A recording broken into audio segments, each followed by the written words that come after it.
This is MC of our story, Logan McLean, the oldest son of a noble family that's basically broke beyond repair. The maids in the house were absolutely terrified of him, and honestly, they had good reason. Just look at the guy's face. Dude looked straight up demon on Viagra. So, one day, Logan decided to visit his father at the castle, but the soldiers straight up blocked him at the gate. No entry. Their excuse was brutal. They said he wasn't worthy. According to them, he was nothing more than the son of the Baron's former wife. Around the castle, people either feared Logan or straight up hated him, because until that point, he really had been arrogant and completely despicable. But things were about to flip, because Logan wasn't the same person they thought they knew anymore. The guard's attitude irritated him badly. So, Logan reached into his outfit, pulled out a pair of gloves, and tossed them directly into the guard's face. Full public humiliation. A move like that meant only one thing: the insult would be paid for with a duel. Logan didn't stop there either. He insulted the guard, saying the real failure here was him, calling him a lifelong mediocre soldier. Domian completely lost it. Overcome with rage and emotion, he accepted the duel against the prince. They headed straight to the dueling arena, agreeing to use wooden swords. But here's the thing, knights can use aura. Even with a wooden sword, a strong knight could easily kill a weak warrior. Everyone watching genuinely feared for the prince's life. To them, Logan was obviously a total loser. Domian attacked with everything he had, pouring aura into his strike. But Logan dodged with insanely precise timing, slipping past the attack and countering right over Domian's sword. The impact was so strong that it knocked the weapon straight out of the guard's hand. He literally couldn't keep hold of it. The crowd froze in shock. Whispers. How did Logan, the so-called loser, know how to fight like that? Logan wasn't satisfied. He told Domian he could have a second chance if he wanted. But the soldier was still on the ground, staring at his own hand. He couldn't deny it, the blow had been incredibly heavy. Logan didn't wait for an answer. He stepped in and landed more strikes with the wooden sword. Pure payback for what happened earlier. By the end of it, the entire fight left the castle soldiers shaken to their core. Prince Logan wasn't the weakling he used to be. And the reason behind that changed something none of them could possibly know. The truth is, in the future, when Logan was 40 years old, he was nothing more than a common soldier. His noble family had already been completely destroyed by then. The other soldiers constantly mocked him, especially because, back when Logan was younger, he had lost a duel to his own younger brother. They never understood how someone like him even ended up as a soldier after his entire family was wiped out. Back then, the kingdom had been betrayed, and enemy forces invaded. Every soldier fought bravely, and Logan fought too, but none of it mattered. The kingdom still lost, and in the end, they were all eliminated. That day, Logan died on the battlefield. As his life faded, regret crushed him. He regretted countless things, especially how horrible of a person he had been. More than anything, he wanted to ask his father for forgiveness. Then, suddenly, Logan woke up in his room, completely shaken. He had been injured after taking a blow to the head during the duel against his younger brother. The realization hit him hard. The protagonist couldn't believe it. Was everything he experienced just a nightmare? No, definitely not. He remembered everything too clearly. Logan looked out the window and saw his family's castle, the same place he lived in when he was young. Soon after, his younger brother came to visit him in his room, clearly terrified of how Logan might treat him. The boy was trembling with fear, and it made sense. Logan had always been awful to everyone, especially to him. Logan remembered the last time he treated his brother like absolute garbage, and that moment was exactly why Ronanan never tried to get close to him again. Logan's head throbbed as memories flooded in. Ronanan genuinely cared about his brother, but the servants knew Logan's reputation all too well. Rick, the butler, told the young Master Ronanan to leave the room, but for the first time ever, Logan didn't scream. Instead, he spoke gently and told Ronanan to come closer. The boy froze in shock. So did the butler, Rick, thinking young Master Logan was acting strangely today. Logan wanted to praise Ronanan's strength, but the words wouldn't come out. He knew words alone weren't enough after treating him like trash for so long. Then Logan hugged his brother for the very first time. He asked for forgiveness for everything he had done. He admitted that he had been a terrible brother, and that Rome was truly amazing. No one in the room could hold back their tears at that moment. After talking for a while, Ronanan finally left Logan alone. The protagonist looked out the window again, and knew for sure this wasn't a dream. He had gone back in time, and this time, he was going to do things differently. This time, he would save his family. A maid accidentally walked into the room and immediately apologized. Rick rushed in after her and apologized too on her behalf, explaining that Mary hadn't done it on purpose. The whole situation was irritating. Logan suddenly realized how ridiculous it was that everyone acted this terrified of him, thinking, just how miserable had he been back then? Logan told them it was nothing and asked them to bring him some paper and pens. Rick and Mary instantly panicked, wondering if the young master was actually going to work now. When they brought what he asked for, Logan thanked them. Rick was stunned to hear that his master really just said, "Thank you." Now the servants felt like they were dreaming. Once again, Logan realized what a piece of trash he used to be. He asked to be left alone so he could work, but before starting, he remembered something important. The war against the Empire would happen in 10 years. That war would be what destroyed his family, because they would be weak and drowning in debt. His goal now was clear. He wasn't just going to change who he used to be, he was going to change his family's fate. On top of that, an internal war in his region, set to happen just 1 year from now, was the very first event that began shattering his territory's reputation. After working for a while and filling pages nonstop, Logan finally decided it was time to go see his father. As he walked through the estate, he noticed the staff turning their faces away from him, avoiding eye contact like it was instinct. They genuinely believed Logan could end their lives on a whim, and that fear was burned into them. Along the way, a maid carrying freshly cleaned clothes didn't notice him approaching and tripped, crashing to the ground. The girl froze completely. In her mind, this was it. Her life was over. But that wasn't what happened.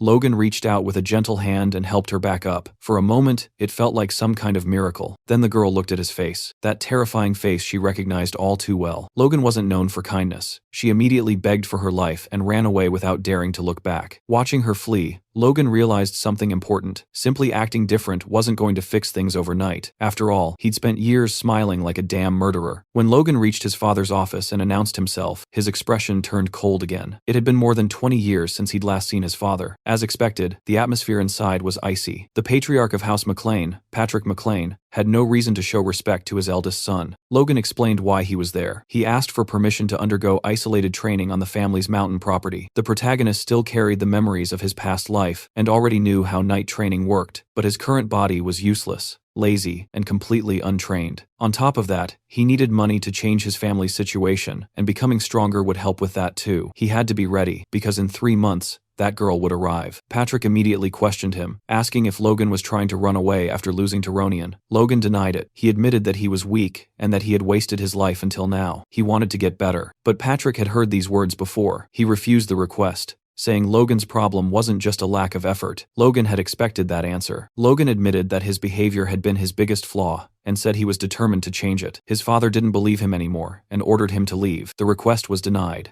This was the consequence of everything Logan had done. Still, Logan didn't back down. He told his father that he had been foolish and immature until now, and that this training would be his first step toward real change. Even the most bitter father couldn't completely abandon his child. Patrick finally relented and said this would be Logan's last chance. Before letting him go, he asked if Logan really thought 3 months was enough to catch up to Ronian. Logan answered firmly that the training wasn't about defeating Ronian. It was about defeating himself. When Logan left the room, Patrick felt something he hadn't felt toward his son in a very long time. It's respect. And Logan noticed it. Even though his father said nothing out loud, Logan knew that changing himself was worth it. Logan went to the mountains and stayed there for 3 full months. His goal wasn't just to train his body, but to reach something greater. True warriors could defeat even dragons by using the life force stored within their cores. Day after day, Logan trained himself to absolute exhaustion. By the end of those 3 months, he managed to form his core, something he had only accomplished at 40 years old in his previous life. With it, he could push his body beyond its breaking point. On the final day of training, Logan stood before a massive tree and prepared his strongest move. He focused all his aura, channeling it into his sword and muscles. The strike was powerful enough to slice through space itself before cutting the target clean in half. This was the power he had gained at the end of his previous life, and now he could use it at this young age. Even so, the strain on his weak body was enormous. This was a technique meant only as a last resort. Now it was time to go home and start making real changes. The first change was obvious: his clothes. He smelled like a sewer. When Logan returned home and went to show his progress to his father, the guard Domian stopped him at the entrance, saying, only those with direct McLean blood were allowed to pass without authorization. That was the moment Logan realized his authority within the family was slipping away. Right then and there, Logan challenged Domian to a duel. He shocked every guard in the castle by effortlessly defeating a trained soldier. This was the result of his training and combat experience, and it ensured no other guards would try the same stunt. Later, inside his father's office, Logan and Patrick spoke again. Patrick admitted that what he had seen was impressive,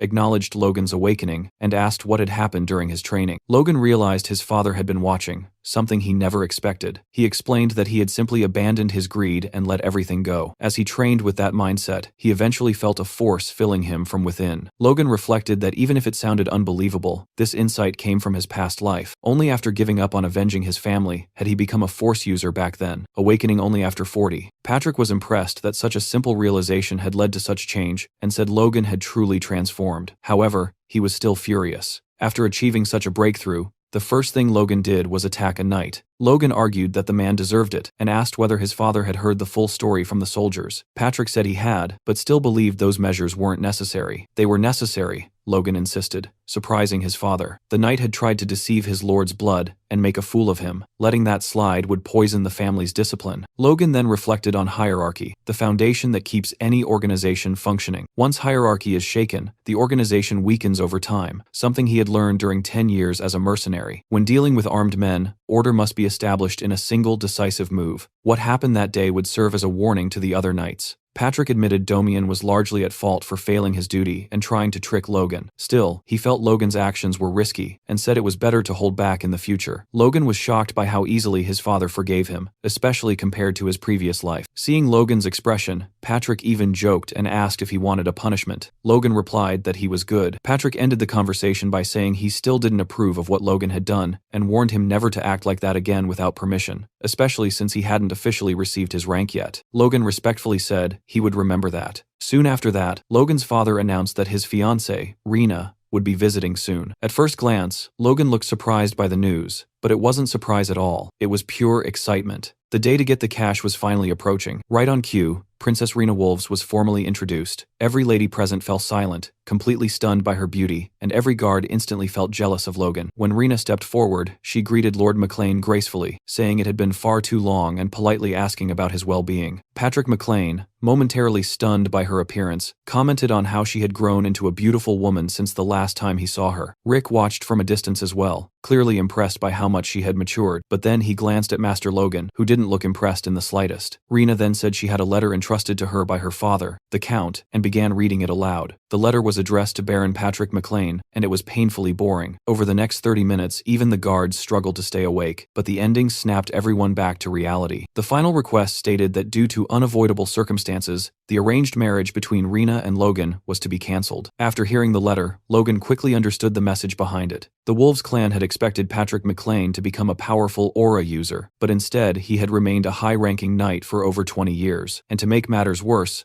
Logan himself was considered a complete loser. Joining the Wolf clan with the McLeans simply made no sense anymore, so they chose to go their separate ways. Patrick was furious. Breaking off the marriage for such vague reasons was nothing but an insult. He understood immediately that the Wolves were trying to humiliate House McLean. Rena denied that, saying she had personally asked to be the messenger because she feared Patrick would misunderstand their intentions. She wanted to clear things up face to face. She spoke about her vivid memories of spending a year at the McLean residence as a child. She recalled the peaceful days, the beautiful surroundings, and the good moments she shared with Logan. Those memories meant a lot to her, and she didn't want to let them go. But she was bound to her family's will and had no choice but to obey her superiors. The only thing she could do was come in person and apologize to Logan and Patrick. Everyone was moved, murmuring that her heart was as beautiful as her face. Everyone except Logan, his stepmother Mary, and Daddy Patrick. Mary bluntly asked Rena what the real reason behind the breakup was. She demanded to know what these so-called unavoidable circumstances actually were. Logan thought about his stepmother, Ronian's biological mother, and how she had always treated him as an enemy because of the succession issue. He hadn't expected her to interfere, but family honor was clearly a different matter. Rena apologized again and avoided the question, claiming she didn't know the real reason. She explained that since she was only meant to marry into another family, her father never discussed important matters with her. Mary grew furious and concluded that this explained why Rena had come to announce the breakup without any clear justification. Rena, visibly terrified, her white dress now stained with her makeup melted by sweat, looked up at the McLeans and announced that to compensate for the inconvenience, the Wolf clan was willing to pay 3 million gold pieces. McLean's financial manager, Dwayne Filsner,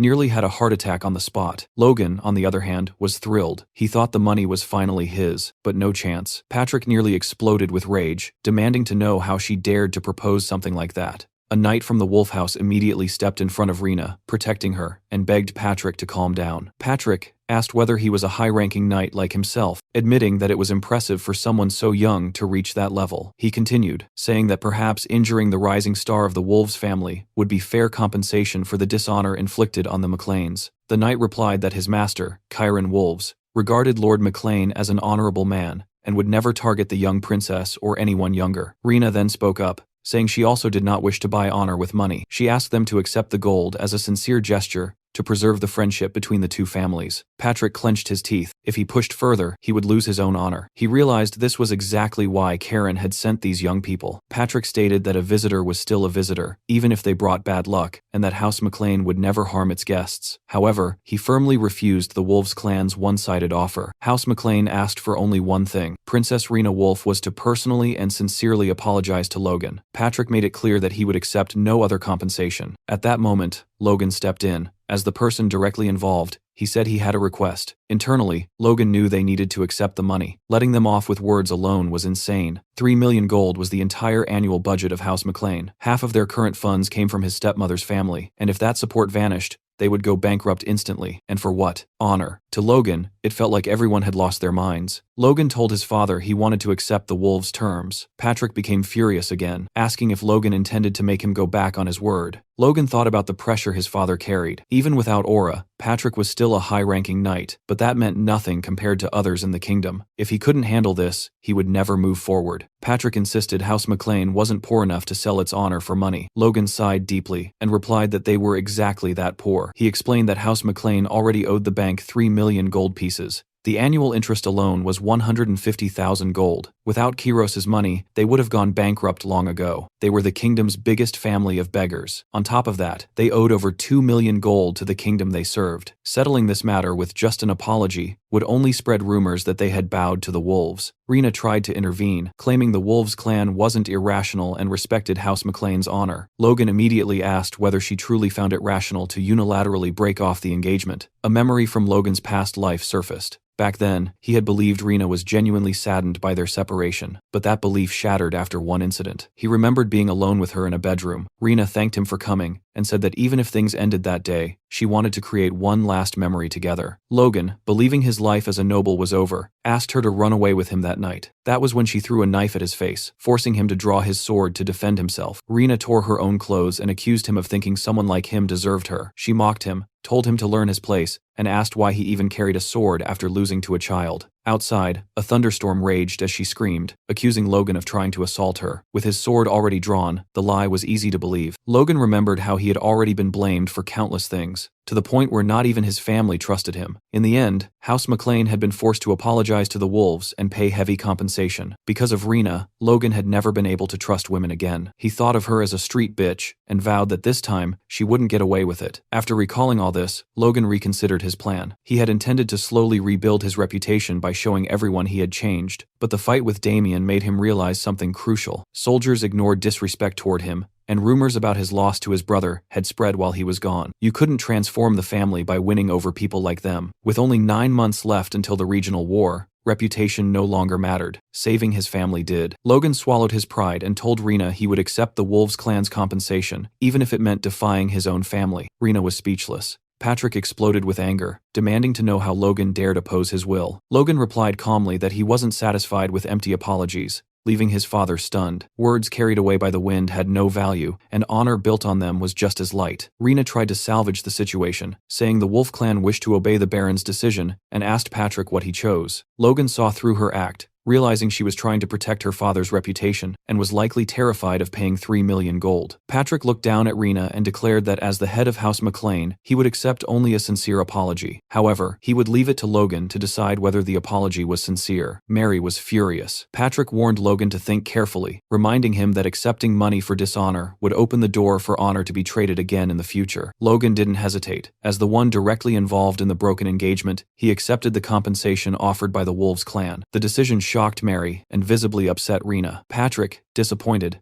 said he thought Logan had improved, but instead he had changed for the worse. He blamed himself for failing to teach him the true value of honor. Logan said nothing out loud, but in his mind, he knew everything he was doing was for the sake of his family. Back in his room, after receiving the handsome compensation from Rena Wolves, Logan was interrupted by a knock on the door. Assuming it was Rick, he casually told whoever it was to come in. Instead, Dwayne, the family's financial advisor, stepped inside. Seeing him there immediately made Logan wonder what this man was plotting. Inside Dwayne's mind, a long train of thoughts unfolded. As House McLean's financial advisor, he had been forced to manage the entire estate with a budget that kept shrinking year after year. On one side were soldiers constantly demanding better weapons, and on the other were servants struggling to secure enough supplies to survive the winter. To fill the financial gaps, Dwayne spent most of his days begging the patriarchs for funds. At times, he genuinely questioned whether he was a financial advisor or just the king of beggars. He often thought that if this wasn't his hometown, he would have resigned long ago. But now, things were finally different. With the 3 million gold, he could finally breathe easy for at least a few years. The only obstacle he saw standing in his way was that idiot. In his mind, Logan would surely have to split the 3 million with him. Dwayne put on a polite smile and told Logan he had only come by to greet him after the impressive showing he made the day before. The way Logan defended himself and refused to yield to unfair external pressure proved he was an incredible apprentice, worthy of becoming the heir of House McLean. As Dwayne praised him, he imagined his flattery had deeply touched Logan. After all, the boy had never been praised before, having only ever caused trouble. Taking his money should be easy, but Logan wasn't impressed in the slightest. Dwayne continued, saying that in times like these, 3 million gold was like rain falling in the middle of a desert. Logan's clever handling of the situation had allowed the family to breathe again. Logan remained completely stone-faced and replied that he didn't see why the family would feel relieved, since the money belonged to him. Hearing that, Dwayne felt all hope drain out of him. He believed Logan intended to keep every coin for himself, but he forced himself to stay calm. After 20 years as the McLean family's financial advisor, swallowing his pride had become second nature. This situation was no different. Suddenly, he began to cry. That reaction caught Logan off guard. He asked if the family's situation was really that bad. Dwayne explained that Logan might not know this, but House McLean already owed 3 million gold to Cooper Bank. He tried to continue, saying the interest alone amounted to 150,000 gold per year, but Logan interrupted him and finished the sentence himself. Dwayne stared at him in shock and asked if he already knew. Logan replied that the interest shouldn't be a problem. After all, it was harvest season, and the income from the harvest should cover it. Dwayne desperately tried to explain that simply running the barony cost an enormous amount of money, and that the family was always operating on an extremely tight budget. He suggested that even a little help could change things, but Logan cut him off again, making it clear he didn't want to hear it. Confused, Dwayne asked why Logan wouldn't help, especially since he had opposed the Baron earlier for the sake of the family. Logan agreed with him. He said he would use the money for the family's benefit, but not to cover the Baron's immediate expenses. Instead, he needed to prepare for the future. Dwayne grew furious inside, thinking Logan had no idea what he was talking about and should just hand over the money immediately. Logan then calmly asked whether paying off the family's debts would truly change anything. Dwayne argued that a larger budget would make managing the estate easier for at least a few years. Logan pressed further, asking what would happen after that. Even if things improved temporarily, they would eventually fall back into debt, because House McLean had no special products to sell. It was a vicious cycle, and Logan intended to break it with a plan of his own. For that plan, he needed the money. Dwayne was completely stunned. He wondered if this was really the same young master he knew. He had always thought Logan was a careless kid who had no interest in family affairs. Logan then said he had a favor to ask. If Dwayne helped him,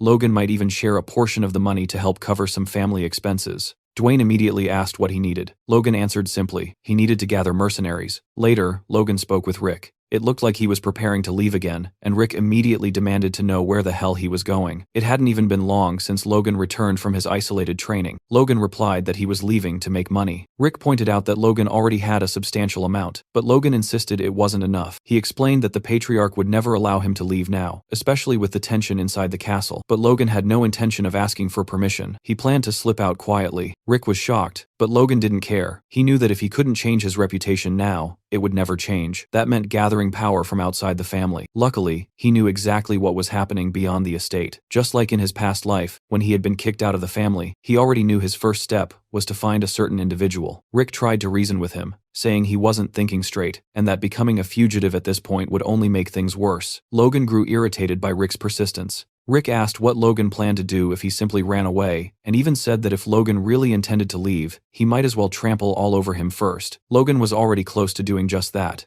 given how little Rick seemed to care. Logan reassured him, saying everything would be fine. He would leave a letter for his father, so that no one would blame Rick. Rick asked what he planned to write, but Logan only smiled in response. Rick finally let out a sigh of relief. After Logan disappeared, Rick delivered the letter to the patriarch, who looked like he was ready to turn D-Day into a child's game. The letter began with a long, formal greeting, and explained that, heartbroken over the broken engagement, I had decided to leave for some fresh air but would return soon. Signed by Logan McLean. After that, Rick could only cry, praying for the young master's safe return. A history of the McLean family is then laid out, revealing that just 200 years ago, the family didn't hold the position it does today. Back then, their territory stretched into neighboring counties, and they were respected as the rulers of the southwest region of the Kingdom of Grandia. However, by the time of the current lord, Patrick McLean, the incompetence of the last 3 generations had dragged the family down. Their title was downgraded, and their territory shrank dramatically. The massive grain depot, once known as the McLean Plains, was handed over to a powerful vassal, and the fertile lands were split apart and distributed elsewhere. The place the McLeans were left with felt like exile. Dry, barren land near the southern mountains, as if they had been kicked out entirely. From that moment on, financial hardship became inevitable. There were no notable regional products, and unlike other mountainous territories, there were no copper mines either. Logan reflected that even if they somehow won the upcoming regional war, they would still have to keep begging Kiros for support. To break this endless cycle, he needed a massive amount of money, far more than the 3 million gold he currently had. He knew there was someone who could help him do that. As Logan entered Cairo, the largest commercial city in the Kingdom of Grandia, voices filled the air from every direction. Merchants shouted out offers for rings, shields, fresh fruits, and vegetables. Walking through the city made Logan realize just how remote and miserable the McLean barony truly was. According to his memories, the man he was looking for had spent his youth in Cairo, and rumor said he still lived nearby. That man was known as the Golden Beetle, Philip Claude. He was a key figure in the Ares Empire, the strongest nation on the continent. The empire was a centralized power built on merit, meaning talent alone could elevate someone, regardless of age or gender. Even foreigners could rise to power and wealth there. Philip Claude was the perfect example. Born in Grandia, he became one of the richest merchants in the empire and the largest arms dealer on the continent.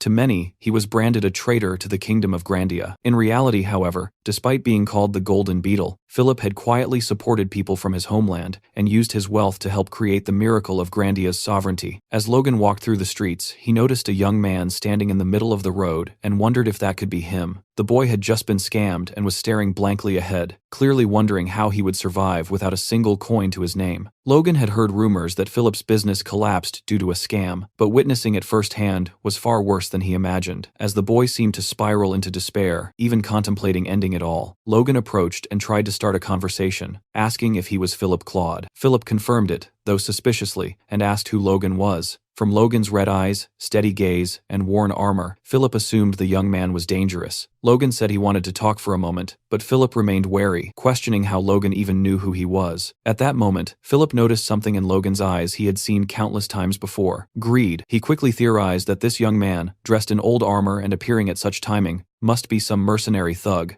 Logan tried to explain himself, but Philip panicked and started yelling that the payment deadline hadn't arrived yet. He shouted that the sale of his commercial property would be finalized in 3 days and told Logan to come back then. Logan assured him he wasn't there to collect any debt. Philip, barking like a rabid dog, kept yelling that none of his sales had gone through yet and ordered Logan to leave. Logan tried again to calm him, saying he wasn't there to collect money, but to invest. That stopped Philip cold. When he asked if Logan was serious, Logan confirmed it. Philip started thinking that if this man wasn't here to collect debts, then he had to be insane for wanting to invest in someone who had completely failed. Still, part of him wondered if Logan might be telling the truth. He asked how much Logan wanted to invest. Logan flipped the question back, asking how much Philip needed and saying he would help him clear his debts and get back on his feet. Philip remained suspicious and carefully studied Logan's expression and the dirt-stained armor. He concluded the young man must have traveled a long distance. When Logan pressed again for an amount, Philip snapped, calling him a disgusting scoundrel. He accused Logan of trying to trick him like everyone else had. He went on to say that he wasn't an investor and that the crest on Logan's armor marked him as a member of the McLean barony in the southwest. To Philip, the McLeans were nothing but beggars, living off their rich relatives. How could a family that couldn't even pay its debts afford to invest? He warned Logan that impersonating a noble could get him executed,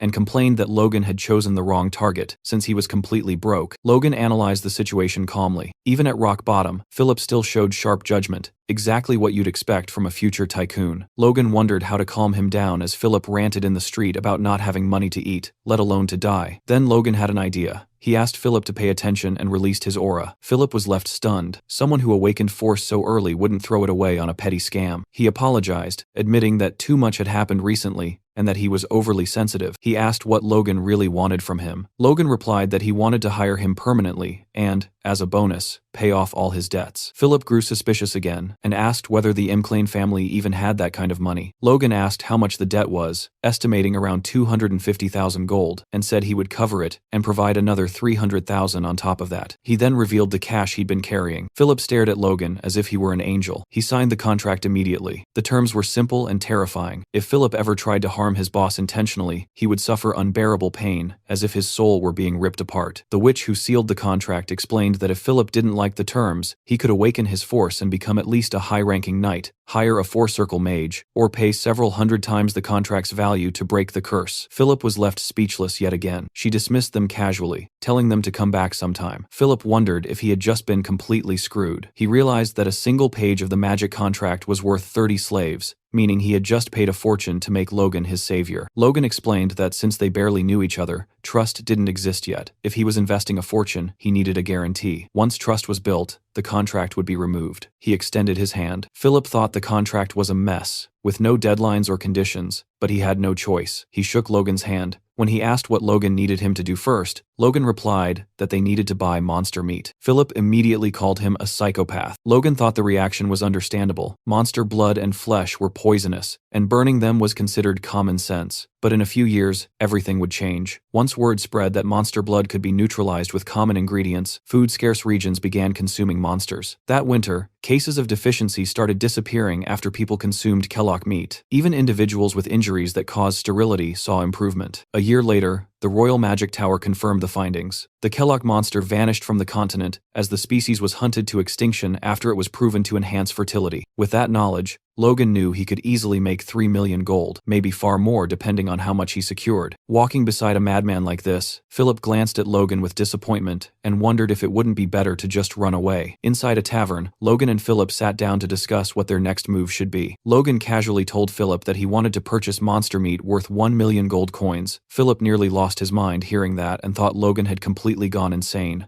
Logan told him to calm down, confidently assuring him that he would make money even if he spent that much. Philip strongly objected and asked if Logan was absolutely sure about what he was doing. Logan confirmed without hesitation. Philip then asked what the price range per unit was for Kellogg meat. He explained that Kellogg meat was practically worthless at the moment. Most people simply burned it because there were no buyers. If someone at level 0 was sent to retrieve the bodies, it would cost around 200 gold due to kingdom transport fees. That fee was charged per unit. However, if multiple Kellogg's were transported together, the cost would drop significantly. Philip was impressed that Logan had even considered transport fees and admitted that Logan's calculations were correct. He asked if, with that price per unit and a budget of 1 million gold, Logan planned to hire a mercenary guild to conduct a kingdom-wide hunt and buy everything they brought back. Logan confirmed it and asked if Philip saw any issues with that plan. Philip immediately explained that the approach was wrong. Since monster meat was being discarded anyway, Logan should hire a merchant guild instead. Merchants would transport and sell anything as long as there was money involved. Even if it was considered trash, they would gladly bring it. Philip confidently added that once Logan placed the order, they would likely deliver every piece of Kellogg meat in the kingdom, already cut and prepared. Logan was impressed, thinking his investment was already paying off. Half-jokingly and somewhat suspiciously, he called Philip an adorable punk. Philip brushed it off and told Logan not to worry about money anymore. From now on, everything would be handled by him. After all, his own future depended on Logan's success. Logan then handed Philip a list of materials, including ironwood cartridges, springs, and glue, instructing him to buy them in large quantities. Philip once again grew suspicious and asked if Logan was planning to open a toy factory. Logan replied that he had something far better in mind. In reality, Logan was having Philip acquire raw materials for weapons of war. He remembered how weapons made from these exact materials had been used during the invasion of the Kingdom of Grandia in his past life. Depending on the situation, even a single soldier equipped with them could hold back a knight. He also recalled that he had already tasked Dwayne with hiring mercenaries. Simply putting these weapons in their hands would be enough to gain a major advantage in the regional war. However, before that could happen, Logan needed two things: a craftsman capable of producing these weapons, and an instructor skilled enough to train the mercenaries. 2 days later, in Harun, the city of mercenaries, Logan was speaking with Kaisalon, a rank A mercenary, attempting to hire him as an instructor. Kaisalon explained that he had never trained anyone productively before. Logan insisted the job wouldn't be difficult, since he only needed Kaisalon to train rank C mercenaries. Still hesitant, Kaisalon said he didn't know what Logan had heard, but all he had ever done was guide a few young people. He suggested Logan leave the task to professional instructors. Logan internally dismissed the excuse. He knew Kaisalon well from his past life. Kaisalon could wield every existing weapon, had exceptional horsemanship, and more importantly, was an outstanding instructor. The mercenary squad Kaisalon trained after retiring from a serious injury had been stronger than any other. Logan offered 4,000 gold coins. Kaisalon refused. Logan raised it to 6,000. Still no. 7,000. Kaisalon continued refusing, claiming money couldn't buy everything. Logan raised it again to 8,000. That was the breaking point. Kaisalon finally accepted, even thanking Logan in advance. As they talked, Logan revealed that he was the firstborn son of Baron McLean,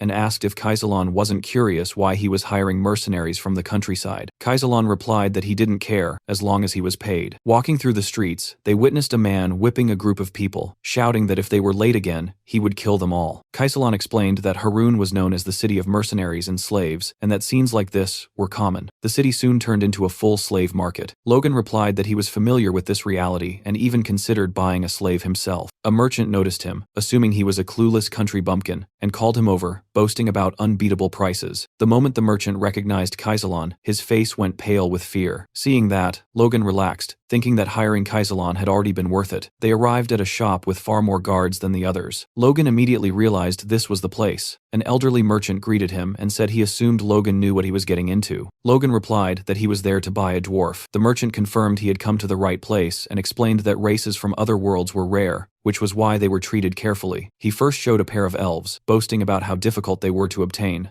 Logan showed no interest and told him to bring out the chained dwarf in the back. The merchant pointed out that it was clearly a dwarf and added that even among dwarves, famous for craftsmanship, this one had reached an expert level. That surprised Logan. He had always believed dwarves were naturally skilled craftsmen, but an expert was beyond what he expected. Logan asked for the price. The merchant said it would start at 200,000 gold. Logan looked him up and down and asked if he looked like a fool. The merchant nearly wet himself and immediately lowered the price by 50,000. Kaisalon was shocked by how easily Logan forced the price down. The dwarf commented that Logan was ruthless. Logan thought it was just common sense. Logan told the dwarf he was taking him to the Mechlin estate in the southwest and that he would do the work assigned to him. The dwarf agreed without resistance. Logan reflected that while dwarves were renowned craftsmen, slave dwarves were different. Without passion, they couldn't create true works. Logan promised that if the dwarf worked sincerely for the next 20 years, he would be sent back to the mountains. 20 years meant nothing to a dwarf. The promise made him happy, and he attempted to thank Logan. At that moment, another slave broke free and tried to escape. He didn't get far before a soldier caught him. Logan immediately recognized the slave. Blue hair, blue eyes, a familiar presence. Logan muttered aloud, catching Kaisalon's attention. He couldn't believe he had found the noble slayer here. Logan remembered his past life. Once a slave, this man escaped after killing his masters and began slaughtering nobles and knights. After disappearing for 10 years, he reappeared as an aura user and devoted his life to killing nobles, earning the title of Noble Slayer. Logan realized the timeline matched. This escape attempt should happen a year after Logan became a mercenary, meaning this man was still a slave. If Logan saved him now, he would gain a future aura user. The problem was that the man was a violent psychopath. Logan decided that if he ever became uncontrollable, he would simply imprison him. As the master raised his whip again,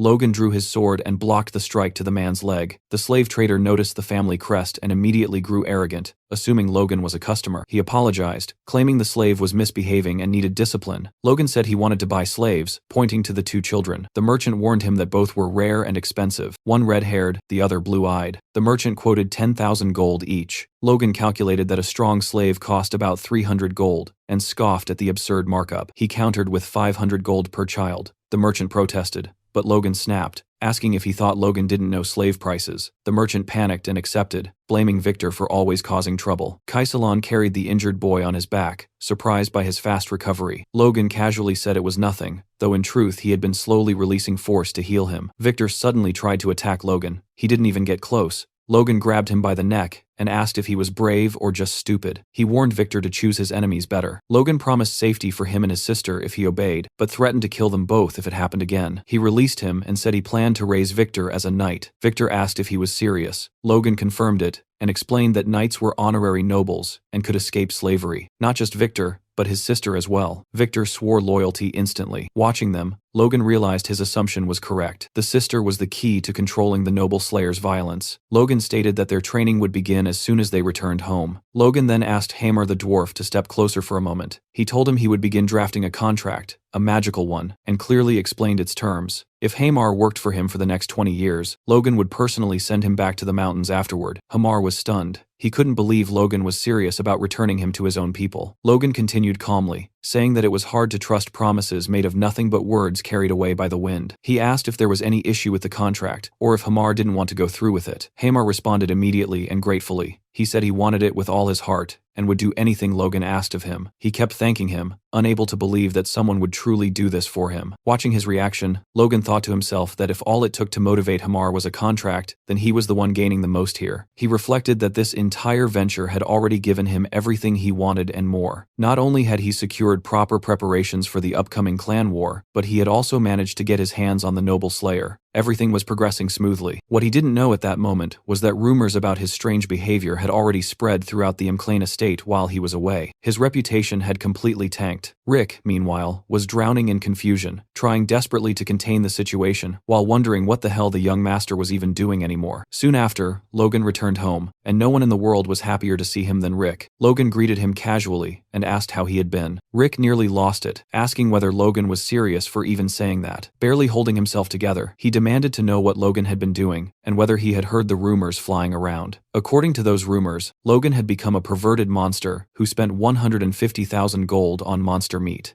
Rick explained what had happened. A few days earlier, someone named Philip had gathered every merchant he could find and announced that he wanted to buy monster meat in the name of Logan McLean. Even before that, people had already been gossiping about Logan, about his broken engagement, and how he had practically robbed his fiancée. Philip, unaware of Logan's past, assumed his master was just some eccentric lunatic. Still, he saw opportunity in the chaos. He deliberately spread even more bizarre rumors about monster meat to attract sellers. Then he dropped the purchase price as low as possible while still keeping merchants interested, offering 1 gold piece per kilogram. He knew no merchant would refuse selling trash if someone was willing to pay for it. He even told them to bring every bit of monster meat they could get their hands on. Philip's aggressive sales tactics worked. Merchants began gathering monster meat in large quantities, and rumors about Logan spread across nearly the entire thieves' quarter. Hearing all of this, Logan simply commented that Philip had done his job perfectly. Rick was stunned. He couldn't understand how Logan could laugh at a time like this. Logan told him to look at the expressions of the people who had come back with him and think about how many rumors they must have heard to be wearing faces like that. To Logan, there was nothing to worry about. He calmly said that everything would be over soon. Rick warned him not to be so relaxed. The next thing waiting for him was a meeting with the patriarch, and he was furious. Inside his father's office, Patrick asked Logan whether he had enjoyed running away from home. Logan answered honestly that the trip had been worth it. Patrick said he had heard plenty of rumors about the strange and reckless things Logan had been doing, but at least it seemed like something had come out of it. Logan defended himself, saying rumors were nothing more than baseless nonsense and that he didn't regret any of his actions. His stepmother immediately cut in, telling Patrick that she had warned him already. Logan had no awareness of his own standing and didn't understand how his behavior could disgrace the family. Logan didn't even let her finish. He interrupted her, saying she was exaggerating. All he had done was use the money from the broken engagement in a way he saw fit. Mary pushed again, asking Patrick if he had heard that and whether he was still going to take Logan's side after everything. That was when Patrick finally snapped. He shouted for her to stop, then calmly but firmly told her to leave the room. He wanted to speak with Logan alone. Once they were alone, Patrick warned Logan that this was the final chance he would give him. Standing in front of his furious father, Logan felt a rare sense of fear. Patrick asked what was really going on in his son's head and said they needed to talk honestly about everything that had happened.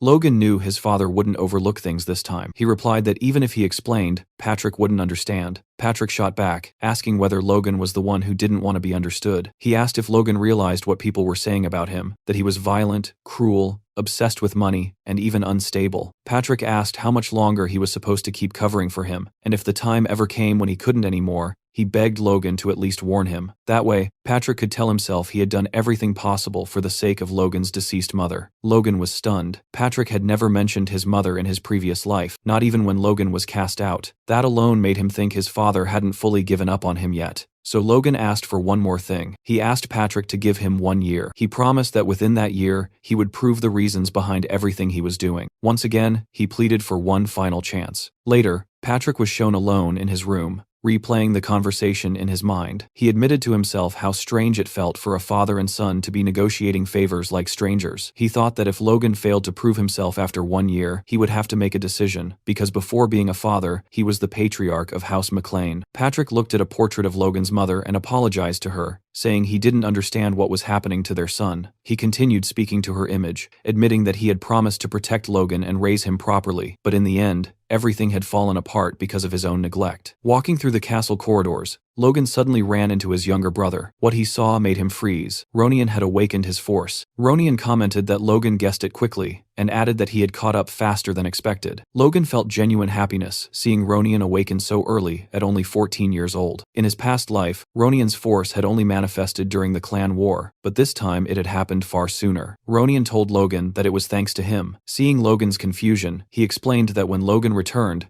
the knights tried to stop him from reaching him. In that moment of desperation, his force awakened, and he ended up defeating the knights just to meet Logan. Logan burst out laughing and praised him, telling him he had done well. He thought that once Ronian's force stabilized, teaching him the secrets of the divine sword would make him far stronger than he ever was in the past. Later, in a cabin south of the McLean estate, Logan met with Dwayne. Dwayne informed him that all 35 rank C mercenaries he requested had arrived. The mercenaries were furious. It had been 10 days since they were summoned, and none of them had seen Logan even once. Some muttered that a petty baron's family wouldn't dare provoke a mercenary guild unless they were insane. Others said they might never find out, since the rumors surrounding Logan had already reached them and weren't light at all. They mocked his appearance, saying he wore armor and carried a sword like he was pretending to be a soldier. Hearing all this, Logan realized that if he didn't put these professional scoundrels in their place, he'd never be able to control them. He addressed one of the mercenaries directly and asked if he thought it was funny to wear armor and carry a sword. The man replied that he didn't understand, and asked how Logan had even heard his comment from that distance. Logan mocked him openly, saying that way of thinking only worked if you had the talent to back it up. He called him nothing more than an insignificant C-rank mercenary, and asked what imaginary skills gave him the confidence to look down on others. He sarcastically asked if he had offended him, acknowledging that even low-level men had pride, and told him to step forward if he wanted to settle it. Logan then made a clear offer. If the mercenary could land even a single hit on him, he would be allowed to leave immediately, and would be paid a full year's salary. Logan swore it on his noble honor, and made sure everyone present served as witnesses. The mercenary stepped forward, pleased,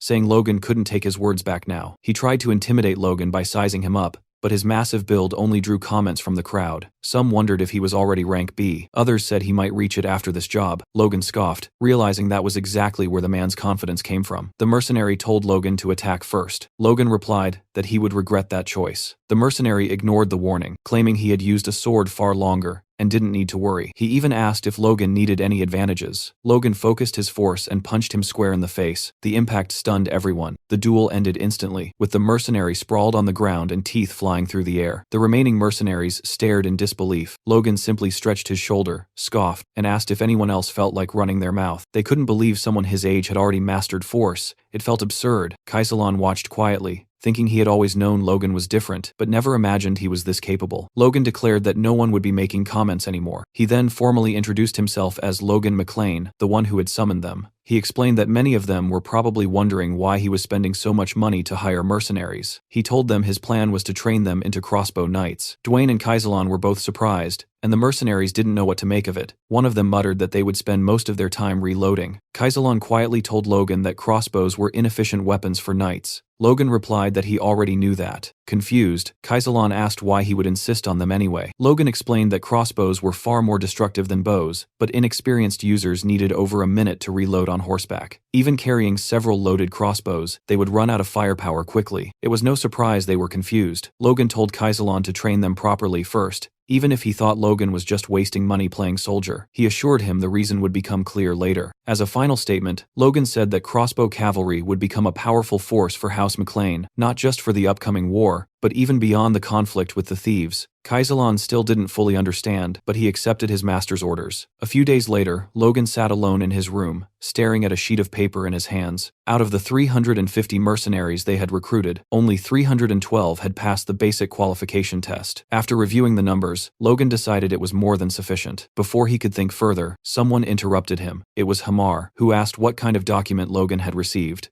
Logan explained that it was a schematic for a crossbow he wanted Hamar to build. He added that the design might look crude to a professional craftsman. In his mind, Logan knew this weapon well. He had used it for decades in his previous life, so he drew every structure he could remember. Since Hamar was a master craftsman, Logan believed he could bring it to life. Hamar studied the design and pointed out that the crossbow would need a cartridge mounted at the back to store bolts, reload automatically, and fire 3 shots in succession. He demanded to know who came up with such a ridiculous idea. Logan admitted it was his own, which immediately irritated the dwarf. Still, Hamar admitted the concept itself was brilliant. However, he warned that twisting the string in that structure would cause it to snap, and attaching a wooden box to the back would make it uncomfortable for the shooter. He asked Logan what he planned to do about those issues. Logan casually replied that it wasn't his problem and that Hamar should figure it out himself. That response made the dwarf visibly furious. Logan quickly clarified that he was joking. He agreed that the bolt size needed to be reduced to shrink the cartridge and accepted that it would be a single-shot weapon. Instead, he suggested producing preloaded cartridges that could be swapped after each shot, calling them magazines for simplicity. Hamar was left speechless. He pointed out that even a skilled shooter couldn't fire 2 bolts from a crossbow in under a minute, and that this design felt like a weapon from another era entirely.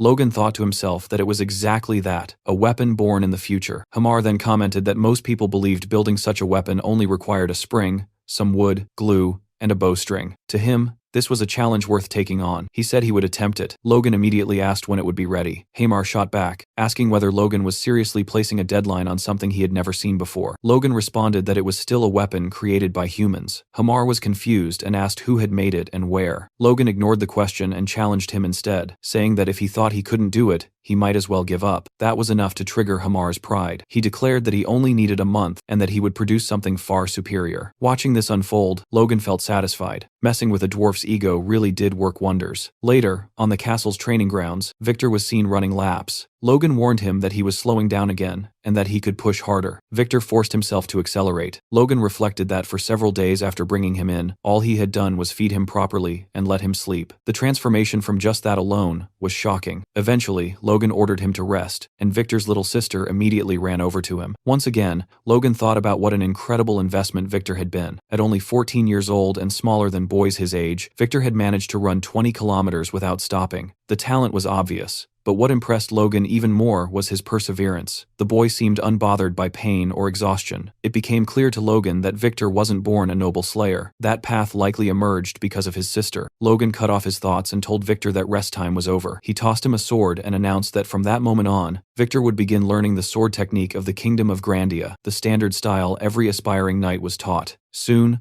Logan called for Victor's attention and demonstrated the technique himself. He gripped the sword firmly and sliced through the air with power. Victor looked unimpressed. All he wanted was to collapse and sleep. Still, he clenched his teeth. If exhaustion was the price for good food and a proper bed, he would pay it. He mimicked Logan's movements and cut through the air flawlessly. Watching him, Logan was stunned. Victor's execution matched his own perfectly. Not just the motion, but his breathing as well. And Logan had only demonstrated it once. Seeing how effortlessly Victor followed made Logan admit that even Ronian hadn't been this talented at the same age. Logan told Victor that once he built enough stamina and performed the technique perfectly more than 1,000 times in a row, he could call himself a knight. Victor's eyes lit up at the thought. When Logan asked if he believed he could do it, Victor answered eagerly that he could. Logan added that if Victor needed anything for his training, he could ask Rick, who would probably handle most requests. Victor shook his head and said he didn't need anything. Logan pressed him again, but Victor's only request was that Logan take care of his sister. That alone was enough for him. Logan thought it was the perfect answer. As he continued overseeing Victor's training, Logan acknowledged that the boy wasn't ready for war yet, but in the future, he would become a powerful asset to House McLean. He also concluded that the mercenary corps and whatever weapon Hamar managed to create would form a terrifying force together. Even so, Logan reminded himself not to get carried away. Hamar might fail to build a proper crossbow, and even if he succeeded, the mercenaries might not know how to use it effectively. Since he had entrusted so much to others, Logan knew he needed to prepare another plan as well. Sometime later, Logan went to his father's office and requested permission to take part in the knight's training. To his surprise, Patrick agreed. That same night, at the training grounds, Captain Hankley formally introduced Logan to the rest of the knights, making it clear that from that point onward, Logan would be training alongside them. The announcement was not well received. Whispers spread immediately through the ranks. Many of the knights believed Logan was treating the knightly order like a joke, especially after defeating Dominan. As the murmurs grew, Hankley recalled a past conversation with the patriarch. He remembered standing in Patrick's chamber, discussing Logan's entry into the order. Hankley had been strongly against it. He had warned Patrick that the knights would never accept him. Patrick, however, had shut that down quickly. He told Hankley that he wasn't asking for special treatment for his son. In fact, he wanted Logan treated exactly like any other rookie, if not harsher. Back in the present, Hankley thought that despite those words, Logan was still the Lord's son. It would have been much easier if Patrick had asked him to go easy on the boy instead. Logan noticed the captain's unease and reassured him. He said that if he failed even one exercise during the upcoming week, he would quietly step aside and never interfere with Hankley again. The captain was taken aback by that attitude, but eventually agreed. After hearing this, Hankley made a decision. For the next week, the knightly order's training would be pushed to 3 times its usual difficulty. Soon, one of the knights was seen running while carrying another on his back, wondering what kind of insane training this was. Hankley shouted at them not to die, and reminded them that, as cavalry knights, they needed to understand what it felt like to be the horse itself. He told them to feel the burden of carrying armored riders across the battlefield. That was when the knights realized why they had been training in full armor the entire time. Some of them cursed under their breath, blaming everything on that troublesome newcomer. They started betting on how long Logan would last. 1 day, 2 days, maybe 3. They were wrong. Logan was sprinting at full speed, charging through the field, weaving past everyone else. The sight left the knights speechless. Even Captain Hankley was stunned. To make it worse, Logan was smiling the entire time. Hankley grew furious. At this rate, it wasn't Logan who would fall behind, it was the knights themselves. He immediately ordered everyone to stop and announced a 10-minute break. Then he walked over to Logan, asking how he was feeling after that run. What Hankley really expected was an honest admission of exhaustion, an excuse to pull Logan out of the madness. But Logan cut him off before he could finish. He said it was easy. Hankley was dumbfounded and asked what he meant. Logan replied that it was excellent training. If the knights went through this every day, there was no way they wouldn't become strong. He even added that he was looking forward to the next session. Nearby, 2 knights lay on the ground, barely holding on. Hankley realized this was not how he intended things to go. Logan, on the other hand, clearly didn't care. Later that night, Logan looked around the training grounds and realized he was completely alone. Everyone else had already gone home. Standing there, he reflected on why he was doing this. Training with the knights was his insurance plan. If all his other preparations failed, he would still be able to join the knights and fight on the front lines. Building bonds now would only help later. There was another reason as well. Through meditation, he could develop his force. But physical training was just as important, and the knightly order provided exactly that. As he imagined his force core growing stronger and his body feeling no fatigue, Logan drew his sword and unleashed a quick force, slash, clean, and sharp. He marveled at the fact that all this power came from just a 1-star core. When he reached 2 stars, he believed he would be able to rival a high-ranking knight, like his father. The next morning, Logan tested the crossbows Hamar had made and dismissed them all as failures. He bluntly asked Hamar if this was the best he could do. He pointed out that the weapon only fired once and that there was no magazine system in sight. He reminded him that the mechanism needed to be integrated. Hamar exploded in anger. Logan immediately apologized, admitting he had been too harsh. Hamar responded that Logan was right about one thing: no matter their relationship, a craftsman's pride should never be insulted. But what Logan truly meant was that if this was Hamar's limit, then their plans were doomed. That realization nearly made the dwarf lose control. Logan continued pressing, saying that maybe he had overestimated Hamar. Weeks had passed, and nothing satisfactory had been produced. That was when Logan crossed the line. He openly provoked Hamar, saying he had misjudged him, wasted money on him, and been completely wrong to trust him. That was the final trigger. Hamar demanded 1 more month and guaranteed that he would return with something worthy of the investment. In his fury, he smashed the crossbow in his hand before storming off. Logan watched him leave, thinking about how anger would consume him and force him to start over from nothing. A cruel smile crept onto Logan's face as he wondered how far Hamar could go if he was pushed even harder. 1 month later, on one of the training fields, Hamar returned to demonstrate his new creation. The improved crossbow fired 2 bolts at the same time. Logan was left speechless. Hamar explained that although it had 1 fewer shot than originally requested, it was easier to wield with 1 hand and allowed magazines to be swapped quickly. What impressed Logan most was the reload speed, 2 seconds. That alone exceeded his expectations. While the weapon had a shorter range and smaller size than the one from Logan's past life, it was far better suited for mounted combat. For cavalry, it was perfect. Logan couldn't believe how far they had come when there were still months left before the war. When Hamar asked if Logan was even paying attention, Logan suddenly lifted him up like a child, praising him loudly, boasting about dwarves, and wishing long life upon Hamar and his people. Hamar panicked, telling him to put him down before someone saw. He reminded Logan that he wasn't a child. Logan set him down and calmly met his eyes, clearly about to ask something. When Hamar asked what it was, Logan's expression shifted back to something unsettling. He said he needed 400 of these crossbows, and he needed them within 2 months. Logan handed the completed crossbows to Kaisalon and the mercenaries for testing. The moment they fired, everyone was stunned. The bolts traveled an incredible distance, and the weapons could fire consecutive shots without delay. Kaisalon examined one closely, completely baffled. A front-loading crossbow with this kind of range, power, and firing speed made no sense. As the realization sank in, Kaisalon imagined what 300 or more mounted soldiers equipped with these weapons could do. Just thinking about it sent a chill down his spine. He told Logan that what he had created was terrifyingly impressive, and finally understood that this had been Logan's intention from the very beginning. Logan confirmed it. He reflected that Hamar had gone through hell to achieve this. Even with additional craftsmen helping him, Logan never expected Hamar to finish the order 2 months ahead of schedule, let alone produce an extra 100 crossbows. That was the mark of a true expert dwarf. There was no denying it. Logan briefly considered sharing the technology with the knights and regular soldiers, but the cost alone made it unrealistic. Worse, there was the risk of the design leaking. For now, it was better to keep it contained. He instructed Kaisalon to equip the mercenaries with the crossbows and clear out the monsters roaming outside the territory. Kaisalon initially thought the plan was impossible,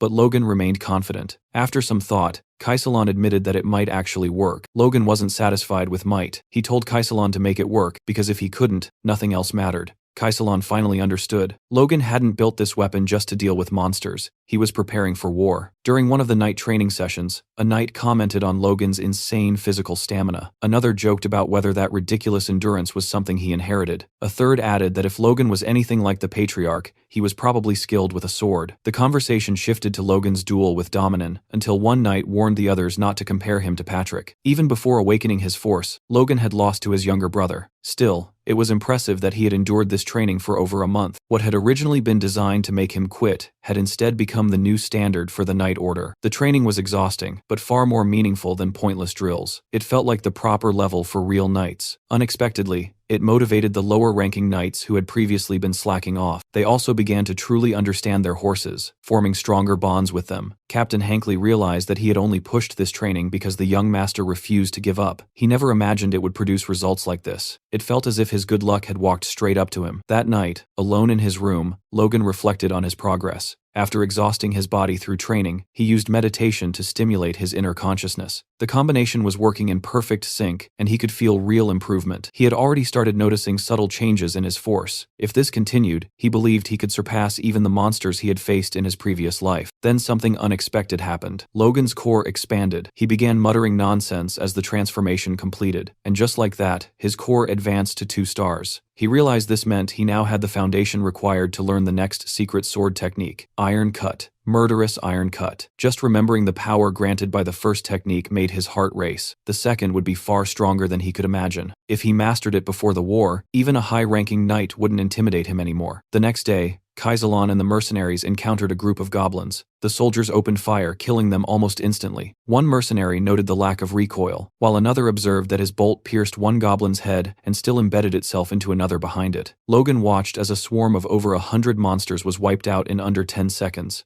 The mercenaries' old habits with basic crossbows had vanished. They were far faster at swapping magazines now. Logan thought the effort of traveling so deep into the territory had been worth it. Kaisalon asked if Logan was satisfied. Logan answered that he was, more or less. He remembered how disastrous their first hunt had been and acknowledged how much they had improved since then. Kaisalon then questioned why Logan had gone to such lengths, saying he had never heard of a mercenary force equipped with this level of firepower. He even asked whether Logan planned to hunt monsters across the entire continent. Before Logan could answer, a mounted knight arrived at full speed, delivering a message from Rick. The day before, Viscount Tesseron had officially declared war on House McLean. Inside the McLean war room, Patrick and the other family heads watched through a crystal ball as Viscount Tesseron announced his declaration. He claimed that because one of his ancestors had been unjustly killed long ago, he blamed House McLean. Patrick was left speechless. Several nobles exchanged looks, questioning whether such words justified a war at all. Hankley and Marion turned to Patrick, asking what his next move would be. Hankley explained that Tesseron's Knight Order alone outnumbered theirs. Even with Patrick on the battlefield, their odds were grim. One noble suggested fortifying the city and waiting for reinforcements. Another proposed sending an emissary to negotiate peace. Patrick exploded. He ordered everyone to shut up. He reminded them that even though the royal family's authority had weakened, declaring war without permission made one thing clear. Tesron had planned this from the start. Peace was impossible. Patrick ordered immediate war preparations and demanded a winning strategy, refusing to tolerate dissent. In the heavy silence that followed, a noble asked whether young Master Logan would also fight. Patrick confirmed it. Marion added that Ronian's force had awakened and that he was old enough to take part as well. Realizing Logan wasn't in the castle, Rick hurried to send a messenger to him. When Logan received the news, he was confused. According to his memories from his past life, the war shouldn't have started for another 2 months. Something had accelerated the timeline. The messenger urged him to hurry, explaining that Viscount Tesron had already launched an attack immediately after declaring war, breaking all customs. Logan needed to reach the battlefield as soon as possible. Kaisalon and the mercenaries declared they were ready to move at a moment's notice. Logan remarked that Kaisalon didn't seem surprised at all. Kaisalon replied that mercenaries welcomed war. If none existed, they would create one, and now that they had such powerful weapons, it was only natural they wanted to use them. Logan looked at his troops and thought they were dangerously confident. Still, he didn't stop them. Their confidence wasn't unfounded. They had trained relentlessly for months and slaughtered monster hordes with overwhelming force. Logan stated that it didn't matter when the war began. All that mattered was winning. Believing they now had sufficient combat strength, Logan ordered his forces to march toward the McLean Plains, convinced that this war would end in victory. Back in the barony, the war erupted earlier than anyone expected. Just one day after the declaration, Tesron and his army appeared at the McLean estate. Their numbers exceeded even the vassals' worst expectations. Captain Hankley reported that Tesron's army consisted of 100 knights, over 1,000 regular soldiers, and nearly 10,000 conscripts. It was a full-scale war. Patrick thought Tesron had lost his mind. Not only was he fielding superhuman knights, but he was also throwing conscripts into what should have been a limited domestic feud. Patrick questioned what could drive Viscount Tesron to such extremes. Then things worsened. Hankley reported that House Kairos had issued a warning stating they would not send reinforcements. Patrick and Mary were left speechless. Mary argued it had to be a mistake, insisting that she and Dwayne had checked everything to prevent this exact outcome. With no other choice, Patrick ordered Hankley to gather every man capable of wielding a weapon. They would respond with full force. Patrick reflected bitterly on how Kairos, whom they trusted completely, had abandoned them at their most desperate moment. House McLean assembled everything they had: 53 knights, 552 regular soldiers, 4,418 conscripts, a total of 5,023 combatants. Still, it wasn't even half of Tesron's army. On the battlefield, 2 soldiers whispered to each other. One asked where young Master Logan was. The other answered that Logan had been gone for a long time and still hadn't returned. A few nearby soldiers muttered that he probably wouldn't come back at all, guessing that he must have fled as soon as he heard about the war. Hearing this, Ronian turned sharply and demanded to know what they were talking about. He said there was no way Logan would ever do something like that. Ronian believed Logan had already foreseen this war, and that was exactly why he had taught him that secret technique. There was no chance Logan would run away now. Some of the soldiers nearby overheard Ronian's words, but instead of reassuring them, it only reinforced the rumors spreading through the ranks that the Lord's eldest son had deserted. Soon after, Patrick appeared beside Ronian. He told his youngest son that he would have to take Logan's place on the battlefield and ordered him not to hesitate or waver. Patrick himself didn't want to believe the rumors either, but belief no longer mattered. What mattered now was victory. With that resolve, he commanded all troops to advance and crush the scum daring to attack his home. At that moment, Tesron appeared with a confident smile, pleased to see Patrick finally draw his sword. He shouted that his knights were his blade and challenged Patrick to face them head-on. Patrick gathered his aura and charged forward, attempting to smash through the enemy vanguard, but his attack was stopped cold when a knight bearing a shield blocked him completely, leaving Patrick momentarily stunned. Rick was also present on the battlefield,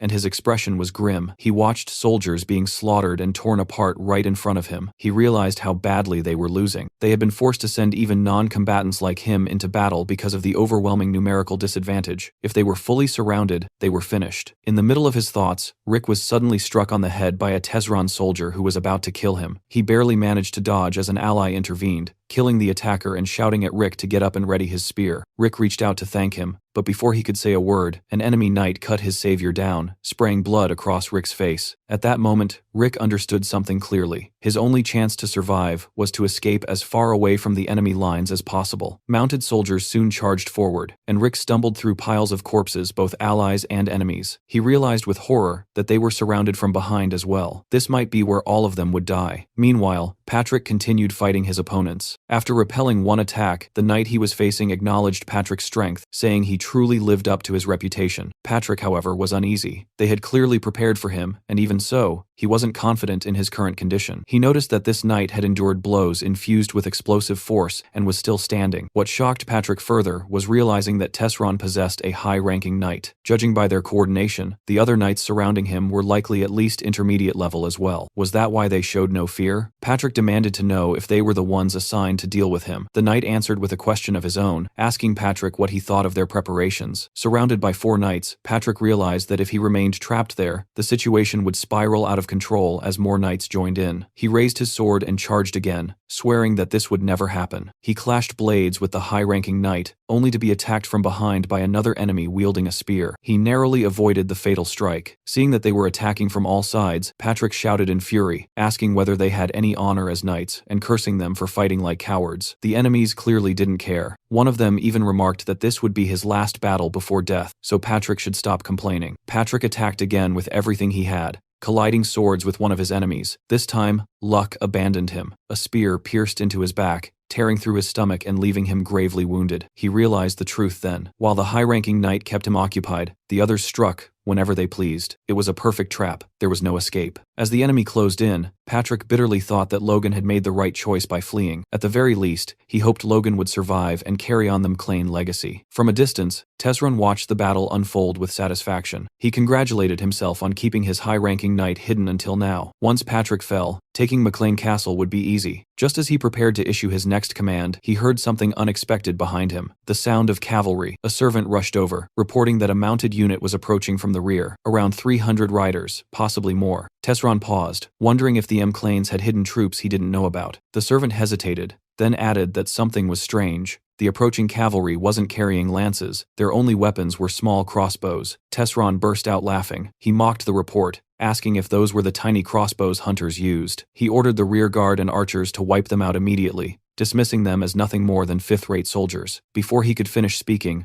a bolt tore straight through the servant's head. Tesron froze inside his armor. Logan had entered the battlefield, and he was furious. He gave the order to fire. Instantly, a storm of bolts rained down on Tesron's forces. The mercenaries' projectiles punched through armor, shields, and flesh alike. Hundreds fell in mere seconds. One soldier realized that anyone who failed to raise a shield in time was already dead, and that he himself would have joined them if he had reacted a moment later. Tesron's archers scrambled to return fire, but their arrows fell harmlessly short. Their bows couldn't reach Logan's troops. Another volley followed, cutting down even more of Tesron's soldiers. Watching the rear collapse in seconds, Tesron couldn't understand what was happening. There was no magic involved, just those cursed crossbows. Questioning, what kind of weapon had the McLeans created? Enraged, Tesron screamed at his knights to turn back and destroy those bastards. The cavalry charged at full speed toward Logan's forces. Logan watched them coming with a smile. At the same time, another fight was unfolding nearby. Ronian was locked in combat with an enemy knight. He narrowly dodged an incoming strike, and his opponent mockingly praised him for reacting well. As weapons clashed around them, one soldier shouted to his comrade to stop playing around with the kid, reminding him that the battle had already turned deadly. The other replied that he wasn't holding back at all, adding that even though Ronian was young, he couldn't be underestimated. Hearing their exchange, something finally clicked for Ronian. This wasn't training anymore. This was real war. Compared to this chaos, he realized he wasn't some prodigy, just a boy who had awakened his force early. Even so, losing wasn't an option. Too much depended on him. He thought of his father, who had entrusted him with doing Logan's part in this war as well. He couldn't afford to hesitate here. As his thoughts raced, an opening suddenly appeared. Ronian noticed one of the enemy soldiers had turned his back, completely exposed. He had no idea why the man was doing something so careless, but Ronian knew this chance wouldn't come twice. Without hesitation, he swung his sword in a decisive arc, slicing straight through the soldier's body. It was over so easily that even Ronian was shocked. Then he noticed something embedded in the fallen enemy's chest, a bolt. Looking up, his face lit up with joy as he saw Logan in the distance, shouting his name at the top of his lungs. But that moment of relief was brief. More enemy knights were charging furiously from behind Ronian's position, rushing toward Logan under the Viscount's command. Logan watched their movement and immediately recognized the kite shield formation they had adopted. It was a strong defensive tactic, but it wouldn't be enough. This was where his real plan came into play. Logan calmly ordered his mercenaries to aim their crossbows diagonally toward the ground. The command confused them once again. Then Logan flashed that unsettling psychotic smile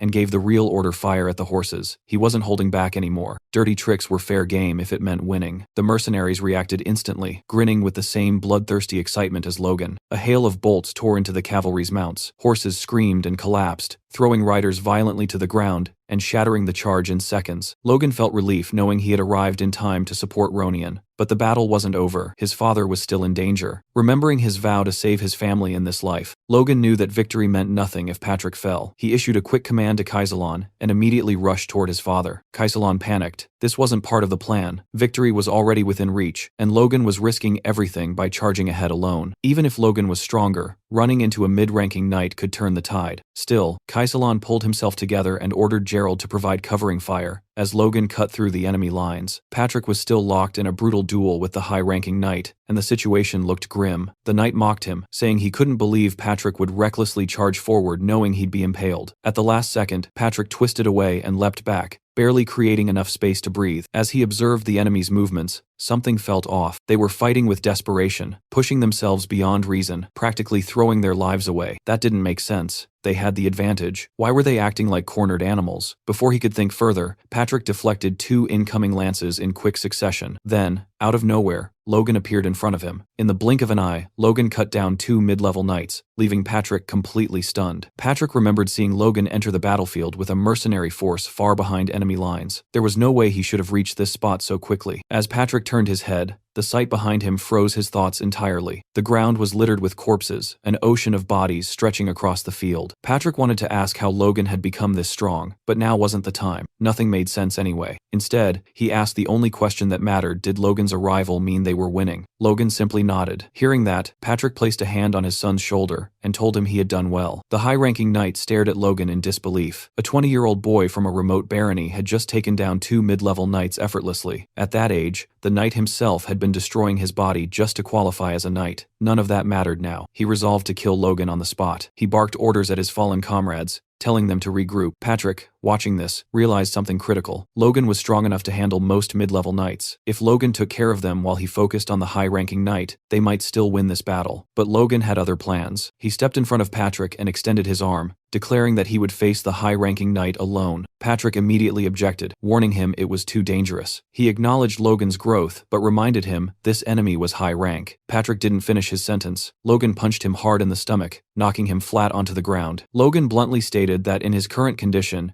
even he could defeat his father. He told Patrick to trust him and leave this fight to him. Reluctantly, Patrick agreed. He warned Logan to be careful. Logan replied that they didn't have time, they needed to finish this quickly. The high-ranking knight was furious. How dare a brat like this advance on him? He surged forward, pouring his strength into his strike. Their swords collided, and with a single blow, Logan sent the knight skidding back several meters, leaving him stunned. The knight couldn't understand it. Despite Logan's injuries, he sensed no overwhelming aura or superior level, and yet, he was being overpowered. There was only one explanation. Logan was pushing himself beyond his limits. The knight attacked again, with killing intent. They exchanged blows at blinding speed, leaping back and forth, blades clashing. As their swords locked once more, the knight thought that if he weren't injured, he would already have won. That was when Logan saw it, a fleeting opening. He struck instantly, slicing his opponent and inflicting a deep wound. Logan leapt back just in time to avoid the counterattack. As the knight analyzed the exchange, he realized there were no obvious gaps. Logan needed to force one. Then he noticed something, and Logan noticed it too. The knight was absorbing the force behind Logan's strikes. Thinking he had sprung his trap,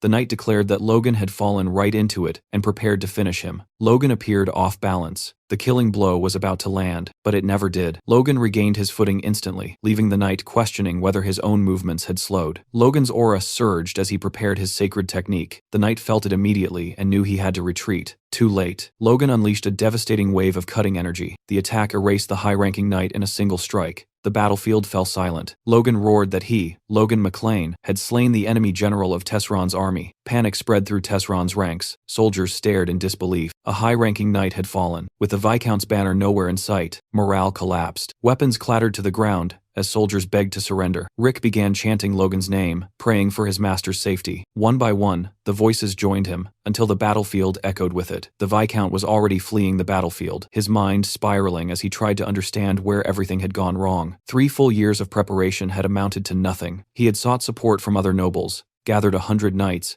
and yet everything collapsed because of that damned red-haired boy and his strange weapons. Thinking quickly, Tesron decided that survival came first. If he could just make it back to his own territory, he might escape with his life. When he reached his castle, he shouted for the guards to open the gates. The soldiers were stunned to see him return so suddenly. Before the gates could fully open, another guard spotted movement in the distance and shouted a warning. Knights were approaching, and Logan was leading them. Tesron froze in place at the sight. Logan dismounted calmly and remarked that the Viscount had been pretty quick to run. Then, standing directly before the gates of Tesron's territory, Logan raised his voice so everyone could hear and declared that Tesron had already lost the war. He ordered the garrison to open the gates and welcome the true victor. From atop the walls, the soldiers hesitated. Some wondered if it was true, if that was why their lord had rushed back in such a panic. Before doubt could spread further, a general barked at them, demanding to know whether they planned to cower just because the enemy spoke boldly. The men snapped back to attention. The general pointed out that there were only a little over 300 enemies outside. As Logan charged his aura again, the general insisted that such a small force could never take the castle in a siege. The soldiers guarding the gate were confused about what Logan was doing until he leapt over the wall, soaring dozens of meters into the air. Landing inside, he calmly told the general to open the gates unless everyone there wanted to die. Otherwise, he would kill them himself and open the gates personally. Inside the palace, Tesron was frantically stuffing gold coins and valuables into bags, thinking that at the very least, he should escape with some wealth. Suddenly, Logan's voice rang out behind him, announcing that he had finally caught up. Tesron stumbled backward in terror and demanded to know how Logan had gotten inside. Logan replied coldly that Tesron's own servants had betrayed him before he even needed to draw his sword, which spoke volumes about the Viscount's reputation as a ruler. Furious, Tesron cursed his servants for their betrayal. Then fear overtook him again. He dropped to a pleading tone, declaring his surrender and promising reparations according to feudal conventions. He begged Logan to spare his life and the lives of his family. Logan scoffed and asked him what right he had to speak of conventions. He looked down at Tesron and reminded him that he had declared war without warning and invaded everything in a single day. Logan's fury was unmistakable, a vein bulging on his forehead as he questioned whether Tesron had any conscience at all. Tesron tried one last appeal, arguing that noble honor and feudal law guaranteed the safety of prisoners. Logan agreed on one condition. He said he would uphold the honor and customs of his own house, House McLean. Therefore, Tesron's life would be spared, and he would be allowed to take a limited amount of wealth and leave. Tesron was about to thank him when Logan interrupted. He said that if Patrick had been standing there, he truly would have done all of that. Patrick was an honorable man, one who might even accept unconditional surrender. As Logan spoke, he noticed a diamond-studded dagger resting inside a chest. He picked it up, admiring its craftsmanship. Tesron quickly insisted Logan keep it, saying it was made by the finest craftsman in the kingdom. Logan refused, and told Tesron to take it with him. Then, without warning, Logan drove the dagger straight into Tesron's chest. As Tesron collapsed, he accused Logan of lying, shouting that he had promised to spare his life. Logan replied calmly that he never made such a promise, he had only described what his father would have done. Unfortunately for Tesron, Logan was nothing like him. Tesron tried to mutter something about noble honor, but Logan cut him off, asking if he had any idea how many people had died because of his greed. He ordered him to end his filthy life right there. Tesron fell dead to the floor. Looking down at the corpse, Logan thought that Tesron should be grateful for such a quick death. He clenched his fist, still stained with blood, and exhaled slowly. The crisis was finally over. All that remained were the finishing touches. He loudly announced that Viscount Raymond Tesron had taken his own life. That would be enough. Moments later, Kaisalon entered and informed Logan that he should inspect the castle's underground prison. A few days later, outside the walls of Tesron's castle, Logan stood with his father. Patrick explained that he had come as soon as he recovered from his injuries. He asked about Tesron's suicide. Logan confirmed it, remarking that Tesron must have been driven to despair. Patrick wasn't convinced. He stepped closer and bluntly asked whether Logan had killed Tesron himself. The two locked eyes in a tense stare, as if a fight might break out. Logan finally admitted the truth. Yes, he had eliminated Tesron deliberately. He explained that sometimes they needed to take matters into their own hands, and that leaving Tesron's bloodline alive would only invite future disasters. Patrick studied his son for a long moment. Then he praised him, saying Logan was a grown man now and must have had his reasons. He added that no matter what anyone said, Logan was the key figure in this war, and thanked him sincerely. Hearing this filled Logan with happiness. He looked at his father and smiled wide and genuine. Patrick, blushing and fumbling his words, told him he had done a good job. Then he shared even more news. Logan would be officially named the heir of House McLean. Logan smiled again, then shook his head and refused.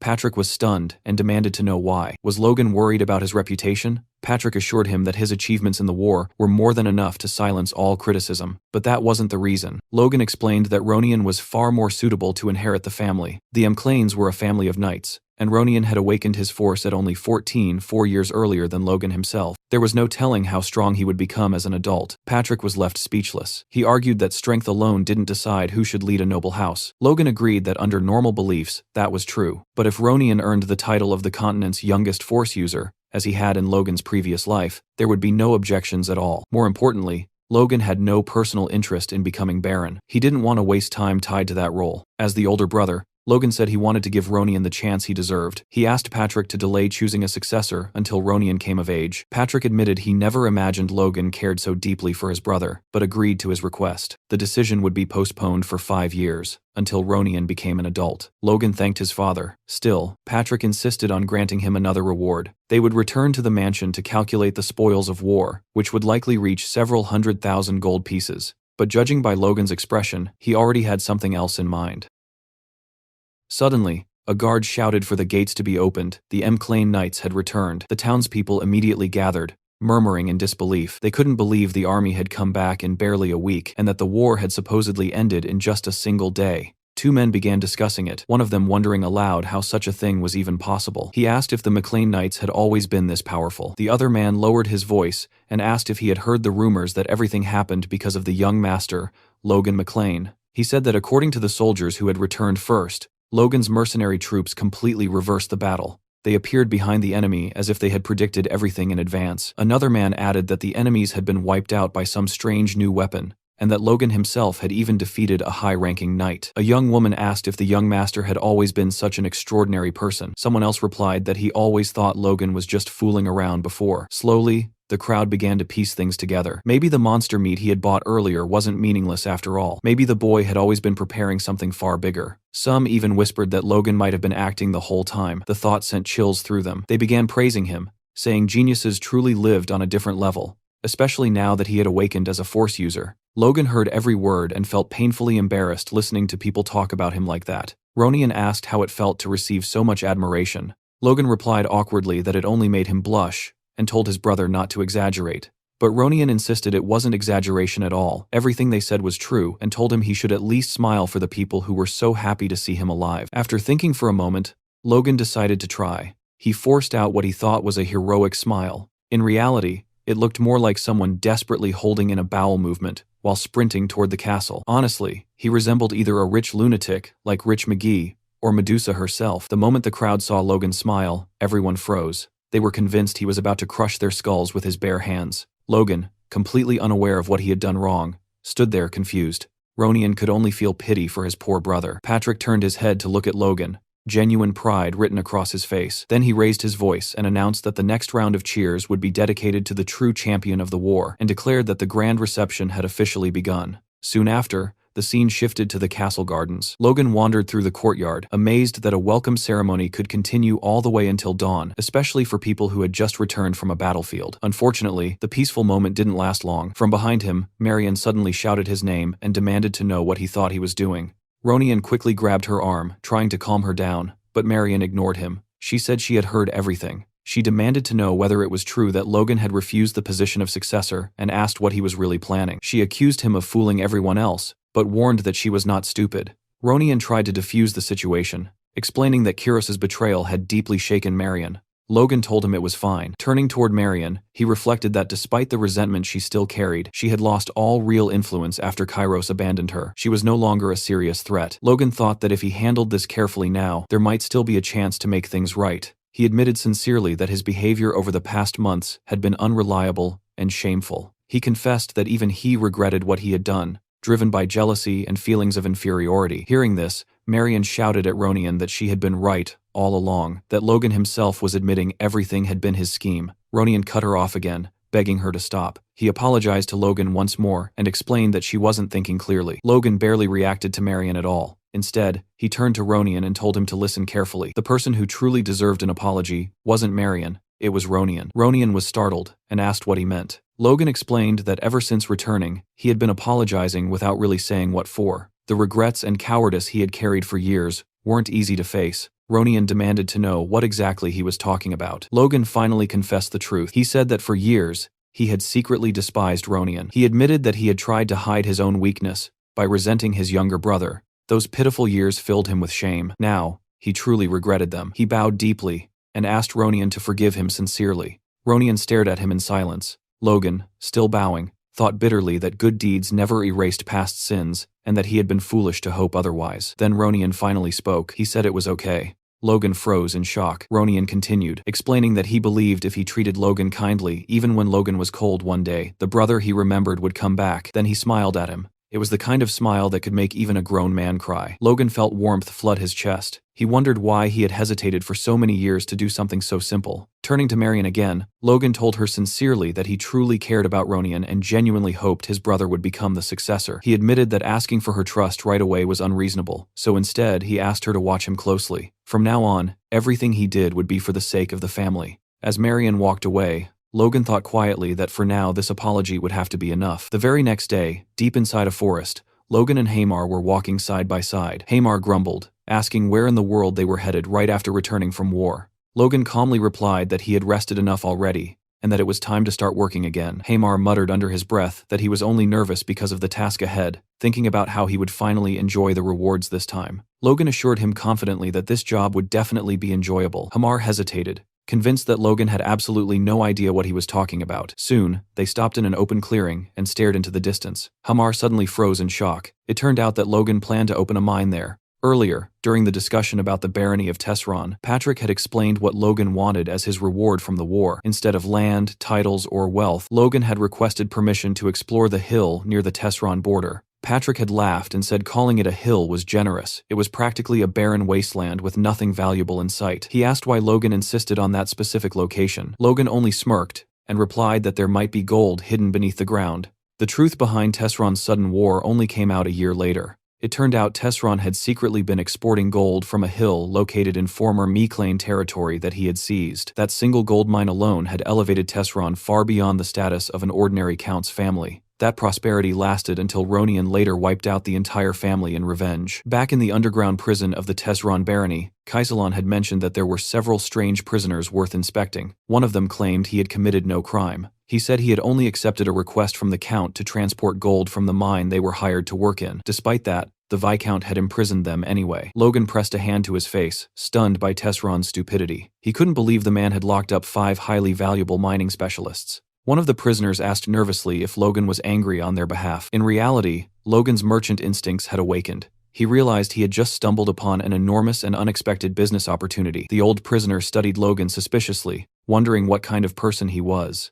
In Logan's thoughts, however, the recent war with Tesron felt like nothing more than surviving a small wave. The true disaster was still ahead. In 1 year, King Samuel Grandia would suddenly die. That single event would spark a brutal struggle between the 3 princes, plunging the kingdom into a 3-year civil war. During that time, the kingdom's military strength would be severely weakened, and before it could recover, the empire's invasion would begin in full force. That chain of events would ultimately destroy the kingdom. Since the Meclane family belonged to no political faction, remaining neutral would only turn them into powerless bystanders. But Logan saw a chance hidden in that chaos, and he refused to let it slip away. He planned to use the instability to reclaim the kingdom's old territories and restore his family as rulers of the Southwest. And if possible, he even intended to end the Civil War itself, and something even greater. Just as he was about to continue that thought, Hamar interrupted him, asking what he was spacing out about after calling him over. Logan snapped back to reality, realizing he had drifted too far into the future. They had only just survived one crisis.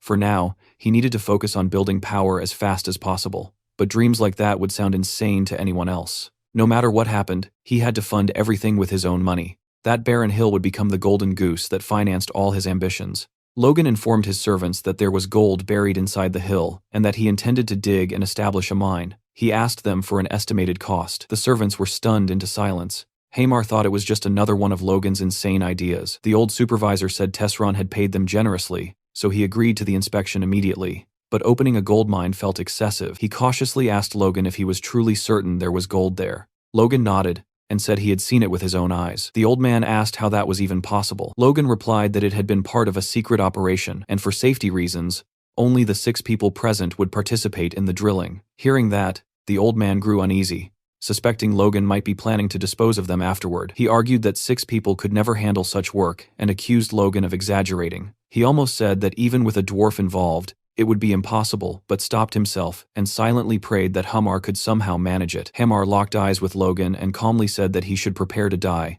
sleep less, and give up any hope of a normal life if he accepted this task. Seeing that expression, the old man felt his soul leave his body. Logan, however, was satisfied. As expected of Hamar, he truly had the mindset of a lifelong craftsman. Logan said that now both Hamar and the old man were officially ready to begin, and once again asked for the financial estimate. The old man explained that they first needed to drill test shafts to estimate the size of the gold deposit, but the initial investment alone would require 5 million gold pieces. Hamar added that safely developing the mine would take a long time. Just the preparation phase would need 6 months, followed by another 6 months for full extraction. Logan nodded. It was exactly as he had expected, huge costs and long delays. But this mine had made Tesron wealthier than most Count families. He had no choice but to seize this opportunity. He thought that if he could already sell the monster meat, he would have enough funds by now. But its effects wouldn't be recognized for another 6 months. Then, a realization struck him. Maybe he didn't need to wait. If he could neutralize the poison in the monster meat, he could sell it immediately as medicine. After all, he had detoxified countless poisons during his years as a mercenary. Creating an antidote should be possible. If he perfected the formula and sold it, he would become unimaginably rich. A week later, in the southwest McLean village, Rick brought Logan the medicine he had prepared, using crushed night herb, web herbs, and drip grass.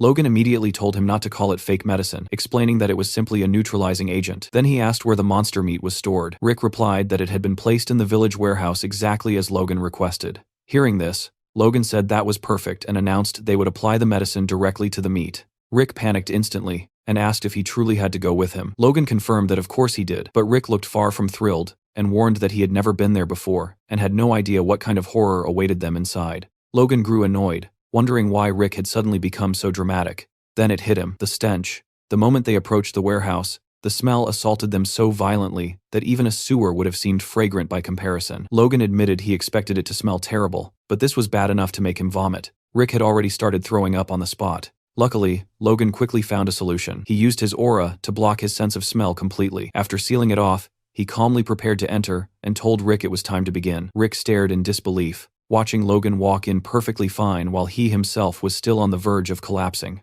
When he asked how Logan could endure it, Logan replied that he had temporarily paralyzed his sense of smell using force. Rick muttered that it was unfair, and Logan shot back that if it bothered him so much, he should awaken force himself and solve the problem properly. Logan handed Rick a pouch of white powder, the neutralizer, and instructed him to sprinkle it evenly over the meat. He explained that he should apply enough for the outer layer to turn white, while the remaining black portions were still poisonous and needed to be handled carefully. After that, Rick had to chop everything finely and roll the mixture into small pellets. When a sample was finished, Logan asked if it looked like proper medicine. Rick confirmed that it did. Logan then explained that they would sell it as medication, and since Rick would be responsible for preparing everything, he needed to pay close attention and remember every step. Rick protested immediately, saying there was no way he would do something like that. Logan casually replied that he would pay 100 gold coins for every pill produced. Rick changed his mind instantly. Logan, however, felt irritated, thinking he could have forced him to do it for free. Next, Logan said they needed to test the effectiveness of the product. Rick asked what kind of medicine it was supposed to be. Logan replied that it was good for men,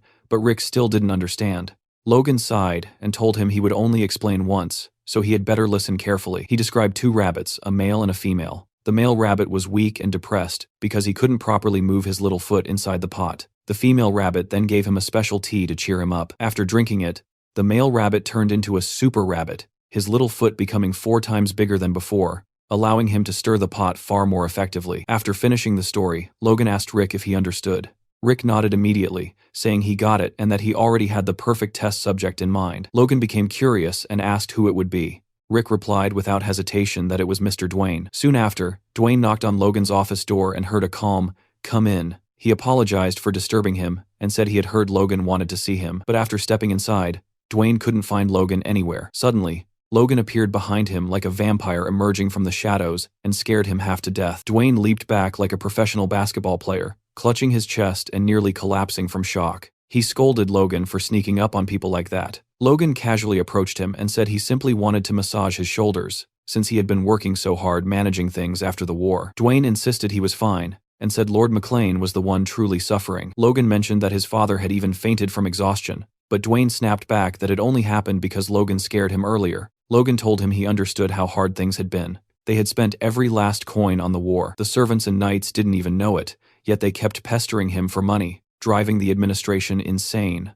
He said he must have misunderstood Logan all this time, and never expected him to care so much about the administrators, but he didn't finish the sentence. Logan cut him off abruptly and asked if that stress was the reason for his problems in bed. Dwayne froze. He turned pale as stone and lunged toward the door, trying to escape. Logan calmly told him to at least hear him out and placed the medicine in his hand. He explained that it was a patented product from Philip Cale's merchantry, with guaranteed results after just one pill, silently admitting to himself that he had never actually tested it personally. Dwayne hesitated, stared at the pill, then reluctantly swallowed it. Sometime later, Dwayne was seen sprinting through the castle corridors at full speed, shouting Logan and Rick's names. The two turned around as Rick heard the frantic voice, while Logan already knew exactly what was happening. Dwayne had come back for more. Rick tried to scold him for running in the halls, but Dwayne ignored everything and immediately asked Logan how much he wanted for the pills. The poor man looked ready to kill for them. Seeing this, Logan flashed a predatory smile and declared the medicine a complete success. Rick grumbled angrily about being ignored again, while Logan told Dwayne to hold out his hand. Panting heavily, sweating, and barely able to stand,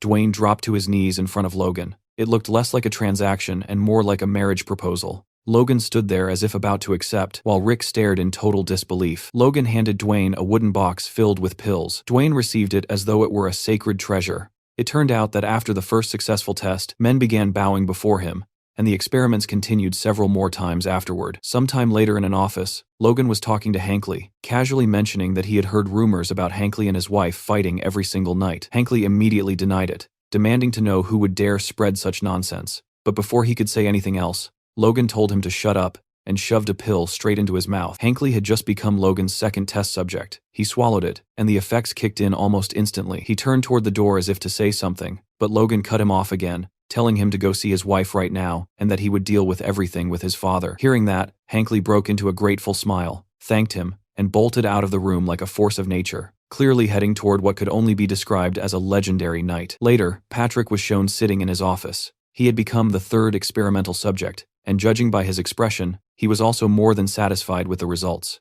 Looking in the direction of his father's room, Logan thought to himself that he almost felt bad for Ronian. At this rate, his brother might be getting another little sibling soon, meaning he wouldn't be the youngest anymore. Watching all this chaos unfold, Rick finally snapped and angrily asked Logan why he never let him test the pill too. After all, he was the one who had worked the hardest on everything. Logan stared at him blankly, glanced down at Rick's lower half, turned his back, and started walking away. Rick shouted after him, asking what the hell that weird look was supposed to mean. Logan stopped without turning around, and replied that Rick wouldn't even get the chance to use the pill anyway, so giving it to him would just be a waste. He even told him not to follow because he stank. At this point, it was painfully obvious Logan was enjoying torturing the poor guy. Later on, Logan was seen speaking with Philip through a magic orb. Philip admitted that if the medicine really worked as well as Logan claimed, the demand would be massive. He asked how much Logan planned to charge for it. Logan replied that it would be 100 gold per pill and 10,000 gold for a box of 10. Philip hesitated at the price and asked if Logan seriously thought the nobles in the capital were idiots, warning that he could get into serious trouble charging that much.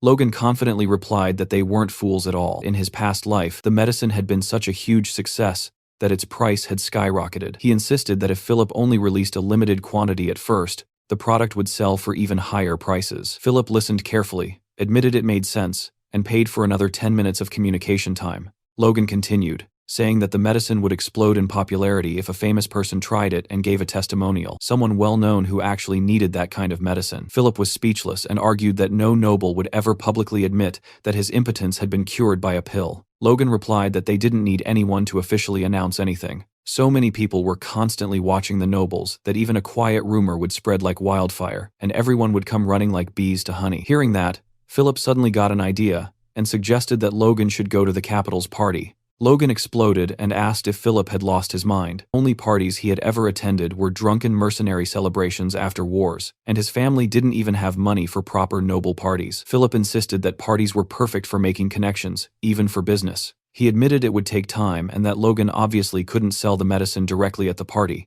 but the idea sparked something in Logan's mind. Philip quickly asked if Logan was really thinking of doing something that reckless, warning that his family would be shunned by high society. Logan replied that nothing like that would happen if he didn't actually sell anything there. He then told Philip about a great informant in the capital and asked him to find the guy and gather all the information he would need. Philip hesitated, asking what informant he was talking about and what crazy plan he was cooking up this time. Logan simply said that he would be heading to Gran soon and would explain everything once he arrived. Hearing that gave Philip a very bad feeling. A week later, Logan arrived in Gran. the capital city of the Kingdom of Grandia. Philip stared at him in disbelief that he had actually come and asked how he managed to get his family's permission. A noble's son traveling to the capital to sell aphrodisiacs was not something you saw every day. Logan assured him that he hadn't told his family the truth, although bringing 3,000 boxes without a single servant was proving to be a real problem. He thought to himself that his father had let him go much more easily than expected, probably because of everything he had accomplished during the war. Philip remarked that,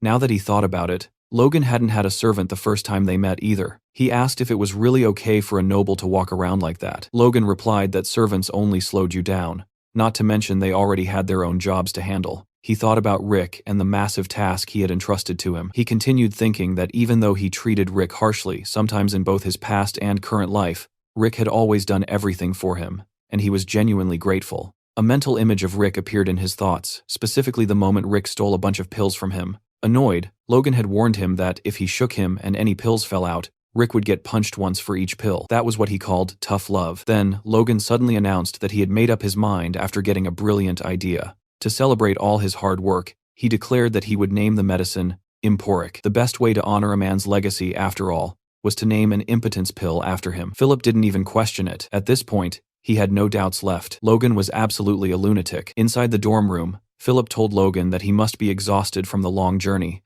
and suggested that it would be great if he could recover at a bar. Logan immediately replied that Philip should watch his mouth when talking about someone who couldn't get it up in a place with so many people listening. Philip agreed, saying the environment here was much better for discussing sensitive matters like that. He then mentioned that he had already met with the informant and asked if Logan was really sure about paying 900 gold per document. Logan admitted the guy was ridiculously expensive, but also extremely competent. He explained that as long as the request was precise, they would get flawless information. Philip reassured him that he had followed the instructions exactly. The first document listed nobles who had been married in the last 10 years, but still had no children. The second contained names of nobles with no lovers or secondary wives. And the third listed nobles who frequently sought out food, meant to boost energy. Hearing this, Logan said everything Philip mentioned was perfect, and that they were good to go. He praised him for doing an excellent job, not only on this task, but on everything he had asked Philip to handle in the capital. Philip replied that it wasn't that hard, and added that the real crisis had been the day he heard about the war. He told Logan he couldn't even imagine how worried he had been.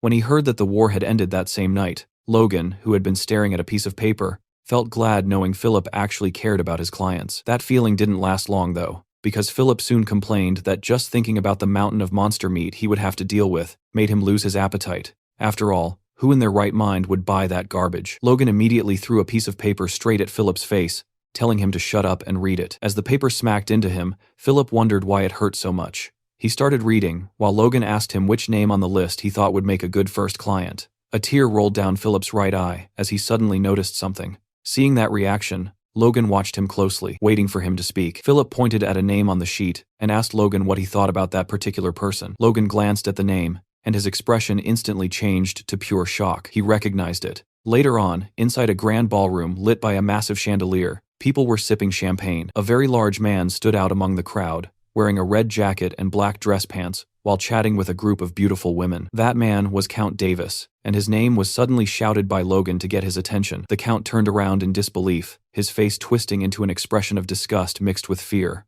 Logan walked up and introduced himself, stating his name, Logan McLean, and his title as the eldest son of House McLean. Count Davis forced himself to stay composed and barely held back a laugh as he greeted his new guest and welcomed him to the party. He looked Logan up and down, found his clothes tacky, and wondered what kind of farm he had crawled out of, assuming that must be the fashion in the Southwest. Logan thought about how he was wearing the clothes Philip had recommended and, just as expected, nobody liked them. He concluded that meant they were actually a perfect choice. He wasn't here to make useless friends at a meaningless party. His only target was Count Davis, the fallen one. Despite being an important figure in the Grandia Kingdom's treasury, and having married at 20, he still had no children to this day. Logan had been shocked when Philip pointed him out on the list, because in his past life, Davis had become quite famous, not for a good reason, but for being the Count who killed himself because of his wife. A memory flashed of an old argument where Count Davis's wife screamed at him during a party, calling him an impotent bastard in front of everyone. That single humiliation had driven him to take his own life. Logan thought about how reputation and public perception were everything, and that Davis fit all three conditions he had given the informant. He was the perfect first client for Emporic. Logan addressed the Count,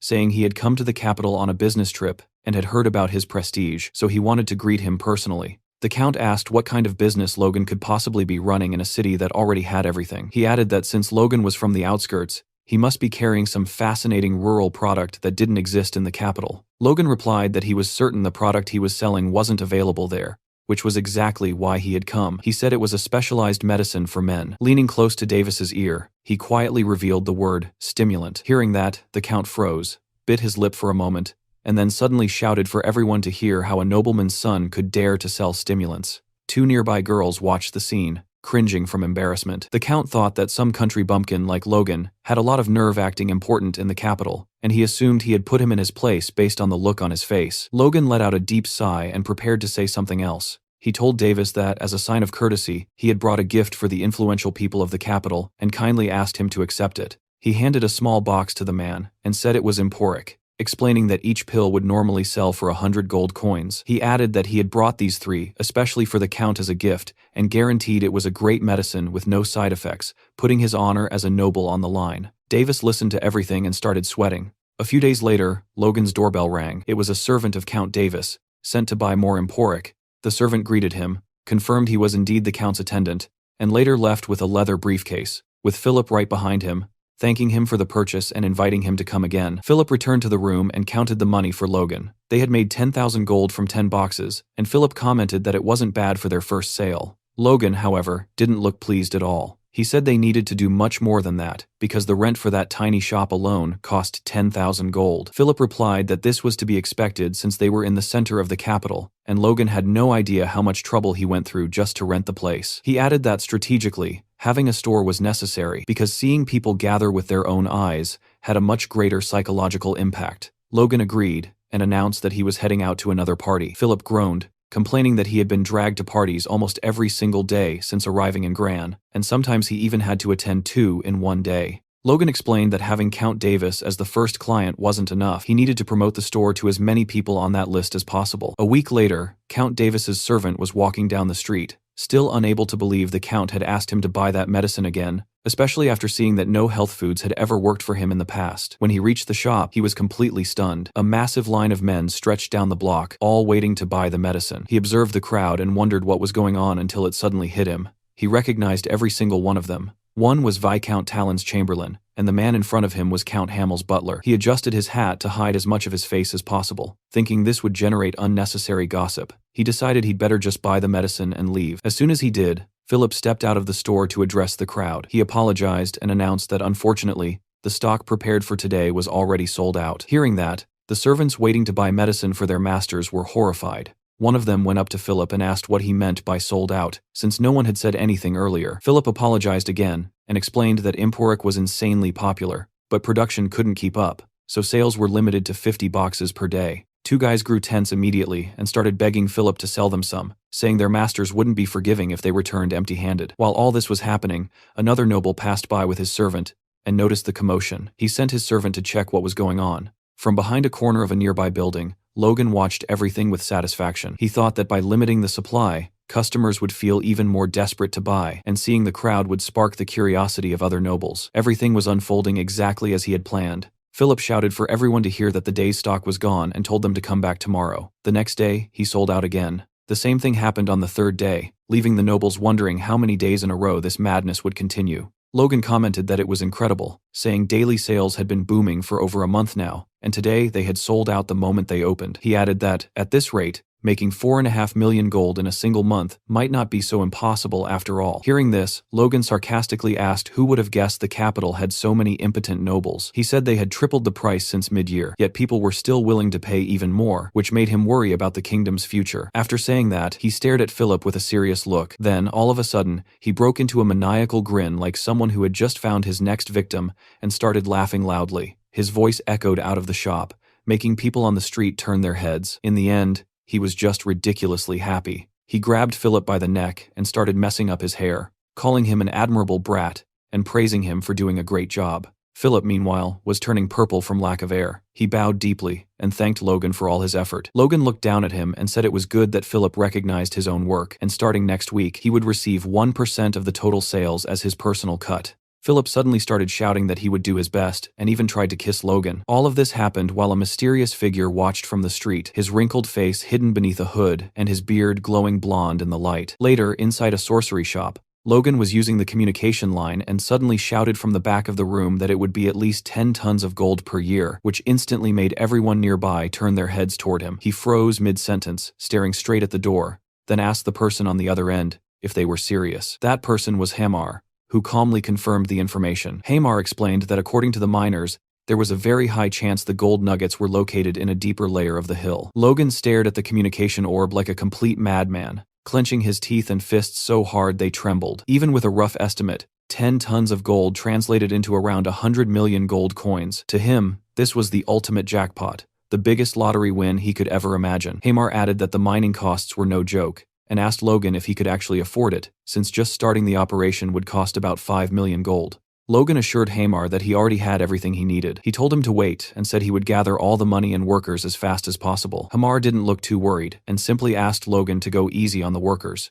Later that night, in the middle of the city, Logan walked through the streets while thinking about how the initial investment for the mine would be around 5 million gold. If he kept selling as he was earning roughly 4.5 million gold per month. Come to think of it, even if he only sold for 2 months, he would still have money left over, since he still had about 700 boxes of medicine in stock. He started thinking about going back home to get more merchandise and beginning the mental development stuff, but something suddenly caught his attention and snapped him out of his trance. Logan looked toward a shop and sensed that someone was inside. In an instant, he rushed over, thinking it might be robbers. He violently kicked the door open, sending it slamming into the wall, and began searching the place from top to bottom, but the room looked completely empty. Logan drew his sword, wondering if the culprits had somehow vanished, then reminded himself there was only one door. They had to still be inside. Just as that thought crossed his mind, a shadow zipped past him. He realized it too late and slashed at the cloaked figure, but missed. He shouted, demanding to know who was there. When he turned around, no one was in sight. He stood still with his sword pointed at nothing, his heart pounding. Impossible, he thought. He was absolutely sure he had felt someone there. Then that feeling came again. He looked up, guessing the thief might be on the roof. Without hesitating, he leaped upward. Aiming at the cloaked figure, he raised his sword, ready to stab, but the culprit moved at the last second. Logan faced the figure on the rooftop, sword in hand. He demanded to know the man's identity, but got no answer. Instead, the figure simply vanished without leaving a trace. Logan was completely stunned by what had just happened. He kept thinking about how there was no sign of any presence, even though the guy had been right in front of him moments ago. He looked down at his own hand and realized he was holding a piece of the man's cloak. He stared at it, wondering what the hell had just happened. The next morning, Logan told Philip about the incident, and together they concluded that an aura-using thief had infiltrated their shop. Logan said he was only speculating, but that the intruder was at least an advanced force user. That was a term used for people even more powerful than high-rank knights. He added that it wasn't just a feeling. That guy wasn't merely high rank, he was on a whole different level. Philip was shocked that someone who could use aura was committing petty theft. Aura was enough to turn even a slave into a noble, so he couldn't understand why someone like that would be running around stealing. He asked what the man had taken. Logan replied that it was exactly what Philip was thinking. He had stolen only 2 pills of the medicine, Emporic, just that. Hearing this, Logan concluded that if he only stole 2 pills, it wasn't for money. He had taken them to use himself. Philip then asked if there were also impotent people among aura users. That's when it clicked for Logan, and he agreed. Logan asked if there were any names of aura users on the informant's list, but Philip said there weren't. The informant had asked for an extra fee for that information since it was top secret, and Philip had refused. But after thinking about it again, Philip said maybe there was one person who came to mind. An aura user in the capital who had no descendants. A muscular, well-dressed, noble with blonde hair and a beard, was walking down the street with his wife, watching some children play. His face looked gentle, and his light blue eyes were filled with longing as he stared at them. He was startled when his wife asked what he was looking at. He turned and told her he was just admiring the scenery outside, sweating nervously. She clearly didn't buy that lame excuse, and asked if he was staring at the children again. He tried to convince her he was only enjoying the view, and wasn't thinking about anything silly. Then he hugged his wife and said they should go home. She kind of ignored that, and instead told him she was very happy to have met him, asking if he knew that. The man looked at her with happiness in his eyes, and a small smile tugging at his mustache. He hugged her even tighter, and said he felt the same. This man was Felix Esperanza, the kingdom's greatest swordsman. It turned out that the deep sadness and regret in his heart started with an injustice he suffered when he was young. While fighting for the country, he had been wounded right between the legs. At the time, it was just considered a wound of honor for a knight who fell in battle, and since he was young, he didn't think much of it. But later in life, Felix kept wondering what the point was of holding the title of duke and being known as the strongest in the nation if he had no son to succeed him. To him, it all felt meaningless. A memory from the past appeared, showing Felix explaining his situation to his wife. She was far more understanding than he expected, so much so that he was shocked. She acknowledged that he must have suffered a lot and asked with tears in her eyes if he was okay with it, saying she wanted to stay by his side and serve him. Seeing that, Felix wondered if there was any way he could ever repay the immense love he had received. Later, Felix was seen strolling through a path in the castle gardens with one of his servants. The servant warned him that the family meeting was about to begin and asked if he was sure he didn't need to hurry. Felix replied that arriving early was pointless anyway, since the only thing that would happen was everyone pressuring him to produce an heir. The servant hesitated, then carefully mentioned that a very effective medicine had recently started circulating in the capital. Hearing that, Felix asked sarcastically if that was really true. The servant went on, saying that apparently the medicine even cured physical injuries, but Felix still didn't seem interested. The servant insisted, explaining that he knew Felix didn't believe in these things, but there were many reports of people who had amazing results. Hearing this, Felix lowered his head, ashamed to admit to himself that he had already tried the medicine, and on top of that, he had stolen it. Even though his wife's tears still weighed on him, he couldn't believe he had stooped so low as theft, a disgrace to the discipline he had always upheld. Worse, after taking the medicine, absolutely nothing had happened. So he told Louise, his servant, not to believe everything he heard. He began convincing himself that he was right, that the story about the medicine working was just a fake rumor, and that there was no way it could fix something, even Aura couldn't. He thought he should have given up already. At the gates of the estate, Logan was talking to a guard who told him he couldn't let him meet Felix without an appointment. Logan calmly asked the guard to simply tell Felix his name, saying he was sure Felix would want to meet him as soon as he knew who was asking. Earlier, Logan and Philip had talked about this, and Philip had been shocked, asking if Logan was really planning to visit the Duke in person. Logan had nodded, and Philip started teasing him, asking if he was going to chase down the strongest man in the kingdom, just to ask whether he stole something or if he was impotent. Philip freaked out and asked if that was seriously Logan's plan, but Logan calmly asked if Philip was imitating him. Philip told him he should act like nothing had happened, otherwise he'd get into trouble for no reason, warning that if things went south, they were screwed.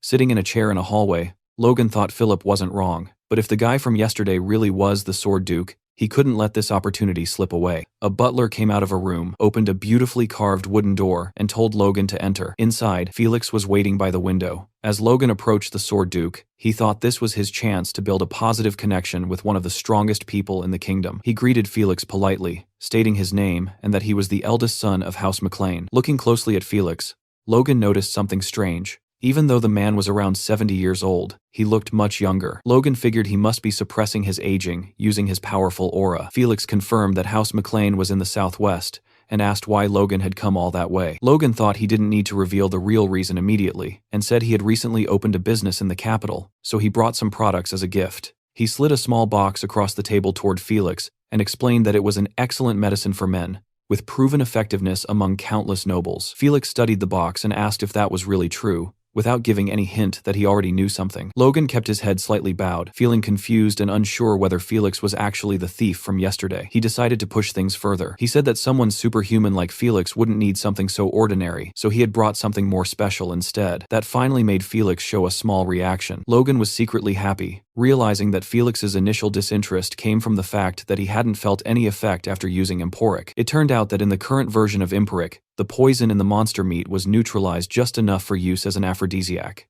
But that mild poison had no effect on the body of a superhuman like Felix, so Logan had concentrated that poison again and again, creating a far more potent concentrate. He told Felix it was a limited edition version of Emporic, and that finally sparked the man's interest.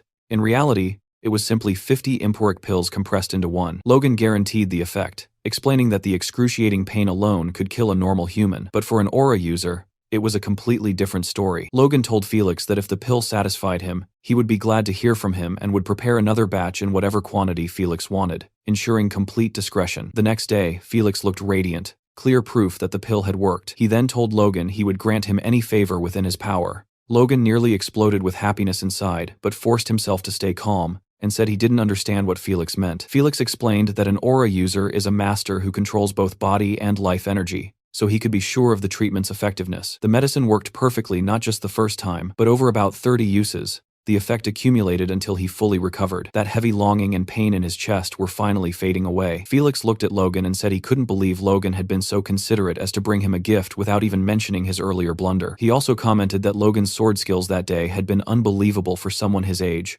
Because of that, he was certain Logan was exactly the kind of person you'd expect to have such a miraculous medicine. Poor Felix. He'd been stuck in a dry spell for so long that he'd basically gone insane. He admitted he might have spoken too soon, and revealed that he now saw the possibility of being cured of a chronic illness, thanks to Logan's gift.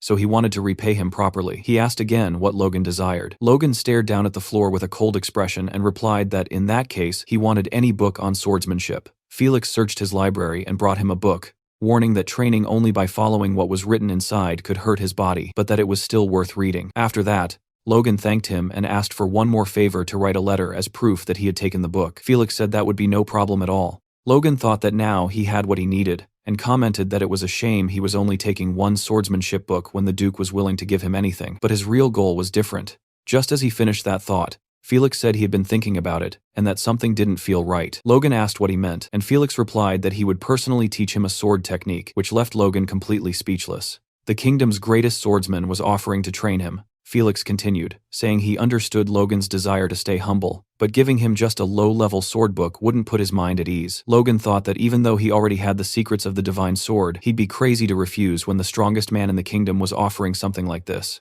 Ecstatic, he thanked Felix for the opportunity, thinking he had just hit the jackpot once again. In the training grounds, Felix and the young man stood facing each other. Felix remarked that judging the talent of outstanding youths was one of an old man's simple pleasures, so he told Logan to focus, because he wouldn't be holding back at all. Logan steadied his stance and prepared himself. Felix told him to draw his sword, but Logan found himself frozen in place, overwhelmed by the master's aura. A massive pressure crashed down on him, making it impossible for him to even touch his weapon. This was the terrifying power of a high-level aura user. Logan wondered if all of them could do this, imagining how terrifying it would be if paralyzing the body was common among such people. If that were the case, every fight would turn into nothing more than a contest of whose aura was stronger. He quickly realized this wasn't just brute force, but some kind of refined technique. Finally, he managed to draw his sword just a little. He thought he needed to use his force to sharpen his senses, instead of reinforcing his body, and then analyze that strange energy pressing down on him. Every time he tried to move, Felix's force spread outward from its original point. Logan couldn't understand how something like that was even possible, but he knew he had to deal with it somehow. He figured that the moment Felix was about to disperse his force,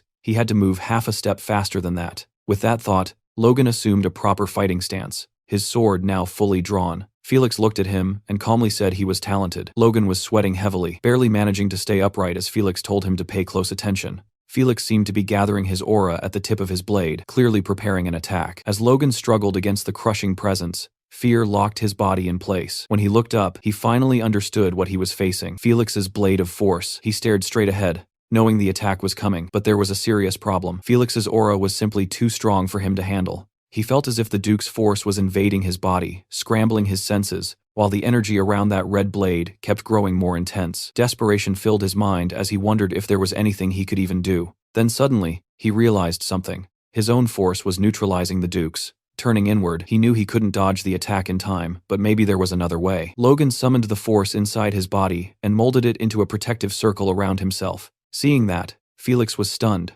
wondering if Logan was really planning to block his attack using force. Immediately after, the master swordsman shifted into an aggressive stance, his blade pulled behind his back and charged with energy, ready to strike Logan down. He stepped forward and leaped at the young man, with a murderous glare. Logan braced himself in a defensive posture, his sword held in front of him and wrapped in his protective aura, while a shiver of fear ran down his spine. As expected, Felix's blow slammed into him head-on and sent him flying backward. Logan crashed into the wall, and even his sword seemed to suffer damage. Felix, meanwhile, didn't even look winded. He stood there calmly, staring at Logan with a cold, unreadable gaze. Using his shattered sword as support, Logan tried to stand up, but his body was trembling. His blade was broken into pieces, and all he could think about was what had just happened. Felix turned toward him and asked if he really thought he would teach him something Logan couldn't eventually figure out on his own. He then revealed that he had seen everything, and pointed out that without even realizing it, Logan had gone completely serious at the end. With a proud look on his face, Felix praised him, amazed that Logan had faced the attack head-on, thinking that some people were simply born to stand out. As Logan finally passed out, Felix commented that it would be entertaining to watch him grow even stronger. A little later, Felix's butler asked Logan if he was leaving already, adding that the Duke had invited him to stay until he fully recovered. Logan replied that it was fine, and that thanks to the potion Felix had given him, he felt completely okay. Hearing that, the butler said he would walk him to the door. Outside, he wished Logan a safe journey, and Logan thanked him. After that, Logan quickly walked away, vanishing from the butler's sight, leaving him wondering how Logan had disappeared so fast. Turning a corner, Logan kept moving while limping slightly from the pain of Felix's attack. It hurt like hell, but he wasn't about to waste such a valuable potion on a minor injury. He couldn't believe the Duke had given him a superior-grade potion, something practically impossible to find, as if it were nothing. Logan thought that his own power had already evolved enough to heal internal wounds by itself, but the damage Felix had caused would be much harder to deal with. In the end, he looked at the potion and muttered that either way, he had gained far more than he had lost. Then Logan took out a note Felix had given him, with the coordinates for the mansion's communication channel. Felix had told him that if Logan ever had any problems, he could just get in touch. Logan felt genuinely happy, thinking about how Felix had actually come to view him favorably. To him, it felt like Felix was practically treating him like a disciple, and that relationship would definitely be useful in the future. Just as that thought crossed his mind, Philip suddenly appeared from behind, scaring Logan badly. Logan turned his head and asked what Philip was doing there, and Philip replied that he had been waiting at a distance for Logan to come out. The moment Logan showed up, Philip asked why he looked so pale. Worried, he practically shouted at him, asking if Logan had done or said something rude to anger the Duke. Logan replied that it was the complete opposite, and that he had just had a small swordsmanship lesson with the noble. Suddenly, he coughed and blood sprayed from his mouth, terrifying Philip. Seeing that, Philip panicked and said he was going to prepare everything for them to flee, and would get the fastest horses available. Logan tried to explain that Philip was completely misunderstanding the situation, but Philip kept muttering and didn't listen at all. A week later, at Logan and Philip's shop, a notice on the door announced that Emporic was out of stock and asked customers to come back later. Inside, Logan appeared with a victorious expression and declared that their total profit from Emporic sales had reached an impressive 4.1 million gold coins. Impressed, Philip replied that if sales kept going at this pace, surpassing 4.5 million gold in a month wouldn't be difficult either. They exchanged confident looks and let out a cheer of joy that echoed outside the shop. But the celebration didn't last long. Logan, suddenly serious again, asked Philip if he was so happy that he didn't need a bonus this month. Philip instantly snapped back to reality and begged him not to ruin his daydreams. Then Logan commented that he had made sure the monster meat they bought at the market would be processed without any issues, and he praised Philip for doing a great job.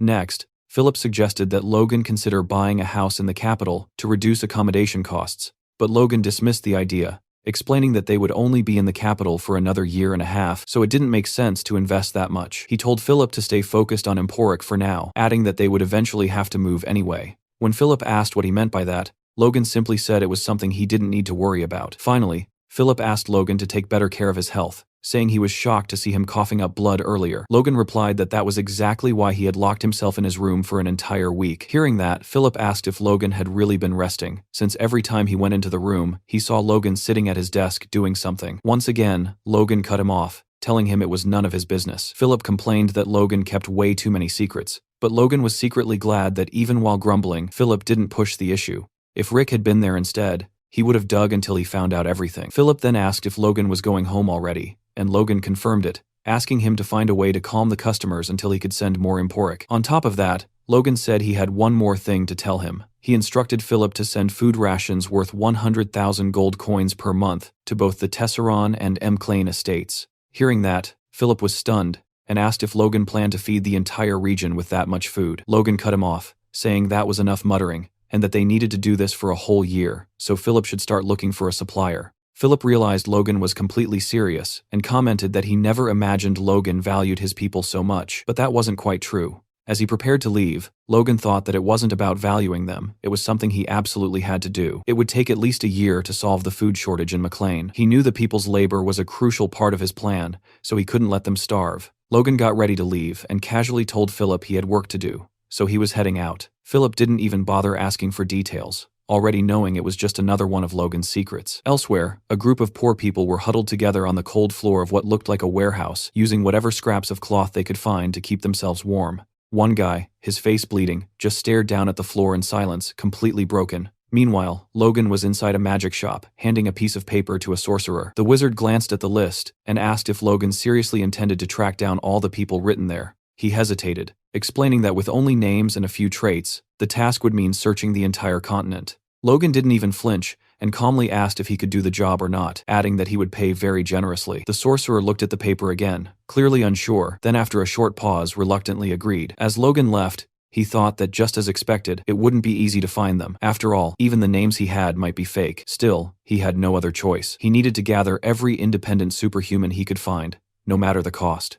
These were the people who had reached that stage in his past life but never joined any organization. Every single one of them would become a critical ally in the upcoming war against the Empire, especially one specific mercenary who had once fought on the Empire's side. While walking, Logan suddenly stopped. He let out a sharp breath and realized he'd been rushing things way too much. With everything going smoothly in the capital, he was moving too fast. He looked up at the sky and reminded himself that he actually had plenty of time. He could afford to slow down, but that belief that he had plenty of time might not be true at all. In a dark room that looked like a dungeon, a man tried to calm down a furious elder chief. The old man was completely possessed by rage, shouting that someone was mistreating his disciples, and demanding to know if the man had other henchmen, even mentioning some tower master. The man explained that he was only there to deliver information, but the elder didn't care at all. His fury stayed uncontrollable. Then the elder demanded to know why his disciple had been summoned this time. The man replied that the young man had been sent to the far southwest countryside, to the Mlan region, for a 6-month business trip. Hearing that, the elder slammed a heavy hand on the man's shoulder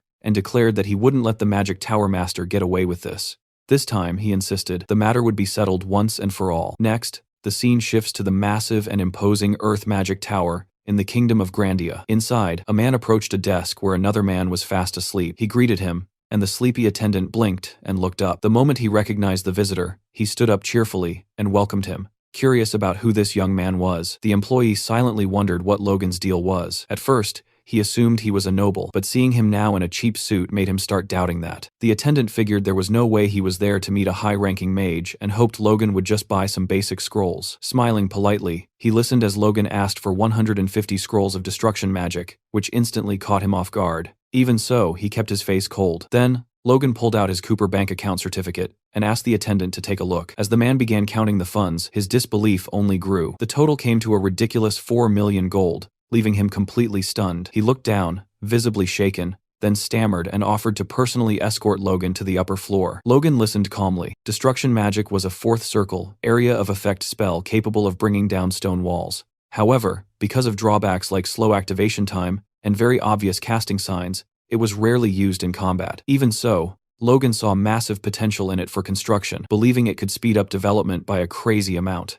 Logan soon found himself speaking with an older man who asked if he really wanted to buy 150 scrolls. Logan replied that he absolutely did. The man, Radius Great, the master of the Earth Magic Tower, didn't hide his nervousness, since it had been ages since they'd had such a wealthy client. Logan remembered how just minutes earlier, the master had come running the moment he heard Logan wanted 155 scrolls, which was a pretty strange reaction for someone of his status. It turned out Radius had been Tower Master for 5 generations, yet he only had 1.5 million gold to his name, showing just how bad the tower's finances were. Logan immediately realized that this weakness worked in his favor, so he told Radius that his own house, McLean, was nothing more than a bunch of petty thieves from the southwest, and he understood if the master had never even heard of them. Hearing that, Radius apologized to Logan, admitting that his young apprentice had made a mistake and promising he would scold him severely. Logan waved it off, saying it wasn't necessary. The master replied that Logan was extremely generous. All the while, the guy at the counter was internally freaking out. The master, however, looked irritated, thinking he had almost lost such an easy catch like Logan. Even with Logan insisting,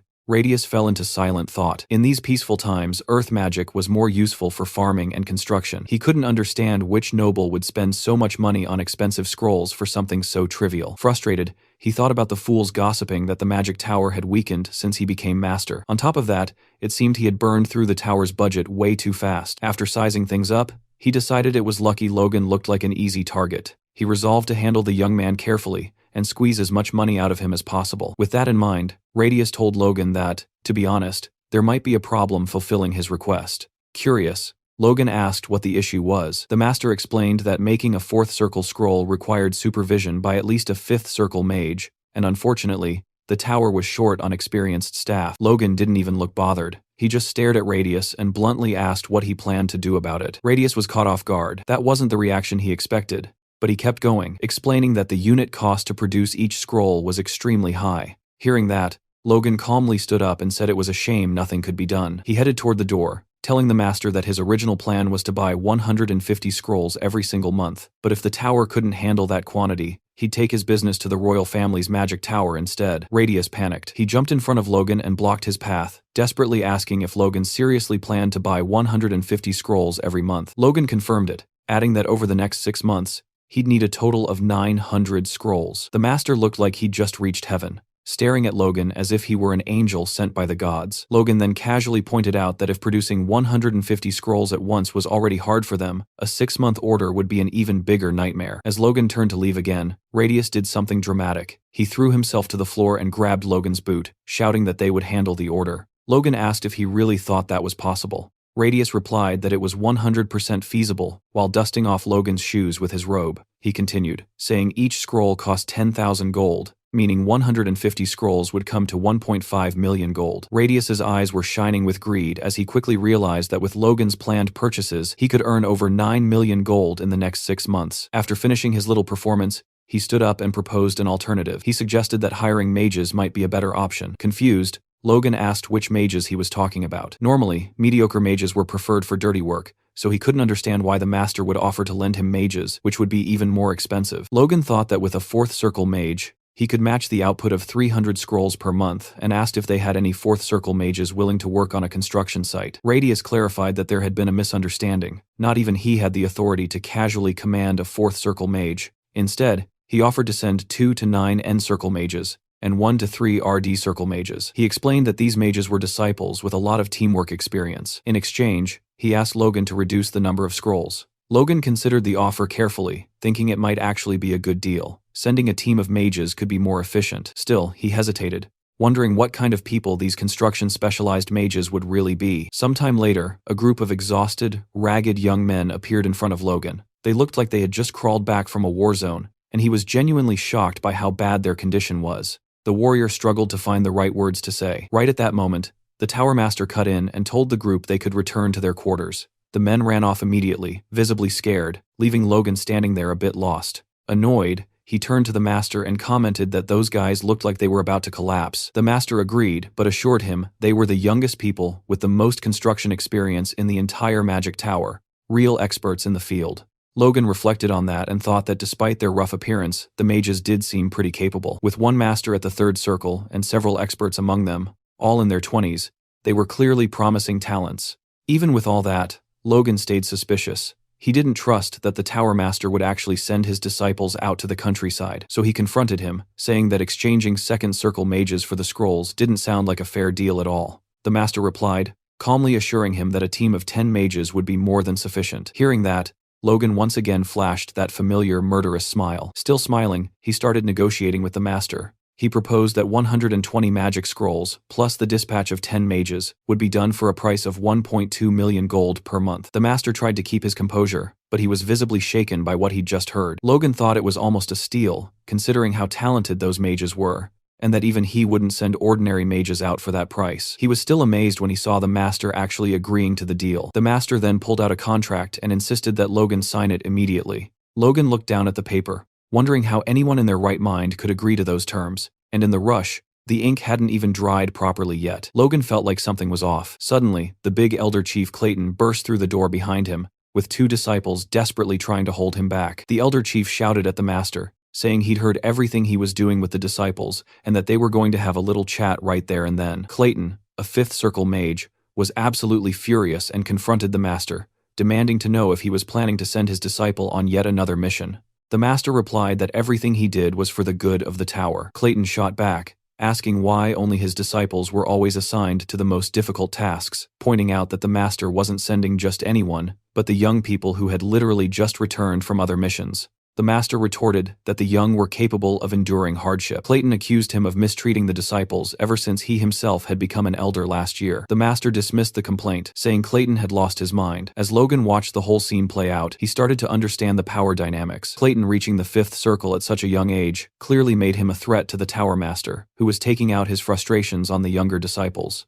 Despite all the tension, Logan stayed calm, quietly satisfied that this internal conflict was playing straight into his hands. The Tower Master then turned to Clayton and coldly declared that if he wasn't willing to follow orders, he didn't care about their fate at all. He told Clayton and his disciples to leave right now if they wanted, and the elder asked if he was serious. Hearing that ultimatum, Clayton began to channel his magic, clearly preparing for a fight. Even with a clash about to explode, the master stayed impassive and asked Clayton if he really wanted to go through with it. While Clayton was charging his magic, the ground around the two of them started shaking. One of the disciples realized how dangerous this was and shouted that they needed to stop those two. Clayton then yelled at the Tower Master to get ready. The master just stood there, watching Clayton take a fighting stance. And then, out of nowhere, Logan slammed his hand down on the table with force. Everyone's attention snapped to him. He looked completely unfazed by the chaos around him. Both of them were speechless at what Logan had just done, and the young disciples were also in disbelief. Logan calmly showed them the piece of paper he had just stamped. It was the contract he was supposed to sign with the Tower Master, now fully finalized. He then simply told the 10 people waiting in the room to follow him. After that, he addressed both Clayton and the Tower Master.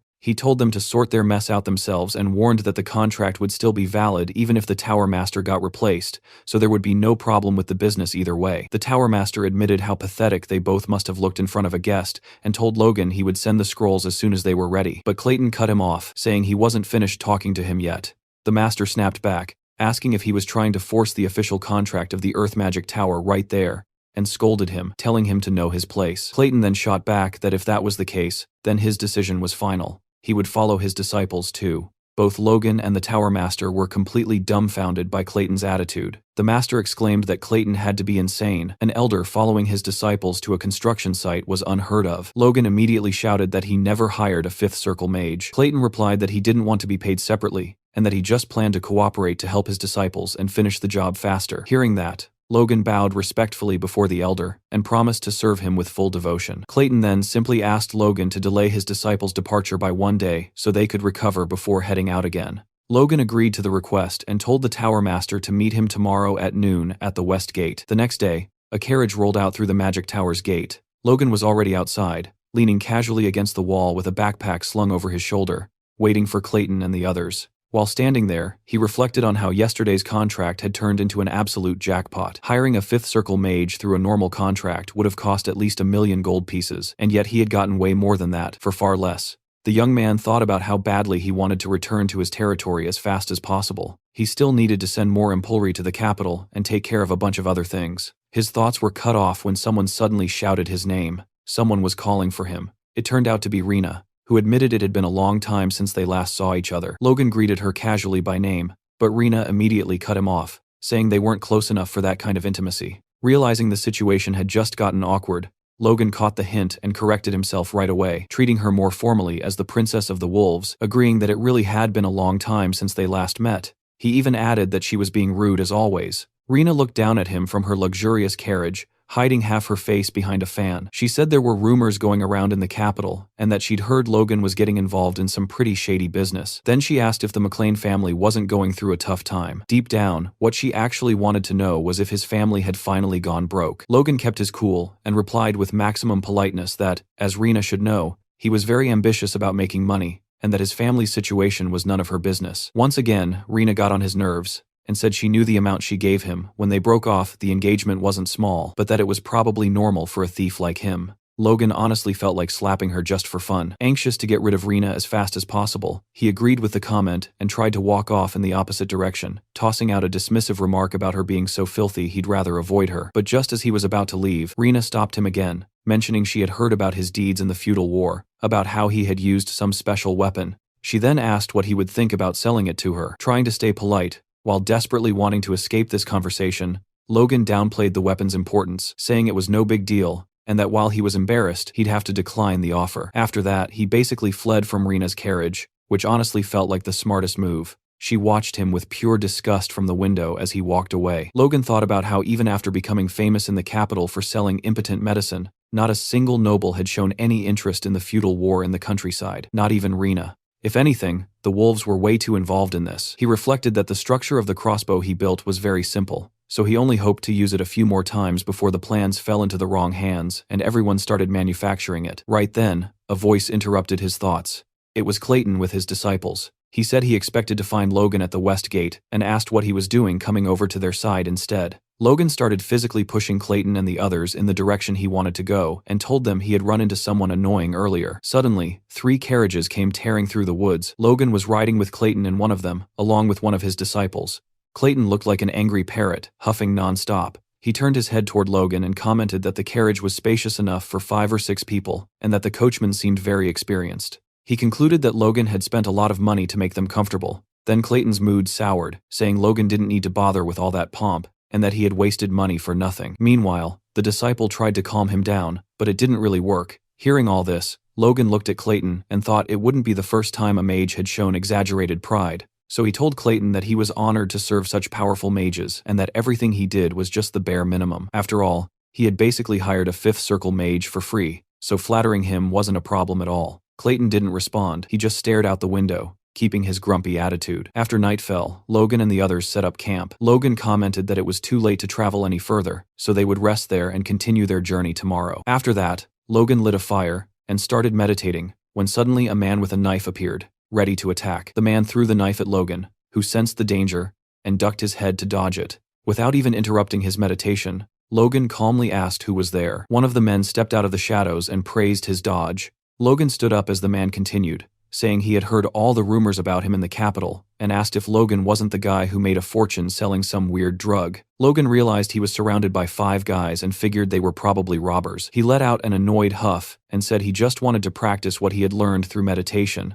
But honestly, this was the perfect opportunity. Since they had interrupted him, he drew his sword and warned the bandits that they were about to become his training partners. One of the bandits mocked him, laughing and jeering. Logan didn't even react. Without hesitation, Logan slit the bandit's throat in one clean motion, silencing his laughter instantly. 2 of the others stared at their fallen comrade, completely unable to understand how Logan had moved so fast, and one of them called him a bastard. Another bandit jumped in to attack. Logan took an aggressive stance. The moment the bandit got close, ready to plunge his knife into him, Logan dodged and sliced his belly in a single swift motion, sending him flying through the air. The guy crashed into a tree and seemed to have passed out. 2 men were already down, leaving only 3. One of the bandits realized there was no way they could beat Logan and shouted for the others to run. That's when he noticed he couldn't move his legs at all. At that moment, Logan started charging his aura, and the way he held his sword looked strangely familiar. He was copying Felix's movements. Logan forced enough mana into his sword to replicate the attack Felix had taught him. The aura blade was ready. He planted his foot on the ground and cut through the air with absurd force. The strike hit 2 of the opponents squarely, knocking them down instantly. Then something weird happened. He suddenly lost the aura he had managed to conjure,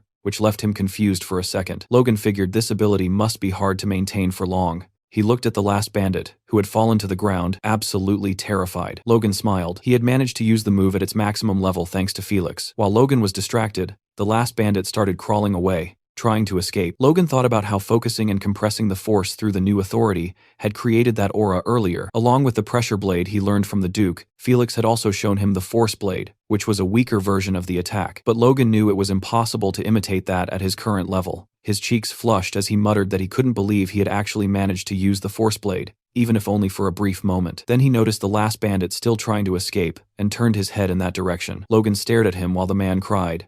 Realizing just how screwed he was, Logan prepared to attack again, which terrified the poor guy even more. Walking toward him, Logan explained to himself that using the force coming from the sword to dominate the enemy created the ability known as the pressure blade. And just as he was about to stab the last bandit, Logan flashed that predatory smile again. He said this ability should be enough to use in a real fight. After killing him, he glanced at the bodies around and wondered if he had overdone it a little. Suddenly, a voice came from behind him, taking Logan completely by surprise, saying he had witnessed everything. The speaker was Clayton, and he looked furious. Logan turned toward him, confused about why he was angry, wondering if Clayton thought he had gone too far even though those guys were robbers. If Clayton decided not to work with him anymore, Logan would be in serious trouble. But that wasn't what happened. Clayton stared at the young man, and, to Logan's shock, praised his skills, saying he was incredible. Logan stood there, stunned and speechless for a moment. Still grumpy as ever, Clayton added that even though he didn't understand much about force users, what he had just seen wasn't normal for someone Logan's age.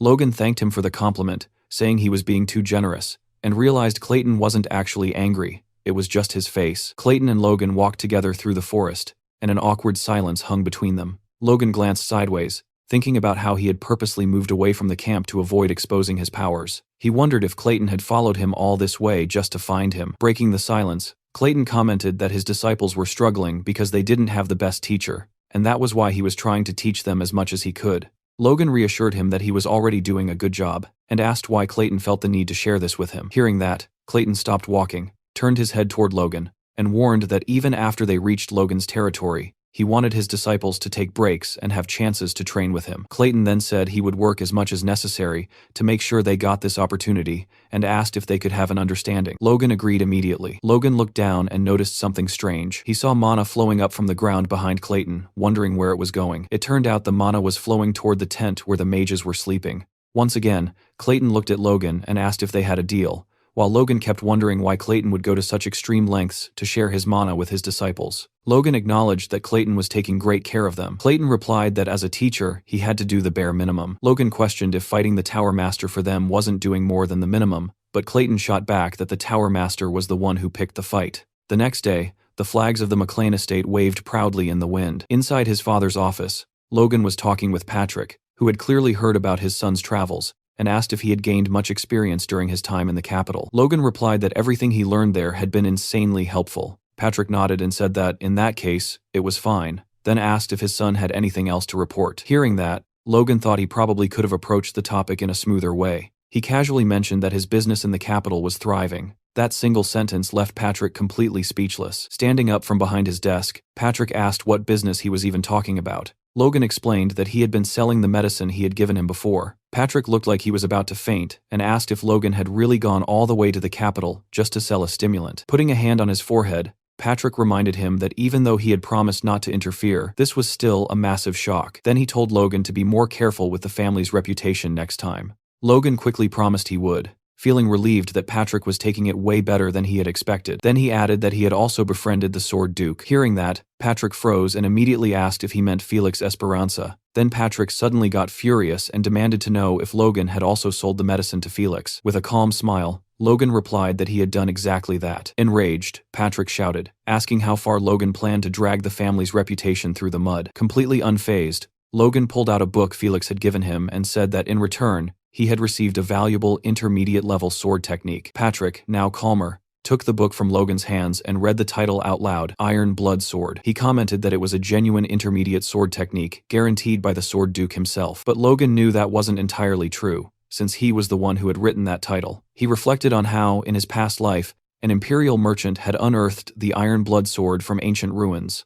It had been considered one of the best intermediate sword techniques of its time. At first, the merchant had only copied and sold it to a select few, but eventually it leaked, and copies of the full technique spread all over the market. Over time, it became so common that even ordinary people managed to learn it. Logan figured that wouldn't happen for another 10 years in this life, so having the family's knights learn it now would be a huge advantage. He also thought that if they added the sword's chi and the divine secrets of the sword on top of it, his father and Ronian could use it as a real trump card. That said, the Iron Blood Sword technique pushed raw strength to the extreme, and to prevent it from causing internal damage, Patrick would normally never allow something like that. But slapping the Sword Duke's name on the book would almost guarantee Patrick accepted it. Patrick flipped through the contents and commented that this was on a completely different level from the records their family had passed down. His hands trembled slightly as he held the book, realizing that in reality, acquiring intermediate sword skills was insanely difficult. He thought that was the reason he had been stuck at the same level for 10 years. Patrick then told Logan that properly mastering this technique would boost the total strength of the Knight Order by at least 30%, and he wondered out loud how they could ever repay the Duke's kindness. Hearing that,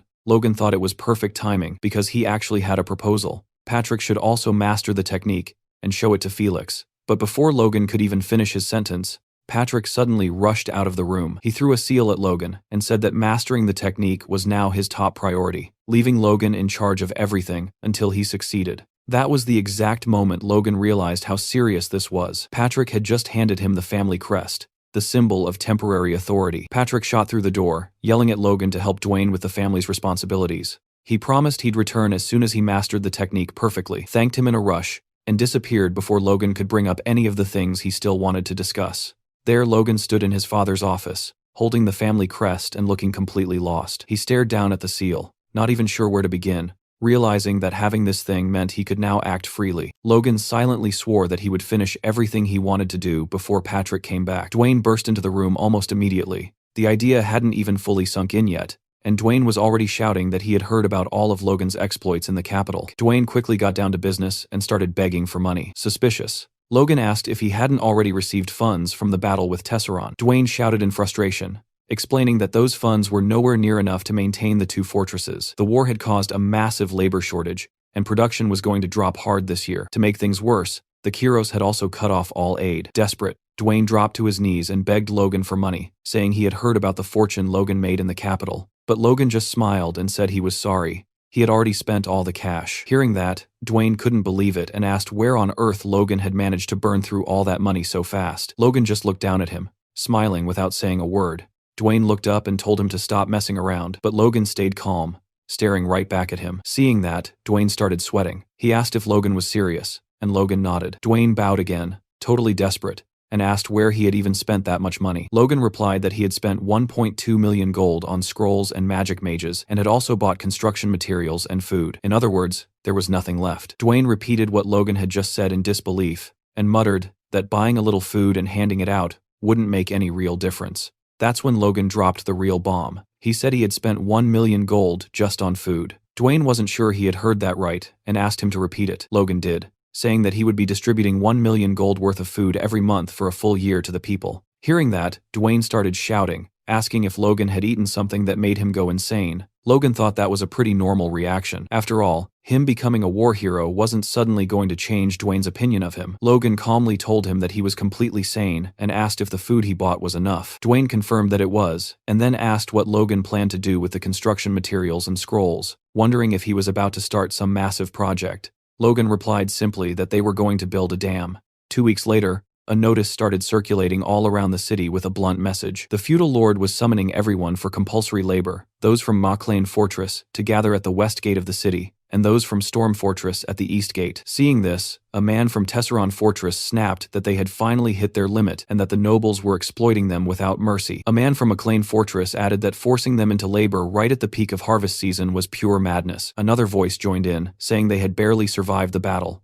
only for the feudal lord to now try and crush them anyway. Furious, they started questioning whether the message even gave them a choice: die while fleeing, waste away working, or just starve to death. In the end, they realized every road led to the same ugly ending. Determined, they grabbed pitchforks and whatever tools they could find. Ready to confront the feudal lord in open rebellion, the whole crowd gathered in front of the Maclean estate, and a young man turned to an older one and quietly asked if they were really going to go through with this. The older man answered firmly that the lords were treating them like dogs, while they themselves could barely survive on grass. He looked at the crowd and declared that this time, picking a fight was worth it. A bead of sweat rolled down the young man's forehead as he nodded and agreed, saying he'd rather take the chance and fight back. Right then, the castle gates opened.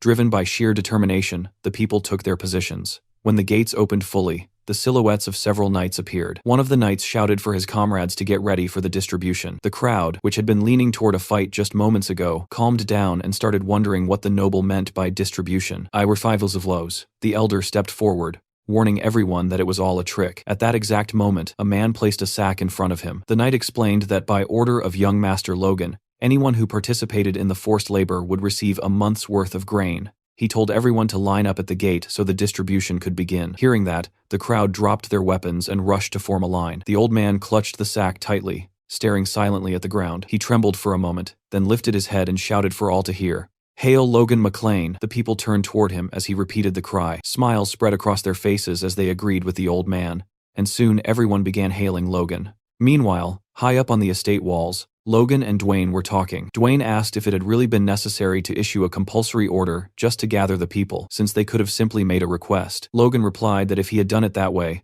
not even a quarter of them would have shown up. After all, no one there trusted the nobles. He explained that nobles saw their people as property, but life as a mercenary had taught him that for common folk, between good nobles and bad nobles, there's really only one difference: which one takes more. Logan told Dwayne that even his own father thought more of the knights than the people, believing knights were the true strength of a nation. That was why, even without money, Patrick still maintained an order of 50 knights. That was exactly why Logan had forced them to gather like this, so they would truly believe. Logan then turned to Dwayne and asked why he was staring at him. Dwayne replied that he was just surprised, saying the young master had been surprising him a lot lately. Logan told Dwayne he was being silly, and that since Dwayne listened to him and trusted him so much, he could go ahead and start the construction. Dwayne got annoyed hearing that again and asked Logan to think it over one more time, saying it made no sense to spend 2 million gold on that construction. He then asked if it was even possible to build it in the first place. Logan replied that Dwayne was starting to sound just like Hamar and Clayton. He said he had already revealed his plan to the two of them, and both had been left speechless at the idea of building a dam.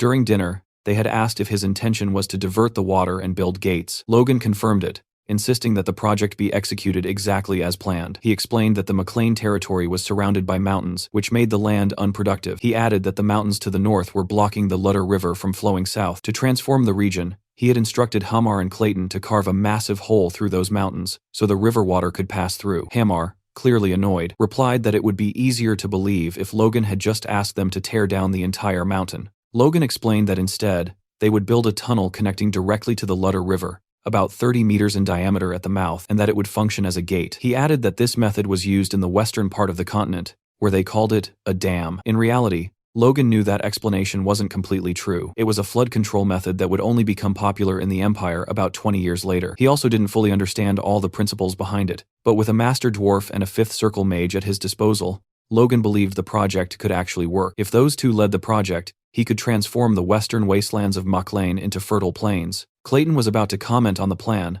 but Hamar cut him off, insisting that choosing the right spot was crucial. He explained that soil composition was fundamental and that they needed to consider water levels to prevent the tunnel from collapsing. They would have to build an arched structure and ask the mages for help. After hearing all that, Clayton turned to Hamar and asked if Logan's idea was really feasible. Hamar, surprised that he had said all that out loud, could hardly believe it himself. Hearing everything, Logan held his wine glass and confidently acknowledged that the plan was possible. That made both Clayton and Hamar start sweating. Hamar, trying to backpedal, began to say that he was already busy with other tasks, including the new mining operation. But before he could finish, Logan interrupted him, explaining that was exactly why he had prepared magic scrolls and mages.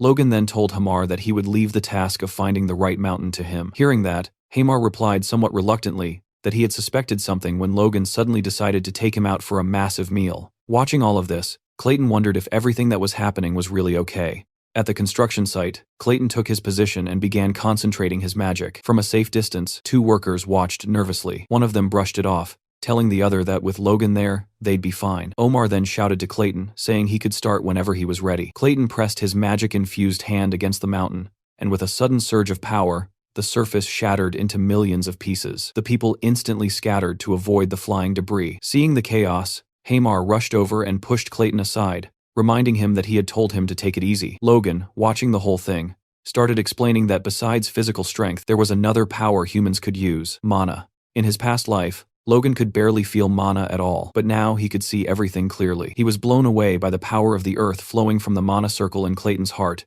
weaving intricate patterns that stimulated and broke apart the stone wall. Impressed, Logan realized that the development of his force core had supercharged his senses to an absurd level. Clayton turned toward him with a small smile and told the young man to pay attention to the next trick, saying this was just the beginning. At first, Logan wasn't that impressed, but he watched closely as Clayton raised his hand and then suddenly clenched his fist. In the blink of an eye, all the stones from the previous explosion came together and began floating in front of him. Instantly, Logan understood what was happening. The debris was merging to form a gigantic structure. The sheer size of the thing was insane, and the young warrior could only stare upward with his jaw dropped, while a completely terrified Hamar hid behind Logan's leg. Clayton transformed the scattered stones into a massive rock golem. Logan, stunned that Clayton could create something so colossal without any tools, started pondering the possibilities. He muttered to himself that if they could make a few more of these golems, the construction would be finished way faster, and they could even use them in war. Overwhelmed by Clayton's power, Logan grabbed his hands excitedly and asked how many golems he could create. Clayton, also hyped, asked if his students were capable of creating golems too. He then confirmed that since they were from the golem school of the Earth Magic Tower, they definitely could. Logan was glowing with excitement, but Clayton quickly cooled his enthusiasm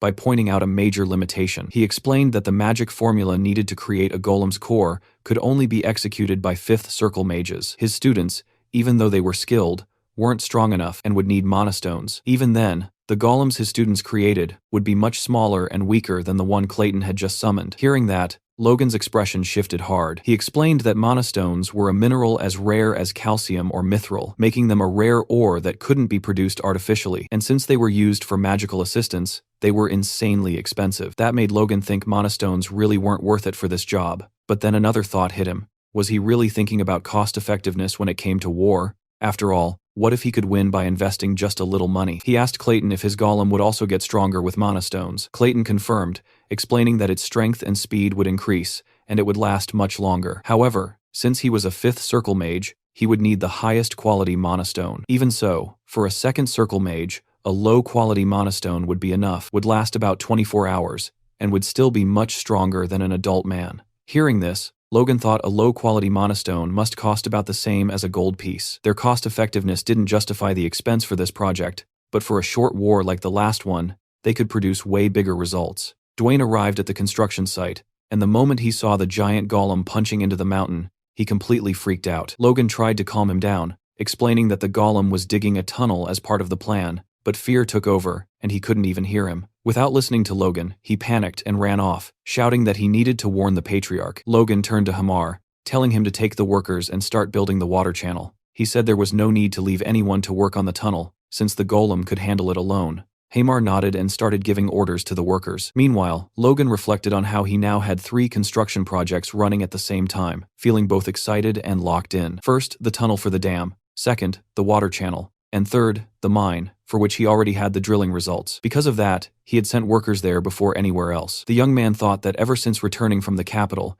he'd been so busy with the dam that he hadn't been able to keep an eye on the mine. For that reason, he decided he was going to visit it tomorrow. The next day, Logan saw people constantly going in and out of the mine, with Hamar stuck in the middle of everything, looking especially irritated. Logan walked up to him and casually commented that they hadn't seen each other in a while. Hamar snapped back, asking what the hell he was talking about, accusing him of making him run from one end to the other non-stop. In a burst of rage, he yelled that he couldn't keep up this pace anymore, and said it would be better if Logan just killed him already. He complained that he couldn't even take a proper break, and demanded to know why he had to shoulder all this burden alone. Throughout the entire outburst, Logan stayed completely silent. Meanwhile, one of the other workers noticed how frustrated Hamar was, and told the others they needed to step in. Logan gently put a hand on his shoulder, trying to comfort him. He acknowledged how hard Hamar had been working, and told him that from now on, he would let him manage and administer everything by himself. Hamar's expression shifted to pure disbelief, as he asked if Logan was serious, wondering if he really planned to dump all the tasks on him. Logan felt a small sting of sadness when he realized Hamar had seen right through his intention. With a half-playful gesture, Logan stuck out his pinky finger, and promised that, as soon as all the construction was finished, Hamar could rest as much as he wanted. Overwhelmed, Hamar tried to push the young man's hand away, but Logan held onto his finger firmly, almost making the poor dwarf cry out in pain as he threatened to break it.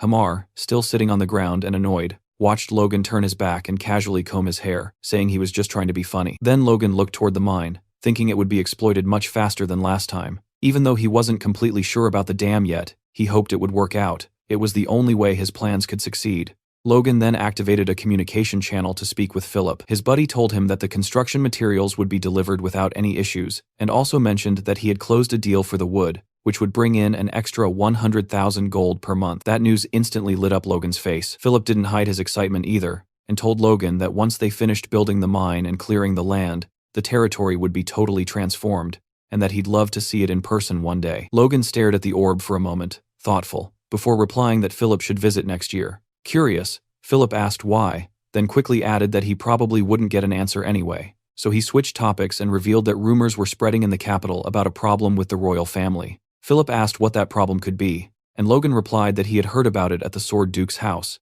but didn't know the details, only that it seemed serious. He advised Philip to try to dig up more information. Inside his head, Logan drifted into memories from his past life, remembering that the following winter, the king would suddenly die, which would trigger a civil war. Still, he knew the information he had might not be perfectly accurate. If the king's death really was sudden, things would follow the same pattern as before. Otherwise, the timing could shift. Logan understood he couldn't start preparing seriously until he confirmed what was really happening. His main priority was getting the McLean family ready. So Logan instructed Philip to allocate the remaining budget into an emergency fund, and to buy as many weapons and armor as possible, specifically enough to equip 500 men. Hearing that, Philip started sweating, saying this wasn't going to be easy at all. He questioned why Logan needed so much equipment when the McLeans only had around 100 knights. Logan explained that the gear wasn't for the knights, but for the soldiers. That answer made Philip furious. He asked if Logan had completely lost his mind, arguing that no one fully armed their soldiers, because it was a total waste of money. But Logan refused to listen to the complaints. In his thoughts, he reasoned that even if his actions looked strange, they were driven by necessity. The last war had caused a lot of deaths,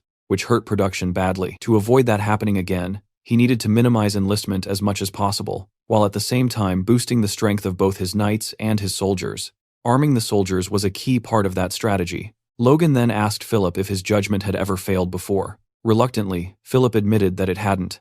Logan smirked and told him that in that case, they should move forward exactly as planned. Philip said he understood and that he'd discreetly try to find out more about the rumors. With that, Logan said the next step was securing funds through the mine, stabilizing the food supply with the dam, and upgrading the soldiers' weaponry. The basic preparations for a massive leap forward were coming together smoothly. Sometime later, a massive pile of papers sat on Logan's desk, completely overwhelming him. Dwayne stood beside him, pointing at specific documents and directing his attention, telling him to read this one, sign the other, and keep going like that, before adding that he'd bring the next batch soon. While Logan was reading one of the papers, Dwayne pointed out that he had once again signed a document without properly checking it, questioning whether he planned to keep being this careless.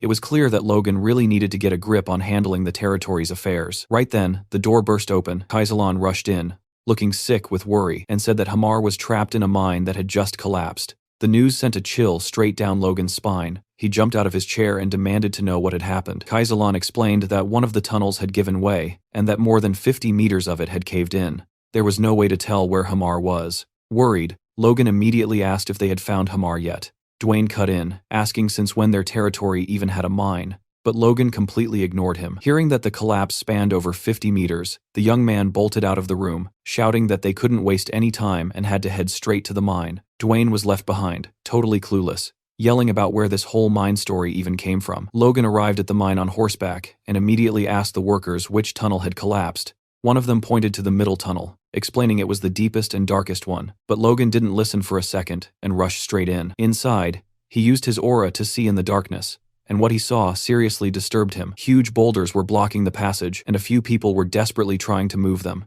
The ancient form that oversaw the mine noticed Logan's presence. Logan ordered the workers to step back. He touched one of the stones and filled it with mana. He could feel the presence of 10 trapped people, one of them carrying the same energy as Hamar. He told the foreman that they had escaped the worst of it, but there were still many victims. The foreman, completely confused, asked how he could possibly know that. Logan ignored the question and asked how long it would take to clear the rocks. The foreman estimated at least 3 days, and that instantly made Logan anxious. He knew the longer they took, the slimmer the chances of survival for the people trapped inside. Outside, Logan asked Clayton and his apprentices for help. He begged them to rescue Hamar and the trapped workers, promising they'd be rewarded handsomely. Clayton realized Logan was talking about the place where Hamar had been working. He decided to help, but made it clear it wasn't for the money. It was because people were hurt. Logan thanked him and promised to return the favor. Clayton thought it was strange that Logan, who had always been so secretive about the mine, was suddenly giving up its location just to save a slave and a few workers. He used his magic to support the tunnel, and his disciples used mana stones to summon golems. Holding their crystals, the disciples threw the stones at the rubble, and the rocks transformed into stone golems that immediately started clearing the debris. The miners were terrified. They weren't used to seeing magic that powerful. Logan was stunned by their efficiency, watching them clear several meters of rubble in just seconds. Clayton urged them to move faster, and Logan didn't just stand there watching. He joined the workers and mages, carrying rocks and helping with the removal himself. Clayton was shocked to see Logan, a noble, working so hard to save commoners and a dwarf. For him, it was a scene he had never witnessed before. Then, the master of the mine shouted that he'd found Hamar, injured and partially buried. Seeing that, Logan was terrified, but then he realized that despite the scare, the injuries were minor, and everyone was okay. A huge wave of relief washed over him, and he thanked the gods that everyone had escaped with only a few scratches. Later, in the infirmary, Logan asked Hamar what had happened. Hamar admitted he had dozed off because he'd been overworking himself lately. Logan was upset, but Hamar tried to reassure him, saying he'd be back to work in no time. Logan cut him off and told him to rest for as long as he needed. Hamar was shocked by Logan's concern and shouted that he was going to rest even if the world caught fire or aliens showed up. Leaving the infirmary, Logan was impressed that the rescue had taken only 2 hours. His thoughts were interrupted by Clayton, who suddenly appeared and said that Logan's mind was something wonderful. Logan wondered if the mage had figured out his mind was full of gold and whether he'd keep it a secret. He explained to Clayton that the mine was crucial to his plans and that he had no one else to replace Hamar. Besides, if he couldn't protect his people, he'd have no one left. Clayton was intrigued by his answer and asked if Logan wanted a magic tower in his territory. The young man was stunned. Clayton explained that it was time to get rid of the old tower master, and Logan's lands were perfect for a small magic tower. Logan was ecstatic and said it would be an honor. He asked if Clayton's apprentices would come and what the cost would be. Clayton replied that his disciples would definitely come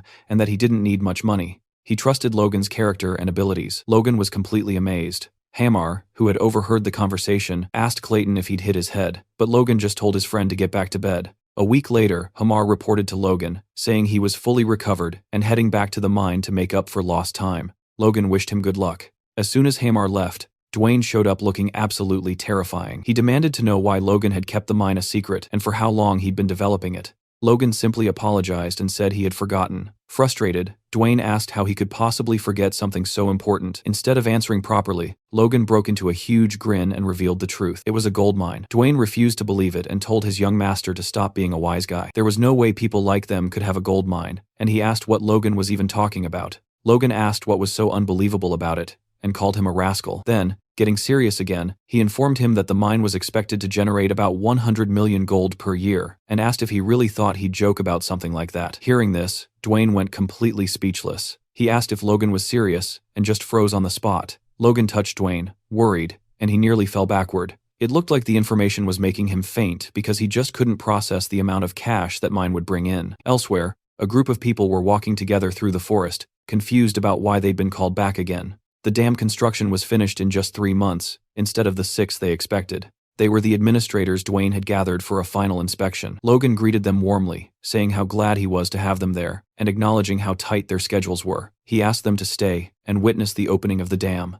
One of the administrators looked on skeptically, thinking it was a waste of time because bringing water from the Ludder River to sprinkle over the desert wouldn't make a lick of difference. He thought Logan should have invested the money more wisely, maybe by fixing the south wall. The other administrators also questioned why Logan had put in so much effort. They turned to Dwayne, who was once again standing there with his mouth wide open. Dwayne stared at the dam, realizing it wasn't built just to water some wasteland. It was actually connected directly to the underground channels of the Ludder River. If they could supply water continuously through those channels, the vast wasteland could truly become fertile land. Logan looked around and saw that everyone was gathered, the workers, the mages, and the administrators. He turned to Clayton and gave the signal. Clayton, without a second's hesitation, got ready to start the process. Hamar grumbled, complaining that they had worked their butts off so the workers themselves could open and close the floodgates. But Logan explained that the first time had to be something huge. He wanted to show everyone on the Maclane property what they had built with their own hands. An image of the dam appeared, showing some golems positioned in front of the floodgates,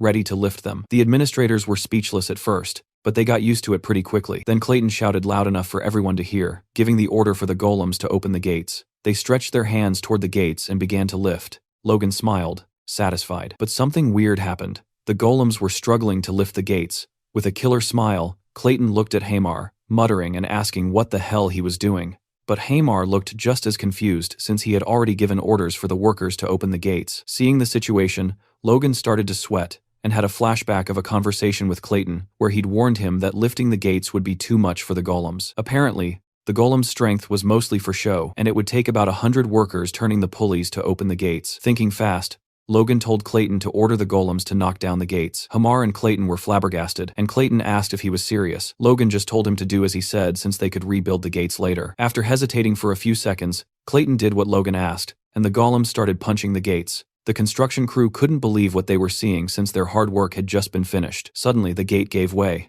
and the water came rushing down with insane force, dragging the golems with it. Everyone was confused, but Logan just grinned from ear to ear, totally thrilled. The townspeople, who had worked so hard on the construction, couldn't hold back their tears at the sight of the water, finally understanding what it truly meant. In that moment, Logan thought this would solve their food problem during the Civil War. They could start planting next spring. Even Dwayne was happy and jumped on Logan's back, scaring the daylights out of him, saying how wrong he was about the dam and begging for forgiveness. Logan told him it was all good and started teasing him, asking why a big guy like him was crying so much. But not everyone was happy. Hamar was over in the corner crying and asking how long it would take to rebuild the gates. Clayton came over and said he'd help rebuild them one more time. Logan then said they didn't need the gate urgently, and that they could take a week off and finish the mine construction first. After that, he told Hamar that once this project was done too, they'd have a long vacation again. That lit up Hamar's eyes, and he asked if Logan was serious. Logan reassured him, but what Hamar didn't know was that they'd be busy again soon. Lots of farmers would want the fertile land, and they'd need to build a new village for people to live in. Logan turned to Hamar, about to praise him, but realized that wasn't the right way to do things. He called him over. Hamar turned, curious. Logan commented that construction must be tough, even for someone like him, since he'd never heard of dwarves being good at building. That drove Hamar crazy. He asked what Logan was trying to say, and explained that after making weapons, construction was the dwarves' specialty. Logan realized Hamar was right where he wanted him, and commented that it was great to hear that. Hamar replied that it sounded suspicious, that Logan could praise him all he wanted, but it wouldn't get him anything, and asked why he was suddenly so interested in construction. Logan played it off, saying it was just curiosity. But as soon as Hamar turned his back, Logan thought to himself that after his week of rest,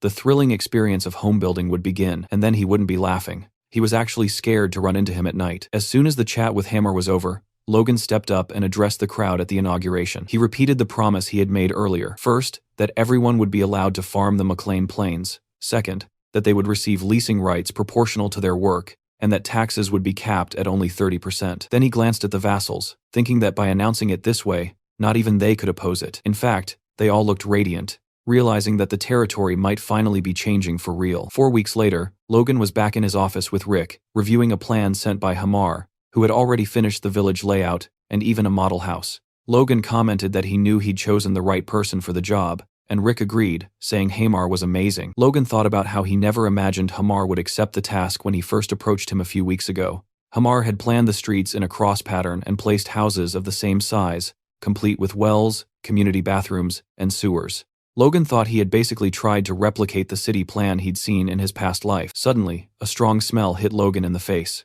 He turned to Rick and asked why he stank so bad. Rick said it was all Logan's fault, and asked why that drug was selling so insanely well, saying that if it weren't for that, he wouldn't be suffering like this. Just then, Dwayne burst into the room screaming Logan's name. Logan asked if he was ever going to knock again, but Dwayne didn't care, and immediately started saying something about Hamar. Then his expression flipped into pure joy. He told Logan that Hamar had sent word they could start mining the gold now Hamar and showed him some nuggets, explaining they had found the treasure just like that. Logan told Hamar he did a great job, and Dwayne hugged him, asking how they got so lucky to have him around. But Hamar just wanted to rest, and his eyes showed he had been awake for a very, very long time. Logan then asked him how much they could start extracting. Hamar replied that everything was on schedule, and that they could pull out a ton of gold per month, which should last at least 10 years. He once again insisted that he really needed to go rest. Logan hesitated and argued that there was still so much to do, like building the city, handling more beasts, and creating new weapons. He asked Hamar if that would be possible. Logan's request hit like an axe blow, making Hamar sweat and grab his head. Then he just lay down flat on the floor to rest. Dwayne bent over him and called him the treasure of the territory. Logan thought he'd be the only one moving forward now since there was still so much work left to do. He told Hamar he'd keep his promise and that he could take his time off. Hamar suddenly started screaming with happiness and bolted out like a flash of lightning.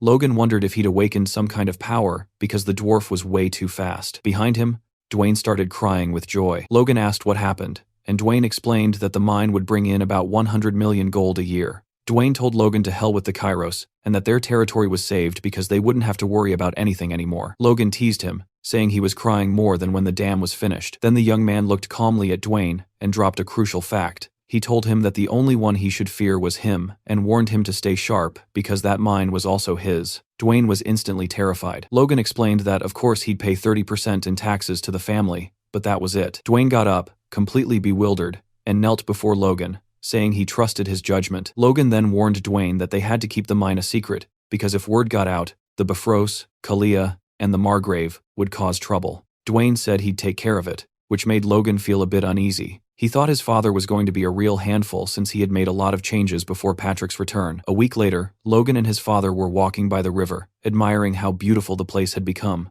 Logan noticed right away that his father had become an advanced knight. Patrick acknowledged that while Logan had been away, he had managed to accomplish a ridiculous amount. Logan tried to defend himself and explain his plans, but Patrick cut him off mid-sentence. Patrick said that having water flowing through that wasteland was insane in the best way possible, and that Logan was way better at managing the territory than he ever was. Logan tried to stay humble, but Patrick kept going, saying Logan had managed to do more in just 3 months than he himself had done in the last 10 years, and then straight up thanked him for it. Logan wanted to say he was grateful too, but Patrick interrupted him again and dropped another bomb. He announced that from now on, Logan would handle all the duties of a lord, because he wanted to focus entirely on training the Order of Knights. Hearing that, Logan was completely stunned. Patrick cut him off again before he could react and asked if he knew what he had realized during his training. Then he said it bluntly, "I got old." Patrick explained that he couldn't master the secret techniques anymore, and that now it was up to young people like Logan and Ronian to try. He said Logan had helped him break through a barrier that had blocked him for years,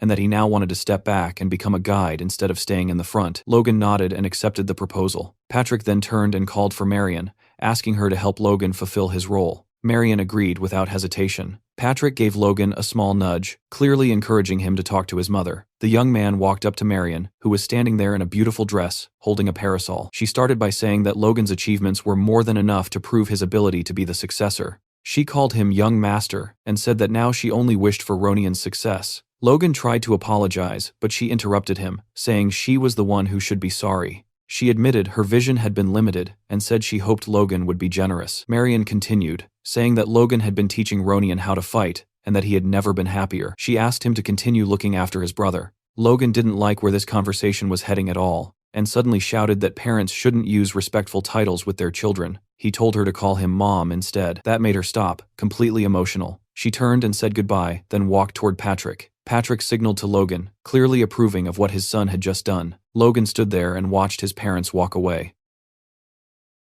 Later on, Logan and Patrick were talking again. Logan explained that as soon as the city was fully ready, they would start clearing the brush to prepare the land for farming. Patrick looked a little concerned and asked whether the residents would really move that easily. Logan replied confidently that they would, because anyone who moved to the new city would get priority rights, and the new houses would be much better than what they currently had. He also informed Patrick that he had already asked Dwayne to start recruiting soldiers, and Patrick agreed, saying he would personally train those who showed potential to become knights. Patrick praised Logan's work, but then said there was still one problem. He turned around and stopped in front of the Knights of the Order, calling them lost causes. He asked since when they had two separate knight orders. Logan immediately recognized them as the knights who had deserted from Tesseron. They were acting like they were on opposing sides. Patrick commented that while he and Logan had been killing themselves training, the knights were busy fighting like children, and he admitted that it was his fault for being negligent. The knights shouted back, saying that wasn't true, and demanded that Captain Hinckley take them away. Hinckley turned his head toward Patrick and asked cheerfully whether he had become an advanced level knight. Patrick answered that he was going to straighten them out. Then, releasing an overwhelming amount of aura, he shattered a wooden sword and shouted for them to feel it and learn the art of the sword firsthand. Meanwhile, in the office, Dwayne was signing documents, happier than he had been in a long time now that he didn't have to constantly worry about the budget. Two vassals were talking about how Logan was monopolizing the funds, but Dwayne cut them off, asking if the extra money had blinded them and where they thought it even came from, telling them to just obey orders. As he read another document, he suddenly started sweating. A few minutes later, he rushed into Logan's office and asked what he planned to do with 10 million gold. Logan calmly replied that he was going to buy 100 kilograms of mithril. Dwayne's jaw dropped, and Logan shoved him against the wall and told him to sign the papers. Dwayne protested, saying he couldn't, because mithril was 1,000 times more expensive than gold. The scene shifts to a conversation between Logan and Philip. Logan explained that he wanted to buy mithril for the knight's war gear, but Philip immediately said it was impossible. Logan was stunned. Philip explained that mithril wasn't something you could buy just because you had money, but something you needed power and influence to obtain. That explanation gave Logan an idea. Inside a castle,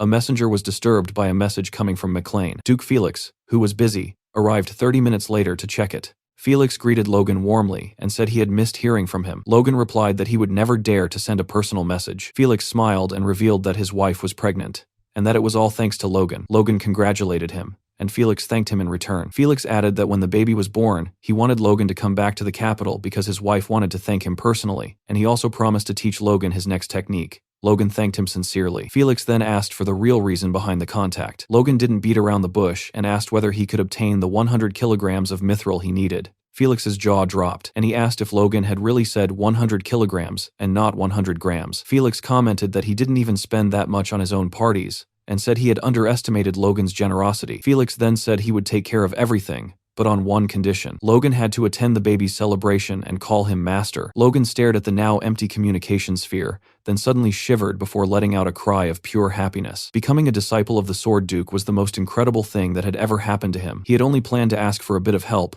but Felix had handed him a golden rope instead. Logan then thought that Hamar would probably be more productive after a short break, and bragged to himself about how benevolent he was as an employer. In reality, Hamar had nightmares about Logan for weeks after getting that vacation. On the outskirts of McLean Castle, a group of young men, all under the age of 20, gathered for recruitment. Watching them, Dwayne asked Logan whether he really needed to recruit this many people. Logan replied that he would handle everything himself. In his mind, expanding their forces was absolutely necessary, and he intended to personally select the recruits, even if that approach came with certain disadvantages. He reflected on the Empire's new military theory, which claimed that what truly mattered wasn't physical strength, but the senses. According to that doctrine, the Empire had once used 50,000 knights to crush neighboring countries. Thinking 9 years ahead, Logan believed that once they gathered all existing soldiers and reselected them, they could form a proper knight unit. The upcoming Grandia Civil War would be difficult, but with proper preparation, they would still have a formidable force when the Empire eventually invaded. He admitted to himself that he would have preferred to recruit people over 20 as well, but if he did that,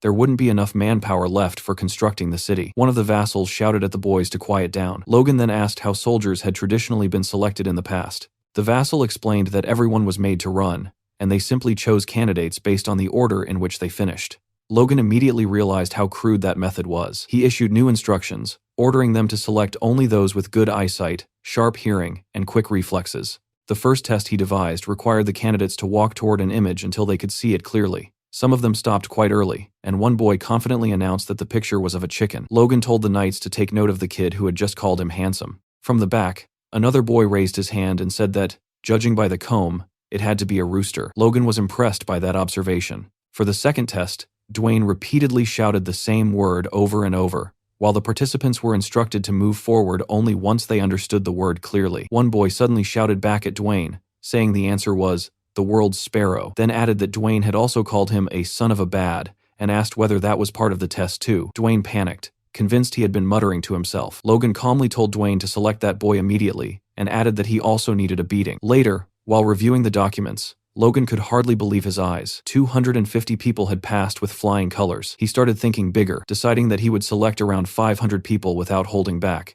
with the ultimate goal of forming a force of 1,000. At the training grounds, Victor was practicing with his sword. He swung the blade with raw force, drawing the attention of nearby knights. All Victor could think about were Logan's words. If he could perform the sword technique 1,000 times without making a single mistake, he could become a knight and awaken his inner strength. Gripping the hilt tightly, he told himself that he needed to become a knight as soon as possible. Nearby, his sister Victoria watched him with concern. At that moment, Victoria noticed Logan approaching. He gestured for her to stay quiet, explaining that he wanted to check on Victor. Watching closely, Logan thought Victor had a great deal of talent. Even though his swings were wild, his basic stance remained solid. Logan called out to Victor and told him that the next day he would be leaving the McLean Castle territory to train soldiers in the Tesseron region, a mission that would last until winter. He invited Victor to come along. Victor immediately asked whether he could bring his sister with him. Logan questioned whether it was really a good idea to bring his sister to a training camp full of men, but Victor insisted loudly that it was fine. Logan let out a sigh and agreed, telling Victor that Victoria could come,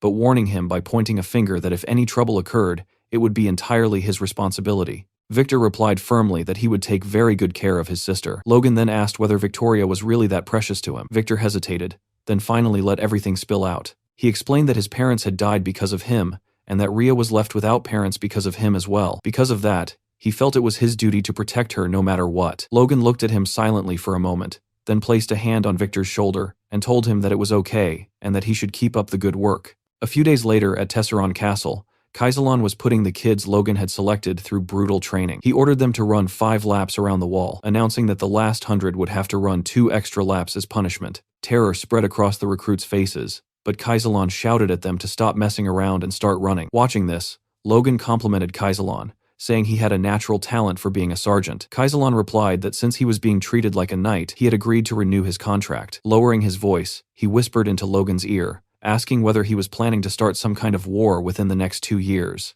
Logan simply smiled without answering, but Kaisalon already knew that war was inevitable. Their attention was suddenly pulled away when one of the recruits shouted that someone was a monster. They were talking about Victor, who was running far ahead of everyone else and leading the race. The others were stunned. One of them asked what Victor was made of, and another replied that Victor was Logan's slave. Hearing that, the first boy felt his fighting spirit ignite and started running again, shouting that he wouldn't lose to Victor. Kaisalon immediately noticed what Logan often called the winner effect.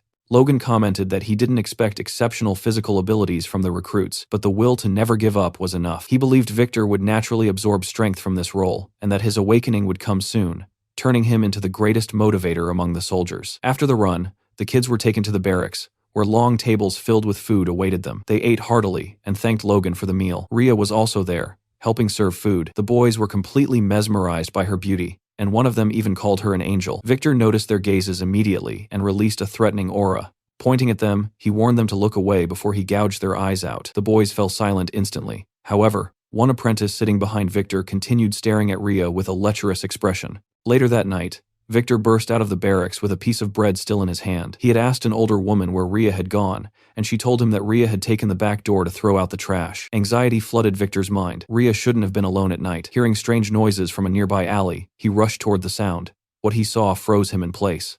The apprentice with the lecherous stare was trying to take advantage of Rhea. Tears streamed down her face. The rookie tried to stammer an excuse, but Victor was already moving. He drove a powerful knee into the man's face, shattering his nose and slamming him to the ground. Standing protectively in front of Rhea, Victor prepared to strike again. The apprentice spat blood and called Victor a bastard, demanding to know how a mere slave dared to touch him. Victor answered with another brutal blow, nearly knocking him unconscious. Rhea frozen in place, as Victor grabbed the man by the hair and began beating him relentlessly, snarling for him to die. Around the corner, another apprentice witnessed the scene and ran to get help. Victor saw nothing but red. Each punch brought back memories of the night he and Rhea lost their parents. Suddenly, a voice shouted from behind, snapping him out of his rage. Victor turned and saw Logan standing there. Logan ordered him to get a grip and look around. A maid quickly arrived and gently led Rhea away. Kaisalon struggled to process the chaos unfolding before him. Logan calmly pointed at the lifeless body on the ground and told Kaisalon to handle it. Victor lowered his head, waiting for punishment, and apologized. Logan asked whether he regretted his actions. Victor answered that he didn't, but he apologized for killing one of Logan's soldiers without permission. Logan acknowledged that Victor wasn't entirely wrong, but pointed out that what he truly should regret was bringing his sister to the camp. He explained that Victor's stubbornness had nearly gotten Rhea hurt. Logan told him that it was better to leave loved ones in safe places rather than dragging them into danger. He admitted that he had allowed Victor to bring Rhea so that Victor could learn the consequences of his choices. Logan asked whether he understood the lesson, and Victor nodded silently. Logan then told Victor that while killing was a crime, Rhea had been a victim, and Victor had done well to protect her. However, he warned him that next time he must ask for permission before taking such drastic action. Logan didn't want future nights delayed because of some filthy pervert. Inside the castle, Logan and Kaisalon spoke at length. Kaisalon questioned whether Logan should really be deciding such matters on his own. Logan replied that Victor was his property, and that he had simply used him to rid the world of a disgusting criminal. He rephrased it by saying he had used his property to eliminate a criminal, and asked Kaisalon what he thought of that version of the story. Kaisalon asked whether Victor had killed the recruit under Logan's orders. Logan nodded and laid out his plan. The apprentice's crimes would be exposed, and his corpse would be hung from the castle gates as a warning. Logan instructed Kaisalon to inform the soldiers. Changing the subject, Kaisalon noticed Logan marking something on a map and asked what he was doing. Logan replied that it was a surprise. The markings highlighted areas where monsters had recently been spotted. News of Victor's actions spread quickly. When people learned what the dead recruit had intended to do to Rhea, shock turned into rage. Many wanted to dig up the body and kill him again. Logan listened to the conversations and thought that the situation had resolved itself quite nicely. 3 months later, snow covered the trees, signaling the arrival of winter. Logan and Kaisalon stood together, observing the frozen landscape. Logan remarked that the new year was approaching, and Kaisalon reflected on how quickly time had passed. Out of the original 1,000 apprentices, only 987 remained after 90 days of training, with 1 death and 12 dropouts. Kaisalon was satisfied, noting that no one else had quit. Logan concluded that basic training was finally complete. He mentioned that he had already ordered Hamar to produce 400 more crossbows. Logan then asked whether the apprentices were ready for combat training. Patrick confirmed they were and suggested the forest at the base of the mountain range as the perfect location. He said it was time to advance their training, as the knights needed real combat experience. Logan asked whether they had mastered the iron bloodsword technique. Patrick replied that true mastery could only be achieved through battle. Logan's smile widened, carrying a distinctly psychotic edge, and he agreed. Seeing the terrifying expressions shared by father and son, Kaisalon turned pale as a bead of sweat slid down his face. In that moment, he finally understood where Logan had inherited his intense, slightly unhinged nature from. A few days later, deep within the Southern Man mountain range, Patrick stood fully armored, his presence commanding absolute focus. He ordered the knights to draw their swords and regulate their breathing. As they steadied themselves, they focused their aura, and at Patrick's signal, they struck the massive trees before them. The impact was overwhelming. Even the knights themselves were stunned by the sheer power they had unleashed. Standing beside his father, Logan watched with quiet satisfaction, while Patrick remained calm and composed, as if this result was expected. The apprentices, however, were completely fired up. They whispered excitedly among themselves, wondering if they would ever reach such a level. Logan quickly shouted at them to stay alert, reminding everyone that this wasn't an ordinary forest but a monster-infested one. Almost on cue, goblins began crawling out from the shadows. The knights didn't hesitate for even a second. They charged forward, cutting through the goblins with ruthless precision, striking like a raging storm. Completely overwhelmed, the goblins panicked and tried to flee. Logan had already anticipated that. He immediately ordered the troops to prepare their crossbows. At his command, a rain of bolts fell across the battlefield, wiping out any goblin that attempted to escape. The cavalry laughed loudly, mocking the fear they once had of such creatures. That confidence didn't last long. A massive, terrifying paw slammed into view, instantly killing the laughter. The knights tensed as a pack of wolves charged forward, but these weren't ordinary beasts. They were horned wolves. The knights quickly formed a defensive line. In the blink of an eye, one of the wolves clamped its jaws around a knight's sword, shocking everyone. The situation became tense immediately. Kaisalan reacted fast, ordering the cavalry to fire their crossbows again. Arrows tore through the air and struck the wolves, drawing out agonizing screams. But the bolts shattered on impact, completely ineffective. One soldier trembled as he shouted that the arrows weren't working. Logan yelled for everyone to hold formation. The order was clear. Not a single wolf was allowed to break through. Victor leaped forward, determined to test himself. His strike was powerful enough to send a wolf flying several meters back. But before he could react, a blood-curdling scream rang out behind him. Turning around, he saw a wolf biting into a recruit's leg, while another apprentice stood frozen in terror. A blazing strike cut through the battlefield as Logan unleashed his fury, killing the wolf in a single blow. He shouted at the terrified apprentice to snap out of it and get the wounded to safety. The recruit obeyed instantly and ran. Logan observed the battlefield and realized his suspicion had been right. Most of the apprentices weren't ready for chaotic combat. However, those who ranked within the top 100 in the census test were clearly different.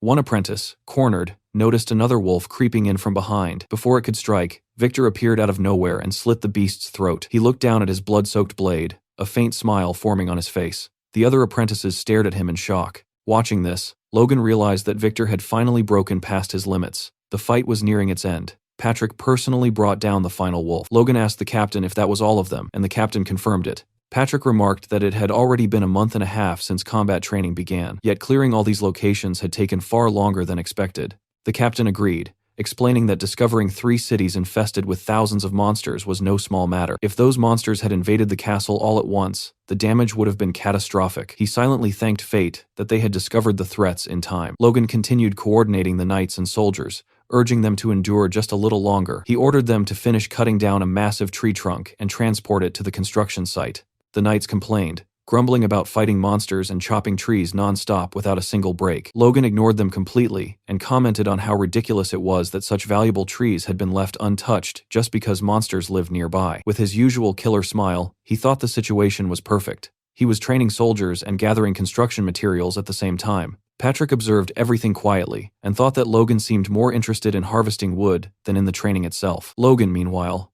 wondered if awakening true strength required something beyond technique, perhaps a sixth sense or a raw survival instinct. If everything went according to plan during the Grandia Civil War, they could rapidly reinforce their forces before the inevitable conflict with the Empire. Hamar noticed the strange smile on Logan's face and asked what was so amusing. Logan ignored the question and shifted the topic, saying that once they gathered enough wood, construction of McLean Town could finally move forward. He asked Hamar if he could complete the project on time. Hamar nodded confidently, explaining that with the mage's support and the workers' motivation, it was entirely doable. Logan wondered if Hamar had always been this dependable, and quietly credited it to the vacation he had forced on him. Just as Hamar's confidence peaked, Logan casually reminded him of another task, the magic tower. At that moment, Clayton cast a spell, raising a massive wall of earth from the ground. The workers stared in stunned silence. Logan snapped them out of it, telling them to stop gawking and start collecting the soil as planned. He then approached Clayton and thanked him for honoring his requests. Clayton waved it off, saying that with an annual support fund of 10 million gold,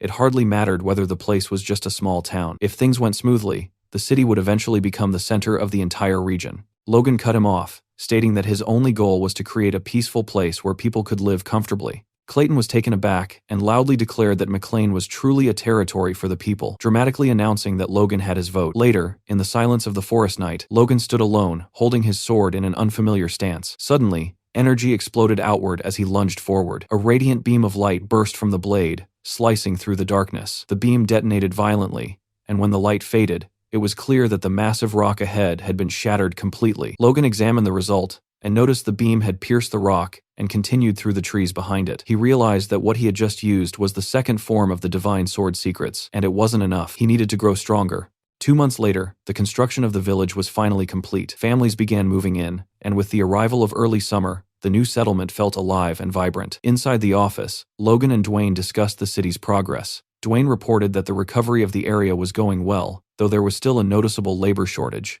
Logan reassured him calmly, explaining that refugees were arriving constantly and instructing Dwayne to accept every newcomer without exception. Dwayne then asked about Hamar and was told that he was still on vacation. Logan briefly wondered if he might have given him too much time off. Dwayne then brought up a rumor that Hamar had received a large quantity of mithril before leaving. Logan confirmed it and explained that he had given the mithril to Hamar so he could forge new weapons for the knights. Dwayne raised an eyebrow, commenting that it didn't sound much like a vacation. Logan replied that working with rare metals was a dwarf's dream, and that Hamar was probably enjoying himself more than ever. Far away, Viscount Max Pareda was seething with rage, slamming his fist against a table. The McLeans had reclaimed the wasteland, and he scoffed, declaring that such land could never be cultivated. One of his vassals explained that rumors were spreading about the source of McLean's wealth. Some claimed Logan had made a fortune through business, while others insisted he had discovered a gold mine. The Viscount ignored the gossip and asked about the harvest from the reclaimed land. The vassal estimated that production would be at least double their own. Hearing this only fueled the Viscount's fury. He realized they couldn't afford to stand by and asked if there was any excuse they could use to invade. The vassal suggested exploiting the people who had fled to McLean, using them as a pretext to infiltrate the territory and claim the reclaimed land as compensation. The Viscount immediately identified the flaw in the plan.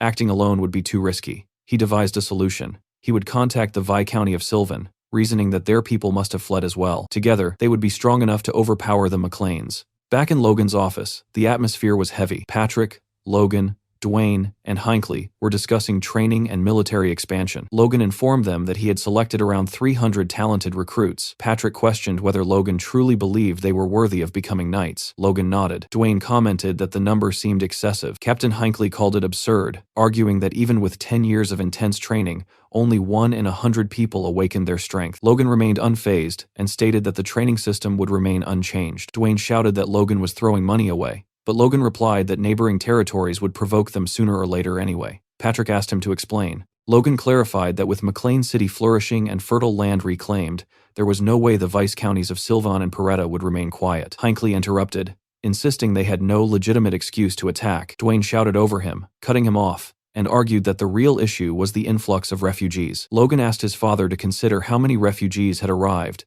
and how many of them might have come from Paretta or Sylvan. Furious, Dwayne demanded to know why Logan hadn't prevented the situation in the first place. Patrick slowly pieced everything together and asked Logan directly if his goal had been to start a war. Logan's answer was blunt. They were enemies, and they would have to deal with them eventually. So why wait? Silence filled the room. Everyone, from Hinckley to Dwayne, was visibly disappointed. Patrick wondered if he had given up his authority too soon. Just then, Rick burst into the room looking for Logan, and announced that Sylvan and Paretta had sent a voice message. Logan calmly replied that things had already begun and that they needed to decide how to handle the situation. Outside the castle, 2 flags fluttered in the breeze. They belonged to the emissaries of Sylvan and Paretta. The silent emissaries admired the beauty of the city as they walked through it. They observed how the houses were arranged around a large crossroads, and noted how clean and content the people appeared. They concluded that the city was worth taking. One of them attempted to start a conversation with a soldier, who proudly said that all the credit belonged to the first young master, Logan. The soldier praised Logan's abilities,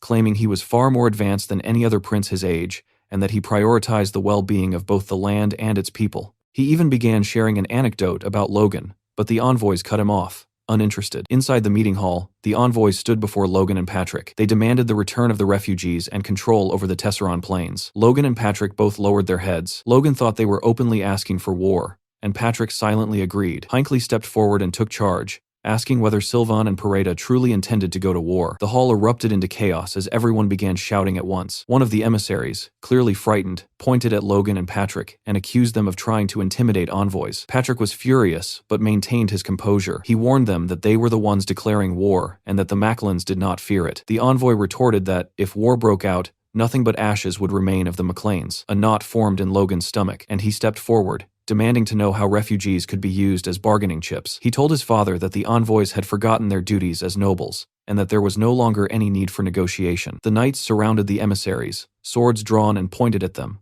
The envoys shouted, asking if Logan and Patrick were really trying to start a war. Logan descended the steps and replied coldly that it would be all-out war. He said they had the audacity to enter his castle and insult him with foul words. Logan drew his sword. Logan killed the guards in seconds and advanced toward the envoys. One of them, trembling with fear, begged Logan not to come any closer. Logan ignored him, swung his sword, and killed him instantly. The remaining envoy collapsed to his knees, pledging loyalty to McLean and promising to relay every detail to his lord. Logan turned to his father, who gave a silent nod. Logan then ordered the knights to prepare for war. The hall erupted in cheers. On the same day, the McLeans sent out a magical transmission to the Viscounts, openly demanding compensation for the envoy's insolence. Viscount Soto Silvan was livid. He scoffed at the demand, mocking it outright, and declaring that the Macleans didn't have the strength to fight him. Logan and Patrick watched the glowing transmission globe, as Sylvan's response was summarized clearly. Return the servants, pay 10 million gold, and hand over the Tesseron Plains. Patrick questioned why there was even a rush when the Macleans had enough power to crush 6 counties if they wanted to. Logan shut that down immediately, warning that Sylvan needed to be occupied as fast as possible. Kaisalon entered the room with his report, stating that preparations were complete. 389 regular soldiers, 100 from the main fortress, and 313 mercenaries were all ready. Logan praised Kaisalon's work and asked about their equipment. Kaisalon confirmed that armor, spears, and crossbows had already been distributed, and that their forces would not be outmatched. Logan thought to himself that even if Sylvan and Pareda attacked together, they wouldn't lose, but this fight couldn't drag on. Drawing too much attention would attract the factions fighting over the throne, and Logan wanted the third prince to become king, since he was the only reasonable option. Logan then asked Kaisalon if there was any good news. Kaisalon nodded and said there was. Victor had awakened his strength and was waiting to report it personally. Logan immediately perked up and told him to bring Victor in. When Victor entered, Logan didn't let him speak and told him to show it instead. Victor focused, and gray smoke slowly wrapped around his body. Then his power exploded outward. Logan and Patrick were left speechless. Logan praised Victor sincerely and promoted him to knight on the spot, tearing up the slave document. Victor was clearly happy, though slightly annoyed when Logan added that the promotion itself would be finalized after the war. Logan burned the slave contract, knowing Victor only wanted to fight anyway. In his mind, Logan already had an opponent prepared for him. Logan told his father that they should respond to Sylvan. Patrick told him to skip all formalities and go straight for the throat. Logan smiled, then ordered the army to march towards Sylvan County. He shouted for Soto Silvan to come out and face him. Inside Sylvan territory, Soto Silvan raged. Captain Kellyan asked for permission to lead the charge with 120 knights and 2,512 soldiers. Sylvan felt relieved. Even though the Maclean army was larger than expected, Sylvan still believed he held the advantage, especially with Kellyan being a high-ranking knight. At the same time, Sylvan worried that Pareda might betray him. He convinced himself that Maclean and Pareda were working together against him. Furious, he ordered Kellyan to contact the barony of Beffrose to keep Pareda in check. Kellyan acknowledged the order. In front of the castle, Captain Hinckley, Logan, and Patrick discussed their approach. Hinckley suggested providing covering fire, but Patrick rejected it outright, saying they couldn't risk Sylvan escaping. Logan agreed and explained that Sylvan believed his forces were superior and would come out to fight soon. Hinckley found it strange, noting that Logan seemed to understand Soto Silvan far too well. The gates of Sylvan Viscounty opened, and Sylvan's knights marched out. Patrick assessed their formation and remarked that Sylvan had around 3,000 regular soldiers. Hinckley noted that it was about 1.5 times more than the Maclean forces. Kellyan tried to speak, but Patrick ordered the advance without hesitation. Kellyan shouted insults, calling the Maclean soldiers rabble. Kaisalon calmly ordered the mercenaries to ready their crossbows. Kellyan couldn't understand Patrick's plan and ordered his men to raise their shields. Kaisalon gave the firing order. A rain of arrows fell from the sky. Kellyan smirked at first, confident they'd be blocked, until the bolts punched straight through the shields. His expression twisted with fury as he screamed for a full advance. Kaisalon immediately ordered the troops to spread out, confusing Kellyan completely. The crossbow cavalry split apart and began targeting the Sylvan soldiers directly. Kellyan felt genuine fear for the first time. Retreat crossed his mind, but it was already too late. Patrick stepped forward and challenged the Sylvan knights head-on. Kellyan froze as Patrick cut down 4 knights in a single exchange. In that moment, Kellyan understood. Patrick had reached the advanced level. Patrick then gave the order to annihilate the enemy. The Maclean knights surged forward and tore through the Sylvan forces without mercy. Hinckley watched it all unfold, realizing that just 2 months ago, the Sylvan knights would have been an even match. Now they were being crushed. Hinckley smiled proudly and commented that their lord's brutal training had truly paid off. On the battlefield, Hinckley was locked in a brutal duel against 2 knights at the same time. They clearly hadn't expected his strength, and within moments, both of them were disarmed. The knights finally understood what they were dealing with. Hinckley was a high-ranking knight, someone who had mastered the iron blood sword. Nearby, Logan charged straight toward Kellyan, who instantly realized he was in serious trouble. Their swords clashed. Kellyan retreated with every exchange, irritation building as he called Logan a blockhead. When Kellyan suddenly attacked with full force, Logan dodged at the last moment, the blade slicing only his ear. Logan actually applauded the move, admitting he hadn't expected all of Kellyan's swords to be real. Kellyan summoned another blade, but Logan didn't even flinch. Kellyan began to notice something terrifying. The closer he got, the more his swords failed him. Logan pushed him further, mocking him, calling him weak. The insult worked.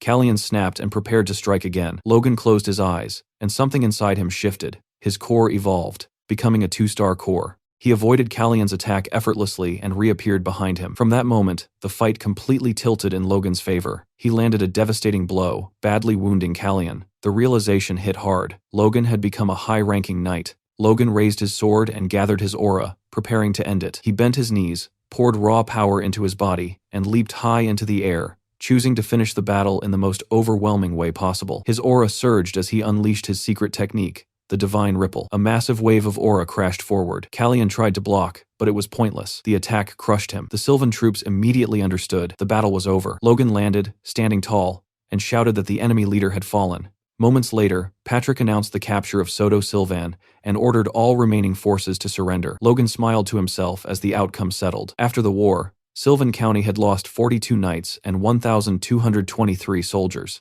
The McLeans, in contrast, had lost only 5 knights and not a single soldier. Elsewhere, a man was informed by his vassal that Sylvan had fallen to the MacLanes, and he concluded that it was finally time to act. Back in Sylvan County, Soto Sylvan knelt before Patrick, who gave him one final chance. He could apologize, take only the bare minimum of his belongings, and leave the land with his family. Soto Sylvan looked up and declared that the takeover would never be tolerated by the royal family. From behind him, Logan immediately knew that was the worst thing he could have said. The fall of the McLeans in the past had been blamed on poor management, but the one who had truly caused rebellion to profit from the chaos was Befros. Logan remembered that royal intervention had once prevented Befros from forcing them into servitude, but even hearing that name darkened Patrick's expression. Patrick asked Sylvan calmly if he wanted to die. Soto tried to speak, but Logan stepped forward and cut his throat without hesitation, leaving him to bleed out. Logan told Patrick that this was respect, an honorable death instead of humiliation. Patrick nodded and said Logan had done well. Logan, however, knew the truth. He could only hope that other nobles wouldn't use this incident as a reason to strike, especially Befros, an enemy they still couldn't afford to face. A few weeks passed, and inside Sylvan Castle,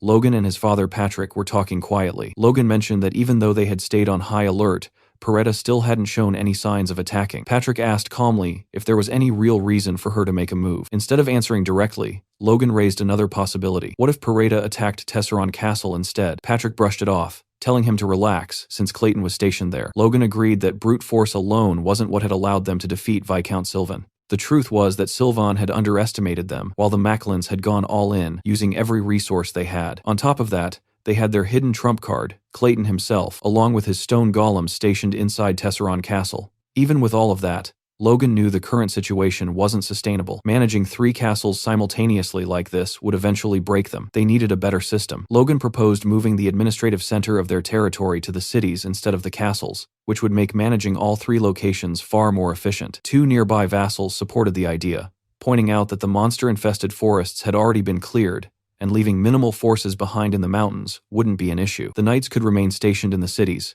ready to march toward either Tesseron or Sylvan at a moment's notice. Patrick considered it carefully and agreed that it was a solid plan. Logan felt relieved, joking that now he wouldn't have to carry everything alone anymore. Patrick congratulated him and asked how many knights they had captured after the war. Logan replied that there were 75 prisoners, all held in cells, with 8 of them being intermediate knights. He then asked if Patrick would allow him to try persuading them to serve the McLeans. Logan reflected that a single battle had yielded more knights than years of carefully selecting young talents, but he also knew this success came from Sylvan's arrogance. If Sylvan had been more cautious, they would have suffered heavier losses and captured only a fraction of those knights. It wasn't something they could rely on happening again, and he reminded himself not to grow attached to this victory. Patrick, however, was visibly pleased. He said that with forces like these, even Peretta no longer seemed threatening. He praised Logan openly, saying that everything they had achieved was thanks to his son, his face glowing with pride. Logan felt his face heat up and fell silent, embarrassed by the praise. Patrick chuckled and told him to enjoy the moment, at least for that day. Their brief happiness didn't last.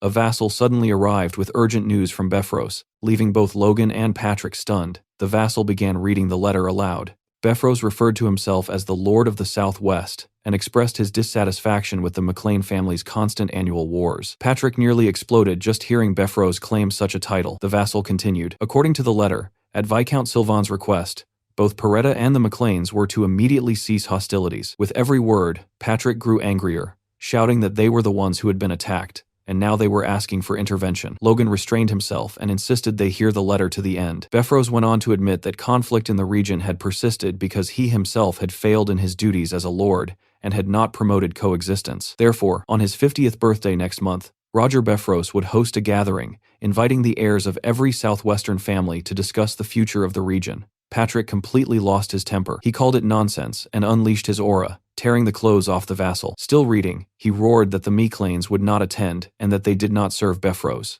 The letter concluded by stating that refusing the invitation would be taken as a rejection of dialogue. Patrick declared they would not bow to threats. Logan disagreed. He thought the invitation sounded interesting. Patrick stared at him with an expression Logan had never seen before. Even while saying he respected his son's opinion, Patrick started yelling again, ripping the last scraps of fabric from the vassal. He swore that the Macleans would never kneel before Befros, even if it meant his death. At that moment, Logan calmly picked up a plant and asked his father if he wanted a burial right now, prompting one of the accompanying knights to step in and firmly state that there would be no patricide today. Patrick finally calmed down, took a deep breath, and asked Logan what he was really thinking. Logan answered honestly. There was no way they could defeat Befros right now. He laid out the facts. They had around 200 elite knights, over 500 high-ranking ones, and just over 300 standard knights. That force was only a fraction of Befros's military power. While things looked good on the surface, the Macleans were walking on eggshells. They needed time. Time to integrate the Sylvan Knights. Time to force Pareda into submission.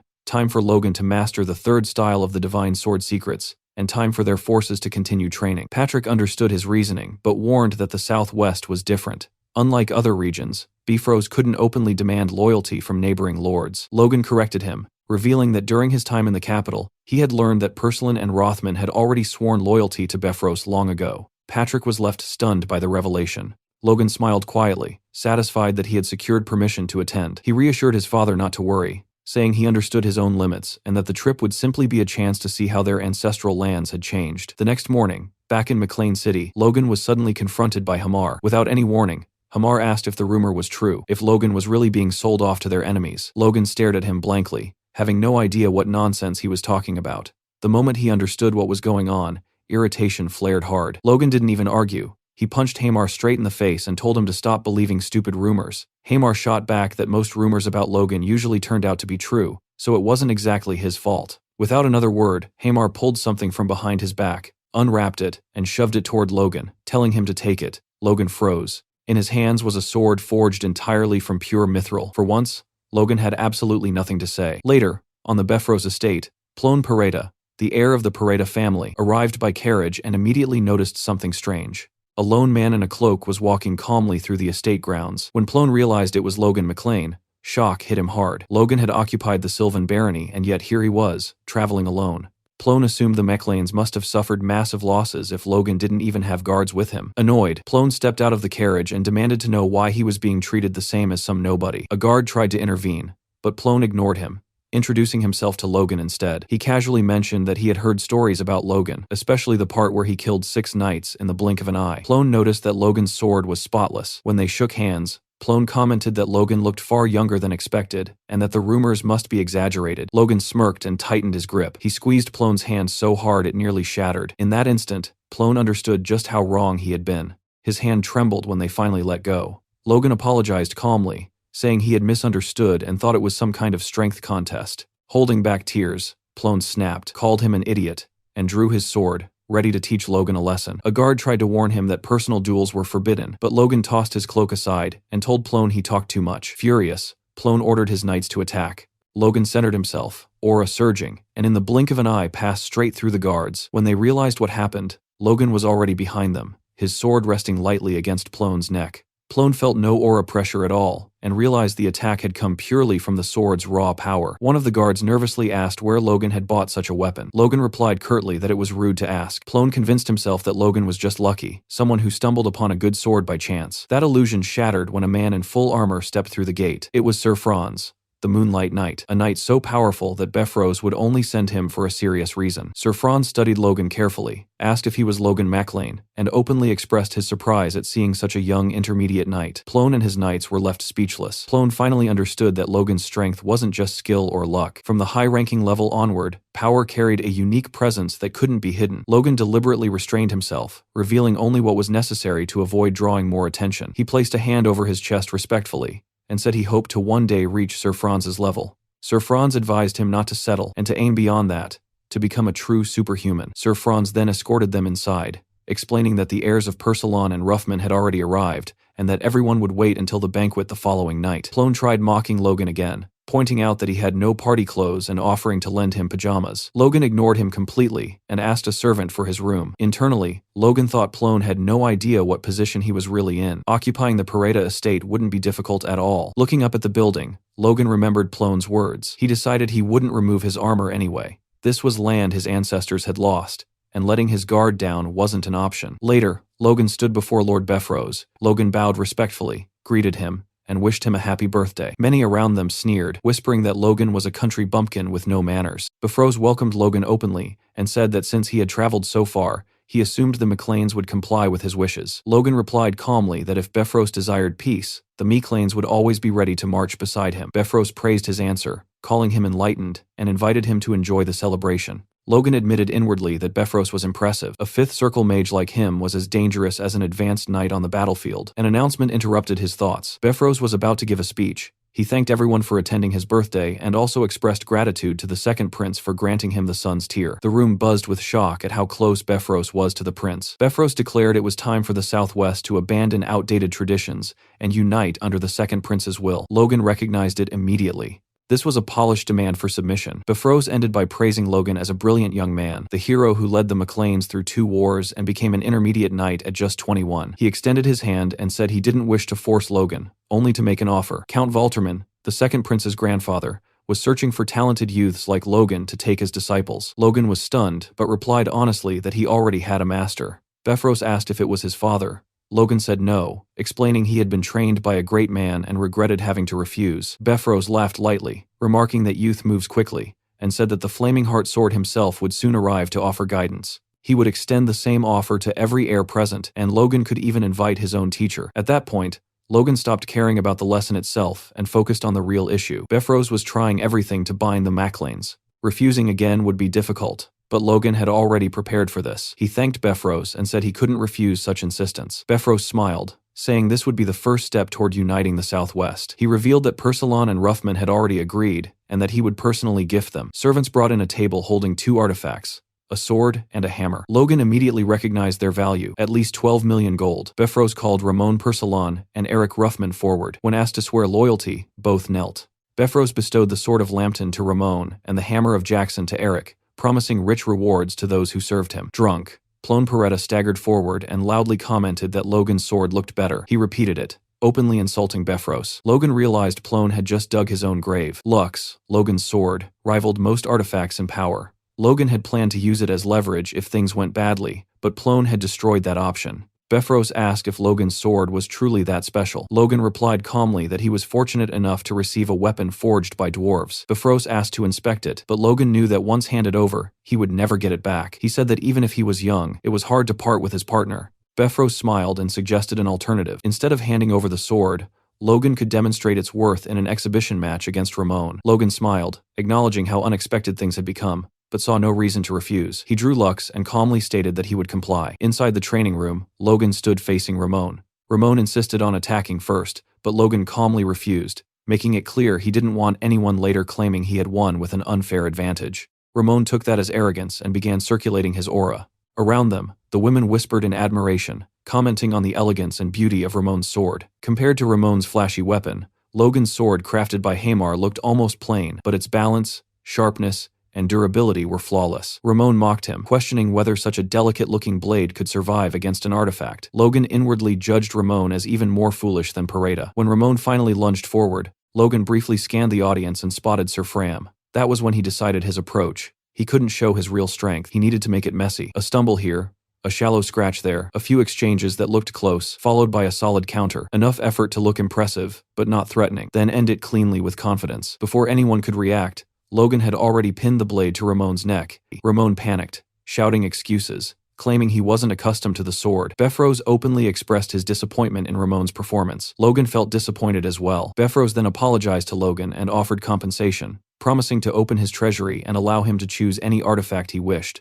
Logan immediately understood the motive. Befrose was trying to bind him, confident that whatever Logan selected could later be reclaimed. Before the situation could settle, a servant rushed in with urgent news. The Sword Duke had made contact to deliver birthday wishes. Befros froze. Felix Esperanza praised Befros as one of the kingdom's pillars and apologized for not attending in person. Befros responded politely, but then Felix noticed Logan standing among the crowd and asked if it was really him. The room fell silent. Befros began to sweat. Logan stepped forward, realizing his gamble had paid off, and respectfully addressed Felix as his master. Shock rippled through the hall. Logan knew then that asking for Felix's backing had been the correct move. As a neutral superhuman, Felix's wishes couldn't be rejected. Felix gave Logan a knowing wink and mentioned he expected to see him again in the capital. Logan bowed in gratitude. Befros looked like he was on the verge of collapse. The following day, Logan entered Befros's artifact vault. A guard informed him he had exactly 1 hour and could choose only a single item. Around 30 artifacts were displayed. Logan ignored the weapons entirely. Instead,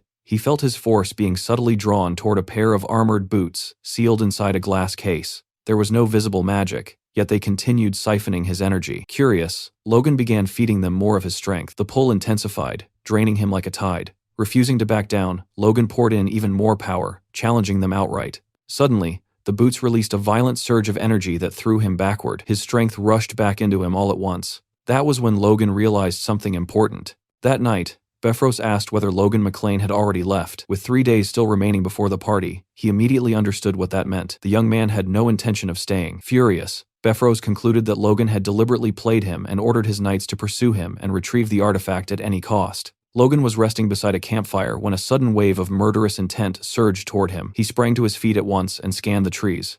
In the darkness, he sensed movement. A pursuer. Moments later, a hooded man stepped out from the bushes, and Logan instantly realized that Befros had sent 4 people. The man at the front casually warned his companions that they were free to do whatever they wanted, as long as they didn't kill Logan. The other 3 lunged at him, but Logan didn't wait to be surrounded. He moved first. The attackers panicked. Unable to comprehend how an intermediate knight could move with such speed, Logan felt a flicker of satisfaction. Choosing those boots had been the right call. Not only did they allow triple jumps in midair, they adjusted to his size automatically and even repaired themselves. Judging by their performance, they were at least a 4th-grade artifact, if not higher. A fitting name came to mind almost naturally: Boots of the Wind God. As the fight escalated, one of the men asked for permission to strike Logan's vital points. The hooded figure responded with open disgust, calling such behavior shameful. In the next instant, that man moved. He attacked from behind, his aura shimmering silver. Logan barely managed to block and was still forced backward by the sheer power. His expression hardened. This was no ordinary opponent. He gathered his aura, bracing himself for a brutal fight, and remarked that he never imagined the title of Moonlight Knight was earned through ambushes and sneak attacks. That was when it clicked. The stance, the aura, the presence. Logan recognized him. Sir Franz, the Moonlight Knight himself. Franz openly acknowledged that Logan had not only concealed his real strength, but exceeded expectations. He added that he was already aware of the artifact Logan had taken,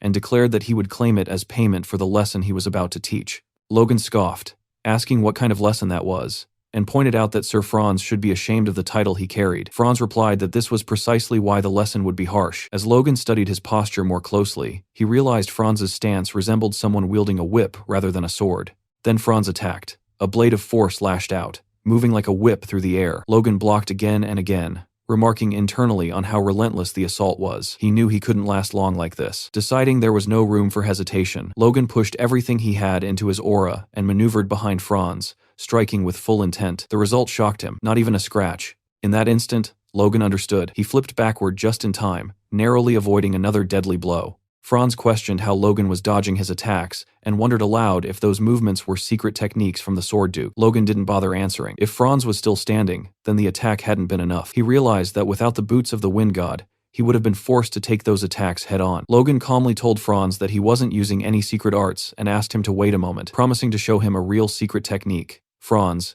arrogant to the end, agreed without hesitation. That arrogance made things easier. Logan focused entirely on his sword, pouring his aura into it. He knew what was at stake. If he lost, he wouldn't just lose Lux and the boots. Franz would make sure he never held a sword again. Franz struck first, lunging forward, aiming straight for Logan's heart. The moment his blade descended, everything exploded. Franz had completely misjudged the depth of Logan's power. Logan unleashed the 3rd form of the Divine Sword secrets, conjuring a blade of pure aura that tore through the battlefield. The shockwave was so violent that the knights accompanying him began frantically searching for his location. Franz coughed up blood. He had managed to dodge the worst of it, but even so, he muttered bitterly that it might have been better to die alongside Logan than to return defeated. Logan mounted his horse and rode off, his thoughts heavy. He remembered the moment Franz had attacked while he was charging the third style, and the coin-sized hole that had been torn through his chest. All the bravado, the confidence, the talk it had all been a facade. Still, one truth was undeniable. With his current skills and the treasures he possessed, he could now defeat an advanced knight. Suddenly, his vision blurred. Logan slipped from the saddle and fell to the ground as the horse continued forward without him.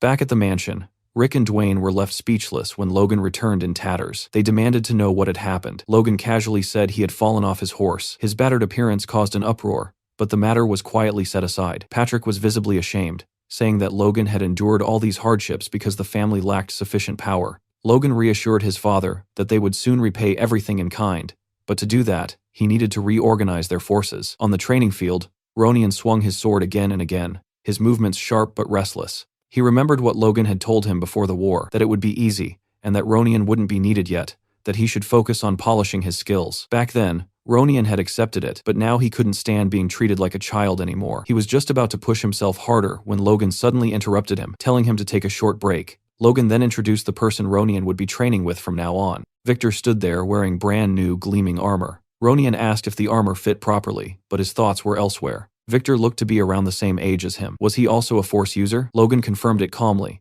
saying that Victor had recently awakened his Force and was the same age as Ronian, which would make him perfect motivation. Ronian then asked what Logan meant by training together, and Logan answered without hesitation, fighting. The two stared at each other, tension rising instantly. Logan gave the signal, and Victor moved first, aiming straight for Ronian's neck. Ronian barely dodged and immediately realized what was happening. Victor was using the Iron Blood Sword. That was enough. Ronian charged forward, determined to take him down.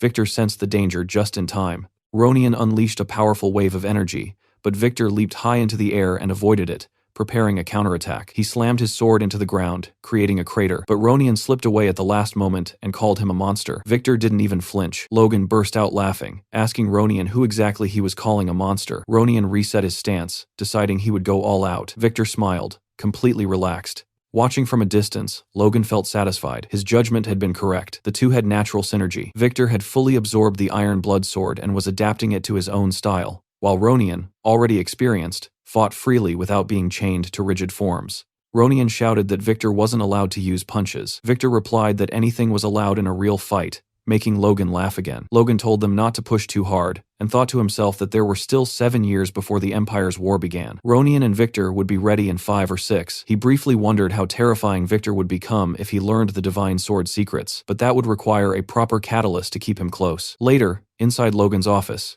Clayton and his disciples were completely shocked by what Logan told them. Victoria, standing nearby, calmly stated that she could see the mana band. Logan tried to convince her to learn something she enjoyed, so she would stay in the castle. When Victoria said she wanted to learn how to move clay dolls using the yellow thread, Logan was stunned. Clayton interrupted and asked if she could really see where he was sending his mana. Victoria pointed at one of the disciples, calling him old, and said that was where the mana was flowing. They tried again, and she pointed at a water bottle instead. Clayton grabbed Victoria by the shoulders, trembling, and declared that she was special, that not even legendary great mages could see mana with their naked eyes. Logan wondered if seeing mana was really that extraordinary. He asked Victoria if she truly wanted to learn magic. She answered that if that was how she could control the giant doll, then yes, she wanted to learn.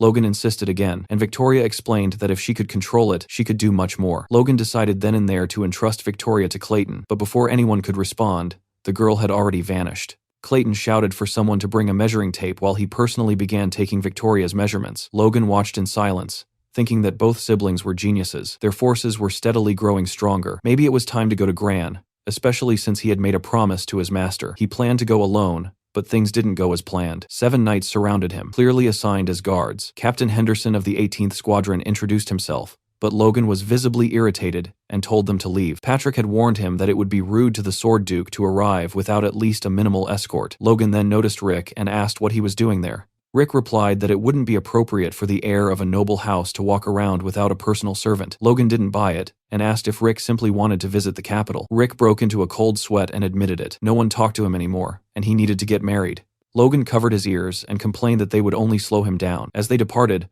Logan focused on his real goals. First, identifying changes in the future. Second, finding the third prince and forming a connection. He recalled the royal family's history. King Samuel von Grandia had no heir until the age of 40, so he had 2 sons with concubines. 10 years later, the queen gave birth to the third prince, who surpassed his brothers and became the successor. Logan remembered that winter, just before the third prince came of age, the civil war would begin with the king's death. The first prince, von Douglas, a sixth circle mage, and the second prince, Jordan Valtermine, would both have the backing of their grandfathers. Logan had once seen the third prince on the verge of execution before Felix intervened, claiming the king's will demanded his survival. Despite surviving, the third prince would lead the country to ruin within 5 years. Logan decided long ago that he would never allow that man to become king. The second prince wasn't much better either. He needed to see the third prince with his own eyes to judge whether he deserved the throne. Inside the castle, Logan's servants were speechless. Rick approached again, suggesting that Logan should make connections and asking for help getting close to one of the maids. Annoyed,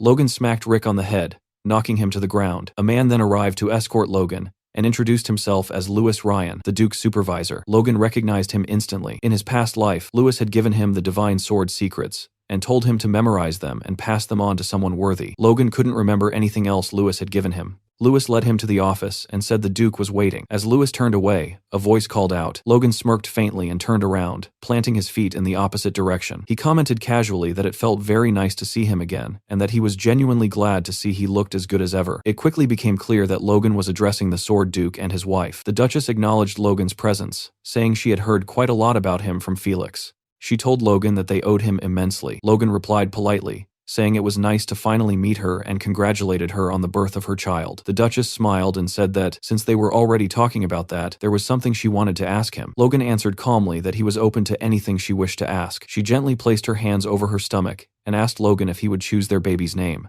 The moment the words left her mouth, Logan froze completely. Felix stepped in, explaining that he and the Duchess had discussed this matter for quite some time. He said that everything they had now was thanks to Logan, which was why they wanted him to be the one to choose their child's name. Logan, however, was still stunned into silence. Inside his mind, Logan reflected on the meaning of names. In Grandia, a name was believed to decide and illuminate the path a child would walk in life. Since ancient times, nobles had sought out respected figures to name their children, sometimes holding feasts solely to celebrate the naming. But leaving such an important task to him felt different. He and the Sword Duke had only met twice, yet it was undeniable that they had already influenced each other's lives in profound ways. Logan realized how heavy the responsibility was, but at the same time, he saw no reason to refuse. Logan finally spoke and said that it would be an honor for him. Hearing this, both Felix and the Duchess were overjoyed and thanked him sincerely. Felix then turned to his wife and gently told her to go rest, reminding her that she was with child and should not strain herself. The Duchess protested lightly, saying that manners still mattered and that this was an important request. Felix glanced back, thinking to himself that this arrangement was beneficial for Logan as well. After all, being known as the one who named the Sword Duke's child was no small distinction. With some effort, Felix managed to escort his wife out of the room. Once the wooden door closed behind her, he leaned against it and sighed, admitting that he was never very good with words. He then turned his attention back to Logan and said that they should talk about their bodies. Logan looked confused, not understanding what Felix meant by that. Felix studied him closely and said that he was surprised by how quickly Logan's force had grown. In such a short span of time, his progress was abnormal. Felix concluded by saying that he wanted to see just how strong Logan had become now. Inside the training grounds, Felix and Logan stood facing each other once again, both fully prepared to fight. Logan moved first, leaping forward and attacking with everything he had. But in the blink of an eye, Felix dodged cleanly and appeared right behind him, already set to counter. Logan redirected his attack, but Felix blocked it effortlessly. Watching this, Logan realized just how easily Felix was stopping him. If he was going to fight his master, then this was the perfect chance to truly test his limits. But before he could continue, Felix suddenly told him to stop. He demanded to know what Logan thought he was doing, leaving Logan momentarily speechless. Felix then asked, almost mockingly, if that was really Logan's full strength. Logan admitted that he had been holding back. Felix ordered him to stop restraining himself and give it everything he had. Logan began charging his aura, staring straight at Felix while taking his stance. This was the first real training session since they had officially become master and disciple, and Logan knew he could not afford to disappoint him. He unleashed a powerful attack that even shook the Sword Duke, yet Felix still blocked it with ease. The resulting explosion was so intense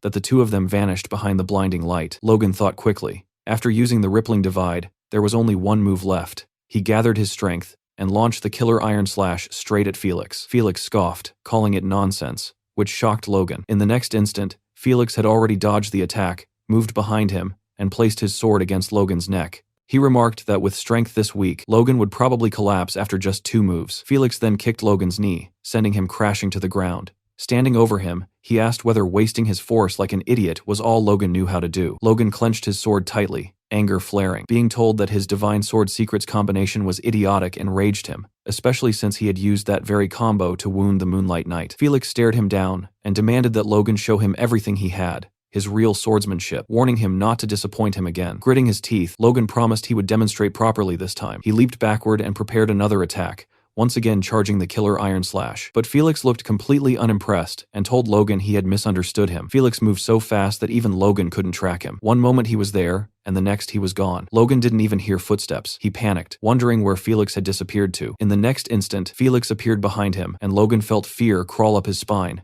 He turned too late. Felix slammed the handle of his sword into Logan's face, knocking him down instantly. The sparring continued, with Logan desperately trying to attack again. It was useless. Felix disarmed him with ease, leaving Logan holding nothing but pain and what felt like a sprained wrist. Felix questioned whether Logan truly called that swordsmanship, and whether he was even trying at all. Logan couldn't understand what Felix wanted, as he kept criticizing his swordsmanship over and over. Felix finally explained. Logan might have grown stronger in raw power since they last met, but his swordsmanship hadn't improved. In fact, it had deteriorated. Turning his back, Felix told him that his fundamentals were broken. Instead of dumping all his force into flashy techniques, Logan should rebuild his basics and make them the foundation of his strength. Even if Logan reached the next level through luck or talent, it would only raise the height of the next wall blocking him. Hearing this, Logan realized Felix was right. He had regained power too easily after regressing, relying on memories and the Divine Sword secrets while growing arrogant. Since returning from the past, everything had gone smoothly, and he had misjudged himself. Swallowing his pride, Logan asked Felix to give him one more chance. Felix seemed intrigued. As he turned around, Logan had already taken his stance again. He begged for one more opportunity, saying he would rebuild his fundamentals from scratch. But it was pointless. Moments later, Logan lay unconscious on the ground. Two knights rushed in, declaring Logan an emergency patient who needed to be taken to the medical ward immediately. Louise and Felix watched silently from the training grounds. Felix told Louise that swordsmanship is learned through the body, and the more it hurts, the better the lesson sticks. Louise commented that Felix seemed to have taken a liking to Logan. Felix replied that Logan was wasting his talent, but he respected his determination nonetheless. Just then, someone interrupted them, apologizing for intruding. Rick stepped forward, introduced himself as Logan's servant, and handed Felix a letter. Felix noted that the sender was Baron Meeklane, Logan's father, and remarked that the message could have been sent magically. Rick explained that it wouldn't have been appropriate for Logan to know about it. Felix opened the letter and began reading. Patrick formally addressed Felix as Count Esperanza, expressing deep respect and stating that he was making a request. He acknowledged that the McLeans were already indebted to Felix for a favor they could never repay. Thanks to the secret Felix had given them, their knights had grown stronger and survived many hardships. Patrick admitted that it might be shameless to ask for more, but knowing how generously Felix had guided Logan with the secrets of the sword, he felt compelled to make this request. Reading this, Felix was confused. He recalled only giving them a low-rank manual and wondered what great secrets Patrick was referring to. The letter continued, stating that Logan had suffered a small pain last year, and if Felix accepted this request, the McLeans would be eternally grateful. Felix found the request interesting, but kept his thoughts to himself. He turned to Rick and asked if Logan knew about this letter. Rick replied that Logan had no idea, believing it wasn't the time to worry about such matters. Felix reread the letter and suddenly grew furious, muttering to himself how a 20-year-old could possibly not be interested in women. He then told Rick that he would do his best. 1 week later, after another intense round of training, Felix brought up something Logan absolutely did not expect. He casually proposed that Logan should go on a date. Logan froze, unsure how he was even supposed to respond. Felix, completely serious, explained that as an heir with no fiancé at the age of 21,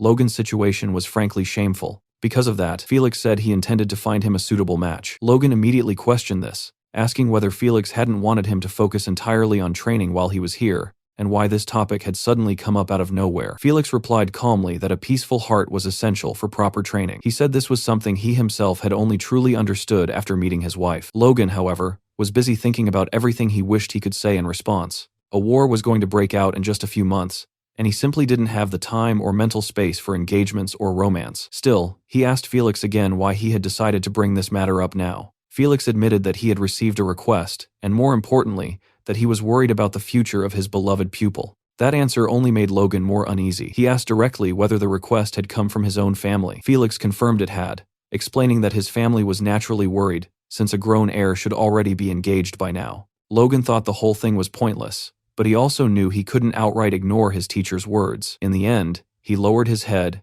and prepared himself to agree. He decided that meeting the girls wouldn't hurt, and wasting one day would be acceptable. The next day, on the manor grounds, a beautiful young woman stood waiting in front of Logan and greeted him politely, saying it was nice to meet him. She then introduced herself fully as Eileen Floyd. Behind Logan, Rick nearly lost his mind the moment he saw her. Her beauty shocked him, and even Logan was visibly taken aback. Rick leaned closer and whispered that Eileen was almost too good for Logan, adding that even he, someone who usually showed no interest in women, was stunned. Logan looked at Eileen again, wondering how this was even possible. His potential fiancée was not only beautiful, but also a force user, and a strong one at that. He could tell she stood at the pinnacle of low rank, bordering on intermediate, at only 18 years old, which was absurd. Then her name hit him, Floyd. In his past life, the Floyd family's talents had died tragically during the 3 years of war. But one person stood above the rest. The warrior who guarded the inner castle gates, cut down 100 knights, and earned the title Rose of Steel, blooming from a fallen family. That person was Eileen Floyd. Realizing this, Logan thought the meeting was far more significant than he had expected. If he could bring her into the McLean family before the war broke out,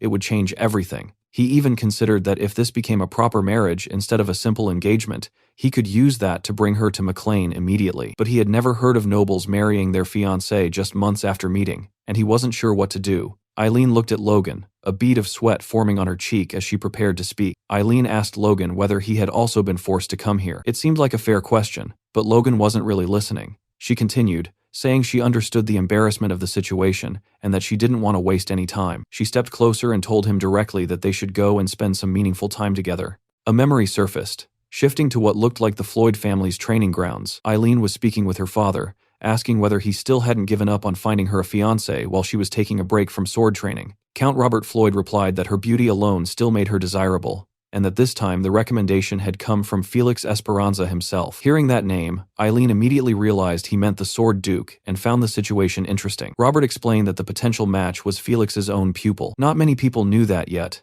but word was spreading that he would soon become famous. Still, Robert added that Logan probably wouldn't surpass Eileen, who had awakened her force at just 12 years old. Eileen's past engagements came to mind. Her first engagement had ended after she beat up her fiancé. After that incident, she had been banned from training, though only for 2 years. Later, she beat up her second fiancé as well, someone already qualified to become a knight, proving her superiority over most of them. That reputation earned her the infamous title of the maiden who beats up knights. With a name like that, combined with her determination to become a knight, marriage proposals had all but vanished. That was why Robert believed they had to seize this opportunity. If the Sword Duke himself had acknowledged Logan's talent, then maybe this was finally someone capable of handling his daughter. Back in the present, Eileen once again asked Logan to spend time doing something meaningful together. Logan was left speechless. As she clasped her hands together, he finally asked what she meant by meaningful. Eileen said she had heard Logan was the Sword Duke's pupil. She asked Logan to cross blades with her. Well, let's see how this spar date goes. Later, on the knight's training grounds, it was clear that both of their servants had already heard what was happening. They were completely baffled by the situation, and kept begging the two of them to stop this madness, before it turned into something serious.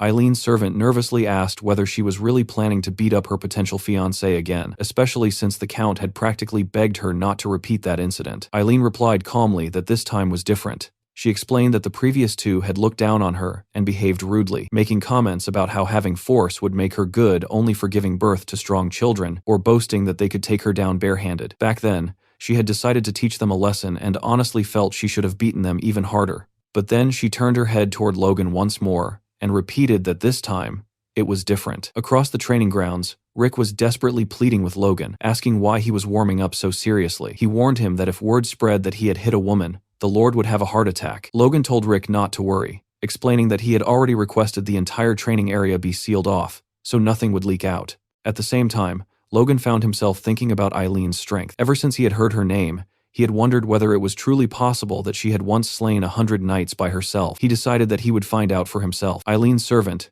realizing there was no stopping this, shouted for her to make sure she won. As Eileen took a deep breath and prepared for the fight, Rick and her servant could be seen arguing in the background. Rick kept insisting that she had no idea how skilled his master was, while her servant shot back that he had no idea how skilled her young lady truly was. When Eileen approached Logan, she told him that she had been training alone for 10 years. She warned him that she had already beaten a knight before and hoped he wouldn't underestimate her. Logan replied calmly that he had no intention of underestimating her at all. In fact, he told her plainly that he wouldn't go easy on her, and that he hoped she would understand if he was a little harsh. Hearing that, Eileen unexpectedly began to blush. The two of them faced each other, their stances completely different. Logan stood with his sword pointed directly at Eileen, while Eileen held her sword angled downward behind her. In the next instant, she launched herself forward and attacked. Logan easily blocked her strike, countered immediately, and struck her down. With just a single exchange, Eileen was sent to the ground. Logan informed her that he had only used the flat side of his blade. As Eileen tried to push herself up,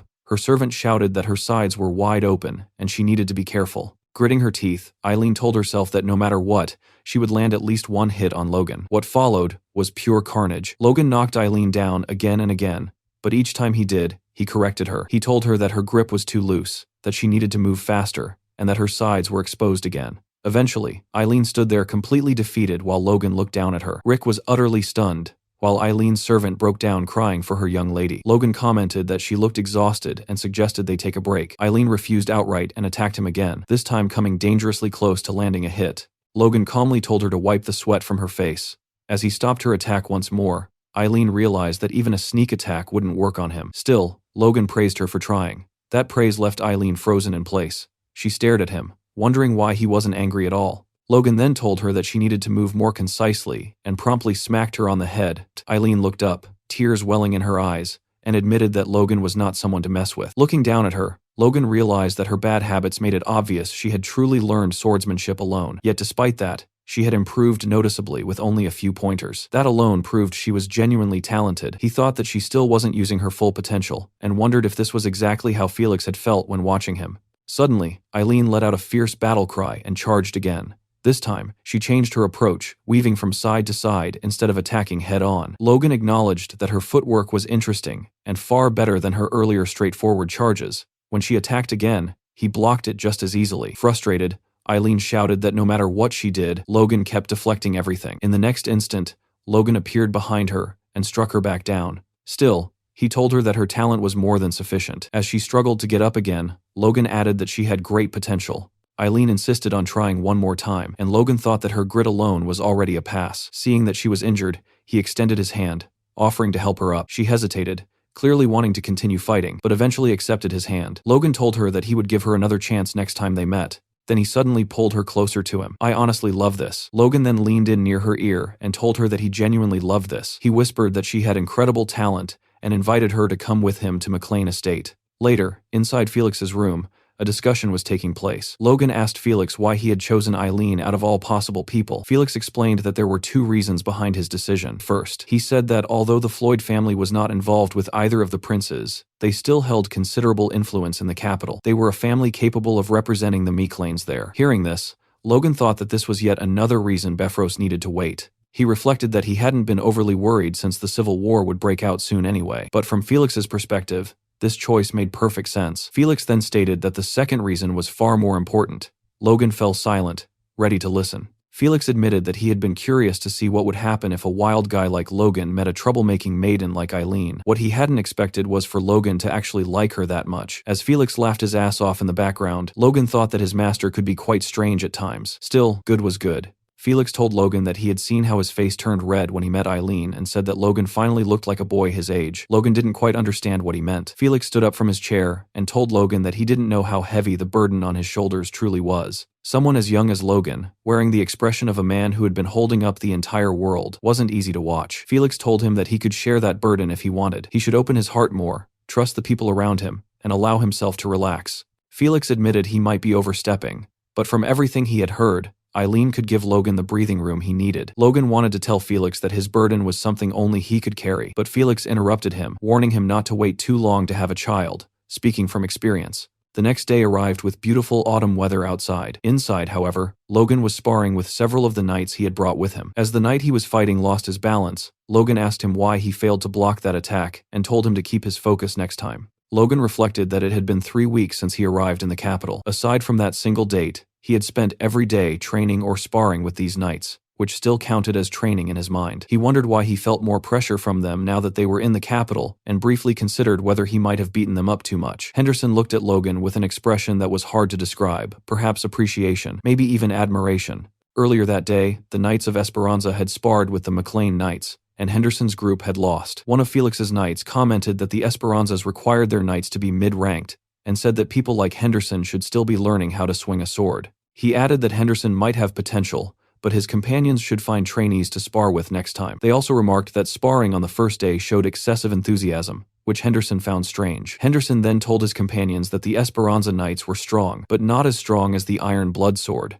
His friend agreed, and recalled Logan telling them that he had received the Iron Blood Sword from the Duke himself. That made them wonder whether those knights were using a weaker sword style. Henderson began to suspect that Logan hadn't received the technique from the Duke at all, but had created it himself. Regardless, they believed their young master had bestowed them with skills superior even to the Duke's. Overwhelmed, they fell to their knees, calling Logan their great young master. Back in the present, Henderson and the others were staring at Logan, making him uncomfortable. He turned his back, thinking he wasn't sure what was going on with them, but since they weren't causing trouble and were focused on training, he let it be. Elsewhere in the capital, a wooden sign declared that the M. Klein special product was on sale. The man holding the sign was none other than Philip, shouting that this was a rare opportunity to buy the essential vanity product that had once made nobles gasp. He approached a man, claiming he could see worry on his face and assuring him that his medicine could solve all his problems. Then he shouted at another young man, saying he looked just like his master, only to realize that the person in front of him was actually Logan, who was visibly pissed. Philip immediately began bowing and explaining that there were too many competitors. In reality, he wasn't bowing at all. Logan was sitting on his back while Philip was forced to do push-ups, Logan commenting that his form was slipping. Logan told Philip that he would ensure he earned even more money, so there was no need to resort to such ridiculous sales tactics. Logan got off his back and told Philip to stand up, saying he had another business for him. Philip asked what kind of business that was. Logan introduced him to the Knights, explaining that they were the 18th squad of the McLean Knights and would be guarding him. Captain Henderson greeted Philip respectfully, saying it was an honor to meet him. Philip, confused, asked why he needed guards, 6 of them, no less. Logan told him not to worry, as it was simply a larger version of the business he was already running. He then instructed Philip to acquire as much weaponry, war horses, and lumber as possible before the year ended. Philip was stunned. He exploded, asking whether Logan was planning to wage another war. Logan calmly denied it, saying he was only being cautious. Philip nearly said that every time Logan claimed that, they ended up in a war, but stopped himself, fearing bad luck. Philip then asked about the budget. Logan replied that it was 30 million gold, and told him to get as much as possible within that amount. Philip thought Logan had gone insane. Logan, meanwhile, recalled the war with Sylvan and what he had learned. If they increased the number of crossbow cavalry, soldiers could take on low-ranked knights. Individual soldiers could defeat groups of force users. If successful, it would change battlefield norms. It might not rival the Empire's crossbows from his previous life, but it would come close. Philip argued that Logan didn't understand how markets worked and that he wouldn't be able to acquire even half of what he wanted. When Logan asked why, Philip explained that sudden demand would skyrocket prices, especially horses. More money didn't mean horses would suddenly be born in triplets or ponies would grow faster. Logan wondered if he had made the request too late, and thought it should have been fine before the war. Philip accused him again of planning another war, which Logan denied. Philip held up 3 fingers and explained that prices would likely triple. Logan accepted that it couldn't be helped. Philip thought that had worked, but Logan added that it would be fine to go up to double the current market price. Philip realized Logan wasn't backing down, and that prices would still likely triple. When Philip tried to argue again, Logan interrupted him. He promised that if Philip managed to buy supplies for less than double the market price, he would receive a bonus equal to 3% of the difference. Philip froze and asked how much that would be. Logan calmly explained the percentage. Philip was stunned, and promised to do his best. Henderson quietly wondered if 3% was a lot, since numbers had never been his strength. Philip, overjoyed, began massaging Logan's shoulders, while Logan thought that money really did solve everything. He reflected that he had gained valuable insight into training from his teacher, and had unexpectedly gained Eileen as well. Things were going well. Still, one issue lingered in his mind: King Samuel. There was still no bad news. No sign of internal conflict. Logan could only wonder whether the king's death had truly been sudden. His next step was to earn his teacher's full trust. He thought it would have been better to meet the third prince, but forcing that encounter would look suspicious. Felix's child would be born soon, and after naming him, Logan planned to return to the McLean estate with Eileen. Later, Felix informed Logan that His Majesty had summoned him, and that Logan would need to accompany him. Hearing this, Logan was left momentarily speechless, unsure of what awaited him. At the gates of the royal palace, a guard verified Duke Esperanza's identity, and allowed Felix and Logan to proceed toward the throne room. As they moved forward, Logan wondered why the king would want to see someone like him. After all, he was merely the son of a countryside baron, a nobody in the eyes of the royal court, and ordinarily someone who would never be granted an audience with the king. Noticing the unease on Logan's face, Felix asked if he was worried. Logan snapped back to attention. Felix reassured him that there was nothing to fear, explaining that His Majesty simply wished to see Felix's pupil. He added that the king valued talent above all else, and that this meeting would only benefit Logan, not harm him. Logan nodded, saying he understood, but his thoughts drifted elsewhere. He looked up at the palace towering above them and remarked that even the empire had hesitated to destroy it, ordering instead that it be preserved. That was the beauty of Grandia. After the war with the empire, the palace had been designated as the kingdom's headquarters, a symbol of both pride and defiance, its beauty matched only by the trouble it had caused. Logan thought quietly that such a future should never be allowed to repeat itself. The massive doors of the castle opened, revealing walls draped in countless banners. Felix and Logan passed through an ornate hallway, richly decorated, until they arrived before another tall wooden door. Entering the throne room, both men knelt. Felix saluted respectfully, greeting the master of the nation. The elderly, bearded king addressed Felix as an old friend, and remarked that he had told him many times there was no need for such formality. Felix replied that if those in high positions abandoned responsibility and courtesy, then who would uphold them? The king laughed softly, saying Felix was as unwavering as ever, and that such consistency reassured him. The king gestured for Felix to raise his head, then said he wished to see the face of Felix's pupil as well. At that moment, Logan fully realized who stood before him, the king of Grandia, Samuel von Grandia. In later years, history would come to know him as the worthless king. Observing him closely, Logan thought the king looked healthy and strong, which explained why no one had expected his death. Had the king shown even the slightest weakness, the power struggle would have been resolved early, and the civil war might never have occurred.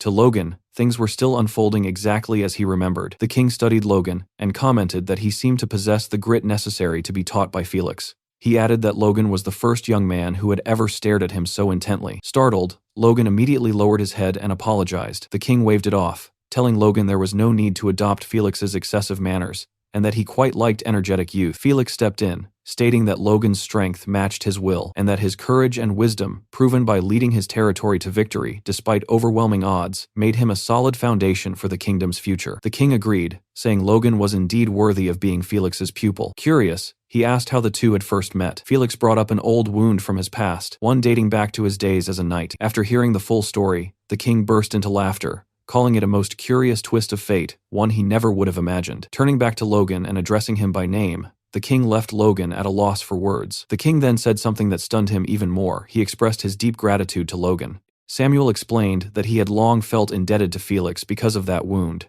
a debt so heavy he could barely speak of it. By resolving Felix's problem, Logan had eased a burden on his heart as well. For that, the king was truly thankful. Felix tried to downplay it, saying the king was giving Logan too much credit, but Samuel refused to hear it. He declared that without Felix, he would never have become king in the first place. He then said that he must express his gratitude properly. As king, he removed a golden bracelet from his wrist and told Logan to step closer. Felix nearly lost his composure, urgently telling His Majesty that he could not give away a royal family treasure and that Felix himself would compensate Logan instead. It was then revealed that the bracelet was no ordinary ornament. It overflowed with mana, clearly a fifth-class artifact at minimum. The king held it out, telling Logan to accept it as compensation for resolving their troubles. Logan, terrified out of his mind, hesitated, but the king urged him to hurry and take it before he changed his mind. Logan accepted the bracelet and said he would carry this overwhelming gratitude in his heart. Felix shouted from behind that Logan could not accept such a gift so lightly. The king asked Logan if he too believed the gift was excessive. Logan replied honestly that while it was overwhelming, he would make meaningful use of it. Seeing Logan's expression and hearing his words,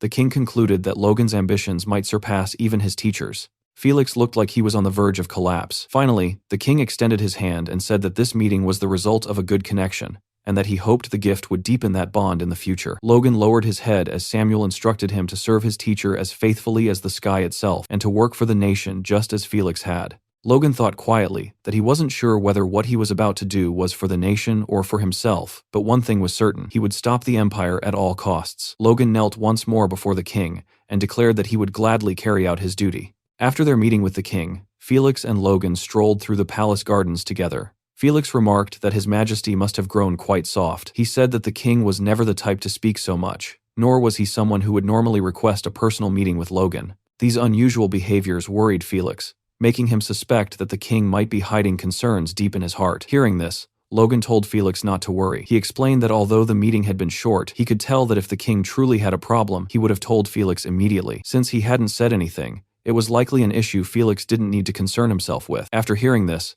Felix looked visibly calmer and smiled. He admitted that Logan was right and said that he must have become more prone to worry with age. He added that his heart had wavered, simply because his pupil had accepted a royal treasure so casually. Hearing this, Logan began sweating, unsure how to respond. Felix then told Logan that the bracelet he had received was called the Bracelet of Regeneration. It was an artifact imbued with 5th-class magic specializing in rapid healing. Because it contained only a single enchantment, its effect was extremely potent, comparable to the holy spell of a high-ranking priest. Hearing this, Logan immediately grasped the bracelet's potential. A spell of that level could turn fatal wounds into mere scratches. The bracelet possessed regeneration power at the highest possible tier. Felix said that knowing Logan now possessed such an item put his mind at ease. Logan replied that it was all thanks to Felix. However, Felix interrupted him and said that now he could push Logan to the brink of death, confident that the bracelet would simply repair him afterward. He told Logan to prepare himself. Until seeing this side of Felix, I had believed Logan was the only madman in Grandia, but it seemed Felix might surpass him. At that thought, Logan looked like he was about to wet his pants. Still, he believed this would help him grow stronger. He told Felix that he would do his best to meet his expectations, as the harder he trained, the more progress he would make. It soon became clear that Felix was keeping his word.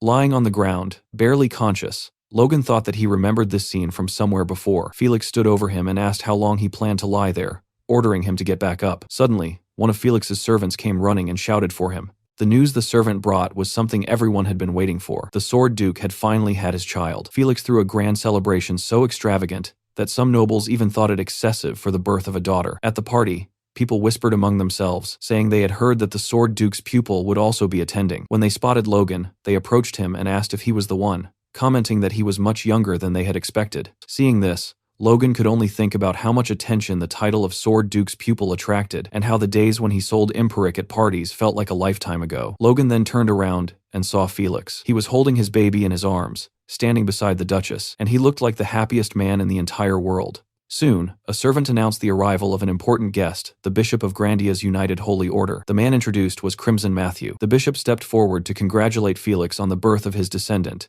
and Felix thanked him, saying he was honored that the bishop had come personally. The bishop replied that there was no way he would send a servant when the very foundation of the country, the Sword Duke, had welcomed his first child. His presence alone left everyone around utterly astounded. Logan thought to himself that most nobles received a holy blessing at birth. Among those blessings was one granted in the name of the 5th of the 9 gods, Agna, the goddess of trees and life, a blessing every parent wished for to ensure their child's health. On top of that, receiving a blessing directly from the bishop himself made it no surprise that Felix was so happy at this moment. Everyone gathered around the steps where the bishop, Felix, the Duchess, and the baby stood. The bishop took the baby into his hands, raised the child high above his head, and declared that this humble servant requested the great 9 gods who watched over this world to bless the child. Watching this scene, Logan finally understood the difference between holy power and mana. Holy power was closer to the root than force, and far less visible than mana. That was why ordinary people couldn't feel it at all, and could only see it manifest as bright light. The bishop continued, declaring that in the name of Agna,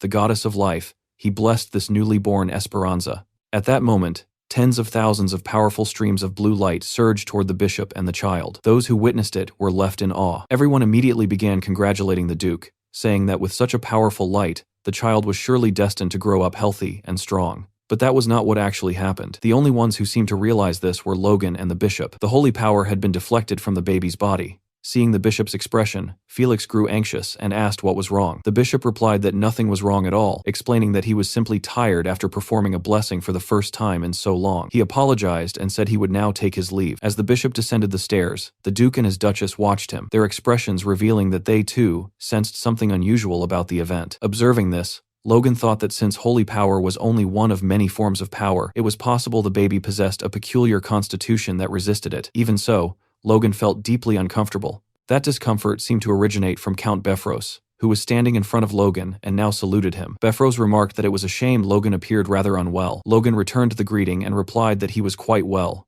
thanking Befros for his concern. Befros said Logan was as cheeky as ever, to which Logan calmly replied that it was one of his many charms. In the next instant, Befros clenched his fist and shattered the glass in his hand. The sharp sound drew everyone's attention. Befros said it was the first time he had made such a mistake, but given his age, his hands slipped from time to time. A servant hurried over, offering a cloth to stop the bleeding and clean him up. Befros then told Logan that the only reason Logan was still alive was because, by sheer chance, he had become the Sword Duke's pupil. He stepped closer and said that thanks to this, Logan had managed to attract the attention of many high-ranking nobles, making him a very lucky man. As he spoke, he shoved the blood-stained cloth into Logan's hand. Logan accepted the cloth and thought that for a count, Befros was surprisingly immature. He replied that he was, of course, aware of how lucky he had been after all. He had even managed to regress. Befros said he hoped Logan would maintain that same attitude even after meeting higher nobles. Logan didn't understand what Befros meant, so Befros clarified. He told Logan that Romain von Grandia, His Highness, the second prince, wished to meet him. Befros added that he hoped Logan would refuse. Logan interpreted this clearly. If he didn't take the second prince's side,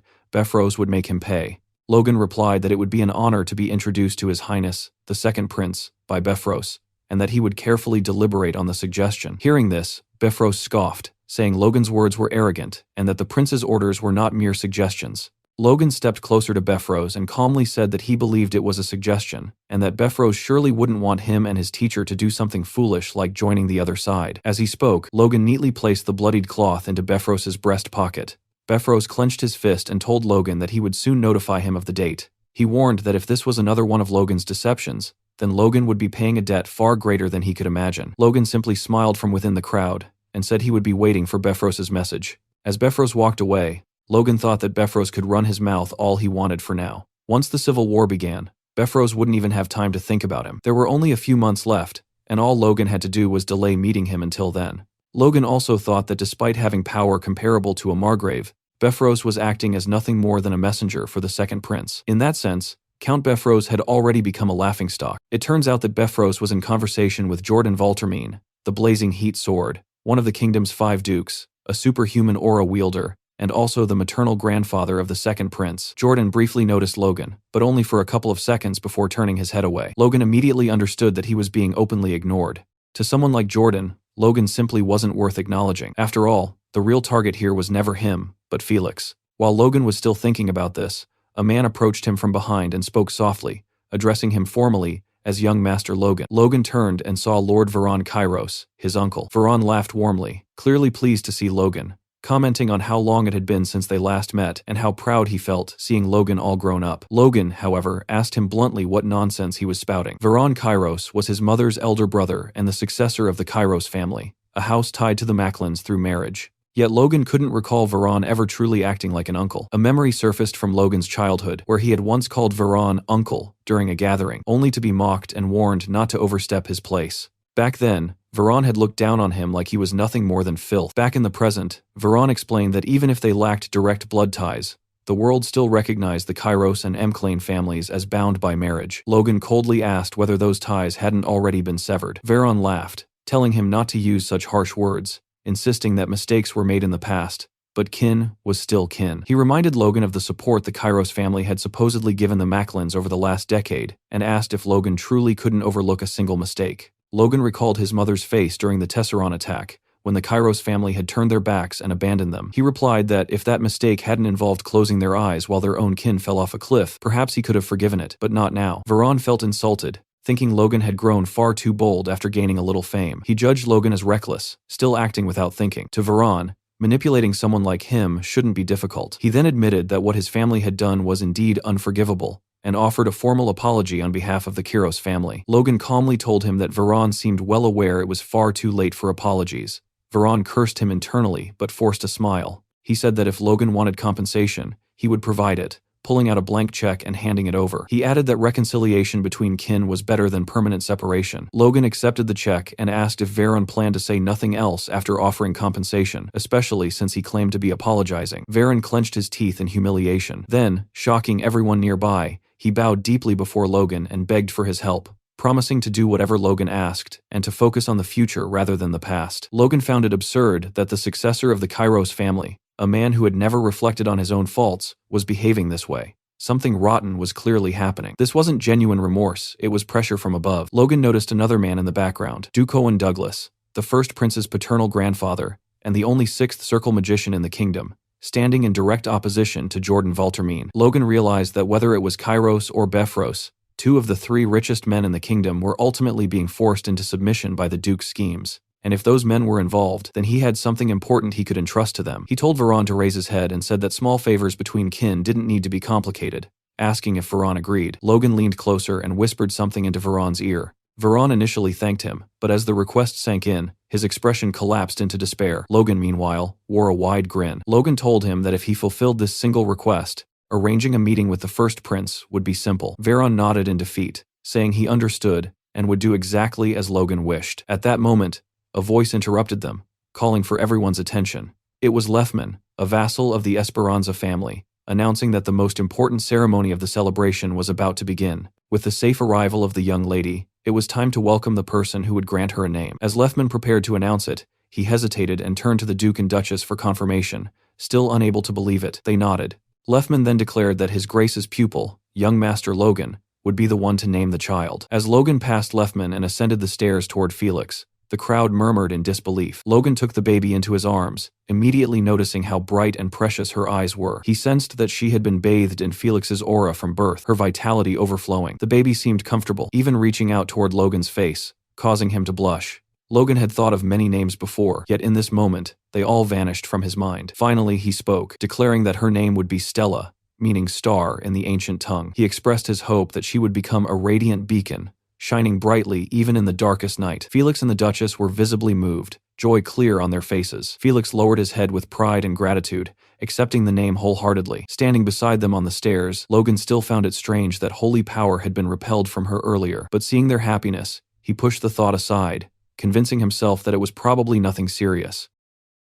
Rick arrived with his arms full of letters, stacking them in front of Logan as if trying to make a point. He explained that nobles from all directions had sent invitations, hoping to meet Logan after the naming ceremony. Logan barely glanced at them and told Rick to leave everything in his room because he planned to refuse every single request. Rick was clearly confused, unable to understand why Logan would ignore such opportunities. Logan simply replied that they needed to return to their estate as soon as possible. The Civil War was approaching, and preparation mattered more than social games. He thought it was unfortunate that he never managed to meet the third prince during his stay, but that regret would have to wait. Right now, returning home came first. Dwayne had already contacted him with news that the estate was thriving beyond expectations. The harvest this year was estimated to be nearly 20 times higher than projected, enough to sustain them for at least 3 or 4 years. Logan felt a growing urge to see everything with his own eyes. Felix stepped forward and told Logan to pause his training for the moment. He then revealed that he had one final secret art to pass on before Logan departed. The words left Logan stunned. Standing face to face, Logan admitted his surprise at being taught another secret technique so suddenly. Felix calmly replied that he was aware Logan possessed something even greater already, leaving Logan momentarily speechless. It was clear Felix was referring to the ancient secret art. Felix acknowledged that he had spoken poorly of that art in the past, but when used properly, it could surpass even his own techniques. Still, he reminded Logan that one thing mattered above all else. When asked what that was, Logan answered without hesitation that fundamentals came first. Felix nodded in approval and explained that the art he was about to teach would amplify those very fundamentals. He went on to explain that the martial path he built focused on restricting the enemy's movement while maximizing one's own, ultimately granting control over the battlefield itself. Clenching his fist, Felix said the heavy sword was the first true manifestation of that philosophy. What he would now teach Logan was the purified form of his martial arts, the very foundation that led him to awaken as an aura user. Felix told Logan to watch carefully, and in the next instant, his figure vanished like a shadow. Logan was left stunned. He hadn't even seen Felix move, and it didn't feel like he had approached from behind either. Before Logan could react, Felix had already seized him by the neck. Logan realized this strange movement was something he had encountered before during their sparring sessions, a technique he could never fully track with his eyes. Felix asked Logan what he thought of it, but Logan remained speechless. He admitted internally that it was impressive, yet wondered if such movement alone could truly elevate someone to becoming an aura user. A superhuman like Felix would naturally be impossible to follow, but what about ordinary warriors? Felix seemed to read his thoughts, and asked Logan what the foundation of all martial arts truly was. Logan answered that it was the legs and the steps one takes. Felix said that answer was correct, but only for non-force users. The reason Felix stood above other aura users in the kingdom was because of the very technique he had just used, known as Spirit Shadow. The name felt unsettling to Logan, but judging by Felix's pride in it, the technique was unquestionably valuable. Felix casually mentioned Logan's trouble with the knight named Franz, striking a sarcastic pose as he remarked that such difficulties would never have happened if Logan had mastered Spirit Shadow earlier. He then asked if Logan wanted to learn it. There wasn't a hint of hesitation in Logan's expression. Every hardship he had endured only strengthened his resolve. Felix began teaching him immediately, instructing Logan to lighten his steps and allow his heels to touch the ground only at the moment of jumping. He silently noted Logan's extraordinary talent. Within just a few hours, Logan had nearly replicated the movement and was already internalizing it, as if full mastery were only a matter of time. Felix felt a rare sense of satisfaction, realizing that decades of waiting had finally paid off upon meeting Logan. Even so, Felix shouted at him repeatedly, telling him he was still too slow and needed to move lighter while maintaining stronger force. He did this intentionally, believing that excessive praise was poison for a genius. Logan, meanwhile, continued to view himself as lacking, though a touch of humility did him no harm. After some time, Felix told him to stop, saying he had done well and only needed continued practice to fully internalize the technique. Noticing Logan's thoughtful expression, Felix asked what was bothering him. Logan admitted that the movement felt incredible and that he already felt twice as fast as before, but it didn't seem like something a knight would naturally create. It felt closer to something else entirely. Felix completed his thought, suggesting it resembled an assassin's technique. Logan didn't respond, but his silence confirmed it. Felix explained that Logan wasn't entirely wrong. Back when the king was still a prince, Felix had been newly knighted and appointed as his personal guard. Even before ascending the throne, the future king had countless enemies. Protecting him meant facing horrors beyond conventional battlefields. As a young royal knight filled with excitement, Felix had encountered bloodshed greater than what frontline soldiers endured. He needed a way to move faster, more quietly, and dominate space with a single strike. That need gave birth to Spirit Shadow. When Felix finally mastered it, he awakened his aura soon after. Felix warned Logan not to become arrogant simply for understanding the theory, and reminded him that true mastery required a lifetime of dedication to the sword. Logan acknowledged this and bowed deeply before his master. He understood that this was the very path the greatest swordsman in the kingdom had walked to become a superhuman. Before Logan could leave, Felix added that there was one more reason he had called him back. He calmly revealed that the third prince wished to meet him. Under the cover of night, Felix and Logan moved swiftly through the town, their bodies gliding almost unnaturally, as they used the newly learned technique to travel freely toward the palace. Logan asked if this kind of movement was the reason Felix had taught him Spirit Shadow, and Felix confirmed that this was indeed one of its purposes. Moments later, they descended to the ground. Their destination turned out to be an abandoned house hidden within the woods. As they stepped inside, Logan scanned the surroundings, wondering if the third prince truly lived in such a neglected place on the outskirts of the outer castle. Felix then knocked on the floor itself. In response, hidden underground stairs revealed themselves, opening silently. As they descended, Logan asked whether it was really necessary to go this far just for a meeting. Felix replied that many eyes were currently watching him, and beyond that, meeting the Sword Duke's pupil naturally attracted even more attention. Felix then asked Logan whether he had heard of the third prince before. Logan hesitated, unsure how to respond, before admitting that he had heard rumors claiming the third prince was the only one fit to become king. Felix immediately warned him never to say such things in public, as words like that could create serious trouble for everyone involved. At the bottom of the stairs, Felix knocked on a door and announced himself. A voice from inside invited them to enter. Felix opened the door, and they removed their hoods. Felix greeted the prince warmly, saying it had been a long time. The prince responded just as pleasantly, saying it was good to finally see him again, before turning his attention to Logan with a bright smile. He asked if Logan was the Duke's pupil. Logan stepped forward ahead of his teacher, while Felix's expression turned serious. Logan knelt respectfully and formally greeted the third prince, saying it was an honor to meet him. As he did so, Logan thought that this was finally his chance. He could now judge for himself whether the third prince was truly fit to rule. Soon after, the three of them sat together, sharing a cup of coffee. The prince asked Logan how he had managed to become a high-ranking knight at such a young age, remarking that it was an impressive accomplishment. Logan responded humbly, saying the prince was praising him too much and that any progress he had made came from gaining a small insight under a great teacher. The prince laughed and replied that if such a small insight had brought Logan this far, then he must be destined for far greater things than someone mediocre like himself. The comment made Logan spit out his coffee in shock, quickly apologizing and insisting he meant no disrespect. The prince laughed again and admitted he was only teasing him. He then explained that he had heard many stories about Logan, not just about his combat ability,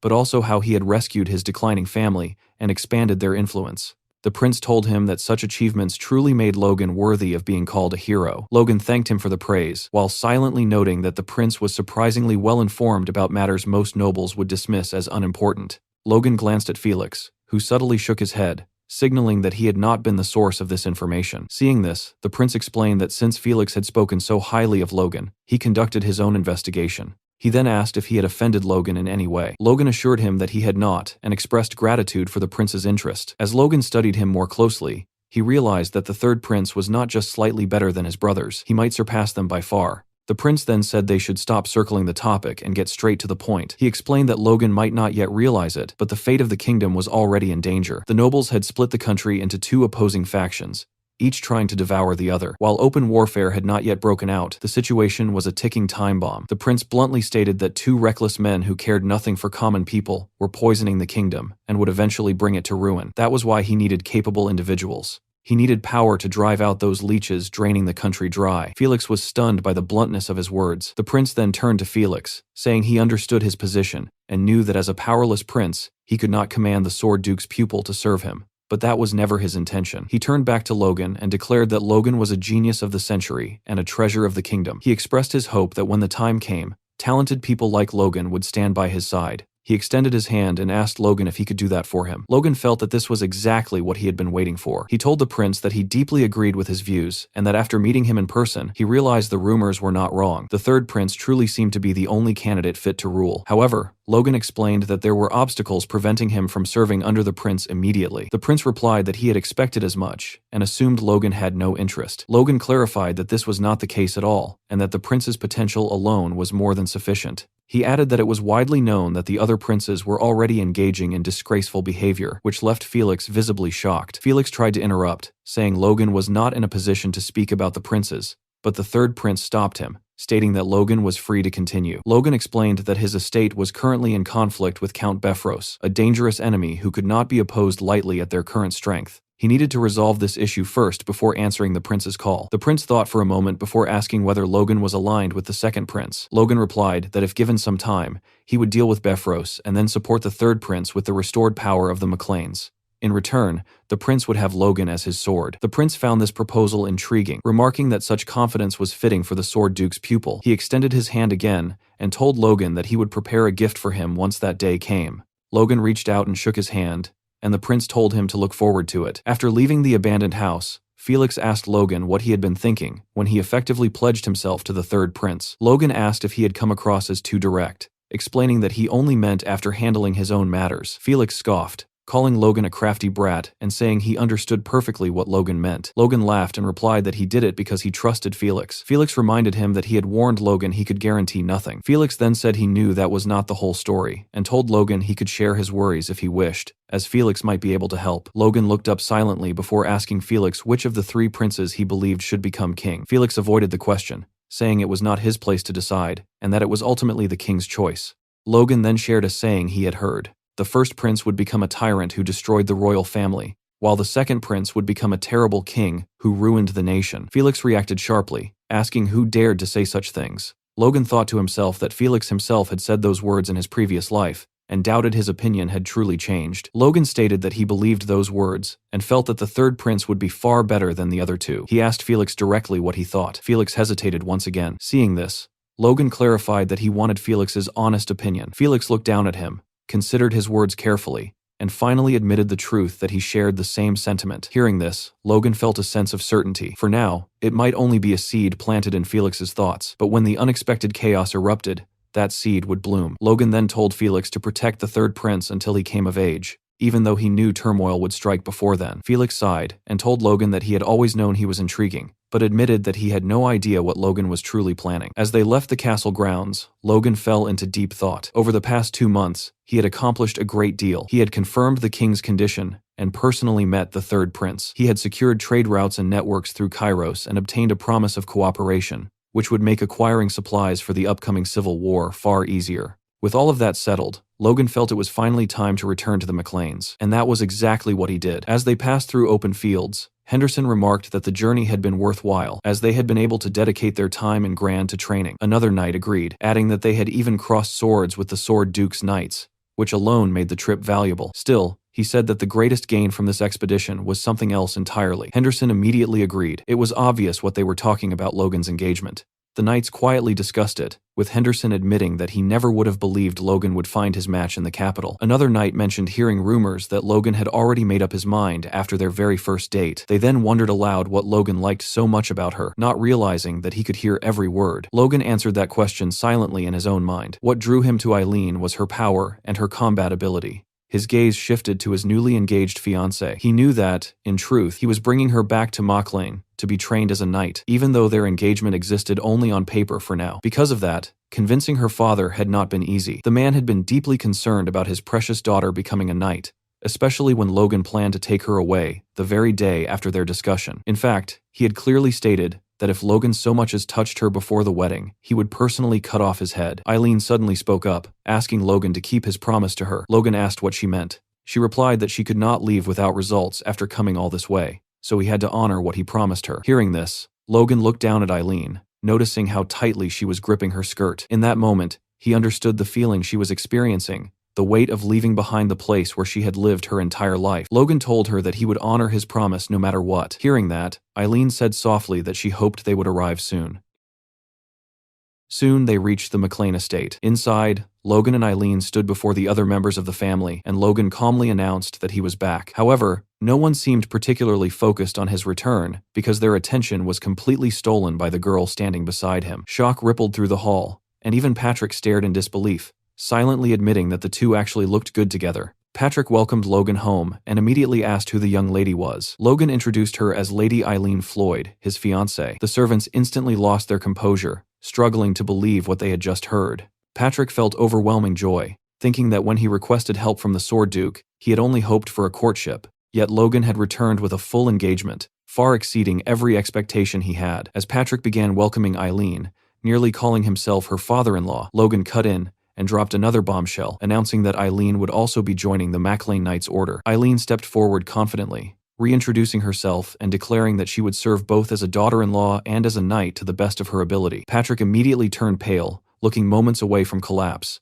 while Ronian appeared oddly thrilled. Patrick would have strangled Logan on the spot if Dwayne had not restrained him, demanding to know why anyone would want their fiancé thrown into battlefield training. Hinckley stepped in, pointing out that nothing like this had ever happened before, but realistically, no one possessed the authority to stop Logan anyway. Ronian tried introducing himself properly to welcome Eileen into the family, but his mother rushed in and dragged him away before he could finish, leaving both Logan and Eileen stunned. Moments later, Hamar approached and bluntly told Eileen to run while she still could, insisting that Logan was definitely fooling her, and that ever since her arrival, the noble court had started acting like a circus. Not long after, Eileen appeared on the training grounds wearing McLean armor, standing shoulder to shoulder with the knights as if she had always belonged there. Patrick still could not believe Logan was serious, but Logan simply reminded him that he never joked about matters like this. Patrick tried reasoning once more, arguing that Eileen was a noblewoman and that the kingdom had never seen a female knight before. Logan countered without hesitation she was a force user, and in times like these, useful strength mattered more than outdated traditions. Patrick pushed back again, warning that the McLean Knights' training was far harsher than any other order, and that noble ladies simply did not endure such brutality. From across the field, Eileen suddenly shouted that she could handle it, instantly silencing both father and son. She vowed to erase every doubt, promising she would force them to acknowledge her both as a knight and as a woman. A few hours later, that confidence met reality. Eileen lay unconscious on the ground, while Logan and a nearby knight questioned whether this was truly her will. After witnessing the insanity of the training regimen, she groaned that they were all crazy bastards, barely holding back tears as she realized knights with even weaker auras endured the same torment. Clenching the dirt beneath her fingers, she admitted she was still far too weak. Logan asked if she regretted her choice. Looking up at his calm, unreadable face, she answered honestly she did regret something, but not joining the order. What she regretted was her own lack of preparation. Logan fell silent. Eileen reminded him that he had promised her a battlefield of glory, yet she understood that such a promise meant nothing if she could not stand strong on her own. She needed to claim her honor as a knight through her own strength. Seeing that burning determination, Logan felt a flicker of approval. Maybe there was still hope. He struck a tree beside them with his fist, and an apple snapped loose from a branch, dropping cleanly into Eileen's hands. As she stared at it, Logan declared that just as he had promised, he would deliver a battlefield worthy of her resolve. The Rose of Steel would not stop at something as small as an apple. He told her to eat, recover, and march beside him until the very end. And without hesitation, Eileen agreed. 1 week later, the knights were thrown into another insane training drill. This time they had to scale a steep cliff and defeat the knight waiting at the top. As one knight nearly cleared the exercise, a wooden sword smashed into his head, sending him crashing down hard. Luckily, Patrick caught him mid-fall, saving him from what would have been a brutal landing. Patrick immediately declared that Karen, the fallen knight, was eliminated, and the poor guy looked more like a rescued princess than a warrior in Patrick's arms. Watching from below, some knights muttered that while their training was already known for being brutal, this crossed into madness. One asked who even came up with torture like this. And the other answered with a rhetorical shrug, obviously, Logan. Right on cue, Logan shouted for the next challenger to get ready. Patrick admitted the drill was excellent for siege offense and defensive response,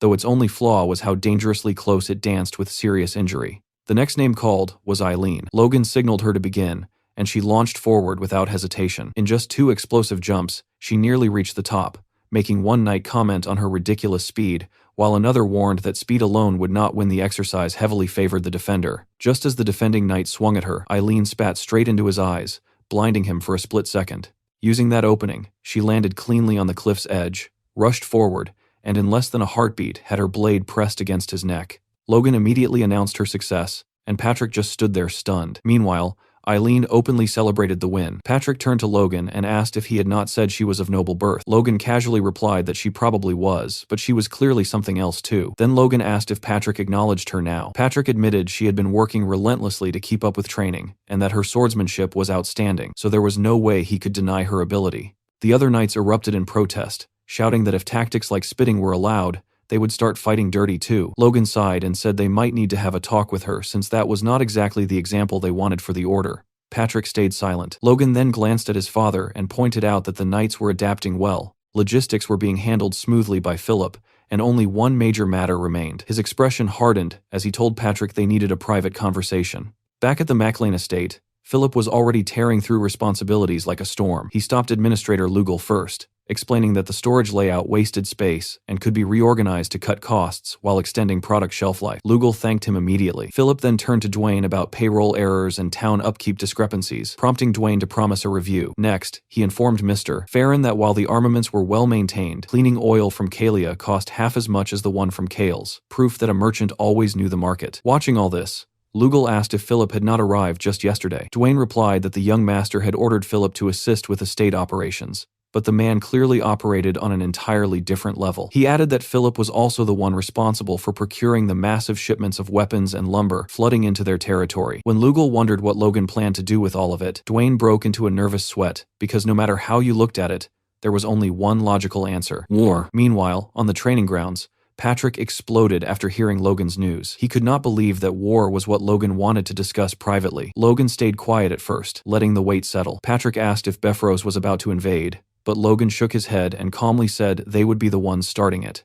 That nearly set Patrick off again. Clenching his fist, he demanded Logan explain his reasoning. Logan began by reminding him that Befros had not attacked yet, only because of Logan's teacher, then asked how long that protection could realistically last. Patrick argued they should continue strengthening their forces since they still lagged far behind Befros, but Logan cut him off, saying that if he were Befros, he would never allow them time to grow. It had to happen now. Patrick pressed further, asking if Logan knew something he did not. After a pause, Logan asked a chilling question. Would Patrick believe him if he said he knew the king would die soon? Patrick nearly lost his mind, terrified his son was flirting with high treason. Logan reassured him immediately that treason was not the plan, and told him to simply assume the claim was true. Patrick reasoned that such a death would ignite a succession crisis. Logan confirmed it. The clash between the first and second princes would escalate, and Befros was a pillar of support for the second prince. Then Logan asked what would happen if they fought Befros after that conflict began. The realization hit Patrick hard. They would effectively be raising swords against the second prince himself. Logan nodded. If they wanted to defeat Befros without external interference, this was their only window before the king's death. Once Befros fell, the tides of war would begin shifting, and that would be the moment Logan intended to bring the third prince forward. Patrick wondered if they could simply wait until one prince secured the throne, buying themselves time. Logan, thinking about the Empire's eventual invasion, knew waiting meant doom, but he could not reveal that. Instead, he said it would already be too late by then. If the second prince won, Befros would rise as one of his strongest allies. If the first prince won, Befros's lands would fall beyond their reach anyway. Either outcome meant losing their rightful territory forever. Patrick admitted he understood, but still had countless questions, especially how Logan could possibly know the king would die soon. Logan opened his mouth to explain, but Patrick stopped him. Whatever the truth was, he said, he trusted his son. Many of Logan's past actions had been strange too, yet they always led them forward. Looking toward the castle, Patrick muttered that it almost felt as if Logan knew the future. He added that if Logan was carrying knowledge he could not share, then he would not pry further. He only had one final question with everything Logan had done and everything he still planned to do. What was it all for? Logan thought for a moment before answering plainly. Everything he had ever done was for the prosperity of their family, nothing more. Patrick lowered his gaze and stayed silent for a long while before finally saying he trusted him. Logan should go and convince the aides he would handle the rest himself. Logan hesitated, asking if his father was sure he could manage alone. Patrick shot back, asking if his son did not trust his old man. Logan replied that was not it. Patrick told him not to worry and to leave it to him. As a father, he could at least shoulder this much. A few days later, Patrick summoned the family members and announced that on the day of the new year, they would wage war. The declaration shocked everyone, making them jump as if struck by lightning, which was only natural, considering the estate had only recently become habitable again. Still, Patrick did not back down. He reminded them of everything they had suffered losing their land, the assassination attempt orchestrated by Befros, and the looming danger that would inevitably reach them if they remained passive. As those memories resurfaced, their blood both chilled and burned, and they slowly began to understand the necessity of this war. Logan observed quietly, knowing they could not mention the knight's death, so Patrick deliberately appealed to emotion. They had to push forward no matter what it took. Only 2 weeks later, with 3 days remaining before the year ended, they marched to war. Their forces were impressive: 152 knights, 1,000 crossbow cavalry, including trainees, and 1,532 infantrymen. Patrick shouted the order to advance, and the army moved as one. While riding toward their destination, Patrick asked Logan if he had a specific plan. Logan recalled how Patrick had earlier insisted that proposing a war meant he must already have strategies prepared, and Logan confirmed that he did. A direct assault on Befros was impossible with their current strength, so instead, they would not declare war on him. Patrick found himself confused until Logan raised a finger with quiet confidence, signaling he had a brilliant idea. Elsewhere, a servant terrified out of his mind rushed to inform his lord that the Mechlins had declared war, seeking revenge for the shame they suffered 6 months earlier. That lord was none other than Max Peretta, the true target of Logan's campaign. Hearing the news, Peretta's face went ghostly pale, as if his soul had left his body. At the Befros estate, Befros was informed that the Mechlins had declared war on the Perettas, and he was clearly displeased. A servant explained that the Perettas were requesting aid and asked what should be done. Befros scoffed, calling the McLeans fools. He had barely restrained himself because of the Sword Duke, yet now they had handed him the perfect pretext. He estimated that his military strength was roughly double theirs, though much depended on the rumored crossbows. Turning to Aslan and Franz, he asked if preparations were complete, and they confirmed everything was ready. Rising from his chair, Befros ordered them to prepare for war, planning to crush the Perettas once they were drunk on victory and then cast the McLeans from heaven into hell. Meanwhile, on the battlefield, Patrick pushed his horse forward at full speed. Captain Hinckley shouted that at this rate they would reach Peretta Castle within a day, which Patrick welcomed before immediately ordering everyone to change directions. A terrified Max Peretta paced inside the Peretta estate, practically losing his mind as he demanded to know why the McLeans had not arrived yet. Just then, a knight rushed in with urgent news. When Peretta barked at him to speak, the knight reported that the Mechlin army had completely vanished. Meanwhile, as Befros rode toward Peretta with his forces, one of his own knights delivered the same shocking update.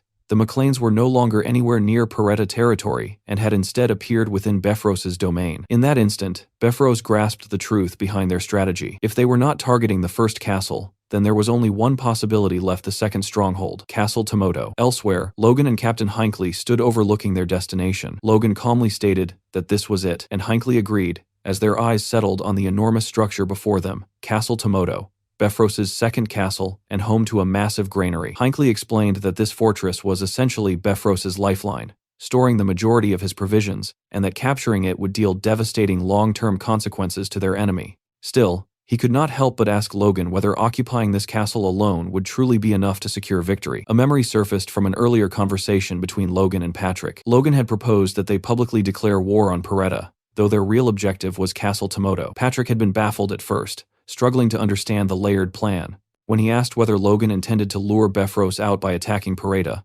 Logan confirmed it without hesitation, explaining that they would avoid a direct clash with Befros's main forces while swiftly seizing the castle instead. Patrick pointed out that even if they succeeded, they would inevitably face Befros within a couple of days. Logan had simply replied that this was acceptable. They only needed to hold their ground until the king passed away. That statement stunned Patrick into silence. Logan then revealed the reasoning behind it all. The moment the king died, every noble across the kingdom would be obligated to abandon whatever conflicts they were engaged in and attend the national funeral. It would be a royal decree carrying overwhelming authority, powerful enough to halt even an ongoing war. Patrick quickly realized the brilliance of the strategy. Should Befros dare to defy such a command, he would instantly be branded a traitor, guilty of treason. Even so, Patrick could hardly believe Logan's certainty, and asked if he truly knew the exact date of the king's death. Logan answered without wavering. It was a date he could never forget. The announcement would come at midnight on New Year's Eve. Back in the present, Logan calculated their remaining window with cold precision. Only 2 days remained, and within that time, They had to capture Castle Tomoto no matter what. On the walls of Castle Tomoto, the captain of the guard, high-ranking knight Jerome, was furious, shouting and demanding to know where this massive army had suddenly come from. His brother, Jarek, another high-ranking knight, urged him to calm down, reminding him that they had already reported the situation to the main castle and only needed to hold out for a single day. Jerome glanced from his brother to the overwhelming force below and snapped that there were nearly 3,000 enemies, with the Knights of the Miclane alone numbering around 200, questioning how they were supposed to endure such pressure. He muttered that if this had been the main castle, defending it would have been easy, but trying to fend off this army with Castle Tomoto's limited military strength was almost impossible. Jarek, however, insisted they only needed to guard the ramparts and stand firm. If everyone worked together, surviving one day was achievable. Turning toward the three ranking knights stationed there, Gale, Tears, and Typhon, he declared it was time for them to earn their keep. At that very moment, a thunderous battle cry cut through the tension. Patrick had ordered the advance, and the army moved forward, with Logan positioned at the front lines, crossbow in hand. Jerome immediately commanded his archers to take aim, while Logan instructed his crossbowmen to prepare. Seconds later, both sides fired. Force-imbued arrows streaked toward the castle walls with terrifying speed, causing even Jerome to flinch. Yet every bolt slammed into the stone without clearing the height of the ramparts, something Jarek recognized instantly and ordered his archers to return fire. A rain of arrows descended toward the McLean forces but fell short, landing exactly where their march had halted. Kaisalon, standing beside Logan, observed that this appeared to be the maximum range even for a longbow. Logan agreed, noting their crossbows faced the same limitation. No matter how much force they poured into the shots, they barely reached the walls. Kaisalon suggested ceasing fire to avoid wasting ammunition, but Logan refused, explaining that suppressing the enemy alone made the effort worthwhile. As for supplies, Hamar had produced more than enough arrows. Kaisalon muttered that Hamar truly deserved a proper vacation. Logan then turned toward Clayton, who had been brought to the battlefield, and told him he had a request. Clayton admitted he never expected to be dragged into a war, but he quickly ordered his pupils to begin their work. From the ramparts, the defending brothers watched in confusion. The attackers were not advancing, merely firing arrows that achieved nothing. Jarek was about to question their strategy when a faint tremor ran through the ground. Both brothers froze, asking what that sound was. Though subtle, the earth itself was shaking. Down at the base of the rampart, a massive golem was hammering its fists into the ground. The realization left them stunned. They knew Logan had a mage, but they could not comprehend what the golem was attempting. A memory surfaced from the newly built Miclane town, where Logan had once discussed using golems in the war with Clayton. Clayton had found the idea odd, while Logan argued that golems could shield them from arrows or crush enemies with ease. Clayton replied that mana stones would not be the issue if that was Logan's concern, but then asked whether this battle was truly so important. He went on to reveal something Logan would not like: such an operation was impossible. When Logan demanded to know why, insisting mana stones could solve any resource problem, Clayton stopped him and explained that the issue was far more serious. It concerned their lives. Logan listened as Clayton revealed a little-known truth. When golems suffered a certain level of damage, that harm was transferred directly back to the caster. Researchers had been trying to overcome this flaw, and Clayton even handed Logan a paper suggesting that disrupting the magical flow from the mana stones produced unusual effects. Yet Logan barely heard the explanation, already mourning the collapse of his dream to command a golem army. Clayton called out, asking if he was paying attention, but Logan simply stood there, disappointed. Seeing this reaction, Clayton proposed an alternative instead. On the battlefield, the golems were relentlessly digging into the earth, carving a path underground while the mages followed alongside them, channeling their magic into the operation. From atop the walls, the two brothers watched as the McLean forces suddenly stopped firing. Confusion spread between them, one even suggesting that the enemy might be attempting to tunnel beneath the walls. Jarek, however, remained unbothered. He reminded Jerome that the digging had begun in the morning, and dusk was already approaching, meaning reinforcements would likely arrive long before the golems ever reached the castle. That thought eased Jerome slightly, convincing him that all they needed to do was wait. But the fragile calm shattered almost immediately when the ground beneath their feet trembled violently. Neither of them could explain what was happening. Jerome's eyes widened as he realized the structure of the walls themselves might be at risk. He turned to Jarek and demanded to know the chances of a collapse. Jarek insisted such a thing was impossible, yet Jerome, visibly shaken, asked whether his brother could not feel the earth quaking beneath them. Still composed, Jarek advised against making any rash moves. That restraint only drove Jerome further into panic. He shouted that if the walls fell, everything would be lost, and questioned why the McLeans had not launched a direct assault yet. Clearly, they were plotting something. Jerome glanced downward, anxiety tightening his chest, and declared they had to act. The mages needed to be struck before whatever plan they were executing came to fruition. He announced that he would personally go down to handle it. Jarek immediately objected, reminding him that as captain, he could not simply abandon his post. Instead, Jarek would take a unit of knights and deal with the threat himself. Jerome studied his brother for a moment before agreeing. Outside the castle grounds, Jarek led his squad through the fading light. One knight observed that the sun was already setting, but Jarek replied it could not be helped. With forests surrounding the south and west, circling through the southern woods offered the safest route for their approach. Minutes later, Jarek halted the unit, announcing they had arrived. His sharp gaze swept across the McLean army as he evaluated their strength 5 regular knights visible at a glance. Then his focus landed on someone who made his instincts scream in warning. Captain Hinckley. The sheer force radiating from him was on an entirely different level, unmistakably marking him as a high-ranking knight, just like Jarek. Disbelief flickered through Jarek's mind. It seemed impossible that the Mechlins possessed so many high-ranking knights, yet if he could eliminate Hinckley, the balance of the battlefield would tilt in their favor instantly. One of his knights hesitated, pointing out that what lay before them looked like an obvious trap. Jarek dismissed the concern coldly. Trap or not, retreating now was pointless. They would strike, deal with the threat, and return to reinforce the western walls. Another knight remarked that Jarek must be worried about Jerome, who had been on edge ever since the McLeans began their assault. Jarek fell silent, thoughts drifting to his brother. The two of them were unusual commoners who had climbed high enough to become high-ranking knights, an achievement rare across the entire kingdom. That distinction had earned them the prestigious role of guard captains for the second castle. Perhaps because of their humble origins, Jerome constantly feared losing that position, and that fear had bred hesitation, mistakes, and a dangerous tendency to lose composure whenever trouble appeared. His reputation among the knights was already slipping. Jarek had done everything he could to support him, but even loyalty had its limits.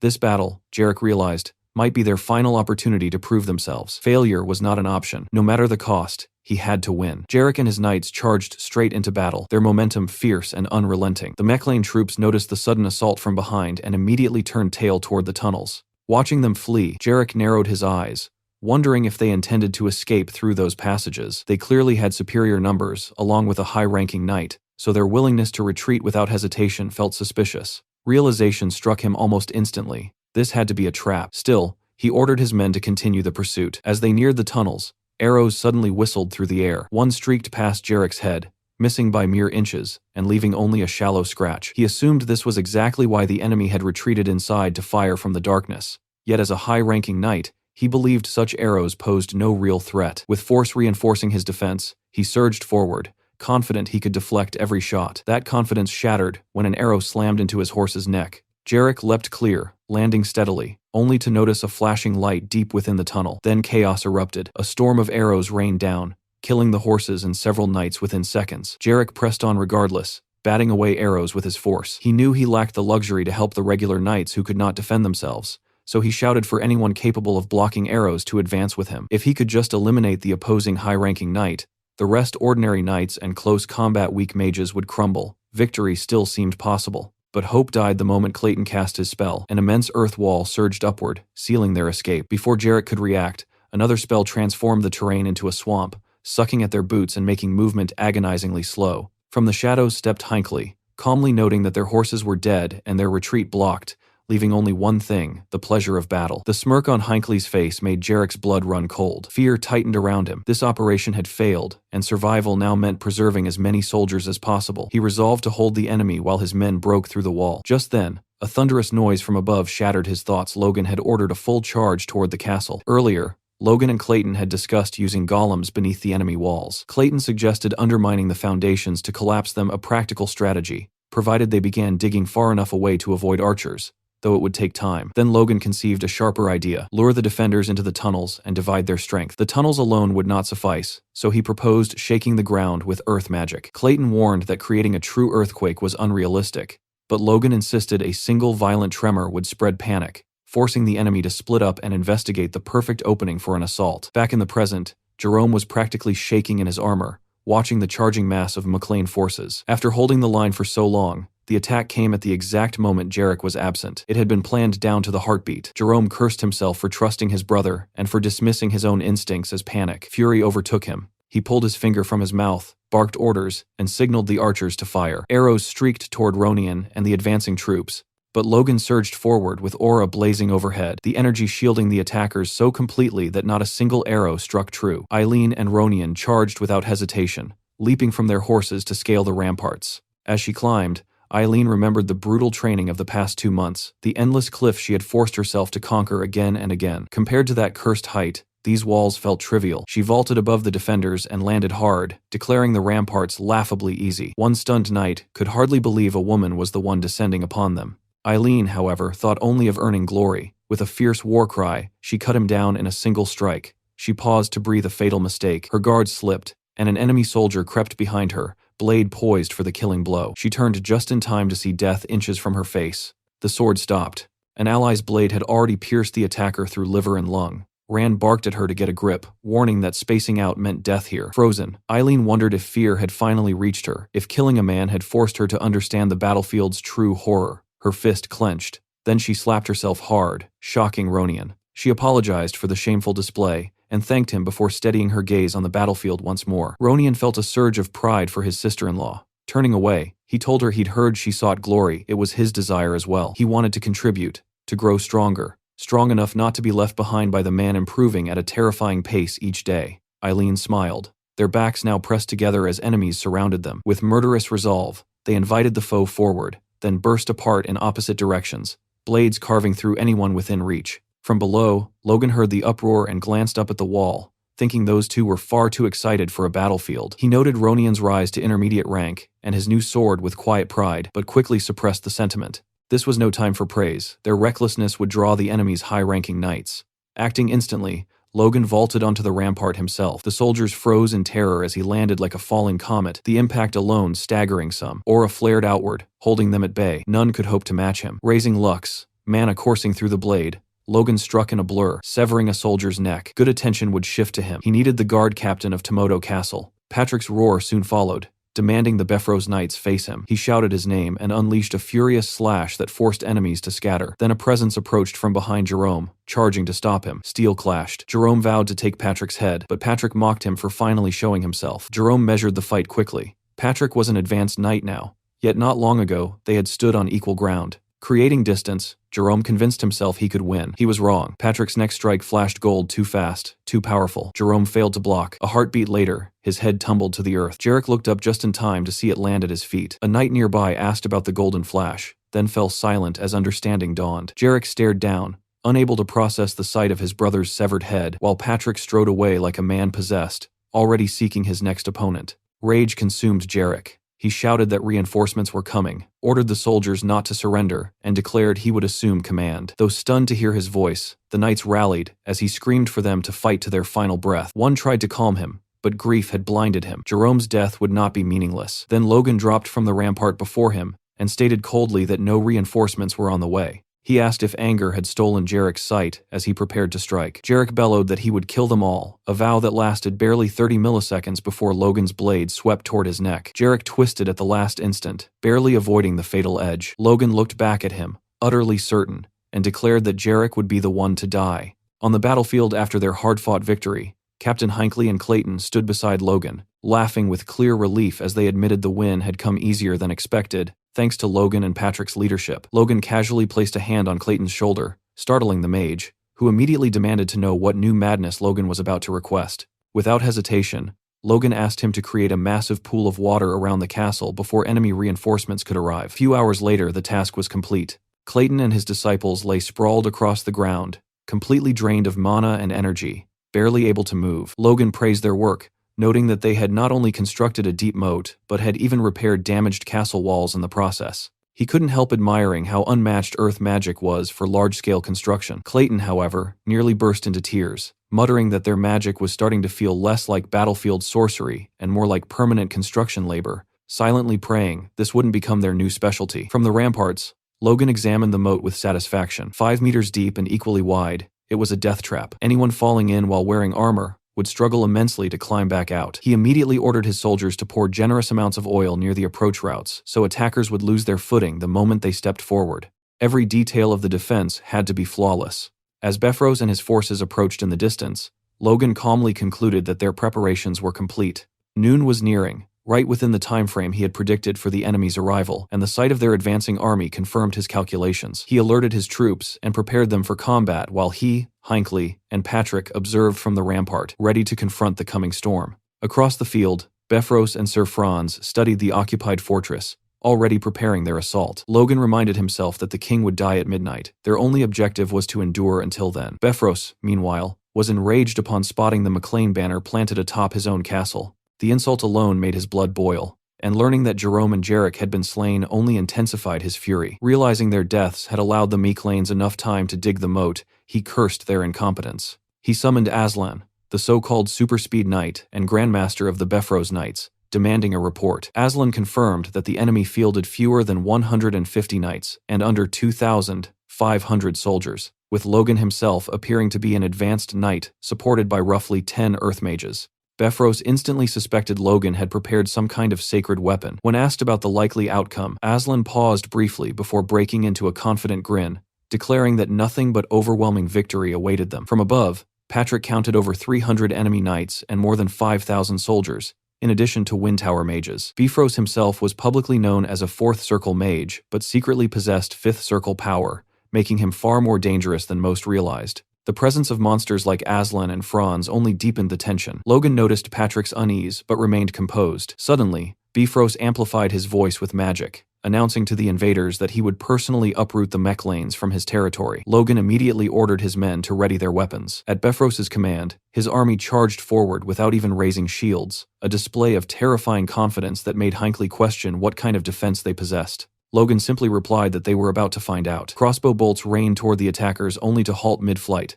stopped by a shimmering magical barrier conjured by the mages beside Befros. Logan and Hinckley were stunned. Befros smugly declared that no matter how peculiar their weapons were, they could never rival magic. Realizing the crossbows were being neutralized, Logan understood they would be useless against the knights under such protection. Patrick quickly adapted, ordering the cavalry to redirect their aim toward the enemy soldiers while positioning their knights for close combat. Logan roared for his troops to crush the attackers before they reached the walls, fully aware that wars were ultimately decided by force users. Watching Aslan and Franz advance, he resolved that if ranged weapons failed, he would personally confront them. Sword ready, he studied their movements, wondering how the two elite warriors would launch their assault. Aslan moved first, leaping from his horse and scaling the rampart with frightening agility. Memories flashed through his mind, years of mockery from nobles who ridiculed his short stature, long arms, and monkey-like appearance, questioning how someone like him could ever become a knight. Those insults had forged him into something relentless. Through bone-breaking effort, he had risen to the level of an advanced knight, and now he believed everyone else was prey. But as he climbed, he noticed the walls had been altered. The surface was treacherous. Still, he pushed forward, until a calm voice from above shattered his focus. Eileen stared down at him with a blank expression, wondering aloud if the creature climbing toward them was a monkey. The insult struck deeper than any blade. For a split second, Aslan lost composure and slipped. He crashed violently to the ground, while a nearby knight shouted about his fall. Eileen almost looked concerned for a heartbeat as he struggled back to his feet. Another defender warned everyone that even an advanced knight couldn't climb those walls safely, but Aslan silenced him with pure rage. Lifting his eyes toward the rampart, he locked onto Eileen, fury burning in his gaze as she readied her sword. With venom in his voice, Aslan swore he would save her, breaking her. Meanwhile, Sir Franz stood atop the rampart, having successfully climbed the walls, now facing Patrick, who acknowledged the feat with a grim expression and admitted he had heard many tales about the infamous Moonlight Knight. Franz looked equally unhinged, clearly ready to throw himself into battle, but Patrick's fury burned deeper as he declared he was well aware that Logan carried a grudge against the man. All along the rampart, the Knights of McLean clashed violently with the invading forces, steel ringing against steel while battle cries tore through the air. Nearby, Eileen struggled against a powerful opponent and wasn't faring well. As she forced herself back onto her feet, the man facing her calmly praised her skill, remarking she wasn't bad at all. It was Monkey Aslan. With mocking curiosity, he asked whether all the young women of the McLean family were this bold. Eileen quickly realized something unsettling. Aslan wasn't paying attention to anyone else on the battlefield. He was focused entirely on her, treating the fight like a game. When he sneered and asked if she was angry about being toyed with by a monkey, she understood her suspicion had been correct. Strangely, that realization steadied her. Keeping an advanced knight occupied was already a meaningful contribution. Aslan only laughed harder, promising he would take his time playing with her. Elsewhere on the wall, Logan was locked in combat against 3 Befros knights. One tried to provoke him, taunting that the eldest son of McLean was rumored to be a high-ranking knight, so this shouldn't trouble him at all. The insult was meant as a distraction, but none of them managed to push Logan back even an inch. Whispering among themselves, the silver-haired knight wondered if the rumors about Logan wounding Sir Franz were actually true. Logan cut him off mid-thought, mocking them for fighting more with their mouths than their blades. Infuriated, the silver-haired knight called him an arrogant bastard and vowed to see how long he could endure. The 3 charged together at full strength. Logan didn't even flinch. Planting his feet, blade forward, he closed his eyes, and in the next instant, slipped behind them, wounding all three at once. The sudden strikes shook the Befros knights badly. Glancing back over his shoulder, the silver-haired knight couldn't comprehend Logan's speed. He hadn't even seen his feet move. Guessing Logan had simply accelerated with force,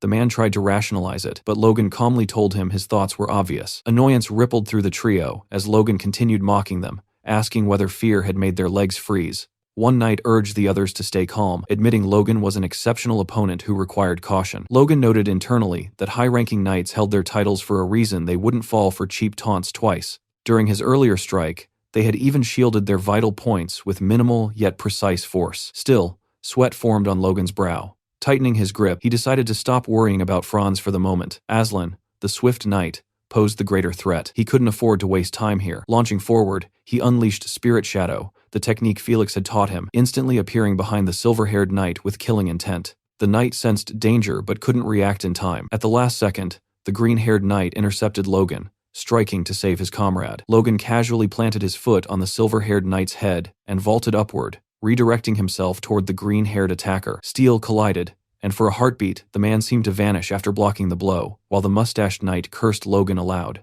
Logan answered by driving his sword into the ground, flooding it with force and releasing a violent shockwave that erupted upward beneath the silver-haired knight, blasting dirt into the air. Without hesitation, Logan charged through the cloud toward the explosion's center, but the green-haired knight reappeared behind him, pouring every ounce of strength into a desperate slash. Teeth clenched, blood at his lips. He believed this was the finishing strike that he finally had Logan. He was wrong. Logan flickered behind him once again and cut him down with terrifying ease, exhaling softly afterward. Barely able to stand, trembling and bleeding, the silver-haired knight stared in horror and demanded to know who Logan really was. What kind of ghostly movement allowed him to fight like this? Before he could finish, a sword burst straight through his chest. Even Logan was momentarily stunned. Ronian stepped forward, pleased to see his brother unharmed. Logan rested a hand on his shoulder as Ronian explained that the moment he saw Logan battling three high-ranking knights, he rushed over and struck the enemy's heart just in time. Victor suddenly appeared behind him, arguing that he had actually beheaded them first. The two immediately began bickering like siblings, rather than warriors in the middle of a battlefield.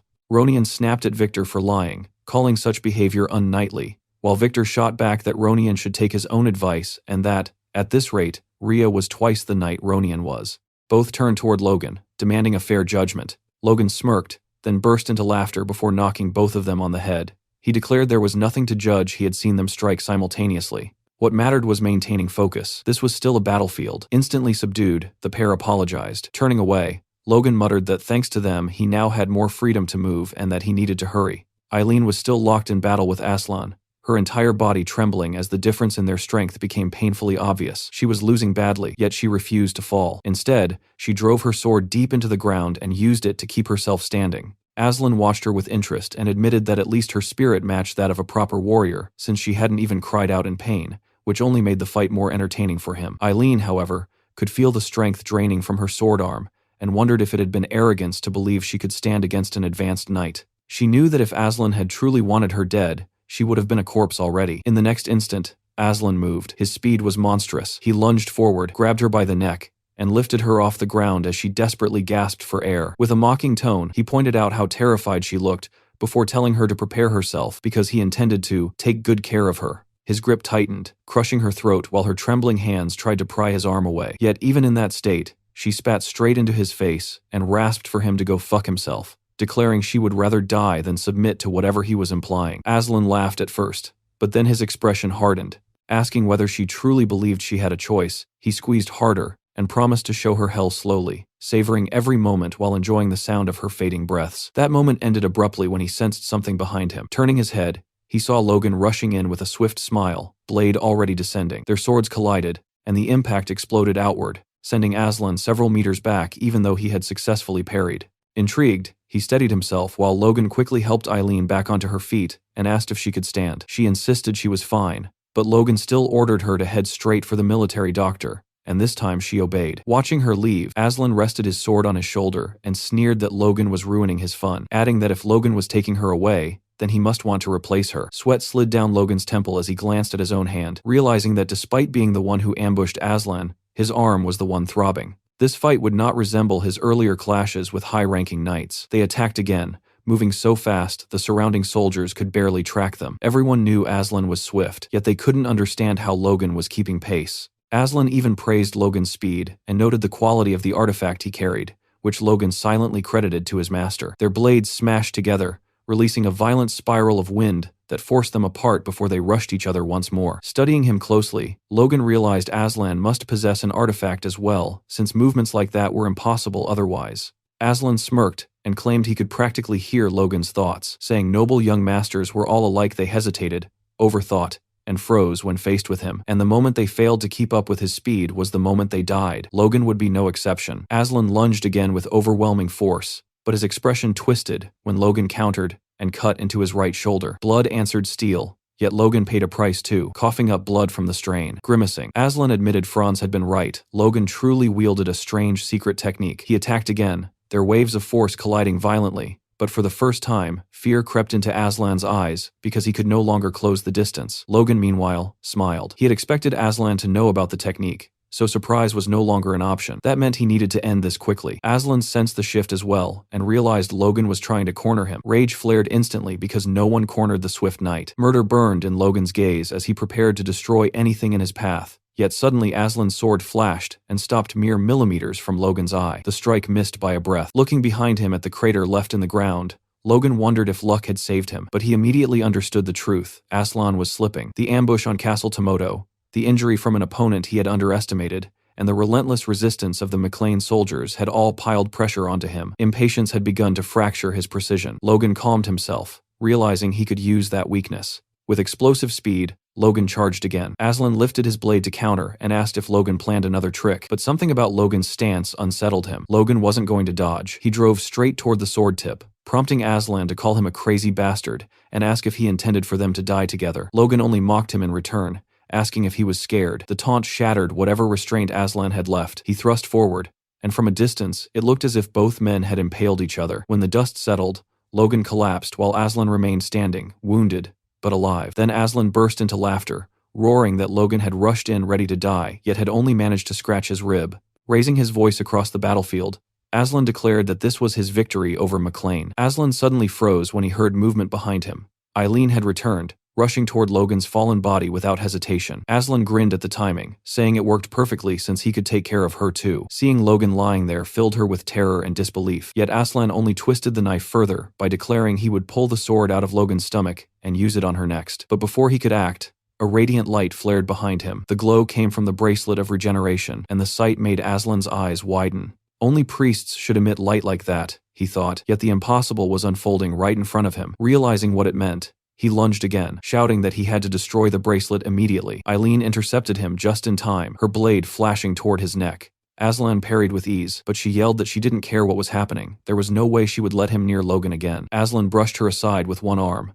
barely bothered, muttering that her attack would have meant nothing if he were in better condition. Yet when he turned back, shock rooted him in place. Logan stood there alive. Calling him a monkey, Logan announced it was time for round 2, and this time with different weapons, because he had taken Aslan's sword. Panic flickered across Aslan's face as he realized the danger of being disarmed. He spotted Lux lying nearby and rushed to retrieve it, while Logan calmly analyzed the artifact he now held. Injecting force into the blade heightened the mana within it, sharpening the wielder's senses until the world seemed to slow down. That was the secret behind the title of Super Speed Knight. Logan even licked the blade the same way Aslan used to, declaring the weapon his now. Furious, Aslan demanded to know if Logan truly believed he could handle it, but Logan was already moving. In a single devastating strike, Logan tore through Aslan's side armor and reopened the wound along his ribs. He admitted he had aimed for the heart and smiled coldly, calling it unfortunate. Blood splattered the ground as Aslan cursed and demanded to know how Logan had survived a hole through his stomach, how someone so young possessed an artifact like that bracelet. Logan explained that the king's bracelet of regeneration could turn mortal wounds into scratches as long as the wearer wasn't killed instantly.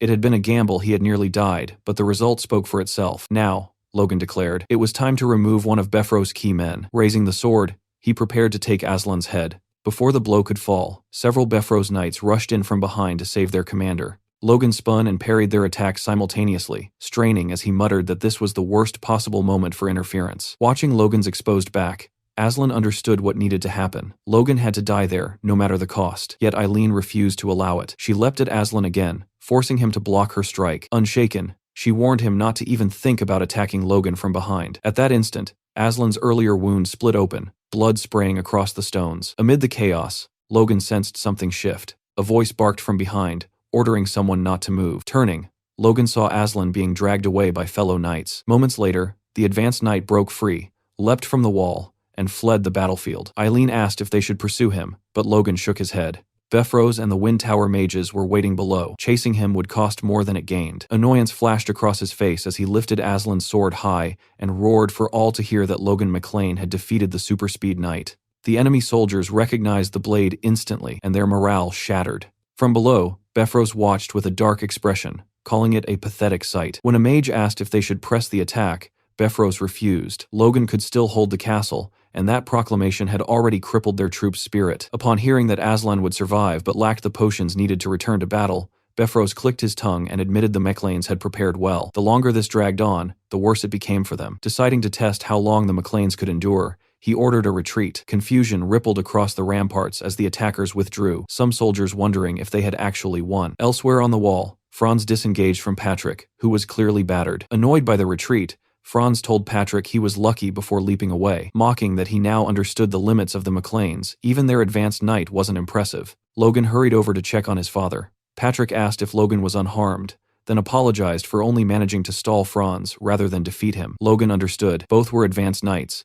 but Patrick had only recently reached that level. He rested a hand on his father's shoulder and urged him to recover while the enemy regrouped. Patrick agreed and told Logan to do the same, and the two slid down to sit against the wall, exhausted. Nearby, Eileen tended to Victor while Ronian spoke with Hinckley. They waited in tense silence, hoping the enemy would hold off until midnight. That hope shattered when a lookout spotted a new banner approaching an eagle wreathed in flame. The army of Pareda had arrived. Logan and Patrick stared in disbelief. They had never anticipated this alliance. Below, Befrose greeted Max Pareda, who declared he had rushed there to assist, and that with their combined armies, the defeat of McLean was certain. Watching from above, Logan realized Pareda was merely currying favor with Befrose, while Patrick cursed them as filthy bastards. Knowing the situation had turned dire, Patrick told Logan they had no choice but to enact their backup plan, and Logan confirmed everything was ready. Inside the castle's town, a family hid quietly in the corner of their home, trying to make themselves as small as possible, while the distant sounds of war trembled through the ground beneath them. The child asked her mother how long they would have to remain there, her voice fragile with fear, and she gently reassured him that it would only be a little longer, reminding her that stepping outside was still far too dangerous. The girl nodded obediently while she looked down at her with protective warmth, and the father soon suggested that they should pray together. Gathering close, the three embraced tightly, and prayed that when the new year finally dawned,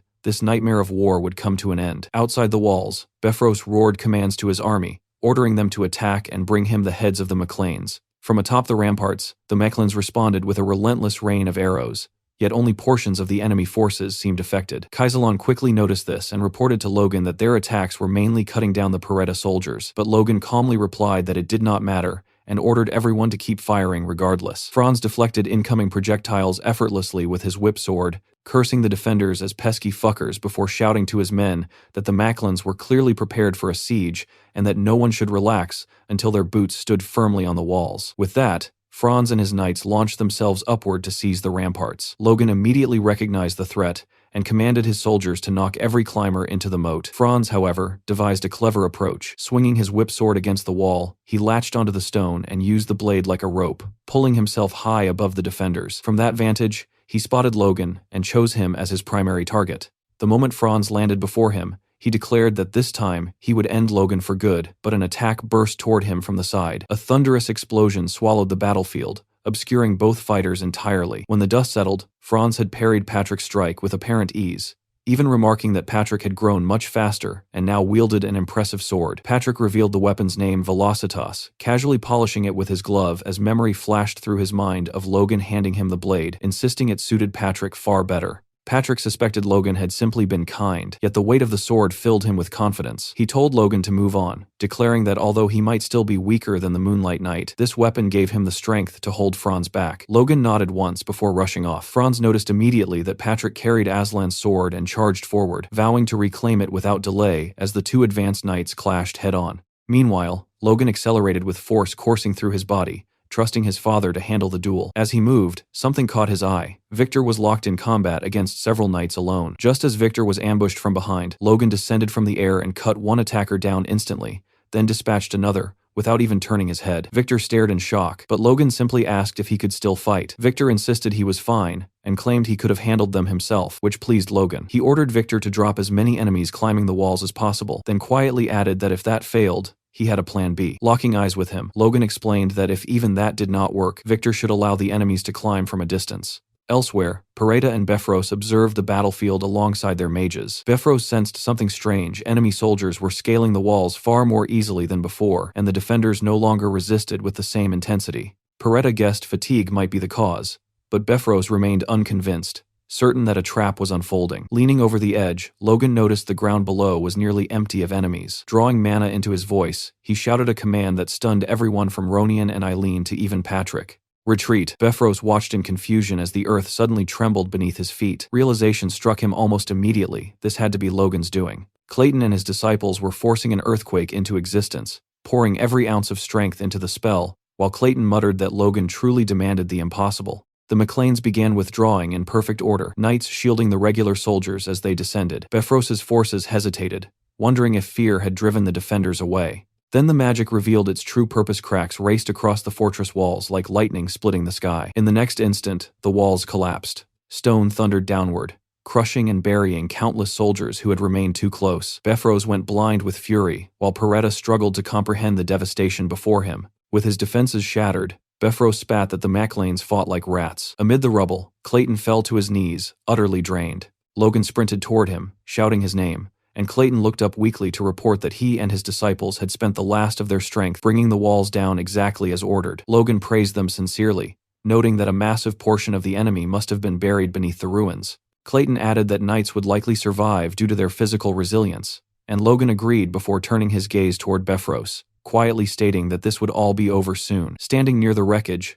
Bifrost sneered that Logan had committed sheer madness by destroying his own final line of defense. Mana gathered as he prepared a devastating spell, declaring that Logan had only hastened his own demise. Logan immediately ordered Clayton and the mages to fall back, while Victor, Ronian, Patrick, and Logan formed the front line. Patrick asked one final time whether Logan was certain this plan would succeed. Logan met his father's eyes calmly and told him not to worry. Just as Bifrost was about to unleash his magic, a blazing red light erupted above the city, freezing every soul in place. Heads lifted skyward in disbelief. A memory surfaced within Logan. He remembered this unmistakably. The day when crimson lights ignited atop every tower in the nation, announcing news that would shake the kingdom itself. Bifrost stared upward, fury and terror twisting across his face as he realized the truth. This was very bad for him. Two laser-like beams burst forth from the highest towers of the palace, cutting through the night sky with an intensity that froze the battlefield in place. Ronian stared at the spectacle, unable to decipher its meaning, while Patrick wondered aloud if some calamity had struck the royal family. Slowly, his eyes drifted toward Logan.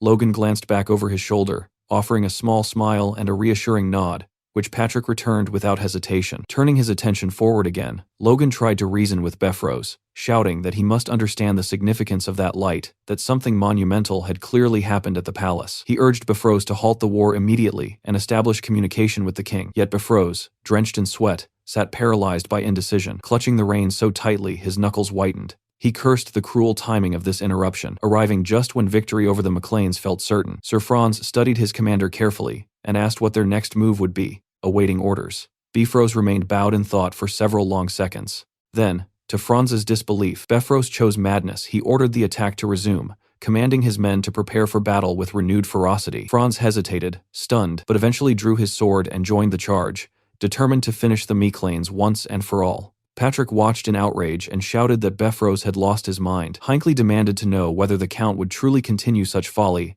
after witnessing a royal signal, while Patrick pressed further, asking if Bifrost dared defy the crown itself. Bifrost sneered back that he had no idea what nonsense they were spouting. His eyes gleamed with a deranged intensity as he prepared his final assault, declaring that all he saw before him were fools, arrogant enough to attack his impregnable castle. Observing this, Logan realized with chilling clarity that Bifrost had completely abandoned reason. He admitted he never believed the man would attack under the threat of being branded a traitor, and concluded grimly that survival might now depend on fighting to the bitter end. Bifrost rallied his troops again, veins bulging across his forehead, drool flecking his lips as he screamed that his sole purpose was to execute the red-headed filth who dared oppose him. Then a familiar voice cut straight through the chaos. Bifrost froze. From behind, Logan spotted someone sprinting toward them. It was Clayton, clutching a glowing communication orb whose flickering light demanded attention. Panting, Clayton informed the voice on the other end, the Minister of Defense, that they were at Castle Tomoto and that Befros was refusing to stop the war. The minister's reply came calmly, almost lazily,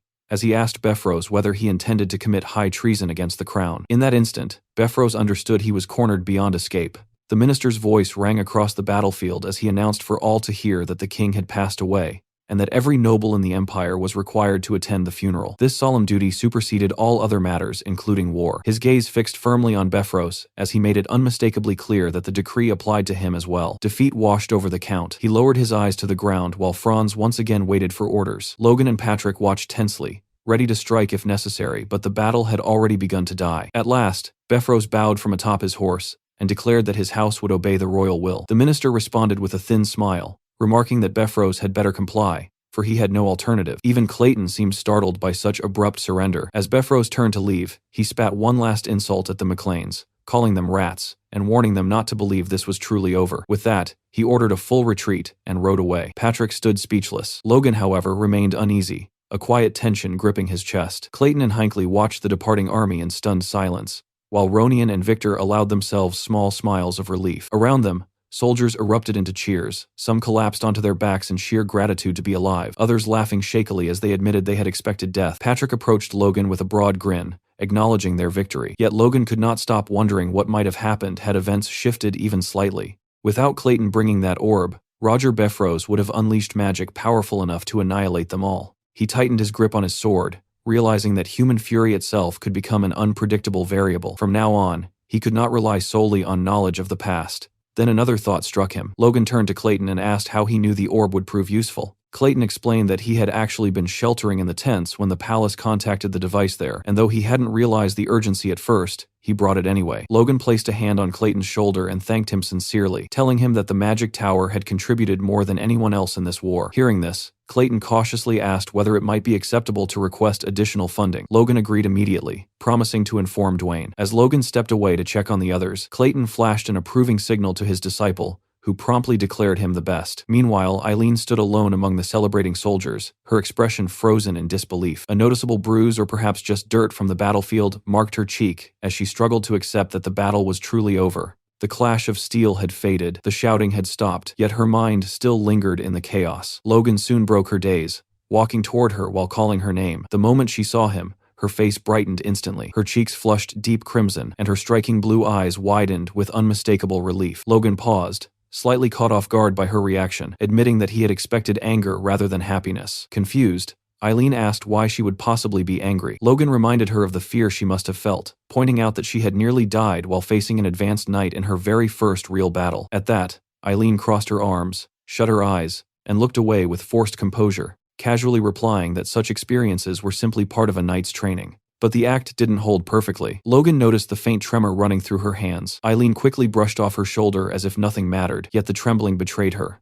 Seeing straight through the facade, Logan merely smiled and chose not to press further. Instead, he praised her. He told Eileen she had been amazing, admitting that during his own first battle he had barely resisted the urge to run in terror. Eileen immediately protested, insisting that was nonsense, then hurriedly apologized, worried she might have insulted him. Logan continued anyway, a memory surfacing from deep within himself, standing before an enemy long ago, shaking uncontrollably, tears threatening to fall as fear rooted him in place. Very few people knew that truth, but that had been the reality of his first fight. That was precisely why he had worried about her so much. Yet she had surpassed every expectation, achieving more than he could have imagined. Hearing this filled Eileen with warmth and pride. Logan reached for her hand, initially about to address her as lady, but quickly corrected himself, calling her sir instead, and expressing his hope that he would witness many more great feats from her in the future. Eileen froze completely. Her entire face turned a brilliant red, words failing her as emotion overtook her. Then, after a brief moment, her familiar wide smile returned, her eyes shimmering like polished glass. She clasped Logan's hand firmly, and promised with complete sincerity that she would always strive to do her very best.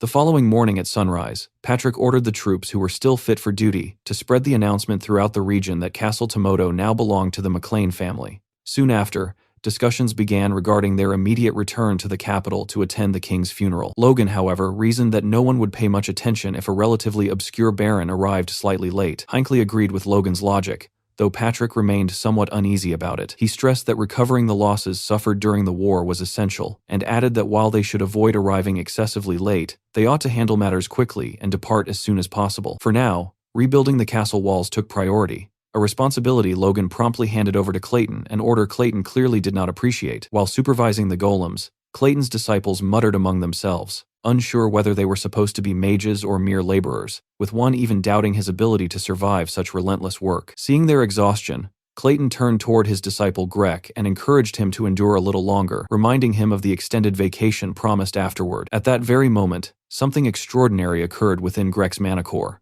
The energy in his heart surged and evolved. He had ascended to a fourth circle mage. Clayton was overwhelmed with joy at his student's breakthrough, even wondering if the harsh labor had somehow accelerated his growth. This unexpected development would later become the cornerstone that led the Miclane Golem mages onto the path of war engineering. The scene then shifted to Grand, the capital, where Logan's teacher, Duke Felix, stood silently at his balcony, staring through the glass doors. A servant approached and informed him that Logan and Patrick McLean had arrived. A dark expression crossed Felix's face as he ordered the servant to let them in. Along the hallway, the servant asked whether they had come straight to see the Duke upon reaching the capital, suggesting they must be weary from their journey. Patrick dismissed the notion immediately, declaring that no knight worthy of the title would grow tired from mere travel. Clad in formal attire, both Logan and Patrick followed the servant toward Felix's chambers. Logan asked how his master was holding up. The servant replied that the Duke seemed deeply shaken by the king's death, noting that no one had expected such a sudden end. Logan then asked if the cause of death was known. The servant explained that the king had collapsed while handling national affairs, with the temple attributing it to a cerebral hemorrhage caused by overwork. Logan stopped in his tracks, stunned. In his previous life, the king had died from sudden cardiac arrest due to old age. Though a cerebral hemorrhage was not uncommon for someone elderly, something about this felt wrong. Inside the chamber, they gathered around a table. Logan stood before Felix, immediately noticing how troubled he looked. Only a few months had passed since their last meeting, yet Felix appeared to have aged years within that short time. Felix studied Logan and remarked that he looked unwell, which Logan quickly denied. Felix then admitted that his own aging body was finally catching up with him. At that moment, his servant Louise spoke up, explaining that his lord had pushed himself too hard while investigating the king's death, only to be silenced sharply by Felix. Watching this exchange, Logan understood just how deeply the king's passing had affected his master. Felix suddenly seemed to recall something and turned toward Patrick, apologizing for the delayed greeting and explaining that Logan had already spoken highly of him. Patrick placed a hand over his chest and replied that his incompetent son owed Felix a great debt, and that it was an honor to finally meet the esteemed Duke he had long admired. Felix looked away, apologizing that he could not welcome Patrick in a better state of mind. Staring down at his hands, he confessed that over the past week, his old bones had never felt so powerless. Logan asked whether the capital's situation was truly that dire. Felix lowered his head and confirmed it was grave before erupting in anger, denouncing Juan and Jordan as bastards. Both Logan and Patrick were stunned by the outburst. Logan immediately recalled that Juan Douglas was a leading figure within the First Prince's faction, while Jordan Valtermine wielded immense influence within the Second Prince's camp. Pressing his palm against his forehead, Felix lamented that the nation might fracture at this rate, as both dukes had abandoned any illusion of balance and descended into open hostility. They had even dared to pressure him regarding the safety of the Third Prince. Patrick could not hold back, calling such behavior shameless. Logan understood the root of the issue. It was because Felix served as patron to a prince who had not yet come of age. Felix confirmed this and added that if he wished to protect the prince, he would be forced to align with one faction or the other. Logan realized that continued resistance could place the prince in terrible danger. Still, he reasoned that neither faction would risk the attention that would follow the prince's sudden death, at least not yet. In his previous life, countless assassination attempts had targeted the third prince, and Logan was determined not to let history repeat itself. As Logan contemplated this, Felix declared that he would not comply with their demands. Turning to Louise, he ordered him to escort the third prince to his estate. Logan immediately interrupted, insisting that Felix could not do that. No matter how much he wished to protect the prince, he could not remain by his side at all times. Instead, Felix should publicly announce his neutrality in the factional struggle. What the dukes truly feared was not his refusal to join them, but the possibility that he might support their rivals. Patrick leaned closer and whispered for Logan to wait, reminding him they had come to seek aid from the Sword Duke because of the Befros incident. Logan quietly replied that their family could handle its own problems. Hearing this certainty, Patrick fell silent and offered Felix an apology for the interruption, admitting that Logan was right. Felix, however, appeared unfazed, calmly acknowledging that his own stubbornness had prevented him from seeing the broader picture. Rising from his seat, Felix thanked Logan, stating that if his duty could be fulfilled with a single declaration, there was nothing more to debate. Walking toward the window of his study, He declared that the fate of the nation would unfold according to heaven's will. Watching his teacher, Logan realized that unlike in his previous life, where Felix had been pressured into neutrality, he was now choosing his path of his own accord. For Logan, this was a significant practical advantage. As Logan prepared to leave, Felix called out to him, admitting that he could not assist the McLean family at that moment, but if Logan ever feared matters might go awry, he should seek him out. A familiar smirk spread across Logan's face as he recognized an opportunity too valuable to ignore. He asked whether the Duke meant he was willing to grant any request Logan might someday make. Glancing back over his shoulder, Felix realized the trap he had stepped into, yet simply laughed, replying that if Logan proved capable, he would honor whatever request he made. Logan was genuinely surprised. He had spoken half in jest and never expected such generosity, yet he replied that he had no immediate request. Placing a hand over his heart in respect, he told Felix that when the time came, he would ask for something only after careful thought, believing it wiser to preserve such a favor as insurance for a greater need. Felix nodded, approving of Logan's prudence. As Logan looked at him once more, a quiet thought crossed his mind. Felix truly looked much older now, and for the first time, Logan almost felt sorry for him. Somewhere else within the estate, a man burst into the room, breathless, carrying urgent news for the Duke. Apologizing for the intrusion, he quickly informed Felix that two superhumans had entered the estate. One belonged to the first prince's faction, the Tempest Blade, Wicked Kalia, who immediately addressed the other, calling him Musclehead and expressing surprise at encountering him there. The other man, Marcus Luther Cale of the second prince's faction, known as the Half-Giant, shot back that Kalia had stolen his line and mockingly called him Bones. Kalia smirked and taunted Marcus, asking if he had come, hoping to receive a beating from the Sword Duke, adding that Felix likely had no interest in their factional nonsense. Marcus bristled at the jab and curtly told him to mind his own business. The two men soon found themselves standing face to face, their killing intent spilling freely into the room, causing the servants nearby to tremble in fear. Suddenly, a commanding voice cut through the tension, demanding to know why they were so carelessly displaying murderous intent inside his home. The speaker asked if they were looking for a beating, and addressed them familiarly as Luther and Wicked. It was Felix. The moment they recognized him, both men bowed deeply, hastily insisting they meant no such disrespect. Still bent forward, Luther remarked that it had been a long time since their last meeting, but Felix brushed aside the pleasantries and instead questioned whether they dared show him respect while abandoning their duties to indulge in factional squabbles. Placing a hand over his heart, Luther swore he would never forget the lessons Felix had taught him, and clarified that he had not come to see the Duke at all, but rather his guests, the McLean family. When Felix asked their purpose, Luther hesitated, visibly uncomfortable, while Wicked stepped in to admit he had arrived for the same reason and had no desire to displease the Sword Duke. Turning his back to them, Felix relayed their request to Logan and asked whether he wished to meet them. Logan stepped forward without hesitation and replied that it would be an honor. With his hand over his heart, he greeted the two superhumans respectfully, stating it was a privilege to meet individuals he had long admired. Yet the reaction he received was strange. Both men looked at him with clear disinterest, appearing not to recognize him at all. They exchanged glances, silently sharing the same thought, before addressing him in a dismissive tone. They admitted they had heard about the Sword Duke's disciple, and that it was pleasant to meet such talent, but clarified that their visit had nothing to do with him. Instead, they had come to see his father, Patrick McLean, leaving both Logan and Patrick stunned. Patrick stepped forward, coughing lightly to announce himself, confusion flickering in his eyes. He greeted them respectfully as the kingdom's superhumans, and explained that Logan was currently managing the family's affairs, suggesting they continue the discussion with him. Hearing this, Luther and Wicked shifted their focus back to Logan, their earlier indifference replaced by a calculating gleam. Luther observed that for someone so young to manage an estate meant he was not only strong but intelligent,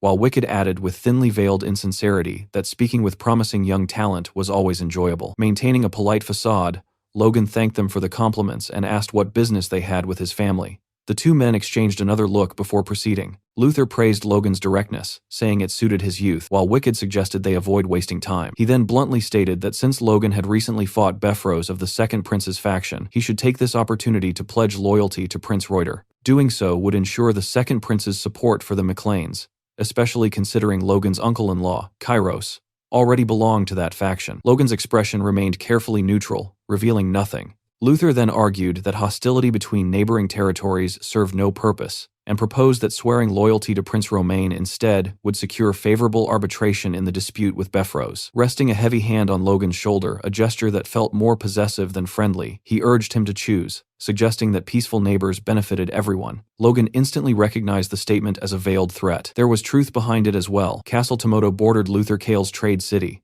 meaning Luther could disrupt commerce, incite unrest, or fabricate justification for open conflict if he wished. Yet Logan had no intention of joining any faction, not yet. He understood that siding with the first prince might allow the second prince to conceal the war against Befros and ignite a larger civil conflict, while aligning with the second prince could provoke Marquis Kalia into launching an invasion under the pretext of insult.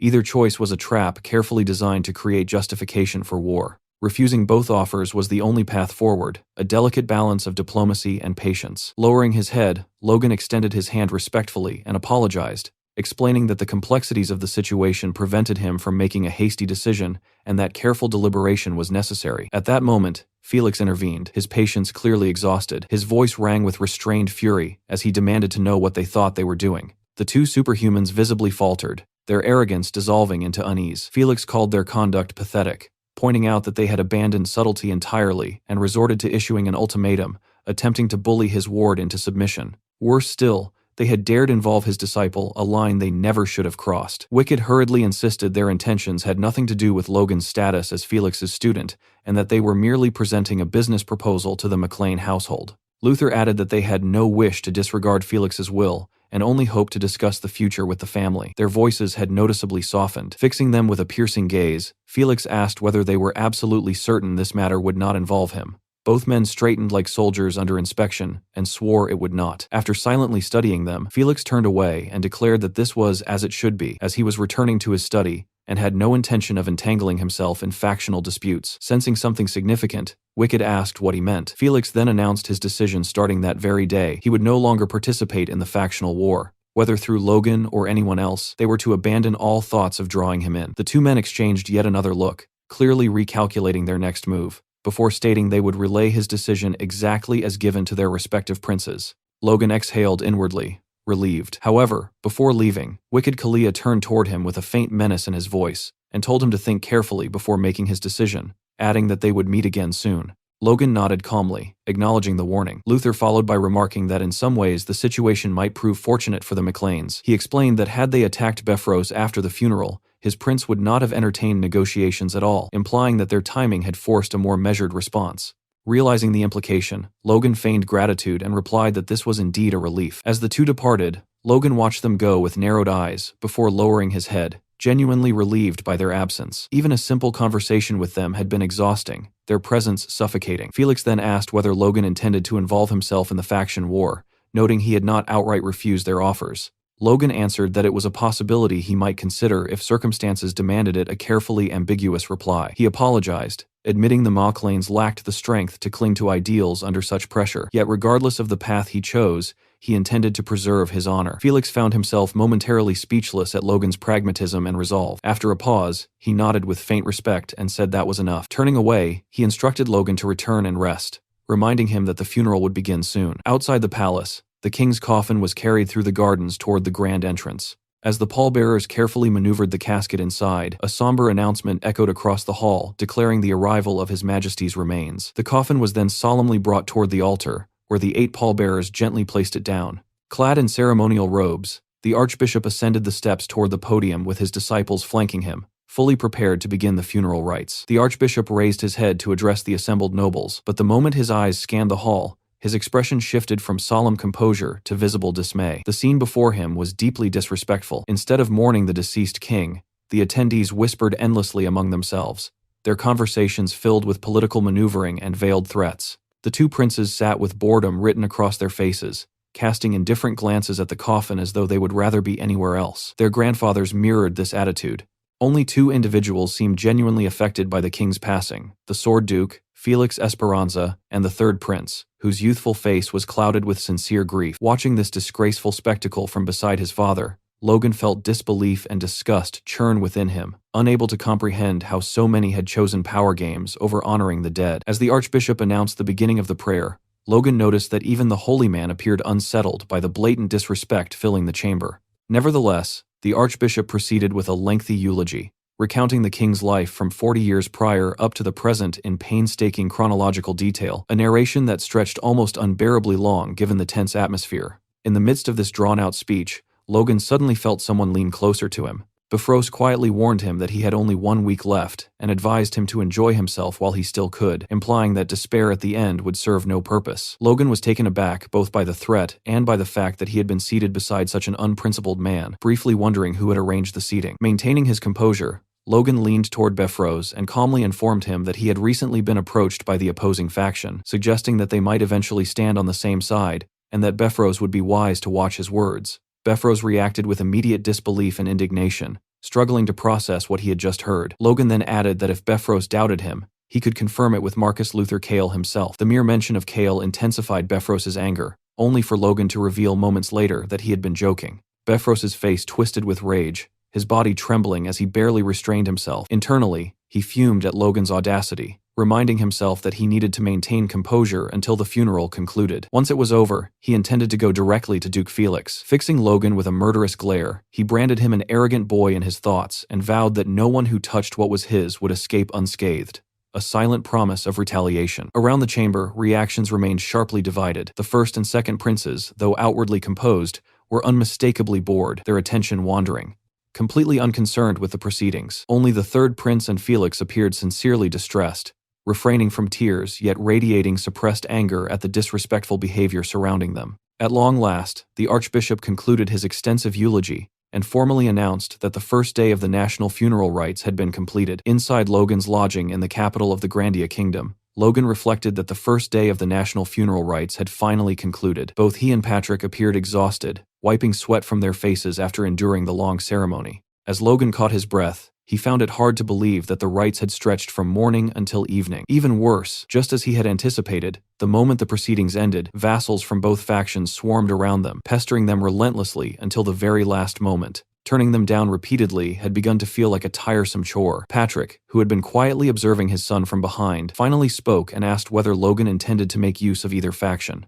Logan turned toward his father and remained silent for a brief moment before asking if Patrick was worried. Patrick admitted honestly that if things continued this way, their family would be placed in serious danger. Regardless of which faction they leaned on, the strength of one would be necessary to stop a Befros invasion, which remained their highest priority. Logan responded that, if absolutely necessary, they could rely on his master to resolve the situation, though he quickly added that such help would not be required, because they would settle the matter themselves before it came to that. His confidence left Patrick momentarily speechless. Wanting clarity, Patrick asked what Logan had planned, and Logan simply told him to step into a certain room. When the door opened, a familiar voice greeted Logan, remarking that it had been a long time. Standing there was Philip, sweating profusely. Patrick stared in confusion, unable to understand why Philip was present, while Logan smiled quietly behind him and informed his father that he would soon witness the preparations he had made for the national funeral. 4 more days of funeral rites passed. By the 4th day, Logan's neck ached terribly, and the ceremonies had grown so monotonous that he could barely tell whether it was the 4th day or the 5th. As he massaged his stiff neck, a man brushed past him and muttered an insult under his breath, labeling Logan a political bat, someone who would cling to whichever side appeared victorious.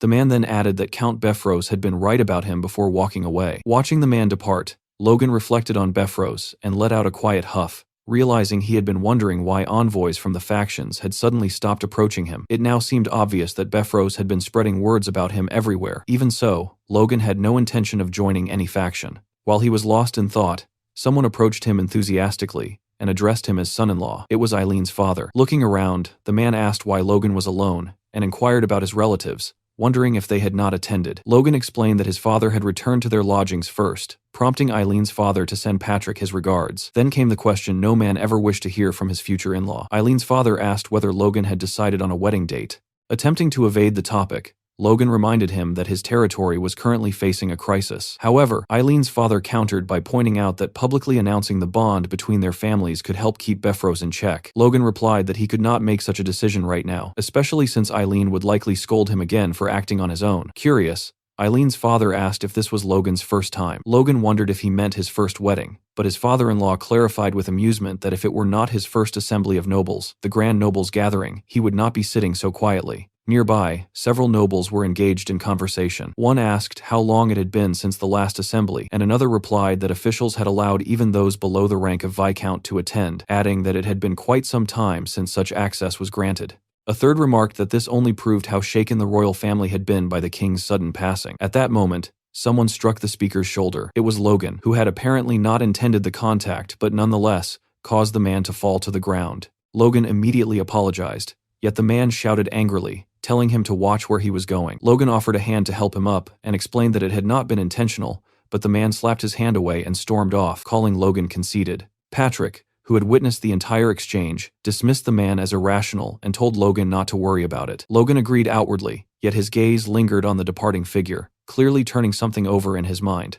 As they prepared to enter the assembly, Logan reflected that in his past life, this event had taken place 2 weeks after the funeral. Now, thanks to Felix's declaration of neutrality, neither faction had any reason left to conceal their ambitions. Logan recalled that the Grand Noble's assembly in his previous life had descended into complete chaos. The spark had been a Viscount aligned with the First Prince's faction who, swept up by the rising tension, began hurling curses at Jordan Valterman. What started as a heated exchange soon escalated as middling aristocrats clashed, the conflict spiraling out of control until even the superhumans were drawn into open combat. The catastrophe became known as the Split of the Tongue that failed the country, an incident that marked the beginning of the Civil War, and the Viscount responsible was condemned for generations. Back in the present, events seemed to be unfolding along a similar path. One Viscount was already locked in a fierce argument with another, insisting that no one but His Highness Romain was fit to become king. His opponent countered that such a claim was absurd, while the First Prince still lived. The supporter of the First Prince questioned whether his rival possessed any honor toward a superior,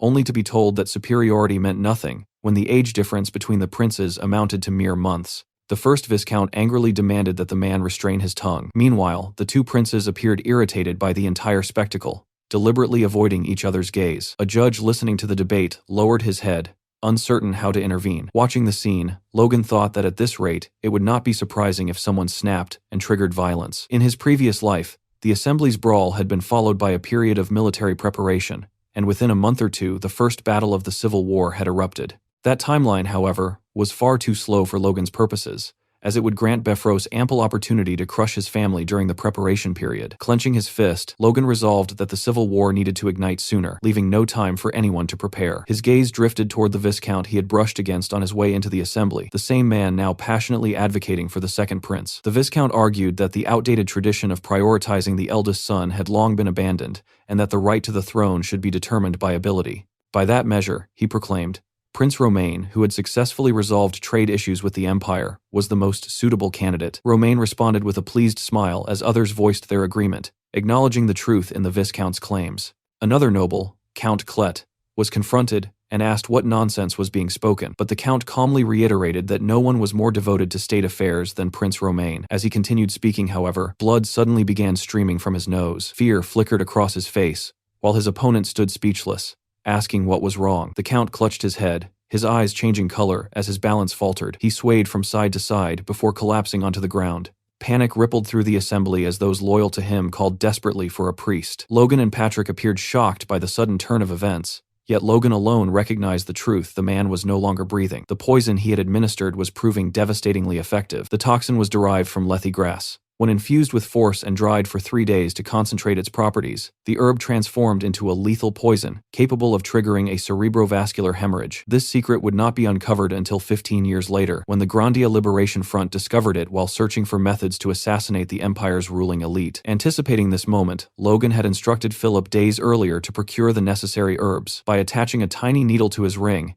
he had discreetly injected the poison into the Count before the meeting began. While knights or magicians would likely withstand such a toxin, against an ordinary aristocrat, it was unstoppable. This man, known by the codename Parasite, had been the 9th assassination target of the Grandia Liberation Front in Logan's previous life. Now Logan intended to sever that tenacious thread early, eliminating the future traitor before he ever had the chance to sell out the country. Lifting his eyes, Logan studied both princes, aware that only one question truly mattered now: how would they respond to this sudden death? Romain, in particular, looked utterly infuriated.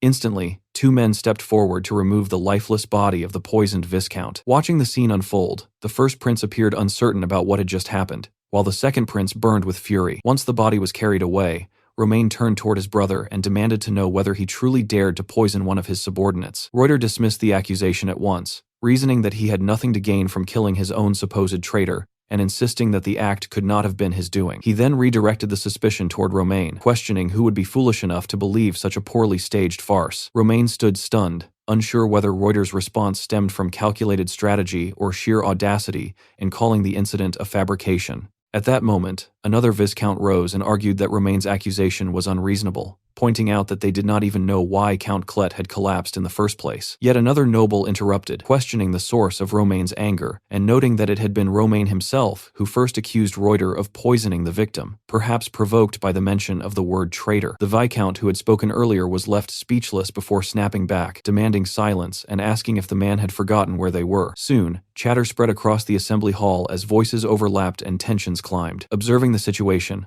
Logan recognized that two particular nobles were clashing first, much like the hostility between Logan and Befros. Their families were infamous northern rivals, and the resemblance extended further, as one house was led by a knight and the other by a mage. The blonde noble threatened Count Roxina, asking if he was courting death, while Count Chloe replied that such a fate was exactly what he sought. Trying to restore order, the judge struck his gavel repeatedly, warning them that fighting within the assembly would be madness. Yet as he looked closer, the gravity of the situation dawned on him. Auras were flaring throughout the hall as nobles prepared themselves for battle. Alarmed, the judge demanded to know what was happening, but the realization caused him to drop his gavel altogether. Then a commanding voice rang out, ordering everyone to halt. Heads turned toward the entrance as the speaker stepped inside and urged the assembly to calm themselves, insisting that the matter must be properly investigated to uncover the truth, rather than decided through emotion. The man was none other than Felix. He declared firmly that such a situation required reason and procedure. Logan noted that Felix had arrived with impeccable timing, though the circumstances were far from easily controlled.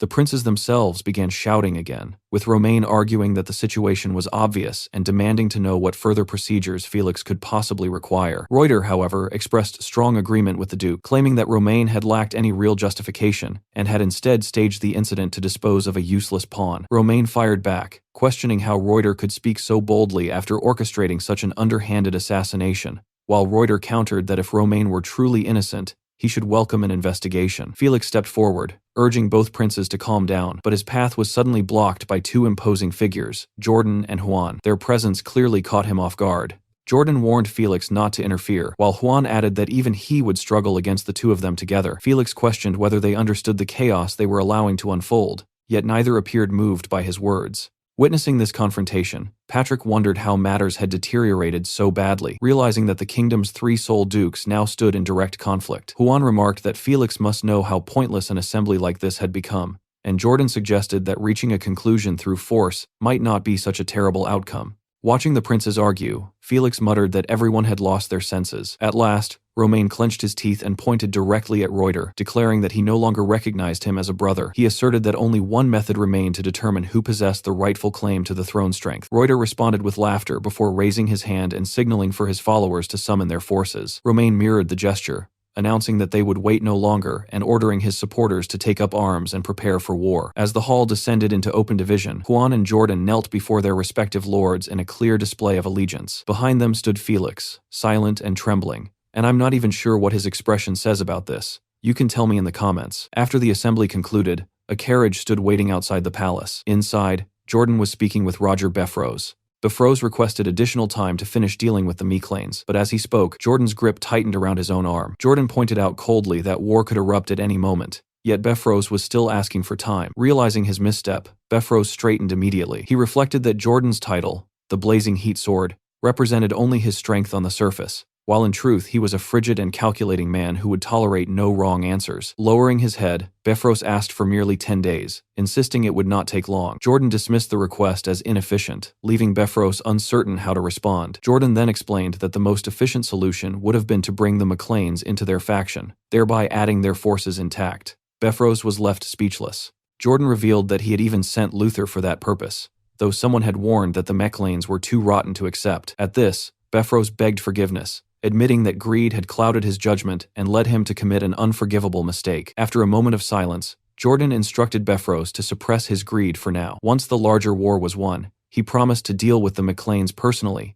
and deliver them to Befros's doorstep. Turning his head slightly, Jordan added that he would issue the Meclanes a mild warning, advising Befros not to worry but instead to summon his finest troops immediately. The bigger picture demanded their focus. Several days later at Castle Tomoto, matters were unfolding swiftly. Logan and Patrick communicated through an orb with a representative of the Valtermine Duchy. The message conveyed that Logan's desire to remain neutral would be respected. However, if he reversed his stance or took provocative action, severe punishment would follow. After the warning was delivered, Patrick bowed slightly and stated that he had taken his grace's words to heart, before ending the communication. The messenger expressed hope that this attitude would continue. Patrick muttered irritably that the man had not even offered a proper farewell, and questioned the arrogance of such a messenger. Logan remarked calmly that such behavior was fitting for the Valtermine duchy. He added that despite the situation, they had nothing to fear, and would not need to rely on Felix. Patrick stroked his beard thoughtfully, reasoning that if the warning held true, Befros would be gathering forces and moving toward the capital instead of attacking them.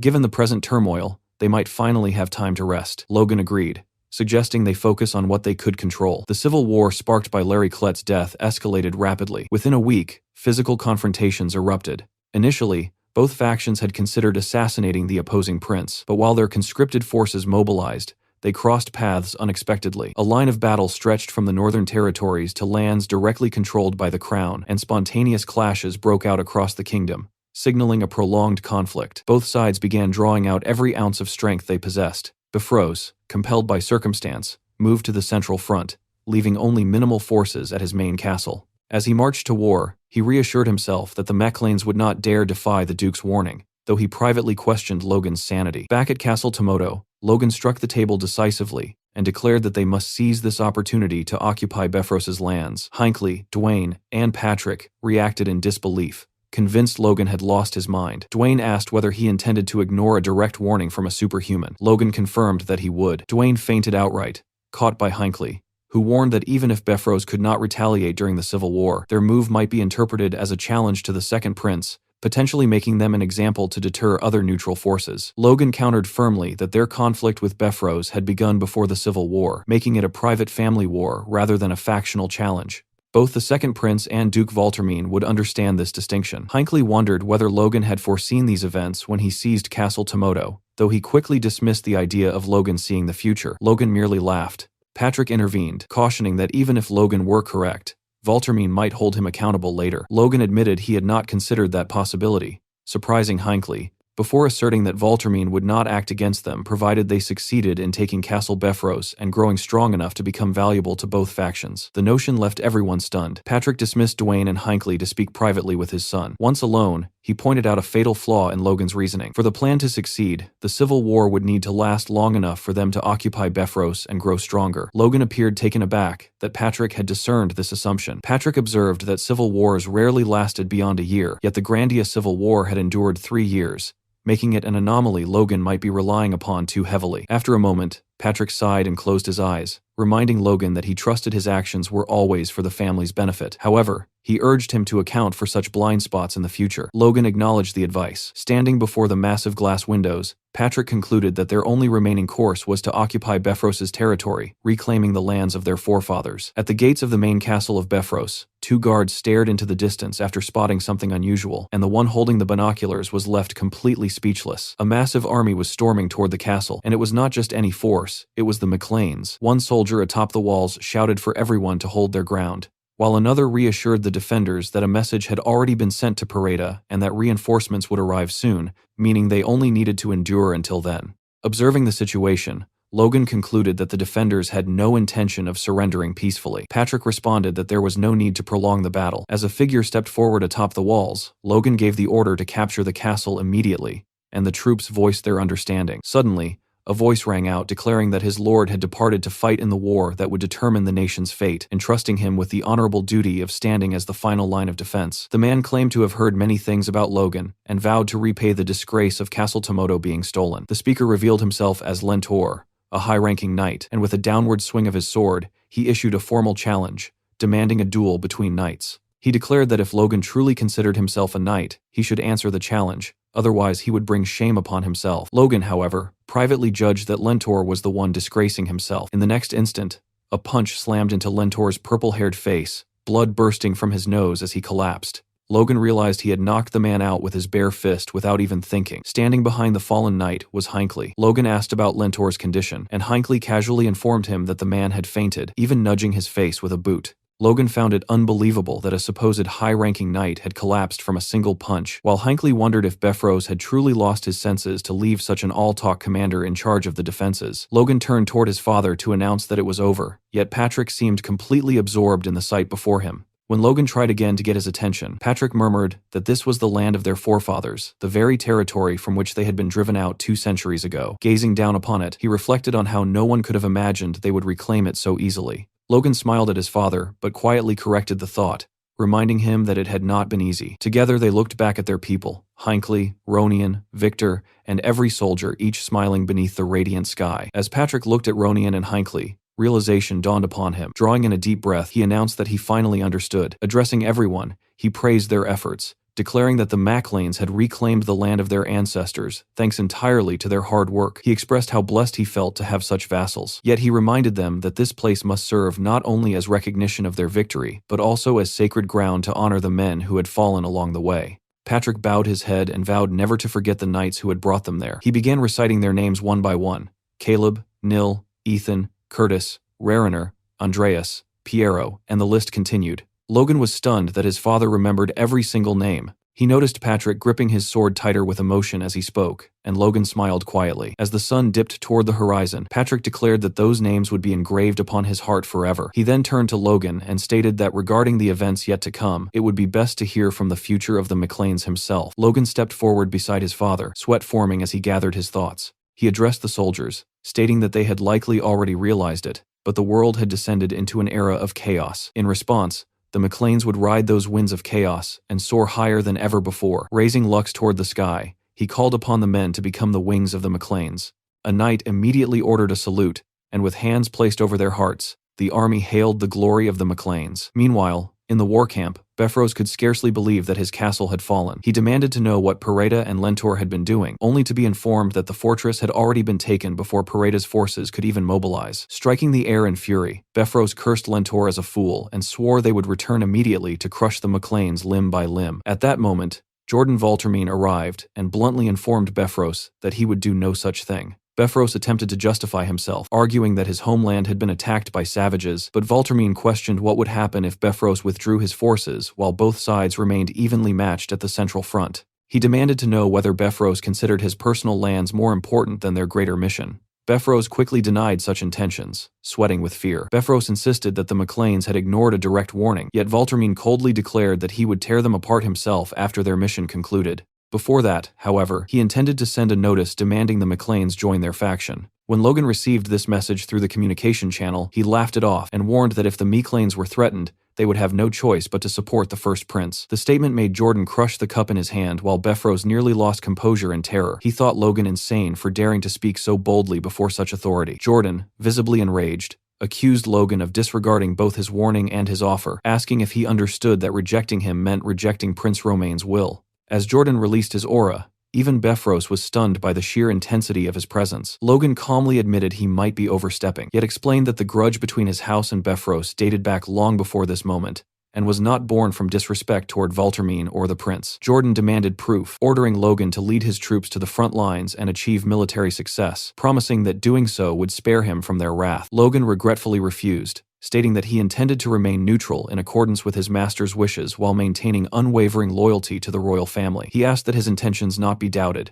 Jordan responded by calling him an arrogant fool, who clearly did not hear his own words. Just then, a soldier rushed in to report that the first prince's faction was making a move. The expression on Jordan's face was so terrifying that the messenger immediately regretted delivering the news. Logan overheard and coolly suggested that Jordan seemed busy and should attend to his affairs. Jordan picked up the communication globe and declared that even if it meant taking losses, he should end Logan's life there as a morale booster. Logan countered by questioning whether such losses were truly affordable, given how evenly matched the front lines reportedly were. Jordan branded him a thunderous fool and warned that he would soon understand the consequences of his actions. Tossing the communication globe to Befros, he summoned his lieutenant and ordered him to take several men to keep watch on Logan, referring to him as the arrogant brat from earlier. Watching this unfold, Befros thought the foolish Maclanes were hastening their own destruction, and concluded that it would not be a bad outcome if they were ultimately crushed by Valtermine's own hands. Somewhere else, a blond man was laughing uncontrollably. It was Juan Douglas, who remarked that it had been a long time since he had heard such good news and expressed his appreciation to Logan for providing it. Logan noted that immediately after his communication with Jordan Valtermine had ended, Juan Douglas had contacted him personally, and he conveyed that it was an honor to be reached directly. Juan assumed that since Logan had attacked Befros, he must intend to join his faction. Logan, however, paused briefly and smiled before clarifying that the attack had merely been the settlement of an old family grudge. He apologized and explained that the Mechlanes were not yet prepared to pledge support to anyone, recognizing that such a decision would invite unnecessary complications. Juan warned that given Jordan's ruthless temperament,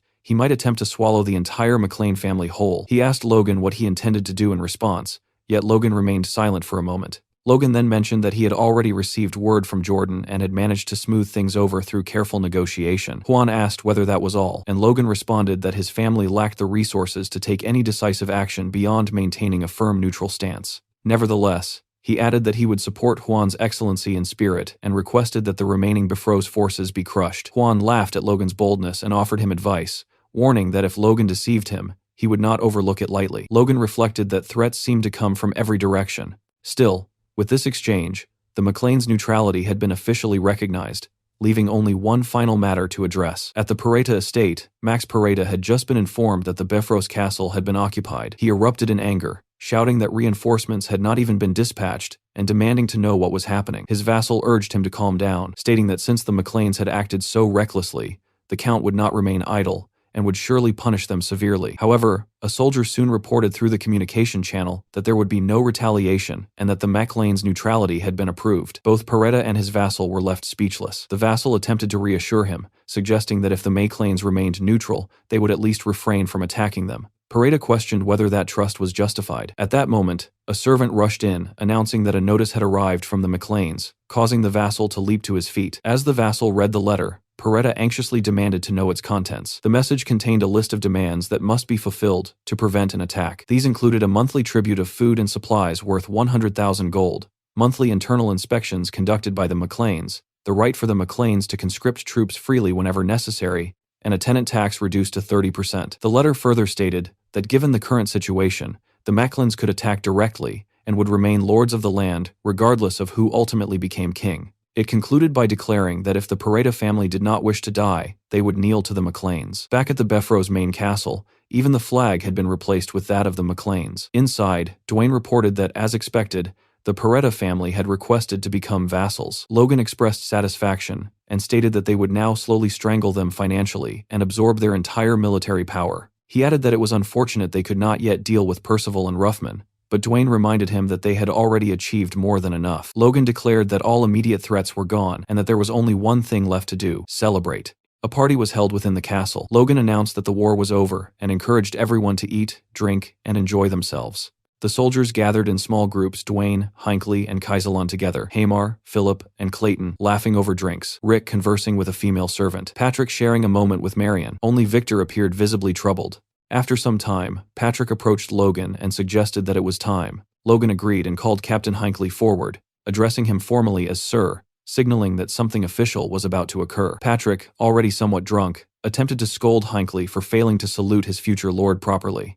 but Marion restrained him. Logan announced that for leading the Night Order and securing victory in the war, Hinckley deserved a reward. He declared that Sir Hinckley would receive 1 million gold and land of equal value. Hinckley stood stunned, and murmurs spread through the hall. Someone questioned whether the territory had not been nearly bankrupt not long ago, and others remarked that the young master had emptied the castle treasury entirely, which explained why wine was being poured so freely. Logan privately lamented that it would have been even better had the Befros forces not looted the artifact vault beforehand. He then turned to Clayton and addressed him respectfully as Lord. He stated that the greatest achievement in the defense of Tomoto Castle had been accomplished by the Magic Tower, and that Clayton deserved a fitting reward. The Magic Tower would be granted permanent ownership of its land within Mechlane Town, with no taxes imposed, along with a reward of 10 million gold. Upon hearing this, Clayton fell to his knees, bowing his head. Tears streamed down his face as he thanked Logan repeatedly, calling him his benefactor, his Logan, while Victor observed that Clayton was somehow smiling and crying at the same time.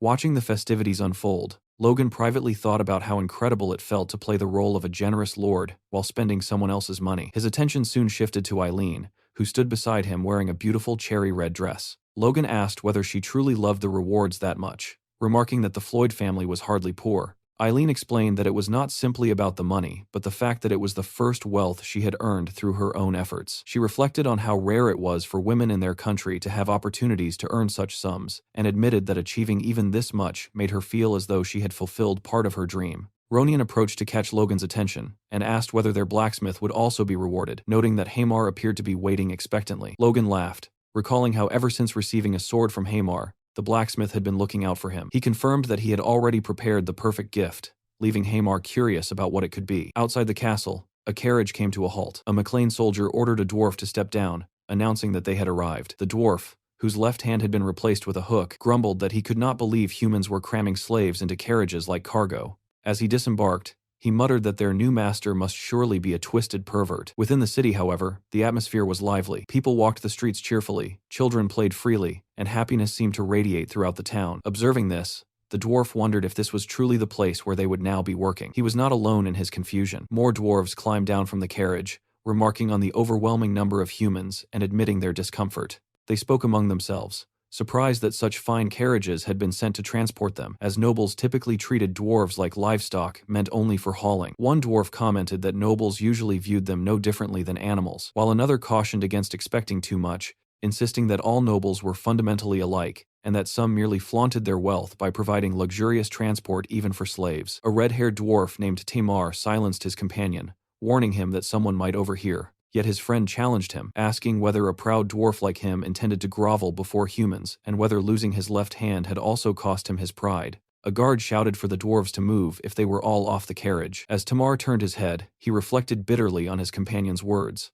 calling him a fool in his thoughts, and recognizing that clinging to pride only worsened their suffering. Staring at the hook that had replaced his hand, he admitted to himself that he had indeed lost his pride the moment he lost that hand. For a dwarf who could no longer forge properly, abandoning pride had become the only way to survive. The dwarves followed the McLean guard through the city. Temur walked at the front with his head lowered, uncertain of what awaited them. Fixating on the ground, he questioned whether life was even worth living anymore, and wondered if death might be the only escape from his misery. They were greeted by a cheerful man with gray hair and a beard who expressed delight at their arrival. After counting them and confirming there were 10 an ideal number, he called for someone to inform Lord Hamar that the kin he had requested had arrived. The dwarves struggled to comprehend what they had heard, astonished by the idea of a dwarf being addressed as a lord. Tamar stepped forward and asked whether the man had truly said Lord Hamar. When asked if he knew him, the man proudly spoke of Hamar as the greatest craftsman in their territory, crediting his creations with transforming the land. Because of this reputation, he added, high expectations were placed upon the newly arrived dwarves as well. Hearing a human speak with such respect about a dwarf caused Tamar's expression to brighten. He found himself wondering just how remarkable Hamar must be for a human territory to honor dwarves in this way. Before long, Hamar himself arrived, declaring that the long wait was finally over and that his kin had at last come. He expressed his satisfaction at seeing them in good health, a sight that filled Tamar with cautious optimism. However, Hamar immediately remarked that since they were all in such fine condition, they could begin working at once. He even observed that they could be worked like dogs right away, given their apparent stamina and readiness for labor. The hopeful expressions on Tamar and the other dwarves shattered instantly, as this was nothing like what they had imagined. Hamar briskly ordered them inside, reminding them that mountains of orders awaited fulfillment. In that moment, Tamar felt the mental image he had formed of his new master collapse completely before his eyes. A few days later, Logan appeared at the workshop without warning and asked Hamar whether he had received his gift. Hamar greeted him warmly and confirmed that he had indeed received it, adding that thanks to Logan, crossbow production had accelerated significantly. As Logan scanned the area, he asked where the dwarves were, prompting Hamar to point to the left and explain that they were all working diligently as the gears of the workshop.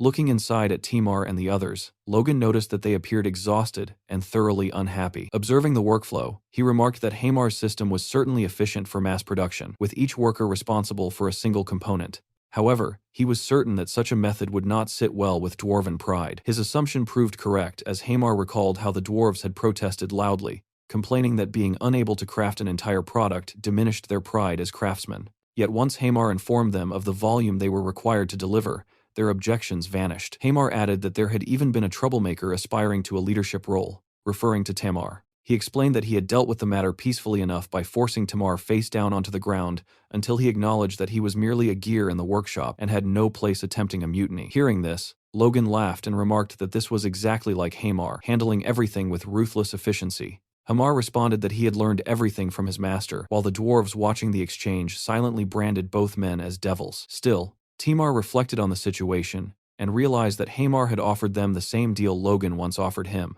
If they worked their hardest for Logan for 20 years, they would be granted freedom. Staring at the part he was crafting, Timar acknowledged that this agreement was a chance they would likely never receive again. As Hamar watched the dwarves labor, he turned to Logan and asked why they needed so many crossbows, noting that the requested amount would arm 10,000 people with plenty left over. Logan calmly replied that this was precisely because 10,000 people would be using them. Stunned, Hamar exclaimed that they were effectively producing a 10-year supply in advance and called it excessive preparation. Logan laughed and corrected him, revealing that he was creating a militia of roughly 10,000, recruitment for which was already underway. Upon hearing this, Hamar screamed so loudly that he could be heard outside the workshop, his body language radiating anxiety and shock as he realized Logan was preparing for yet another war. Logan observed that Hamar's thoughts were obvious. Privately, Logan reflected that the Civil War had only just begun, and that most people failed to realize it could last 3 years. Worse still, an imperial invasion awaited at its conclusion. What began as a conflict fought by elite soldiers would soon devolve into battles waged by mercenaries, funded with whatever wealth could be scraped together, and eventually into a desperate struggle where peasants were forced to take up arms. He envisioned it as nothing short of hell descending upon the world,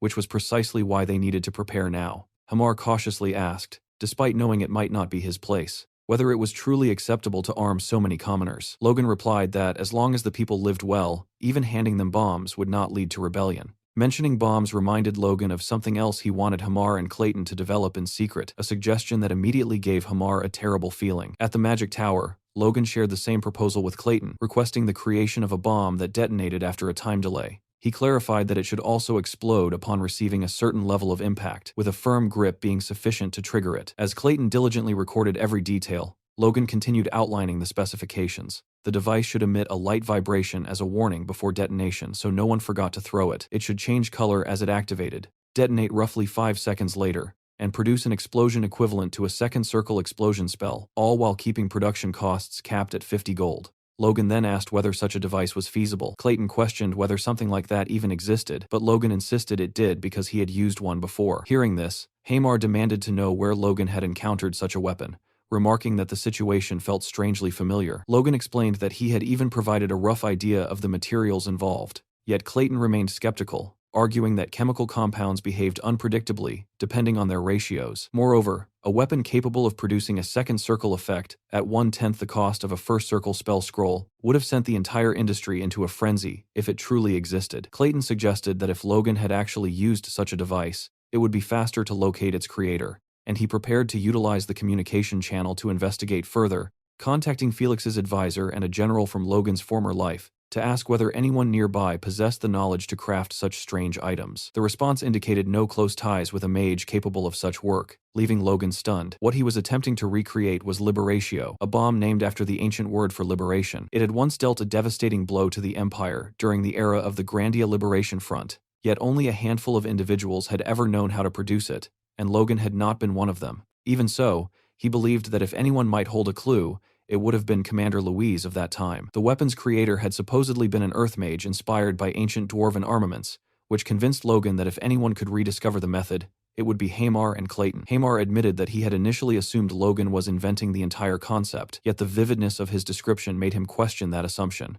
Logan himself found it strange how unnaturally clear his memories of Liberatio were, and the realization unsettled him slightly. He eventually dismissed the thought, reasoning that it was natural for the memory to remain sharp since the weapon had ultimately caused his death. With that, Logan once again began explaining every detail to Hamar and Clayton, even as they wondered aloud whether he truly had no intention of abandoning the idea. Somewhere else, inside a bar, a man slammed his fist onto a table, knocking over a pint of beer that spilled everywhere as he angrily questioned what the country had become. 2 other men cursed the war, complaining that it had now spread all the way to the south. One drunken man shouted that if the nobles wanted to fight, they should settle it among themselves instead of dragging small territories like theirs into the conflict and getting innocent people killed, while his friend hurriedly called him a drunk and urged him to lower his voice. At another table across the room, a blonde-haired man lifted his head and agreed with the outburst, believing that those hungry for war should face each other directly. He bitterly reflected that just because his great-grandmother had been the second daughter of House Kalia's Marquis, it did not mean their family deserved to be dragged into a factional war. He went on to explain that this was exactly why small provincial nobles like them ended up utterly ruined. Lamenting his fate,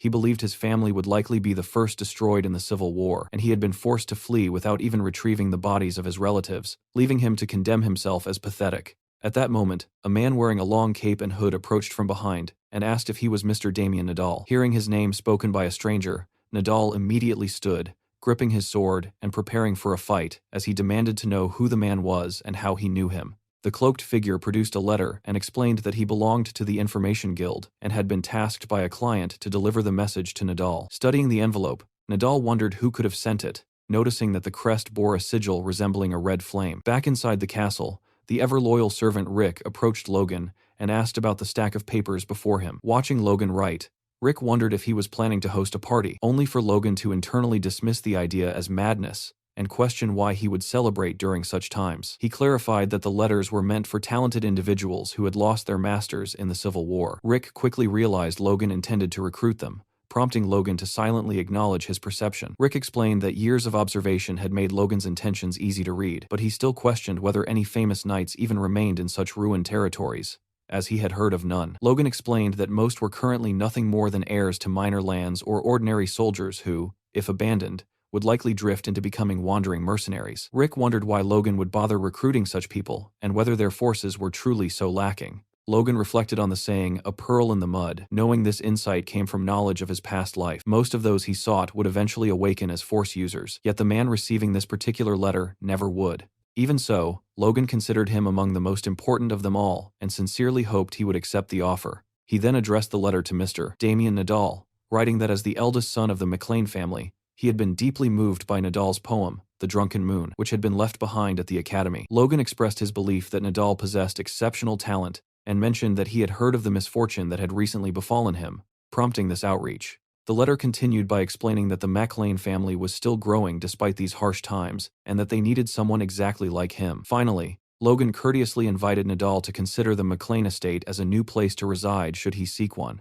As Damien read the letter, absorbing the words about opportunity and belonging, confusion overtook him, and he found himself wondering what kind of nonsense he was looking at. 2 months later, at the McLean estate, a large crowd had gathered at the gates. One of the guards asked his colleague where all these people had come from, but the other had no answer. What they did know was that every single one of them claimed to have received a letter from the young master. Standing behind one of the guards, Damien confirmed that the crest stamped on the letter was indeed the McLean sigil. Upon hearing this, the guard instructed the group to follow him inside. Damien then stepped forward, presenting his own letter bearing the same sigil and explaining that he had received it from Logan himself. The guard examined it carefully and confirmed that the seal was authentic. He then studied Damien's appearance, noticing how shy and anxious he seemed about the entire situation. After verifying the letter, the guard told Damien to follow him, privately wondering why the young master would send a letter to someone who looked like a mere vagrant. They walked through the city streets and toward the castle. As Damien looked around, he began to question the situation. He wondered whether the McLeans were expanding their territory by taking in war refugees. Even so, he could not understand why he, of all people, had received such a letter. The city appeared peaceful and orderly, which made him question whether Logan might have sent the invitation to the wrong person. Inside the castle, Damien finally met Logan. Logan warmly took his hand, introduced himself, and remarked that Damien must be exhausted from the long journey. Damien nervously returned the greeting, still wondering if there had been some mistake. Logan invited him to sit and talk, offering him a cup of tea and noting that it was still warm. Damien thanked him and carefully began sipping while studying Logan's appearance. He tried to recall whether they had met before, but quickly dismissed the thought, certain he would not have forgotten someone with striking red hair and red eyes. Yet he could not comprehend why Logan appeared so genuinely pleased to see him. Looking at Damien, Logan reflected that even the genius of the Liberation Front had once possessed such a clueless side. In Logan's past life, Damien Nadal had been a master of encryption systems and a genius in information management. For more than 20 years, he had safeguarded the identities of Liberation Front members with unwavering precision. His talent had been extraordinary, but what made him truly valuable was his upright character. Even after losing his entire family during the Civil War, he had fought for decades for the future of the struggling nation. Logan believed that if he could win Damien's loyalty, he would gain an ally he could trust without reservation. Logan began the conversation by mentioning that he had heard Damien graduated from the Academy's Public Administration Department. He then asked whether Damien would consider starting as an assistant to the chief administrator, adding that if he proved his ability, he might one day oversee an entire city. The proposal left Damien stunned. He questioned why Logan would go to such lengths for someone like him, and Logan asked whether Damien truly did not understand. When Damien admitted he did not, Logan explained that he had genuinely been moved by his poem, The Drunken Moon, as mentioned in the letter. Logan elaborated that poetic talent demonstrated an ability to grasp context and express ideas concisely, which were valuable skills in management and administration. Yet Damien internally dismissed this reasoning as nonsense. Meanwhile, Logan calmly sipped his tea with his little finger slightly raised, as was customary among certain nobles, and privately acknowledged that his explanation sounded absurd. Even so, he knew he had to secure Damien at any cost. Logan reflected that perhaps the McLeans were still a small house now, but someday they would become more than just another noble family. When that day came, Damien would prove to be an invaluable information manager, even if that was not yet his official role. For the time being, Damien would simply have to endure serving as an administrator. 1 week later, Dwayne's face was practically glowing with excitement as he told Logan that the new kid was incredible. He pointed toward Philip, grabbing him by the shoulder while explaining that Philip and Damien together had managed to complete the workload of more than 10 people on their own. Unable to hide his amazement, Dwayne asked Logan where he had managed to dig up such talent. Logan himself could hardly believe that the role had turned out to be such a perfect fit for Damien. He remarked that this was excellent news and instructed Dwayne to ensure Damien adjusted smoothly. Dwayne readily agreed, stating that talents of that caliber had to be treated with the utmost care. He then shifted the conversation to another pressing matter. Because of the Civil War, a massive influx of refugees was arriving, and the town would reach its population limit far sooner than expected. Logan immediately considered accelerating the plans for a second town and asked whether the budget could support such a move. Dwayne replied that he had already run preliminary calculations, but the situation was not ideal. Lumber prices had skyrocketed due to the war, meaning that once construction began, the territory's finances would remain extremely tight until the yearly harvest. At that moment, Philip questioned why they should be short on money when the territory possessed more than enough goods to sell. Both Logan and Dwayne turned toward him in surprise, asking what exactly they could sell. Philip calmly proposed selling food. The suggestion left Logan momentarily captivated, though Dwayne reacted with outrage, demanding to know why they would ever sell food and whether they even had such a surplus. Philip explained that they should do so in preparation for a future war with Befros. Previously, they had refrained from selling their extra provisions, but their war had ended quickly, and once the Civil War began, food prices had soared. Selling even half of their surplus would resolve their financial concerns. With the profits, they could also establish ranches. Logan considered the idea carefully. In the long term, if they intended to mass-produce thousands of crossbow cavalry, ranches would be essential. At present, they relied entirely on imports, but sustaining an army would eventually require their own supply lines. Convinced, Logan approved the plan. Dwayne grew agitated once more, while Philip simply smiled cheerfully, remarking that he had known Logan would see things the same way. Logan instructed Dwayne to allow Philip to handle the matter, ordering Philip to squeeze out as much profit as possible and use any remaining funds to purchase lumber. He then directed Dwayne to begin preparations for constructing the second town, and Dwayne complied. Before leaving, Dwayne reached into his inner breast pocket and handed Logan a letter that had mistakenly been delivered to his office. Logan thanked him for taking the trouble to bring it personally. The letter bore a plain black seal with no crest, immediately signaling to Logan that it had come from the Information Guild. Philip and Dwayne bowed as they took their leave, and Logan bid them farewell,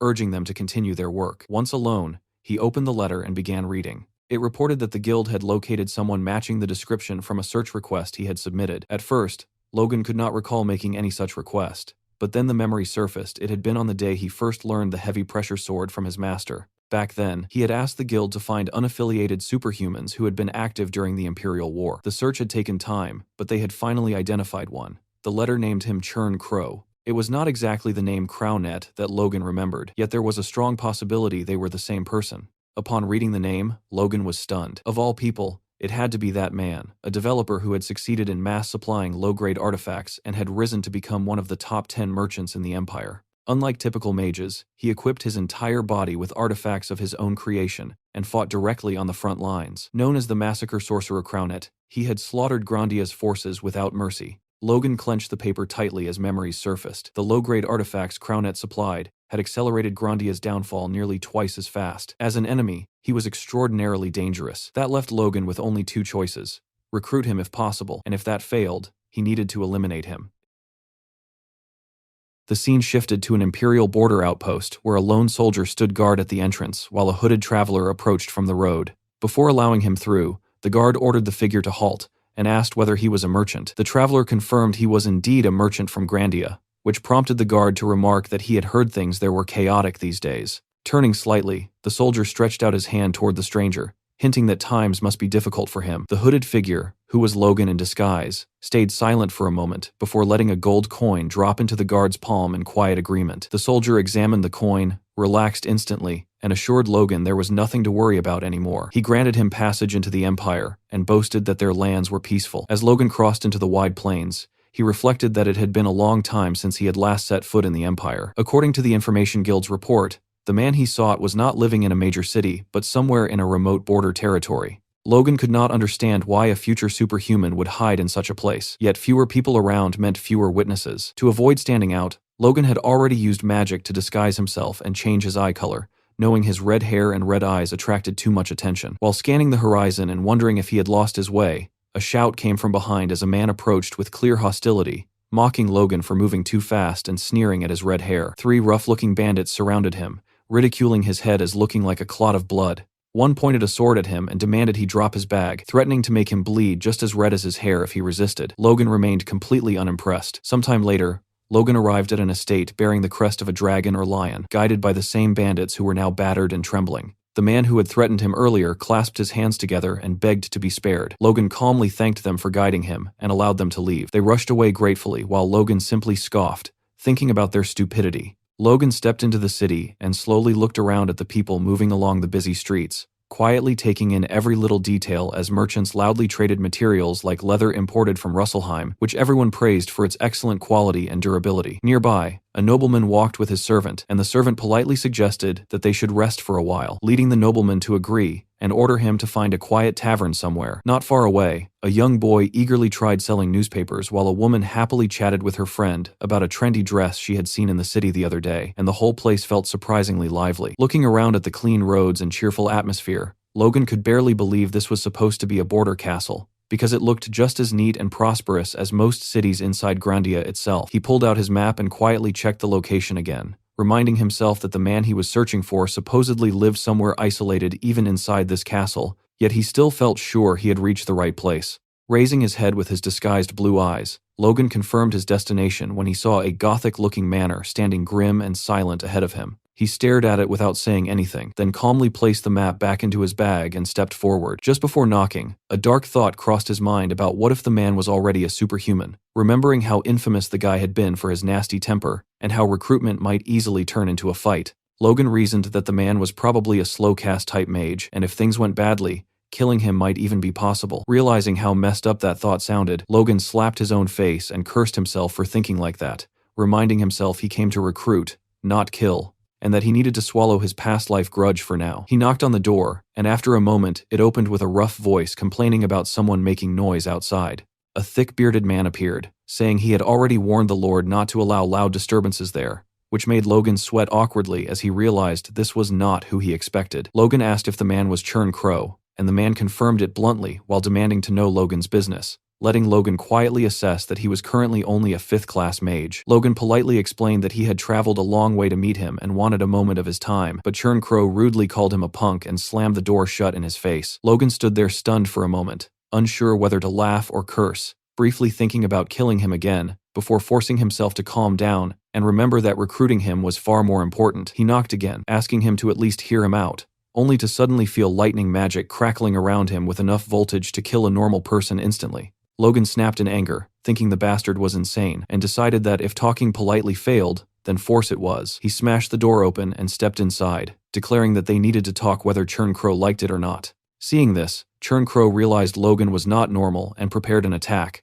revealing an artifact that made Logan's heart drop instantly, because it was the Orb of Massacre. Logan remembered clearly how that artifact constantly protected its owner and automatically repelled enemies, acting as both offense and defense, and how in his past life, Churn Crow, despite being weaker than other superhumans in direct combat, used that orb to unleash terrifying firepower in civilian massacres. Still, looking at him now, Logan judged that he was not yet that powerful since he was only a 5th circle mage. Logan sarcastically remarked that using such force on a guest seemed harsh, while Churn Crow mocked him for calling himself a guest after breaking down the door. Logan calmed himself, admitted he had no other choice since Churn Crow refused visitors, and tossed a heavy bag of gold at his feet to compensate for the broken door. Seeing the money, Churn Crow started sweating and reluctantly agreed to talk. They sat in the parlor with Logan keeping his sword nearby, while Churn Crow kept the Orb of Massacre behind him, suspiciously asking what Logan wanted. Logan said he had heard rumors about him and came to offer recruitment, which immediately made Churn Crow tense up,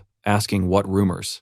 Logan noticed that reaction and realized the man clearly had secrets, calmly explaining he heard Churn Crow was a master of artifacts, and that just seeing the equipment behind him confirmed it. Churn Crow exploded in anger, demanding where Logan heard such things, and Logan calmly said the Information Guild pointed him out when he searched for a skilled mage. Hearing the words Information Guild made Churn Crow's eyes light up, demanding details, but Logan coldly refused to reveal his sources, and said he only came because of Churn Crow's reputation, adding that rumors also spoke of many sins in his past. Churn Crow shouted in denial, swearing he lived honestly, but Logan quietly looked at his sword and thought that maybe his own past life hatred made him biased. Yet to him those words still sounded like lies from someone who lived a filthy life. Logan judged that even if Churn Crow was capable, his personality was dangerous, and if recruitment failed, killing him might be safer than letting him stab them in the back later. He looked at the orb again and guessed it was weaker than before, maybe only a third-class artifact, meaning killing him would not be hard if needed. Deciding to test him, Logan addressed him respectfully as Sir Mage and casually mentioned the name Crownet,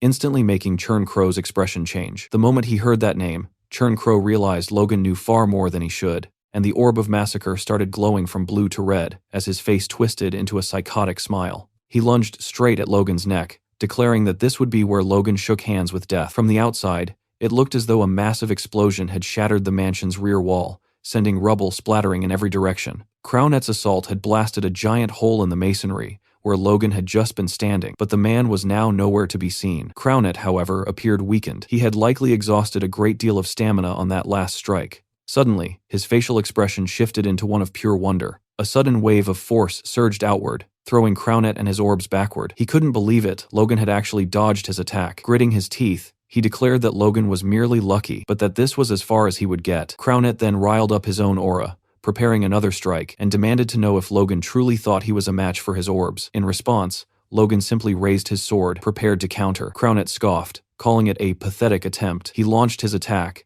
leaving a trail of massive explosions and climbing flames in its wake. Surveying the aftermath, Crownet began to mock Logan's efforts as praiseworthy, yet insufficient, but he spoke too soon. Once again, he was left speechless by what was unfolding before him. The entire room was illuminated by Logan's aura, and the flames seemed to reach the very ceiling. Even Crownet's orbs suffered under the pressure. They appeared to split right through the middle before the fragments fell uselessly to the floor. Crownet was thrown into the wall behind him. Looking at the wreckage on the ground, he couldn't believe his eyes. He began to scream that his artifacts were destroyed. Logan stepped forward through the light. He asked Crownet how guilty a conscience he must have to react with such terror, finally addressing him by the name everyone knew but no one dared to speak. Slumped against the broken wall, Crownet could find no words, yet the disbelief and anger were etched clearly on his face. Shivering, he hissed at Logan, asking how he knew that name when he had gone to such extreme lengths to destroy every trace of his past. Logan observed him, noting that there were almost no records of Crownet before his rise as a superhuman. As Crownet demanded to know Logan's identity,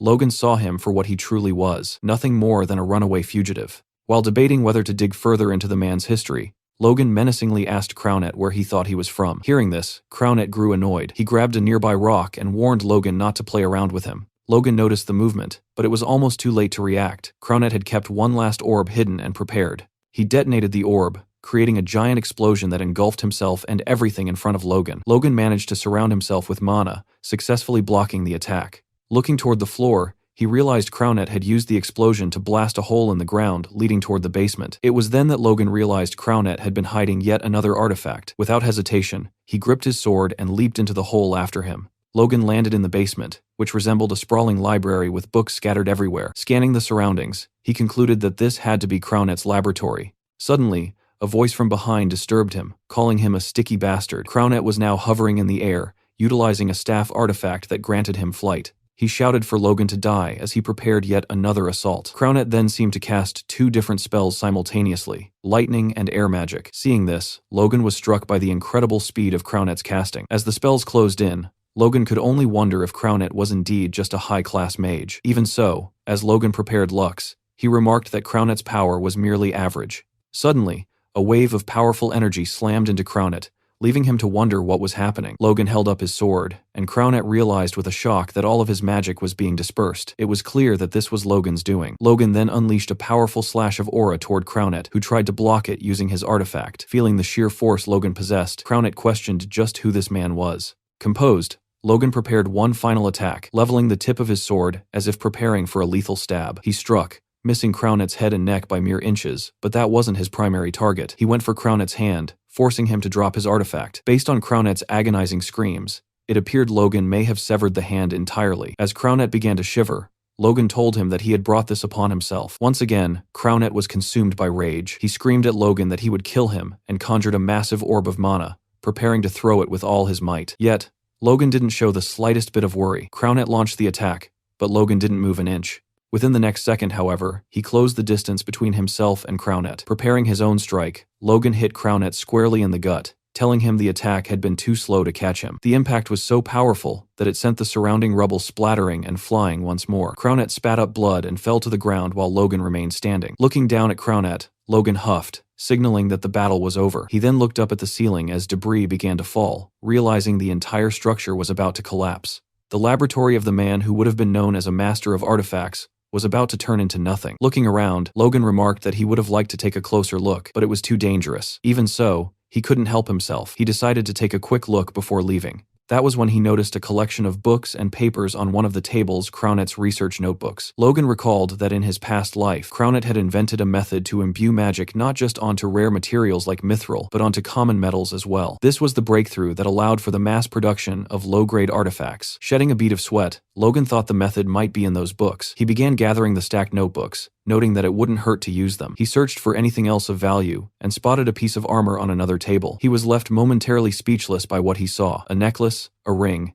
and a pair of armored gloves, all of which Logan believed to be artifacts. He took the necklace in his hand, noting that he didn't feel any special energy from it, meaning it was likely a Class 3 artifact. He placed his hand on the gloves, thinking it a shame they weren't higher grade, but decided he would gratefully take them anyway. Suddenly, as he approached the gauntlets, he noticed something. They seemed to be absorbing his force. Logan remembered this was exactly like when he had taken the artifacts from Befros. He slid one of the gauntlets onto his hand to test it out. He began infusing it with force, and the gauntlet took it all in easily, absorbing every ounce of energy Logan gave it. Then, a bright light shone from inside Logan's fist, and the true power of the gauntlet was revealed. Logan remarked that it felt as though his strength had been multiplied. Even his body's durability and force were greatly enhanced. Logan thought the effects were similar to the Wind God's boots and mused that he didn't think he would ever see something like that again. He wondered if they had been made by the same person who created the boots, noting that the current Crownet wouldn't have been capable of making them. He wondered who could truly be behind such items. He then realized people might be gathering at the scene, so he had to take what he could and leave before being spotted. With this,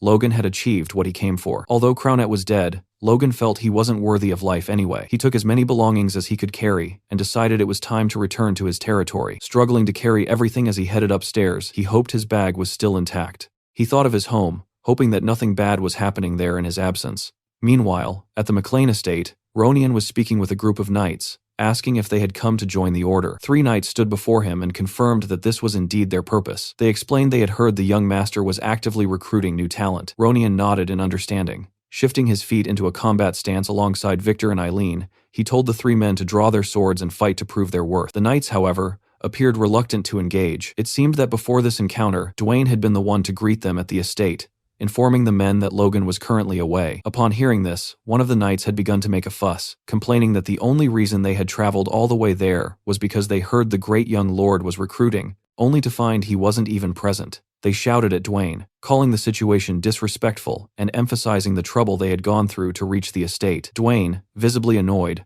wondered to himself if this was really how people seeking recruitment ought to behave. As this was happening, Hinckley noticed the scene while passing by. Observing the men in their knight uniforms, he wondered if they were guests. As Hinckley approached, Dwayne introduced him, noting that he had arrived at the perfect time. Dwayne explained to Hinckley that these men were knights from the front lines who wanted to negotiate terms for meeting the young master. Hearing this, Hinckley surmised that they must have lost their lord during the Civil War. Dwayne then informed the newcomers that Sir Hinckley was the McLean Knights' commander. The man who had been screaming earlier noted Hinckley's commanding presence. One of the other men placed a hand on his chest and introduced himself as Dylan from Gayfield. He began to boast, informing Hinckley that in his hometown, he was known as Swiftblade Dylan. Hinckley remained unimpressed. Dwayne even mocked the man, asking exactly what kind of blade he claimed to be. Another man introduced himself as Tenon from Tanan, nicknamed Steelblade Tenon, while the third identified himself as Jacob from Tahanan, also known as Mighty Jacob. Hinckley held up a hand and said he understood. He remarked that they must possess great skill to earn such titles, calling them lucky since even he did not have such a nickname yet. The men laughed it off, with Dylan claiming Hinckley was merely flattering them and that those were just nicknames from Blackwood's villages. Dylan tried to add that enemies once feared him and that things were different here, but Hinckley cut him off. Turning serious, Hinckley told the men that there had been enough talking. He explained that their young master was someone who rewarded ability fairly, and if they wanted good treatment, they had to prove themselves. He declared that they had spoken enough words. Now, they had to show their worth through actions. He asked if they were capable of that, and the men, exchanging smiles, replied that they certainly were. The scene then shifted to one of the knights lying flat on his back with one eye open. He opened the other eye, tongue pressed against his cheek, and stared at the sky. He wondered why he was lying on the ground with his sword beside him, while other knights watched from behind. It appeared Hinckley had arranged a sparring match between the newcomers and some of the younger members of the estate. Dylan had planned to go easy on the little lord among them to earn a few easy points, but things had not gone as planned. Ronian had proved to be far more than the men could handle. As Dylan lay there, remembering the exchange, a voice called for him to wake up. It was Ronian, and the sound of his voice made the men scramble to their feet instantly. Ronian told the man they had barely exchanged a few blows and asked if he was giving up already. Standing over them menacingly, he asked if Dylan had perhaps planned to go easy on him. The man denied it, claiming that wasn't his intent at all. Behind them, some of the other knights whispered that they would never dream of going easy on the young lord. Rather, they wished he would go easy on them. Dylan wondered why they were acting so subservient, asking himself if the McLean people were trained to kiss their lord's ass. In response, Ronian clarified that it wasn't the case those men were only going to go easy on him because they mistakenly thought he was weak. Ronian then admitted that he is still weak, but if he looks weak, he becomes a burden to his brother, and he refused to let that happen. Hearing this, the two men on the side realized that things were about to take a turn for the worse for the rookie. They screamed at Dylan, urging him to pick up his sword, but Dylan didn't understand why everyone was panicking. One knight shouted again, explaining that when the young lord mentions his brother, those fighting him have no hope of escape. This was when Dylan turned around and saw that Ronian had imbued his sword with aura. Stunned and sweating profusely, he watched as Ronian, with murderous intent in his eyes, simply told him to come at him with everything he had. Ronian struck, and the impact sent rubble splattering everywhere. Seeing the violence of the hit, the two men on the side feared Dylan might be dead and realized they might be next, bracing themselves for what was coming. From behind, Captain Hinckley seemed to be enjoying the show, simply smiling as he let out a sigh of relief. Observing the scene, Eileen noted that the Dylan fellow, or whatever his name was, at least possessed quick footwork. Victor corrected her, reminding her that the man called himself Swiftblade, a detail Hinckley noted. Hinckley then asked Eileen and Victor what they thought of the other two men. Eileen replied that they weren't too bad, though they were a bit cheeky. Victor agreed with her assessment, adding that while he didn't know if the one man truly deserved the Steelblade title, he seemed useful enough. Hearing this, Hinckley concluded that if that was the case, then this rookie had also passed the test. He looked at Victor and Eileen, telling them he knew that entrusting them with these rookie matches had been a good idea. Suddenly, something caught his attention from behind as the light began to shift. Ronian was unleashing his aura, putting everyone down left and right. Eileen remarked that he had seemed rather stressed lately, and Victor suggested it might be because he hadn't experienced much growth recently. Hinckley told them the matter might be a bit more sensitive than that. He looked at Eileen again, noting that Logan had been gone for 10 days now, and asked if they knew his actual whereabouts. Eileen replied that she wasn't sure and hadn't heard anything, a sentiment Victor echoed with a nod. That being said, Eileen mused that, knowing Logan, he would likely return after accomplishing something incredible, just as he always did. At the Magic Tower, Logan arrived to see Clayton and promptly dumped every magic-related item he had recovered from Crownet's laboratory onto Clayton's desk. Watching as the final bits of sand and debris fell from Logan's backpack, Clayton stood stunned, unsure of what to say. He finally asked exactly what all of this was. Logan smiled and explained that he had discovered these research materials in a mage's laboratory and thought he should bring them to Clayton just in case they were useful. Clayton asked if Logan wanted him to inspect them, but then a sudden realization struck him. He nervously asked if these were classified materials belonging to another magic tower, as he wanted absolutely nothing to do with such theft. Logan quickly assured him that was not the case, explaining that they were just items belonging to some guy who had picked a fight and died, conveniently leaving out the fact that he had been the one hunting the man down. Clayton looked at the books for a moment in silence, before concluding that if that was the case, there shouldn't be a problem. Logan thanked him, stating he was leaving the materials in Clayton's capable hands. Clayton agreed and prepared to get back to work, but Logan didn't move from his spot across the desk. Noticing this, Clayton wondered why Logan was still there, and asked if he had other business to attend to. Logan simply stood there and smiled. Rubbing the back of his neck, Logan tentatively asked if Clayton could look through the materials immediately. This clearly annoyed Clayton. He reminded Logan that he was already busy with the work Logan had assigned him specifically, the development of the bombs, and that taking on this new task simultaneously would only cause more delays. Logan noted that he hadn't seen Sir Clayton this frustrated since the Earth Tower incident, yet he refused to back down. He insisted that the least Clayton could do was check if there was anything useful among the pile. Sighing, Clayton looked down at the books and wondered if they were truly important enough for Logan to push everything else aside. He set them down and eventually agreed to do it. Logan's face lit up with a grin like he was 10 years old again. Clayton opened one of the volumes and told Logan that a light skimming would take a few hours at most. He suggested Logan go bathe and rest in the guest quarters while he worked. However, Clayton stopped mid-sentence. His eyes widened as he found something interesting within the pages. Logan asked what was wrong, but Clayton just stared, wondering what on earth he was looking at. When Logan pressed him again, Clayton looked up and demanded that Logan be honest with him. Logan promised he would be. Clayton asked once more if Logan was absolutely sure these didn't come from another magic tower. Logan confirmed it, knowing Crownet had no tower affiliations. Clayton went back to reading intensely. When Logan asked if he had found anything useful, Clayton looked up again, his expression grave. He told Logan that the contents were beyond useful. It was research on permanently imbuing magic into regular items. Logan realized he had hit the jackpot. Clayton explained that while there were still gaps in the research, the foundation was fully established. He claimed that if this were completed, the entire academic world and the world at large would be turned upside down. Logan struggled to maintain a composed face as he listened. To top it off, Clayton added a bonus. This research provided the key for him to finally create the bombs Logan wanted. Upon hearing this, Logan's excitement returned, looking like a child who had just seen candy for the first time, or some might think else. Elsewhere, inside a dim bar, two men were deep in conversation. One asked the other when the operation was scheduled to take place, to which his companion replied that they would strike the northern estate that very night. Hearing this, the first man questioned if they were moving too soon, but the other insisted there was no need for hesitation. A single top-ranked lord wouldn't be enough to stop them. The first man urged more caution, suggesting they verify the situation further. He had heard rumors that the so-called Grand Young Lord of the estate had even handed a loss to Befros's twin blades. It was clear they were discussing Logan. However, his companion dismissed the stories, arguing that one shouldn't believe every rumor about a 21-year-old kid. The first man countered that the kid had reached a high-ranked title at 21, and rumors suggested he fought as if his level increased mid-battle. The long-haired man scoffed, remarking that Logan sounded like the protagonist of a novel. Still, he admitted that if the rumors were true, he would like to test them for himself. That night at the estate,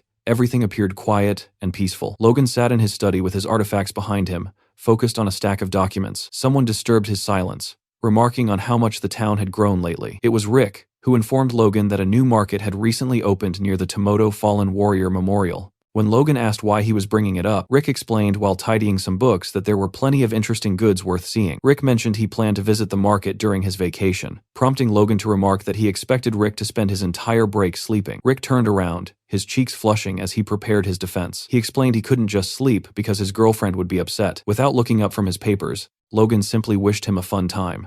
Rick, feeling slighted, asked if Logan could at least look at him with a bit of warmth before turning back to his books, grumbling that he shouldn't have expected anything else. Logan told him he was only kidding and startled Rick by tossing a bag toward him. He told Rick to use the money to buy himself a nice outfit and something tasty. Moved and unsure how to express his gratitude, Rick lunged to hug Logan, declaring his love. Logan, however, shouted at him to get away, his expression twisting into that of a murderer. Rick then suggested that Logan should also take a break and go on a date with Lady Eileen, but Logan remained silent. When Logan jokingly told Rick to give the money back so he could take Eileen out instead, Rick vanished as fast as a flash, leaving the room instantly. Left alone, Logan considered the idea of a date. He imagined himself and Eileen together, but wondered how anyone could do something so carefree during such times. As the image of a smiling Eileen crossed his mind, he tried to remind himself that he had more important tasks piled up. Even so, his eyes seemed to light up at the thought, his mind momentarily clouded by the idea. He slapped himself, muttering that now wasn't the time for that. He noted that after the war with Befros, Eileen seemed to have realized something and had been devoting herself to training every single day. Furthermore, the movements of the Civil War were not looking good. According to reports from the Information Guild, the balance of power between the two factions was tilting much faster than Logan had anticipated. While he wanted the war to end quickly to avoid national exhaustion, his side wasn't fully prepared yet. Thanks to the formation of the Vigilante Corps and the recruitment of outside knights, their military power had already surpassed what they possessed before the Tomoto campaign. That alone gave Logan the power to rival a border marquee, but he knew that was still only that level. He couldn't be satisfied yet. He needed more time, and he knew he had to finish his preparations quickly. Suddenly, someone landed on the roof just above his study window. Logan noticed instantly. He grabbed his sword and whirled toward the window, noting that he had just felt a distinct killing intent. He pulled on his gloves, realized the threat was close, and braced for an intruder. Taking a combat stance, he fixed his gaze on the window. For a moment, nothing happened, but Logan remained perfectly still, composed and making no unnecessary sound. A red glare suddenly reflected from both the window and Logan's eyes. The glass shattered as an attacker attempted a sneak attack to kill Logan in a single strike, but he managed to dodge. Logan was stunned to see the attacker was using a force blade. He countered immediately with the same technique. The exchange sent the attacker reeling back several meters. Standing face to face, the assassin seemed unable to believe he had been pushed back. Logan asked him if the sensation didn't feel electric as he prepared his next move, keeping the attacker's full attention. Logan lunged for an attack, which the assassin managed to block. Logan found it laughable that a stealthy killer would let his guard down so easily. He moved to finish the man while he had the momentum, but he quickly sensed trouble behind him. A second attacker had been waiting to take Logan down from the rear. Taken by surprise, Logan barely reacted as the second man struck, sending rubble flying. Fortunately, the blow missed. It was the men from the bar. The hooded man told his companion they had to take this seriously. Adjusting his stance, Logan evaluated his opponents and realized both were high-ranking knights. He asked them if they truly had no pride, ganging up on him while hiding behind masks. One of the men replied that this was simply the price for defying that person. They attacked simultaneously, shouting for him to die quietly. Logan noted the mention of that person as he activated his wind shoes, leaping over both men to avoid the pincer movement. One of the assassins commented on his speed. From mid-air, Logan prepared a diving thrust, infusing his sword with aura as he descended. The long-haired man pushed his comrade out of the way and blocked Logan's strike, huffing in relief. He shoved Logan back, mocking his attacks as dull. As they squared off, Logan realized the long-haired man was stronger than he appeared. Logan jumped back as the two assassins bickered. The one who had been pushed told his friend not to jump in out of nowhere, while the other dismissed Logan's technique as a cheap imitation of a force blade. They remained confident that unless a miracle occurred, their mission would succeed. Logan analyzed the situation. Only one person had the motive and the power to command multiple high-ranking knights for an assassination attempt: Jordan Valtermine. He realized these two weren't the only intruders. If the entire estate was under fire, and even one more high rank was present, the situation was dire. His fears were confirmed elsewhere in the estate. In another room, a blade dripped blood onto the floor. Marion realized he had been hit. It was Patrick, clutching a wounded shoulder as he glared at his attacker, cursing the name of Valtermine and wondering how he could dare to attempt such a thing. Through Logan's shattered window, the attackers could be seen preparing their next strike. One of them planted his feet and leaped high into the air, pulling his sword behind his back, before unleashing a powerful, long-range aura blade. Logan realized instantly that his opponent could extend the reach of his attacks. At the very last second, Logan reacted, dropping low as the blade hissed mere inches above his head, a strike close enough to have given him a haircut. The impact sent Logan falling onto his back, but he scrambled up immediately. Looking at his attacker, Logan noted that while the man's swordsmanship was textbook, his ability to freely manipulate the reach of the force blade was a nuisance. Logan started to analyze the second attacker, but he had to move fast, as a blade plunged toward him from above. He needed a strategy, and he needed it now. Once again, he barely managed to dodge at the last moment, though this time it cost him a shoulder injury. As Logan struggled to stand upright, the silver-haired attacker smiled. Logan thought the man seemed to emerge from the shadows like a ghost, only to melt back into the darkness, a bizarre style that reminded him of the Empire's legendary ghosts he had only heard of in his past life. A sharp pain flared in Logan's leg. He had been wounded there as well. The second attacker was proving to be just as fast as his comrade. Logan warned himself that this was no time for distractions. As the fully masked figure leaped for another strike, which Logan managed to block, he acknowledged that he was in a clear crisis. Realistically, as a high rank, there was no way he should be able to handle two top ranks at once. Even so, Logan did not feel like he was going to lose. His sheer perseverance left the two attackers stunned and speechless. The silver-haired man grew annoyed, calling Logan a stubborn bastard. Clenching his sword tighter, he jumped toward Logan with murderous intent, screaming for him to die. Logan realized exactly what he had to do to keep this crisis from ending in disaster. Activating his wind boots, he leaped away and repositioned himself behind the assassins in an instant. He managed to wound them both, telling himself that whether it was through artifacts or secret techniques, he had to use every resource available and focus entirely on defense. If he could hold out, an opportunity to strike back would surely arise. Looking back at his opponents, Logan noted that the moment was fast approaching. His enemies were beginning to overheat. They were forcing out power beyond their limits without regard for the aftermath. The man unleashed a powerful technique that engulfed the entire room, and Logan realized they were becoming desperate. He managed to parry most of the onslaught,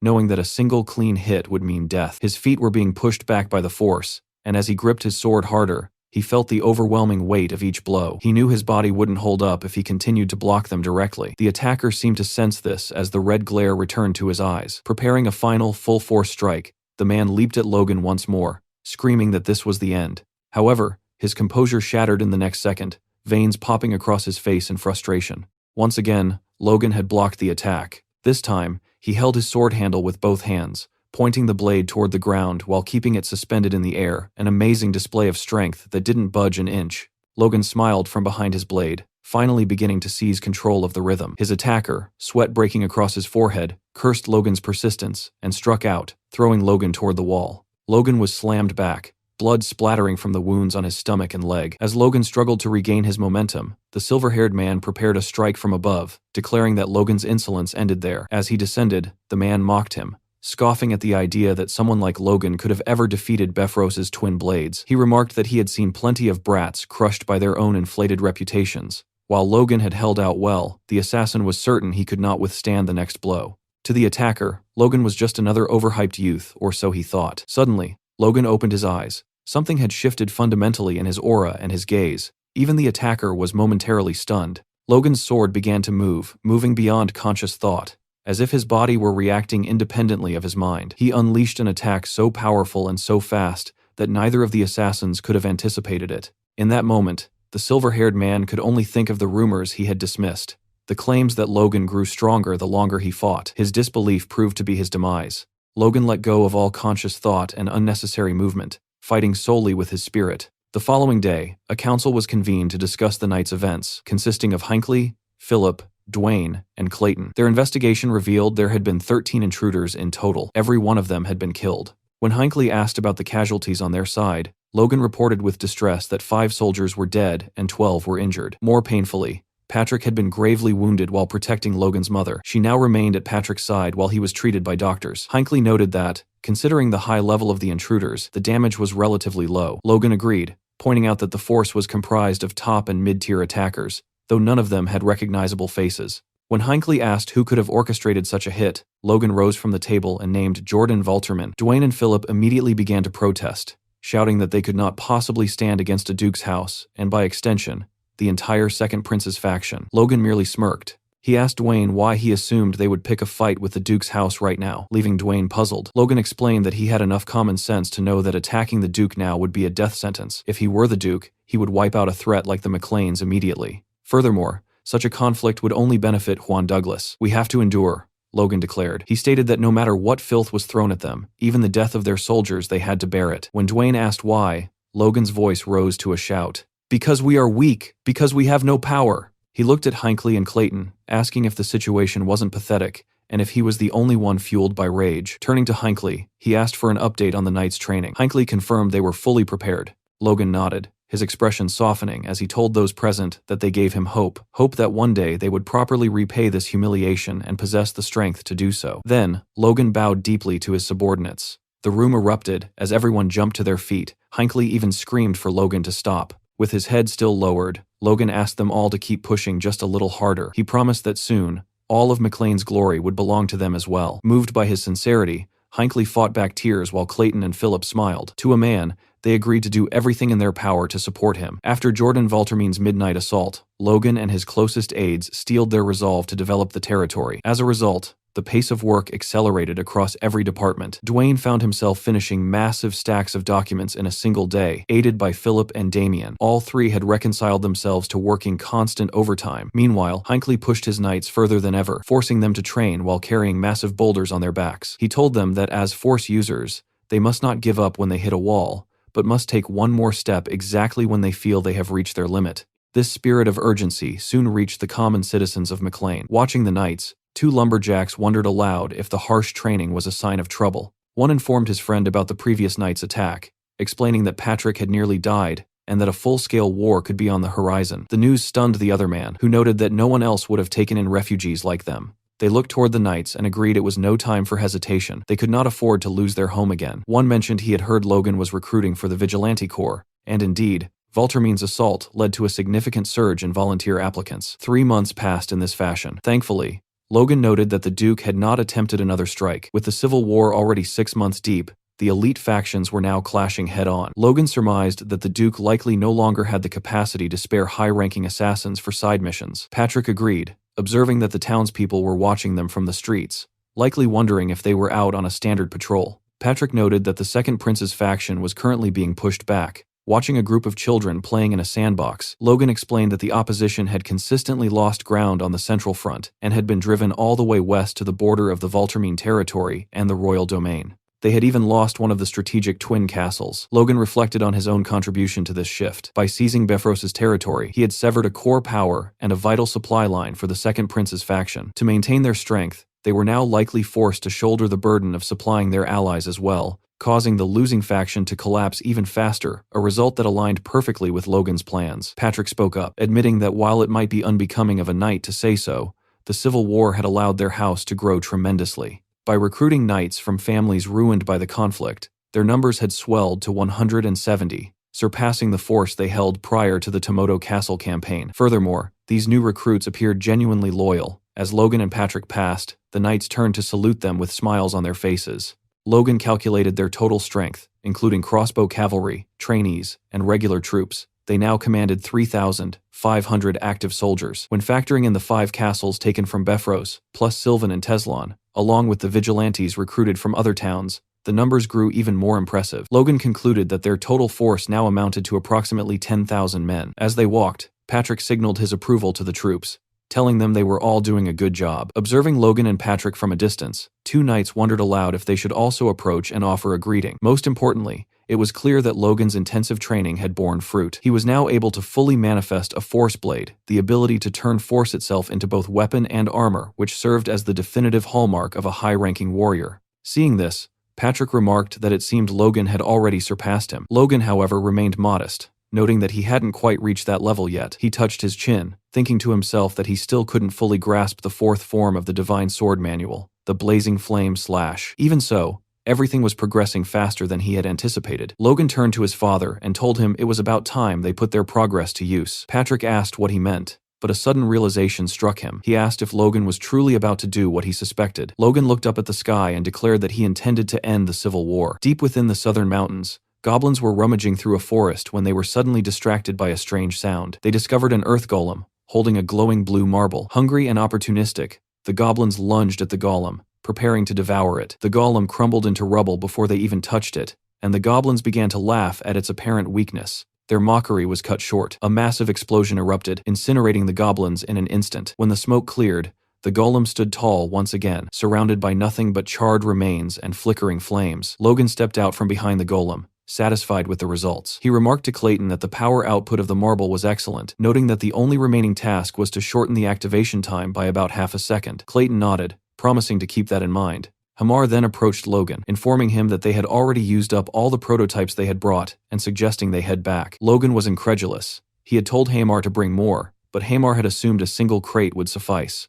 Despite the shortage, Logan was pleased with the performance. Clearing an entire goblin village had taken only an hour. He called the results encouraging, but the group was suddenly interrupted by a violent shaking of the earth. A scream so powerful it hurt their ears echoed through the mountains. Clayton identified the sound as coming from the distillation zone, but Logan didn't waste time analyzing the source. He leaped away immediately, telling the others they needed to find a safe location first. The 3 men eventually caught their breath in the shade of some trees. When Clayton asked what that creature had been, Logan admitted he didn't know, but surmised the sound of the bomb must have awakened a local predator. Looking back toward the path they had fled, Logan noted that the deep regions of the southern mountains were famous across the continent for being a dangerous demonic zone. Noticing Clayton and Hamar were still on guard, Logan huffed and praised them for a job well done. He remarked that despite having very little intelligence to go on, the final product had turned out better than he expected, perhaps even more effective than the version he remembered from his previous life. Clayton explained that the bomb, named Liberatio, possessed firepower on par with a second-class spell,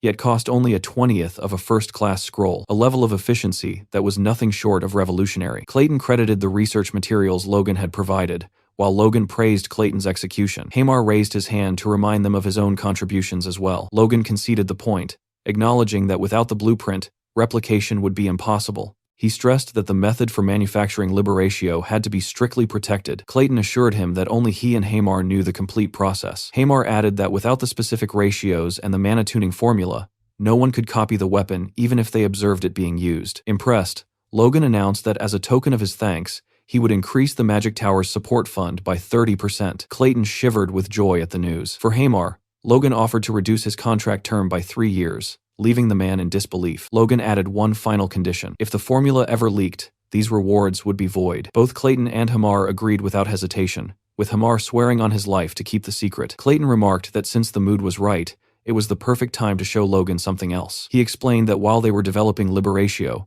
they had also been experimenting with another project. Clayton and Hamar pulled out an upgraded crossbow, proudly calling it the Rapid Fire Crossbow, Artifact Edition. Logan was left speechless. He could hardly believe they had managed to develop an artifact-grade version of the weapon. To demonstrate its capabilities, Clayton conjured a much larger golem for Logan to use as a target. Logan leveled the new crossbow at the golem and prepared to fire. In less than a second, the weapon unleashed a rapid succession of shots. The firepower was so immense that the golem was brought down and instantly engulfed in flames. Amazed by the display, Logan watched the wreckage as Hamar asked if it was truly all right to destroy the golem like that. Clayton dismissed the concern, noting it was just a clay doll that felt no pain. Clayton then asked for Logan's opinion, explaining that each individual shot possessed the same firepower as a Liberatio bomb. When Logan asked if the effective range had been doubled as well, Clayton confirmed it, explaining they had applied mana resonance to the string to increase the range dramatically. However, Clayton noted the limitations. The artifact fires 2 bolts at a time for 5 volleys. After 10 bolts, the weapon breaks,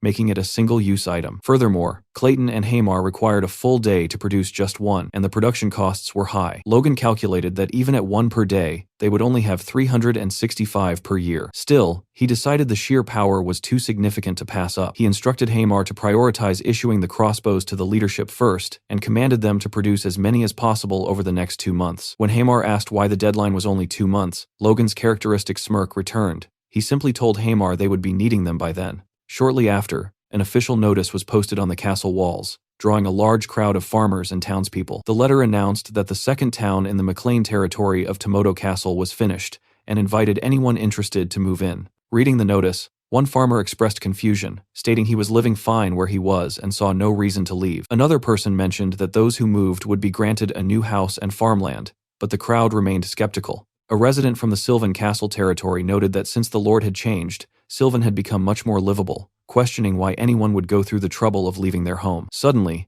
a man at the back of the crowd leaped up and declared that he would go. He and several others stepped forward, willing to take on the hardship. They explained that their original hometowns had already been destroyed in the war, and that the offer of free housing and land was an opportunity they couldn't ignore. As the skeptical man watched them, someone explained that these were war refugees. The man who had leaped forward then led the group of refugees away, beginning their journey toward the new town. Meanwhile, in his office, Logan placed a totem on the map to mark the location of the new town. He noted that the second town was situated exactly in the middle of the plain between Sylvan and Tomoto. When he asked Dwayne why he had chosen that specific spot, Dwayne surmised it was because the two castles were so far apart. Logan confirmed this, explaining that the distance between Tomoto and Sylvan was a 3-day journey on foot. If an enemy were to invade through those plains, defending the area would be a logistical nightmare. Dwayne asked if Logan truly expected an invasion, and Logan confirmed that he did. He explained that this was precisely why the residents of the new town were required to train alongside the vigilantes. While Dwayne agreed and promised to oversee the training, he remained plagued by doubt,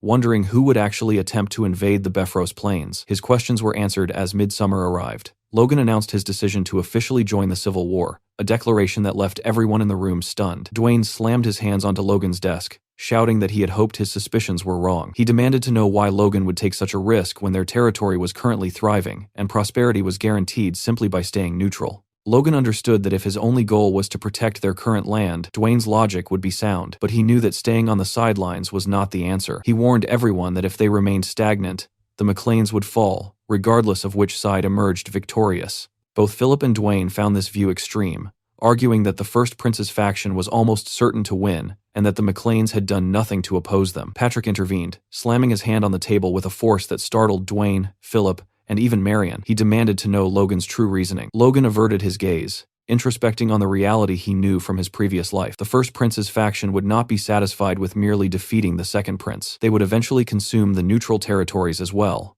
Knowing that this explanation might not resonate, he shifted to a more immediate threat. Logan reminded them that the first prince's faction included two families they knew all too well. First, there were the Kairos Marion's own kin, who had coldly cut off support during a previous land conflict.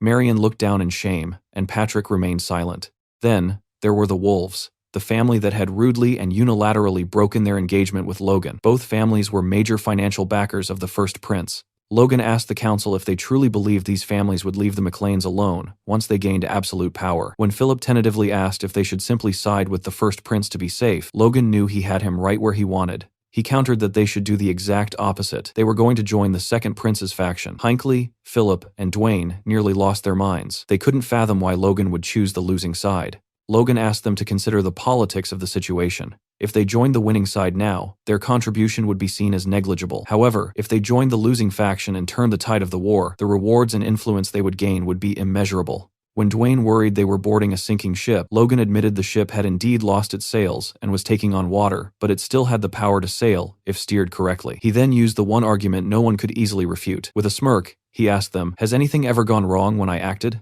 The room fell silent. No one could argue with his track record. Still, Dwayne pressed him, reminding Logan that the assassins from a few months ago were sent by Valtermine, a core member of the second prince's faction. He asked why they would ever side with the man who tried to kill them. Logan's expression shifted, a vein popping in his cheek as his thoughts turned toward revenge. He told Dwayne not to worry, his eyes gleaming with the promise that he would make them pay dearly in due time. Logan moved forward with his plan, contacting Jordan Valtermine directly to declare his intent to join the second prince's faction. Upon hearing the proposal, Valtermine erupted, screaming at Logan and asking if he had completely lost his mind. Logan merely smiled, admitting he had expected that reaction. He then coolly informed Valtermine that if he was opposed to the idea, the McLeans would have no issue joining the first prince's faction instead. The threat sent Valtermine into a state of visible fury. His eyes widened and veins pulsed at his temples as Logan calmly addressed him as Excellency, asking if he was truly going to turn them down. Seated in his massive chair, Jordan Valtermine repeated Logan's words under his breath, his disbelief turning into rage. He gripped the armrests so tightly they crumbled under his force.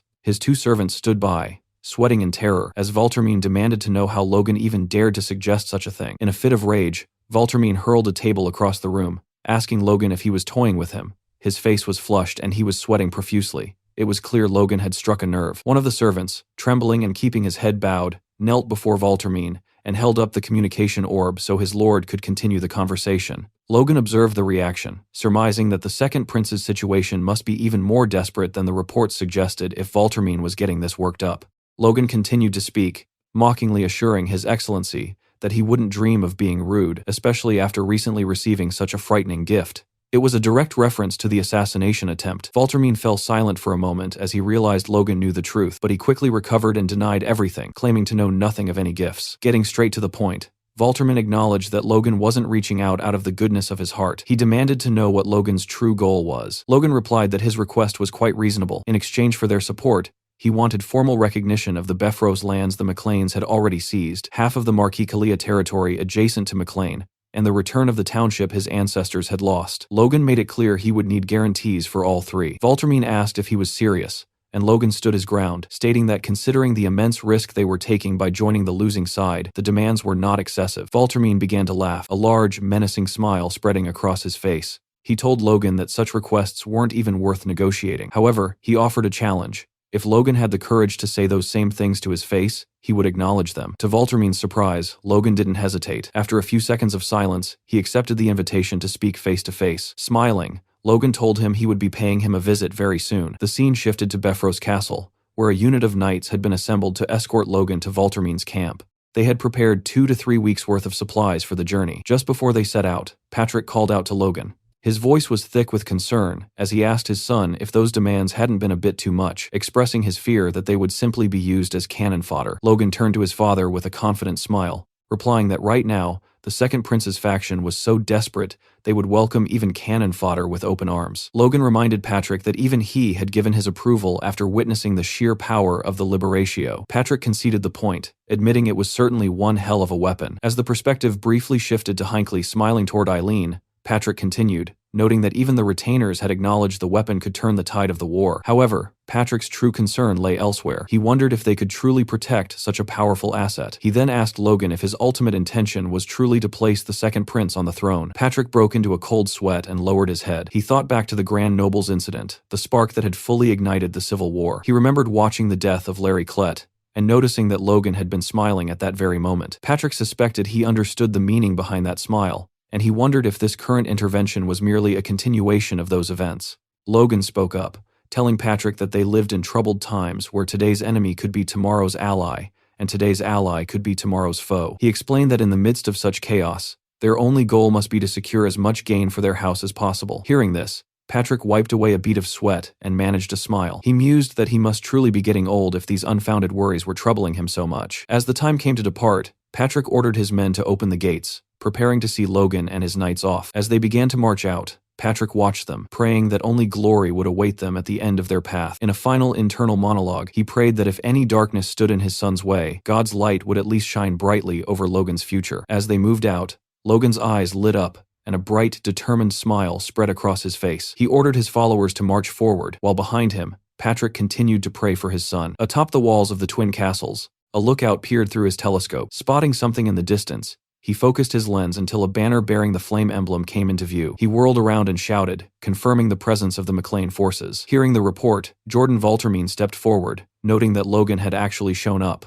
Resting his hands on the stone battlements, he peered over the wall to analyze Logan's approaching troops. Valtermine observed the knights first, noting they appeared to be standard-issue heavy cavalry. Then, his eyes fell upon Logan's rumored crossbow cavalry. He calculated that Logan had brought over 4,000 troops in total, along with a detachment of mages. Standing behind Valtermine was Roger Beffrose, who scoffed, calling the display a mere gathering of rebels. Beffrose insisted that Logan's men wouldn't have had time to recover from the crushing defeat they had suffered at the hands of his own troops. He dismissively suggested that Logan was likely just padding his numbers with raw recruits. However, another man disagreed. Peering through a monocular, he informed Valtermine and Beffrose that the McLean formation looked disciplined, and their gear was far from ordinary. He pointedly asked Beffrose if he was letting his personal bias cloud his judgment. Infuriated, Beffrose addressed the man as Lucien, accusing him of overestimating people with unclear intentions and giving them far too much credit. Valtermine, largely indifferent to Beffrose's outbursts, turned his attention to Lucien and asked for his professional assessment. Much to Beffrose's annoyance, Lucien stated that if Logan was truly serious, they would represent a major military force. More importantly, he added with a smirk, they had managed to humiliate a count, referring directly to Beffrose's previous loss. Beffrose grew increasingly nervous and defensive, cursing Lucien Thalos under his breath. He viewed Lucien as a lazy, good-for-nothing who only got in the way. He thought to himself that if Lucien weren't Valtermine's nephew-in-law, the sly bastard would have declared neutrality long ago. After considering Lucien's perspective, Valtermine made his decision. He would allow Logan to meet with His Highness, the Prince. He announced they would accept the McLean reinforcements. When Beffrose began to shout in protest, Jordan turned toward him with a look so menacing it silenced the Count instantly. Beffrose realized it was in his best interest to shut up before he ended up in an unmarked grave. Valtermine placed a heavy hand on Beffrose's shoulder, telling him to focus on the bigger picture. He explained that they would use the McLean forces to damage the First Prince's faction, creating an opening for their own turnaround. Beffrose clenched his teeth and lowered his head in reluctant submission. As he muttered his understanding, Lucien watched from the background with a knowing smirk. Valtermine turned toward his guards and ordered the castle gates to be opened, allowing Logan and his troops to file through. Once inside, the sight that met Logan was startling. Valtermine stood waiting alongside a massive man wielding a giant hammer, both backed by a significant force. Logan noted to himself that it was a grand welcome indeed. As they assembled in the middle of the courtyard, a voice echoed through the air, acknowledging the arrival of the McLean forces. Valtermine and the other leaders immediately lowered their heads in respect. A group of attendants carried a man toward Logan, who spoke with an air of grievance. He reminded Logan that he had previously refused a personal invitation to join his faction, then asked if Logan truly expected to be welcomed now, just because he had arrived with a few troops. Observing the man, both Patrick and Logan shared a silent thought. Who is this idiot? Logan reflected on the second prince, realizing he didn't know much about the man's character. He only knew that while the first prince had been a tyrant who ruined the country in his past life, the second prince had been regarded even more poorly. As Logan knelt before him, he noted that the prince's arrogance was obvious even at a glance.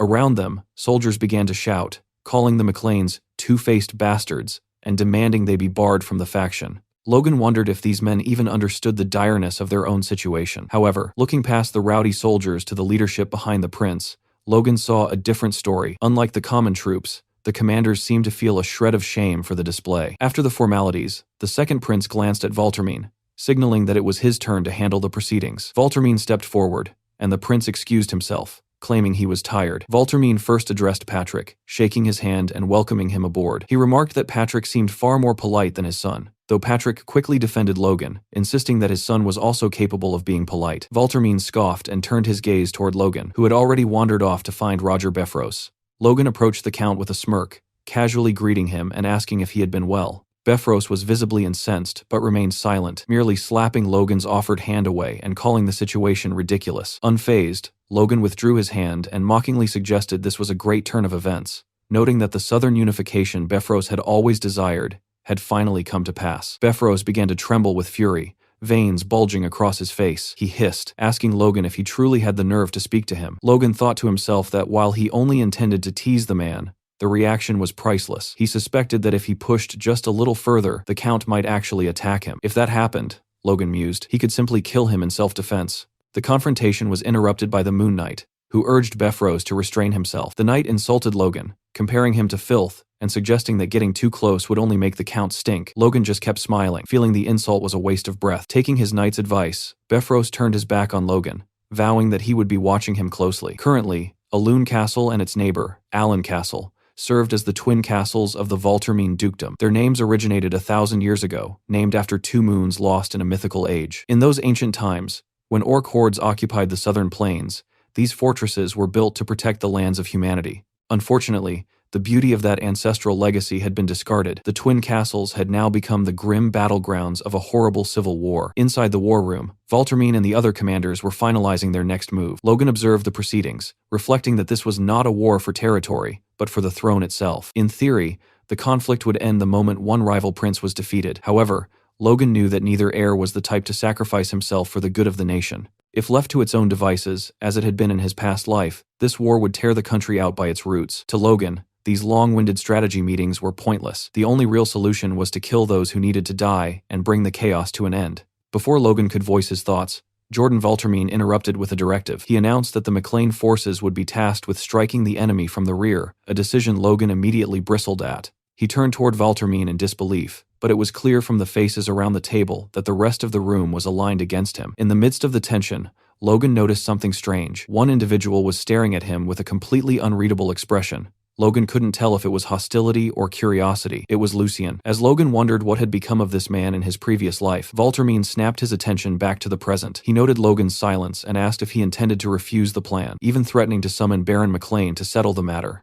Logan assured him that wouldn't be necessary. He calmly repeated the order back to Valtermine, confirming that he was being asked to flank the enemy. Valtermine explained his reasoning. Both sides already knew each other's elite units, so the McLeans were the only remaining variable capable of creating a necessary opening. Logan saw through the tactic immediately. Valtermine was effectively sending the McLean house to its death. He wondered how Valtermine honestly expected 5,000 troops to successfully flank a battlefield teeming with over 50,000 enemies. He glanced at Befros, who was already grinning from ear to ear at the prospect of the McLeans being wiped out. After a moment of deliberation, Logan opened his mouth to reply. To the absolute shock of almost everyone in the room, he agreed to comply with the order. Lucien appeared to be the only one who had anticipated this response. Logan then asked for permission to plan the specifics of the operation himself. Valtermine clenched his fist and, after a brief pause, granted his permission.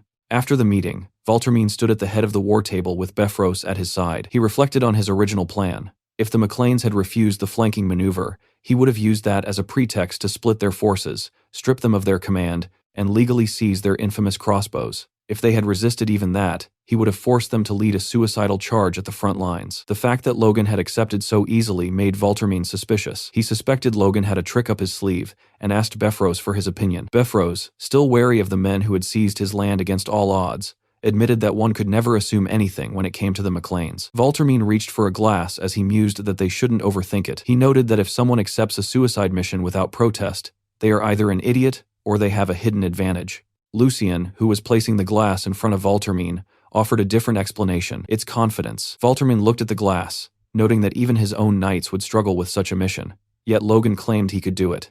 Lucien pointed out that if Valtermine led the charge, the enemy would respond with their full might. He asked if the enemy would really treat a force like the McLeans with the same level of caution. Lucien concluded with a cold logic. If Logan was not a fool, he would deliver results. If he was a fool, he would simply die on the battlefield. Either way, the Volterman faction lost nothing. Elsewhere, news that Logan and his house had joined the Second Prince's faction reached the ears of the opposition. Duke Juan Douglas of the First Prince's faction questioned whether the McLeans were insane, or if Jordan Voltermean had finally lost his grip on reality. A man with white hair and a goatee dismissed the concern, stating it didn't matter to him, they were nothing more than dead men walking. Juan laughed, and remarked that the man's words were a bit cold, addressing him as Chiron. This was indeed Lord Chiron Wolves, the father of Rena, Logan's former fiancée. Juan pointedly asked him if his daughter and Logan hadn't once been engaged, to which Chiron replied with a hardened expression that the bond had ended long ago. At the castle, the gates swung open and units of cavalry rushed through. For a time, both factions had focused on posturing rather than full-scale combat, but the struggling Second Prince's faction had now reignited the war. On the battlefield, Logan and Patrick advanced at the head of their troops. Patrick observed the sheer scale of the army. Even after months of grueling combat, the Second Prince still commanded nearly 1,000 knights and a total force of 50,000. Logan warned that the enemy would be equally formidable, especially with a 100-strong corps of mages under the command of the Frost sorcerer, Juan Douglas. Patrick wiped away a bead of sweat, noting that they were facing such foes while the Second Prince's main army maintained a wary distance from them. He worried that if anything went wrong, they would be left to die alone. Logan noted that the maneuver was likely born of distrust, which was why the prince's faction had acted first. He reiterated his own objective, to kill those who needed to die as quickly as possible to end the war. This move was the first step toward that goal. At their respective ends of the front, Jordan Voltermean sat tall on his horse, while the Second Prince appeared as though he had only just awakened. On the opposing side, Juan Douglas held his position while the First Prince sat in his chair, eating. Voltermean finally gave the command to charge. A horn blast signaled the start of the engagement, and thousands of soldiers began their march. Realizing it was time, Patrick ordered the McLean troops to move. Their banner stood tall as they advanced steadily toward the battlefield. Watching the movement, the Second Prince asked Jordan if he truly believed the McLeans would mobilize after the humiliation they had suffered at the meeting. Jordan was unsure how to respond, but as Logan strode through the battlefield, he knew the answer would soon be clear. Lucien remained certain of the McLeans' commitment, much to the displeasure of Beffros. Word soon reached Juan Douglas that the McLean forces were attempting a flanking maneuver. He scoffed, calling them lunatics who must have lost their minds, while his soldiers mocked the McLeans for treating war like a game. A flag bearing a blue cross was raised. It was the House of Terran Jihad, offering to intercept the flank. However, Juan ordered the House of Wolves to handle it instead, noting that Chiron had made bold claims and now needed to show results. Chiron prepared his troops to face Logan, his mind drifting back to a previous conversation with Juan Douglas. Juan had asked if he regretted breaking the engagement, suggesting that had the bond remained, Logan would have been forced to join the First Prince. Chiron looked at Juan, noting that his golden hair and blue eyes were proof of royal blood and reflected on the Duke's ambition. Juan, a mage who took after his maternal side, was seeking to break the limits of his status to sit upon a throne he was never meant to reach. Chiron decided that since the McLeans had strayed from the path he set, they were now targets for elimination. Chiron had told Juan that by breaking the bond with Logan, he had gained a far greater connection to the Duke's faction, so there was no reason to cling to something small. When Juan expressed a lingering regret over the lost potential of the McLeans, Chiron promised to take care of that regret in the coming battle. Juan noted Chiron's confidence, reminding him that Logan's house had been the ones to take down Beffros. Chiron dismissed the victory as a mere trick, declaring that the true trump card was already in the hands of the House of Wolves. In the present, Chiron gripped a crossbow of his own. His focus was broken by a sudden report from a lookout with a telescope, who informed him that Logan and the McLean troops were approximately 800 meters away. Through the distance, the McLean banner was clearly visible, with Logan leading the charge. Chiron mused that if Logan had faced any other border count, he might have stood a fighting chance. Unfortunately for him, he was facing the House of Wolves. Chiron gave the order to charge, commanding his people to use their new weapons to wipe the McLeans out. As his troops surged onto the battlefield, Chiron carefully timed the assault. He waited, letting the distance close, needing just a little more ground before Logan was within the effective range of his own crossbows. He smirked, mocking Patrick in his mind, relishing the thought of ruining Logan with his own creation. However, it was Chiron who was caught off guard when he heard Logan shout for his men to load their weapons. Chiron was baffled. He wondered why Logan was preparing to fire from such an extreme distance, unaware that Logan had significantly improved the weaponry. Logan fired, and a bolt imbued with mana screamed across the battlefield with immense power. It struck the earth just behind the enemy's front line, startling the horses. One soldier shouted that they were still far out of range, but his relief was short-lived. A giant explosion erupted from the bolt, engulfing everything in its vicinity. The soldiers realized they were facing magic as the shockwave threw them from their horses. Chiron and his officers came to a dead halt, staring at the carnage in disbelief. Gritting his teeth, Chiron demanded to know what kind of trick Logan had pulled this time. Logan, observing the chaos, noted that the enemy's front line was thoroughly shaken. He turned to Clayton to issue a command, but no words were necessary. Clayton nodded and turned to his disciples, telling them it was time to act. They began imbuing rocks with mana in preparation for their next move. Clayton glanced at one particular disciple with blue hair, Victoria. He asked if she was sure she was ready, and Victoria firmly replied that she was fine and could handle her part alone. Now a trained apprentice, Victoria was determined to show the enemy her strength and composure, fighting with all her wits and might. Just a short while ago, Kaisalon had spotted the weapons their enemies were carrying, realizing with a shock that they also possessed automatic crossbows. Logan shaded his eyes against the sunlight, observing the field, and remarked that unless the enemy was holding weapons that only happened to look identical, that was exactly what they were. Kaisalon wondered how Logan could even identify them from such a distance. Logan, meanwhile, reflected that the technology was bound to leak eventually, but he hadn't expected Befros to be the one to distribute it. He then realized the leak must have originated with Rena during their first encounter after she had broken their engagement. Logan turned to his troops and ordered everyone equipped with explosive bolts to move to the front. He declared that they would permanently destroy the enemy's automatic crossbows before they ever had the chance to use them. Nearby, a golem's massive hand rose from the earth as Clayton and his disciples conjured a small army of the constructs. Beside them sat crates filled with blue marbles, the Liberatio explosives developed by Clayton and Hamar. Clayton informed his team that they had plenty of ammunition and urged them to throw as many as necessary. Victoria clenched her hands, her mind focused. Having mastered first circle magic, she was determined to prove she could handle her duties alone. Her motivation was simple. She was doing this for her brother's sake. With a sharp command, she ordered her golem to strike. The golem prepared and launched the bombs like bullets toward the enemy lines. As they fell, the marbles glowed a menacing red. An enemy soldier barely had time to ask what they were before the world dissolved into fire and explosions. Chiron Wolves stood speechless, paralyzed by the carnage. One of his soldiers reported that Logan was utilizing magic, warning that their forces, though 1,000 strong, could be decimated by a mage of that caliber. Infuriated, Chiron realized he had to close the distance immediately. He ordered his cavalry to charge, reasoning that if the two armies became entangled in a melee, Logan would be unable to use large-scale magic. Kaisalon ordered his own men to reload and fire. A rain of arrows arched through the sky, approaching the enemy at incredible speeds. However, the enemy knights blocked the barrage with ease, using their shields. Kaisalon noted this was expected. Once a warrior reached the level of a knight, mere arrows wouldn't take them down. The goal, however, was simply to unhorse them. Kaisalon glanced at Victor, who nodded in silent understanding. Victor turned to his cavalry and ordered them to split, instructing the men to maintain their distance while harrying the enemy's broken formation from the flanks. On the ground, the enemy soldiers struggled to block the constant fire. One grumbled that the barrage wouldn't have been an issue if they hadn't been unhorsed, but he was silenced when arrows began pouring in from his side. The enemy soldiers began to fall like leaves in the wind. Victor rode into the heart of the fray, his heterochromatic blue and red eyes gleaming majestically. He recalled the conversation where Logan had given him this command. Logan had started to explain why a knight like Victor would be tasked with such a maneuver, but Victor had cut him off, simply stating he would do it. His only request to Clayton had been to protect his sister at all costs, his expression turning menacing as he admitted he didn't know what he might do if she were harmed. Logan had smacked him on the head then, telling him to chill out. He assured Victor that Clayton would take excellent care of Rhea and told him to focus on his own survival for her sake. Victor had bowed, acknowledging that his ability to even have dreams for the future was thanks to Lord Logan. Now, as he charged, Victor thought of Rhea and Logan, placing their safety and comfort above his own. Coming to a halt at the perfect vantage point, he ordered his troops to strike from the rear and raze the enemy to the ground.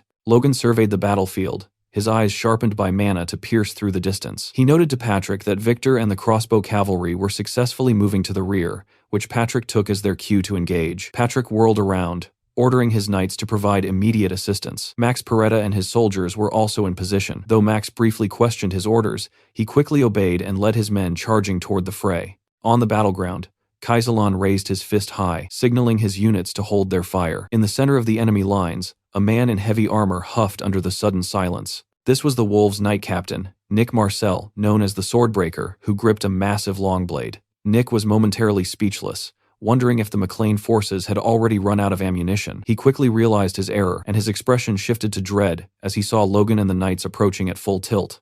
Nick realized they were launching a direct, head-on assault. He found it absurd that a group of backwater knights, led by a single, high-ranking lord, would attempt such a move. Planting his feet firmly, he tightened his grip on his weapon, reminding himself that war was ultimately decided by knights and mages. He believed that regardless of the soldiers' equipment, The side that broke the opposing knight order would seize victory. As Logan closed the distance, Nick imbued his blade with mana and lunged, screaming for Logan to die. Suddenly, Nick's sword shattered under the intense pressure of the force he had channeled. He swung the hilt, sending the razor-sharp fragments of the blade flying toward Logan and his crew like shrapnel. Logan realized Nick had purposefully broken the sword to use the fragments as a one-time, high-powered projectile. Logan slammed his foot against his stirrup and leaped high into the air, gripping Lux with his right hand. Imbuing his sword with mana, he declared that crossbows weren't his only ace. Logan descended with every ounce of his power, the force of his landing shattering the earth beneath him. Nick, who had been carrying spare swords, managed to draw another and block the strike. He smiled, believing he had successfully warded off the danger. However, Logan's attack was concentrated with the precision of a drill. The sheer pressure snapped Nick's second blade, and the captain could only watch in horror as Logan's sword lunged for his eyes. Nick tried to dodge, but the blade pierced his chest. With Nick's guard completely broken, Logan moved in for the final blow. He unleashed a powerful swing that Nick had no hope of parrying. Blood splattered across Logan's cheek as the blade struck Nick's neck, sending his head rolling away from his body. Logan stood tall amidst the wreckage and shouted for all to hear that the enemy knight captain had fallen. Chiron Wolves was terrified, unable to comprehend how his captain had been defeated so easily. Looking across the battlefield, Logan noted that in this brief clash, the House of Wolves had suffered more losses than in the previous half-year of the Civil War. Realizing the battle was lost, Chiron ordered an immediate retreat. The coward was the first to flee, deciding he wouldn't bleed his forces any further just to slow Logan down. In his haste, he tried to grab his crossbow, but it slipped from his fingers and was lost. The weapon he had fought so hard to obtain was gone. Logan stood in the center of the battlefield and ordered his troops not to pursue Chiron, but to regroup and reorganize instead. He watched Chiron flee, noting that the enemy had collapsed the moment their front line broke. Surveying his own side, he saw that Patrick had personally taken down several advanced knights. Hinckley approached Logan with the casualty report. 5 knights seriously wounded and 2 dead, with roughly 100 soldiers injured. Hinckley smiled, declaring it an overwhelming victory against a border duke. Logan felt a flush of pride but cautioned his men to stay calm and not get ahead of themselves. Hinckley noticed a shift in the atmosphere, looking toward the main army and wondering if they had witnessed the McLean victory as clearly as he had. Logan, his mind on Duke Jordan Valtermine, mused that he would show the Duke even more material might. Valtermine would have to think very carefully about how he planned to treat the McLean house from now on. In reality, Jordan Valtermine was truly amazed. He reflected that while the battlefield looked fierce on the surface, the ones actually being ground down were merely the weak, lesser nobles. From his perspective, those with nothing to lose needed only to watch safely from the sidelines, as those pretending to be obedient revealed themselves as traitors. Jordan believed this skirmish had served that exact purpose. He informed the nobles behind him that, judging by the clear outcome of the clash, the McLeans were now at least on par with the Marquis of Kalia. The nobles standing behind him were struck with disbelief. Seeing the fright on their faces, Jordan asked what the problem was, noting that the power Logan displayed was effectively theirs to use now. The 2 nobles remained skeptical, arguing that if Logan were to betray the faction, they would be in serious trouble. Jordan privately agreed, thinking that trouble was an understatement. They would be crippled. Looking up at the sky and seeing the various banners, Jordan recalled Logan's arrogant demands: recognition of the Befros territory, half of the Kalia Marquisate, and a count's title. He gripped his reins tighter, deciding to let it slide for now, but he vowed that Logan would one day pay the price for such arrogance. He turned to his commanders, ordering them to signal all units that the McLeans were moving to strike the enemy's rear, declaring that a full-scale war had truly begun. On the other side of the battlefield, the first prince received word of the wolves' retreat and was far from pleased. He demanded to know if they were pulling some trick, or if they had simply been a bunch of ragtag fools all along. Juan Douglas, who delivered the report, noted that the bat-like McLeans were hiding more venom than they had anticipated. The first prince screamed, asking if Juan intended to just stand there and watch. Maintaining his composure, Juan advised the prince that now was the time to fortify their defenses. He warned that once the McLeans attacked from the rear, the main enemy front would likely charge as well, and urged the prince to stay close to him. The first prince was baffled by the shift in momentum, while Juan fumed silently, calling the McLeans traitors and wishing for them to come closer so he could tear them to shreds, regardless of the cost. Everyone's eyes were now fixed on Logan's next move. Lucian found the entire situation ridiculous. The most noble men in the country were ignoring the massive battlefield before them, focused entirely on a single, distant barony. He wondered who this war was even being fought for. The McLean troops continued to accelerate, but their trajectory began to shift. Both Juan and Jordan watched in confusion, wondering what Logan was doing. Logan had decided to move away from the enemy's rear entirely. Patrick asked his son if they were really just going to keep going, worried about what they would say to the leadership when they returned. Logan turned to his father and remarked that Valtermine likely never expected them to actually hit the rear in the first place. He had just wanted them to stir up chaos and die off. Logan pulled out a small piece of paper, declaring that instead of joining a pointless death, they were going to do something that actually mattered. When Patrick asked what he was planning, Logan smiled and told him they were going to start looting empty houses. A week later, the first prince and Juan Douglas were sequestered in a room, the prince casually eating grapes. The prince noted that they had heard nothing of the McLeans since the battlefield incident and wondered aloud if they had simply vanished into thin air. As Juan sat reading a document, a soldier suddenly burst into the room, slamming the door open and shouting that there was an emergency. Annoyed, Juan barked at the soldier for causing such a ruckus in front of His Highness, but the soldier insisted the matter was urgent. He leaned in and whispered to Juan, whose expression immediately shifted to one of complete shock. Noticing the change, the first prince demanded to know what was wrong. Juan turned to the prince and spoke a single name, Touraine Castle. The name alone seemed to stir fear in the prince's eyes, but Juan wasn't finished. He added that it wasn't just Touraine, Alston, and Firenze had been hit as well. Sweating, Juan told the prince the one thing no sovereign ever wants to hear during a war. All of their primary supply bases had been burned to the ground. The man responsible was Logan, who currently stood before one of the blazes. Watching the flames, he remarked that it was burning well while holding a piece of paper in his hand. He looked down at it, glad they had followed this specific route. He thought back to the child naming ceremony for Felix, where he had squeezed the information out of a Kairos, specifically the details of the Kairos trade route. Since the head of that house was the largest grain merchant in the country, it was obvious they would be handling the logistics for the First Prince's faction. Logan huffed, almost unable to believe his own success. Destroying 3 castles in a single week was truly impressive. He dropped the paper into the fire and noted that the First Prince's faction must have truly let their guard down. As the paper was consumed by the flames, Logan took one last look at the burning castle and ordered his people to withdraw. He smiled to himself, silently thanking his uncle for the delicious meal. The scene shifts back to Alun Castle, where a grand banquet is underway. Inside the bustling hall, the air is thick with the chatter of guests, noting the lavish welcome prepared for McLean's return, an affair reportedly organized by the prince's direct order. One of the knights remarks on the unusual atmosphere. Because they are at war, every soldier remains in full gear, and the glasses are filled with juice rather than alcohol. Despite the lack of spirits, the room is charged with tension, as all the key figures of the various factions are in attendance. The knights whisper among themselves, wondering if the prince truly intends to treat McLean with the status of a border count. One asks about the whereabouts of Count Beffrose, only for a friend to reply between sips of juice that the count had retired early, claiming exhaustion. Hearing this, the knight turns away, pondering in silence as he drinks. It is clear to everyone present, another significant power has officially joined the faction. Nearby, Logan approaches Jordan Valtermine. He begins by addressing his broken promise regarding the rear attack, offering his most sincere apologies. Valtermine brushes it off, telling Logan not to worry, as the situation was frankly unreasonable. He then fixes his gaze on Logan, asking if he hadn't achieved a different kind of military feat instead. As Logan looks up at Jordan, he thinks to himself that the more he sees the man, the less his nickname seems to fit. He wonders how the title of Blazing Sword could ever suit such a cold serpent. Logan thanks him for his understanding, and Jordan replies that it is only natural. His core principle is that those who achieve merit must receive proper rewards. Sensing an opening, Logan decides this is the moment to push further. He asks Jordan if he can consider his terms accepted. The hall seems to fall silent as eyes drift toward them. Jordan remains still for a moment, then smiles, stating he will give the request positive consideration. Jordan moves to continue, but Logan cuts him off. He begins enumerating his demands once more. The recognition of the Beffrose territory, half of the Kalia Marquis, and finally, the title of Count. Logan smiles, asking if he can take that as a green light. Jordan's silence returns. He looks at Logan and asks if he didn't just say he would give the matters positive consideration, reminding the young man that this isn't a decision he can make alone. As he speaks,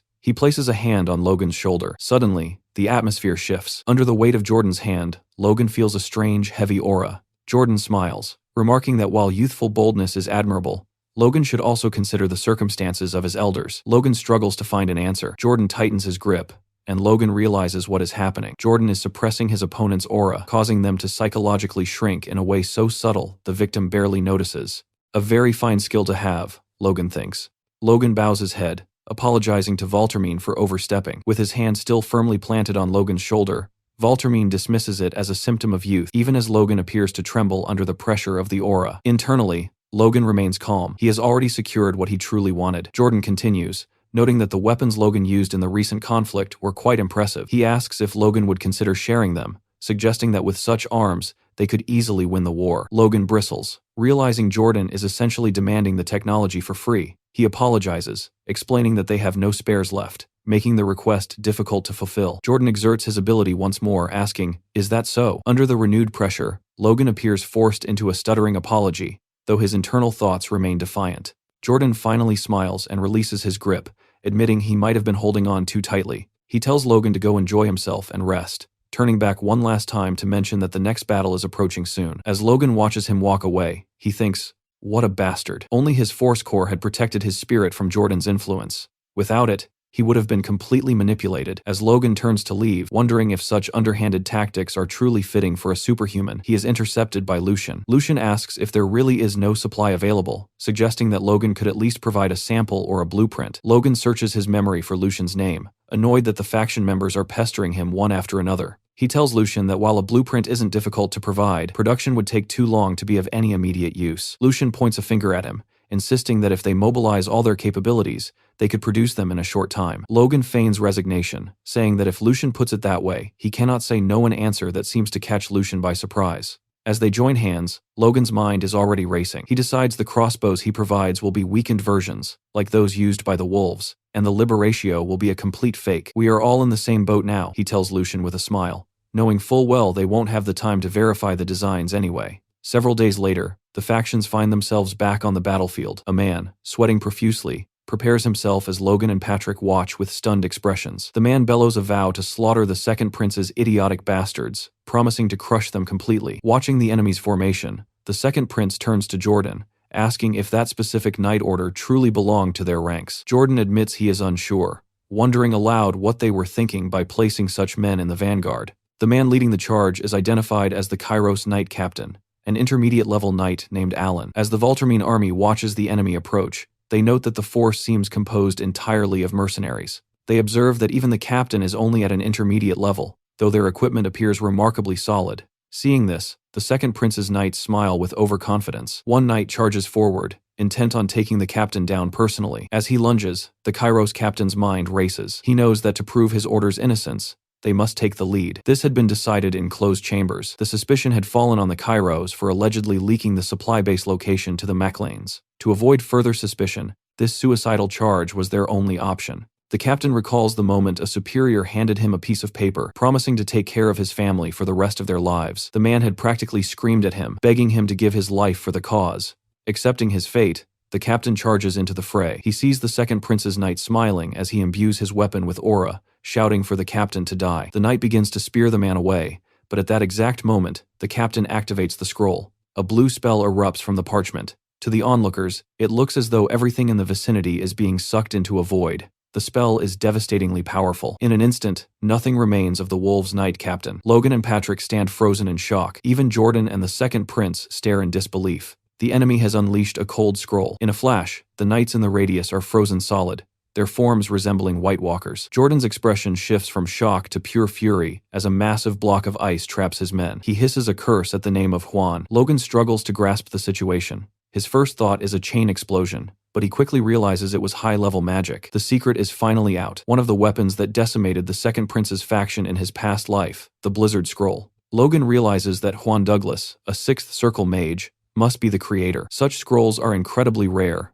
and the materials required to craft them are priceless. That single explosion has already wiped out 3 knights from the Viscount's family. Judging by the reactions of Jordan and the prince, Logan concludes this is the first time the weapon has been used in this civil war. Recovering his senses, Jordan screams at his troops, ordering them to charge. Patrick turns to Logan, insisting they must join the fray, and Logan nods solemnly in agreement. Suddenly, a heavy, rhythmic thudding startles the troops.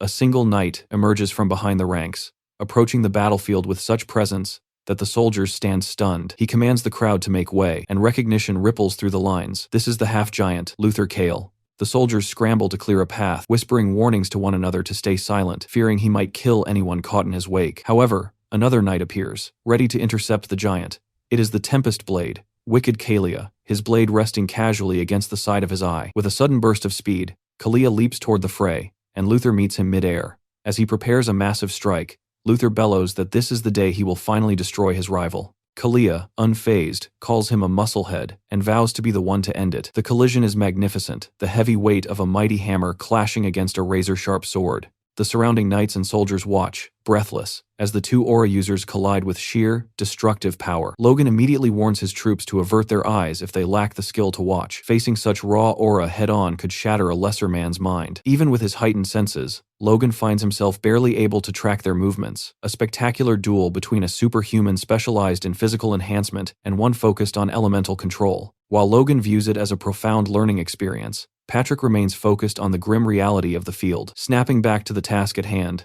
Logan calls for Victor and orders the crossbow cavalry to charge. In the center of the battlefield, Count Jahid's knight, Captain Rommel, awaits the onset. He smirks, telling his men that if they can just block the bolts, the McLean force is nothing more than ordinary soldiers. Confident they are prepared for Logan's specialized weapons, he orders his troops to raise their shields. Suddenly, Victor gives a command that catches Rommel completely off guard. The cavalry swerves, surrounding the enemy rather than charging head-on. As Rommel turns to adjust his orders, he notices a shadow falling from above. A rain of arrows descends, and these are no ordinary projectiles. Rommel infuses his shield with aura to block the volley, but the wood and metal crumble under the sheer pressure of the force. He realizes too late that Victor's squad was merely a distraction. Kaisalan appears, ordering his soldiers to fire another volley. Rommel watches in fury as one of his men is downed by a bolt to the head, cursing his fools for letting their guard down against mere soldiers. He screams for his troops to wrap their shields in force, just as they had trained. On the other side, Kaisalan encourages his own men, reminding them of the Battle of Tomoto Castle. He tells them not to panic just because the enemy is using force. They are elite marksmen capable of piercing a knight's helmet with a single bolt. As Rommel struggles to hold the line, the world behind him erupts in flames. Panicked cries of bombs and explosions fill the air, but the truth is magic. Clayton and his disciples have joined the fray. Clayton calmly instructs his mages to keep up the pressure, noting they have plenty of liberatio to go around. Victor seizes the moment, ordering his troops to finish off the survivors of the blasts. Rommel watches in horror as his army is crushed by the arrows and bombs of common soldiers. Before he can wonder what the McLean Knights are doing, a blade whistles through the air. Hinckley's sword finds its mark, a deep cut sending blood splattering as Rommel falls for good. Hinckley dismisses the kill, claiming they are simply cleaning up weakened enemies, a task anyone could handle. Watching the collapse, Logan notes that this strategy is the best way to minimize their own casualties. He suggests to Patrick that his father might find such tactics cowardly, but Patrick cuts him off, stating that no one is idiotic enough to think that. Patrick points out the larger picture. With Count Jahid fallen, a major flank of the First Prince's front has collapsed. Logan agrees, predicting a full retreat is imminent. He decides they have achieved enough merit and shouldn't waste more strength. Kaisalan spots the retreat signal waving in the rear and relays it to Victor. Victor, coolly shooting one last enemy soldier without even looking, begins to pull his battalion back. As Logan prepares to discuss their next move with his father, a new series of explosions rocks the front line. Logan pales, realizing it is the Blizzard Scroll again. He can't fathom how the enemy possesses so many. Hinckley rides up, and Logan frantically asks if the front line is safe. Fortunately, because they pulled back early, even Victor's squad escaped the blast. Jordan Valtermine is livid, screaming at the enemy commander Huan for using such filthy methods to escape. He orders a pursuit, but his own captains refuse. One soldier begs him not to chase, but to get as far from the blast zone as possible. Another asks if Jordan simply wants them all to die. Logan watches the chaos of his own side, thinking that while they are powerful, they are a ragtag bunch, just like the Second Prince's faction was in his past life. Suddenly, Logan was seized by a terrifying sensation as a powerful, oppressive aura rapidly approached their position. Victor also appeared to sense the shift, though Logan feared it might already be too late. From high above, a massive boulder of ice seemed to tear through the sky, falling toward them with crushing force. Both Logan and Hinckley stared upward, gripped by a momentary wonder at the nature of the falling object. Logan wasted no time, activating his wind boots to launch himself from his horse directly toward Victor. As he prepared to strike, Logan reflected on the terrifying surge of energy emanating from the projectile. Realizing it would be catastrophic to leave it unchecked, he determined that they had to stop it at any cost. Infusing his blade with a dense layer of aura, he unleashed a fierce cry and swung his sword in one swift, violent motion. Upon contact, the ice boulder began to shatter. Logan fell back under the force of the impact, watching as the broken fragments started to emanate a strange green light. Logan remained stunned by the display. Hinckley, witnessing the extreme cold radiating from the shards, rushed toward Logan on his horse to check if he had survived the encounter unscathed. Logan appeared to be unharmed, though he immediately began cursing the name of Juan Douglas due to the biting chill. Examining his weapon, Logan noted that the ice mage clearly held a deep grudge, as he found himself unable to melt the frost on his blade, even by using his force. He marveled at the fact that Huan could detonate a mass of rare scrolls and follow it with such dangerous magic powers, truly befitting a superhuman. It was then that Logan noticed the ice infused with his force had begun to crack, leading him to a sudden realization. Sometime later, near a campfire, a pair of soldiers sat talking, mocking the way the first prince's forces had fled the field. One soldier looked up, remarking that their fortunes had taken a turn for the better ever since the McLeans arrived. His companion agreed, commending Logan's strength and noting how he had cut through Huan's magic as if it were nothing,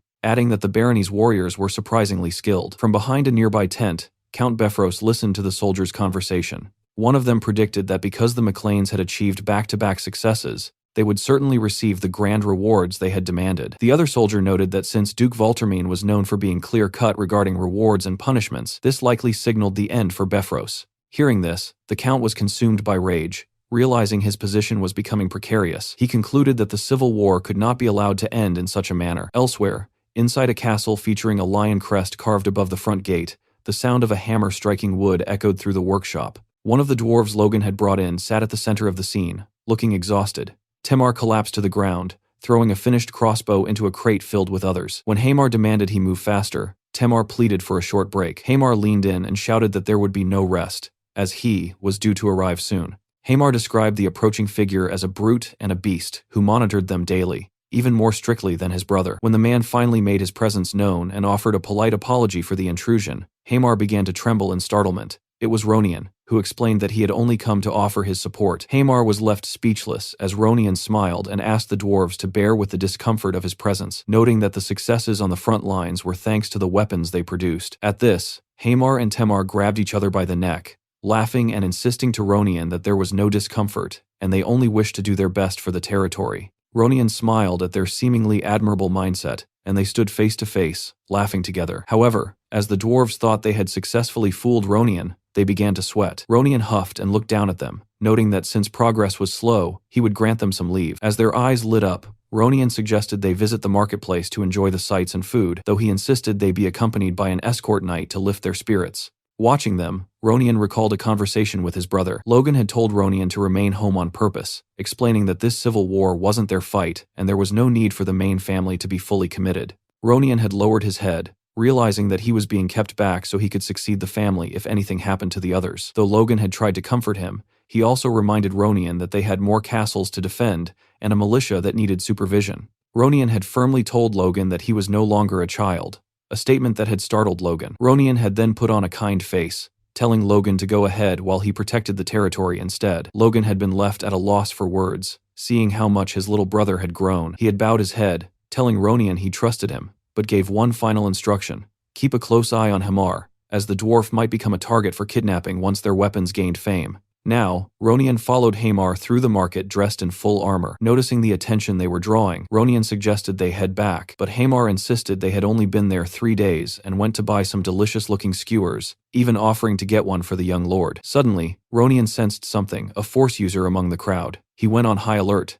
noting that the aura was so foreign it tripped his force core, suggesting the attacker was concealing their strength. He called out to Hamar that they had seen enough just as a merchant pushing a hay cart passed by. As the man drew close to Hamar, his attitude shifted. He was the assassin Ronian had sensed. Before the man could act, Ronian struck him on the back of the head, asking what he thought he was doing. As the man fell, Ronian grabbed him by the shirt and lifted him, laughing to the crowd that the poor man had simply overexhausted himself. He then dropped the man face first and told a nearby guard to take him to a safe place. Hamar had fallen into the hay, and Ronian noted that everything had happened just as his brother predicted. He mused that they had captured one, and the more prisoners they took, the better. Within the next couple of minutes, the market returned to normal as if nothing had happened. Another merchant held up 2 skewers and informed Hamar that his food was ready, prompting Hamar to happily tell the man to hand them over while remarking on how delicious they looked. Ronian, still cautious, told Hamar that once he received the food, they were heading straight back home. However, it appeared this was not the end of the situation. A mountain of a man placed himself directly in front of Ronian,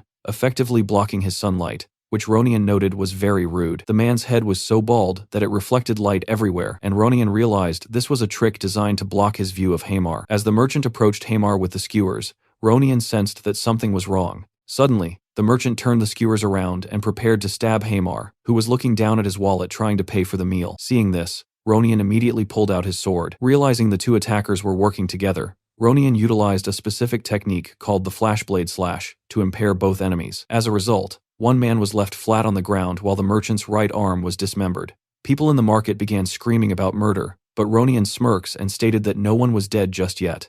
Hamar turned around and asked Ronian what the meaning of all this was. The merchant then pulled a knife from behind the counter for another attempt, but he was not fast enough. In the next instant, Ronian delivered an elbow to his face and hit the man's hand, causing him to drop the dagger. Ronian began calling for the knights to restrain the bastards and search the surroundings, but he did not get to finish his sentence because a loud noise from the back attracted his attention. It appeared someone had blown up a building behind him, and Ronian realized it might be the location of the workshop. A past conversation with Logan then came to mind, where Logan told Ronian that while the repeating crossbow would eventually spread, the Liberatio must never be allowed to. Never. The people saw the explosion and started panicking. Looking at the rising smoke, both Hamar and Ronian realized they had to hurry back to see what happened. Ronian turned to Hamar and told him they must head back immediately. Seconds later, another knight rushed toward them. Ronian asked what was going on and told him they were in a hurry, so he could explain later. However, the man informed Ronian that it was an urgent communication from headquarters. Hearing the word headquarters, Ronian realized it must be from Logan. The soldier then told Ronian that troops from the First Prince's faction were currently moving toward McLean Castle, indicating a whole army was approaching. Ronian was unsure what to do, but, without a second thought, ordered the man to summon all militia and knights to stand by. He told Hamar they should head back to the shop for now, and Hamar agreed. With his hand on his sword, Ronian realized they were under attack from both inside and out, calling the enemies bastards. Annoyed, he prepared his sword and declared he would crush them all to pieces. Elsewhere, Logan was nervously pacing the floor, walking from left to right and touching his arm with 2 fingers while waiting. Suddenly, Ronian's voice could be heard through the communication channel. Logan told Ronian he was worried because they hadn't been in contact for days and asked what happened at the estate. Ronian informed Logan that the First Prince's army had been annihilated. Hearing this, Logan felt relieved. Ronian explained they were only the forces of a viscount, so the militia armed with repeating crossbows and Liberatio, along with a few keen knights, were enough to defeat them. Logan praised Ronian for doing a good job, but Ronian also had bad news. There was an assault on the workshop just before the attack. He reported that 3 dwarves were captured, which made Logan jump from his chair. However, Logan then told him it was all right, reasoning that unless it was Hamar or Clayton, the other workers didn't know the formula for Liberatio anyway, so they should be fine. Logan added that he was sure Ronian had caught a few attackers to interrogate and find out who was behind it, but Ronian did not seem so sure. Ronian turned his gaze away and told Logan that all those captured had committed suicide. He admitted to Logan that this was his fault, but Logan only smiled and said it was okay. However, Ronian added that according to a knight who faced the kidnappers, something was odd. The knight said he only got a glimpse and wasn't sure, but the face of one kidnapper seemed familiar. Hearing this, Logan was stunned. Ronian described the person as short and agile, appearing to be at least a top-tier knight. Logan thought about the description and who it might be, but Ronian explained that this alone wasn't enough to identify the culprit and apologized again. Logan thought that Ronian looked completely deflated. Logan then told Ronian that for now, he should have the militia train even more thoroughly. Ronian asked if Logan thought something like this might happen again. Logan admitted these were just speculations, but in a worst-case scenario, they must be ready. This startled Ronian, who asked if such a thing was really possible, and Logan confirmed that it could happen. Logan then turned to look out the window. He reflected that it was a good decision to leave Ronian behind at the territory, since the damage was limited because of it. It was a clear raid targeting the new weapon combined with an assault on their main castle. Since both happened at the same time, Logan realized they couldn't both be part of Juan's scheme alone. He thought about how the war had dragged on for too long without any progress because the First Prince's faction wouldn't react to provocations and remained heavily fortified in Harun Castle. Their base had been chosen only because McLean burned down the nearby supply depots, forcing them to retreat far and settle there. The First Prince's faction, unable to retreat further, was focusing all troops on defense. Logan wondered what would happen if someone were to charge in at the cost of their life to create an opening, noting that the war could end quickly if that happened. However, he concluded that no one wanted to make that kind of sacrifice, not even the Duke of Valtermine. And even amid all that, he felt things were going to get even worse. Later at a leadership meeting, someone banged their hand on the table,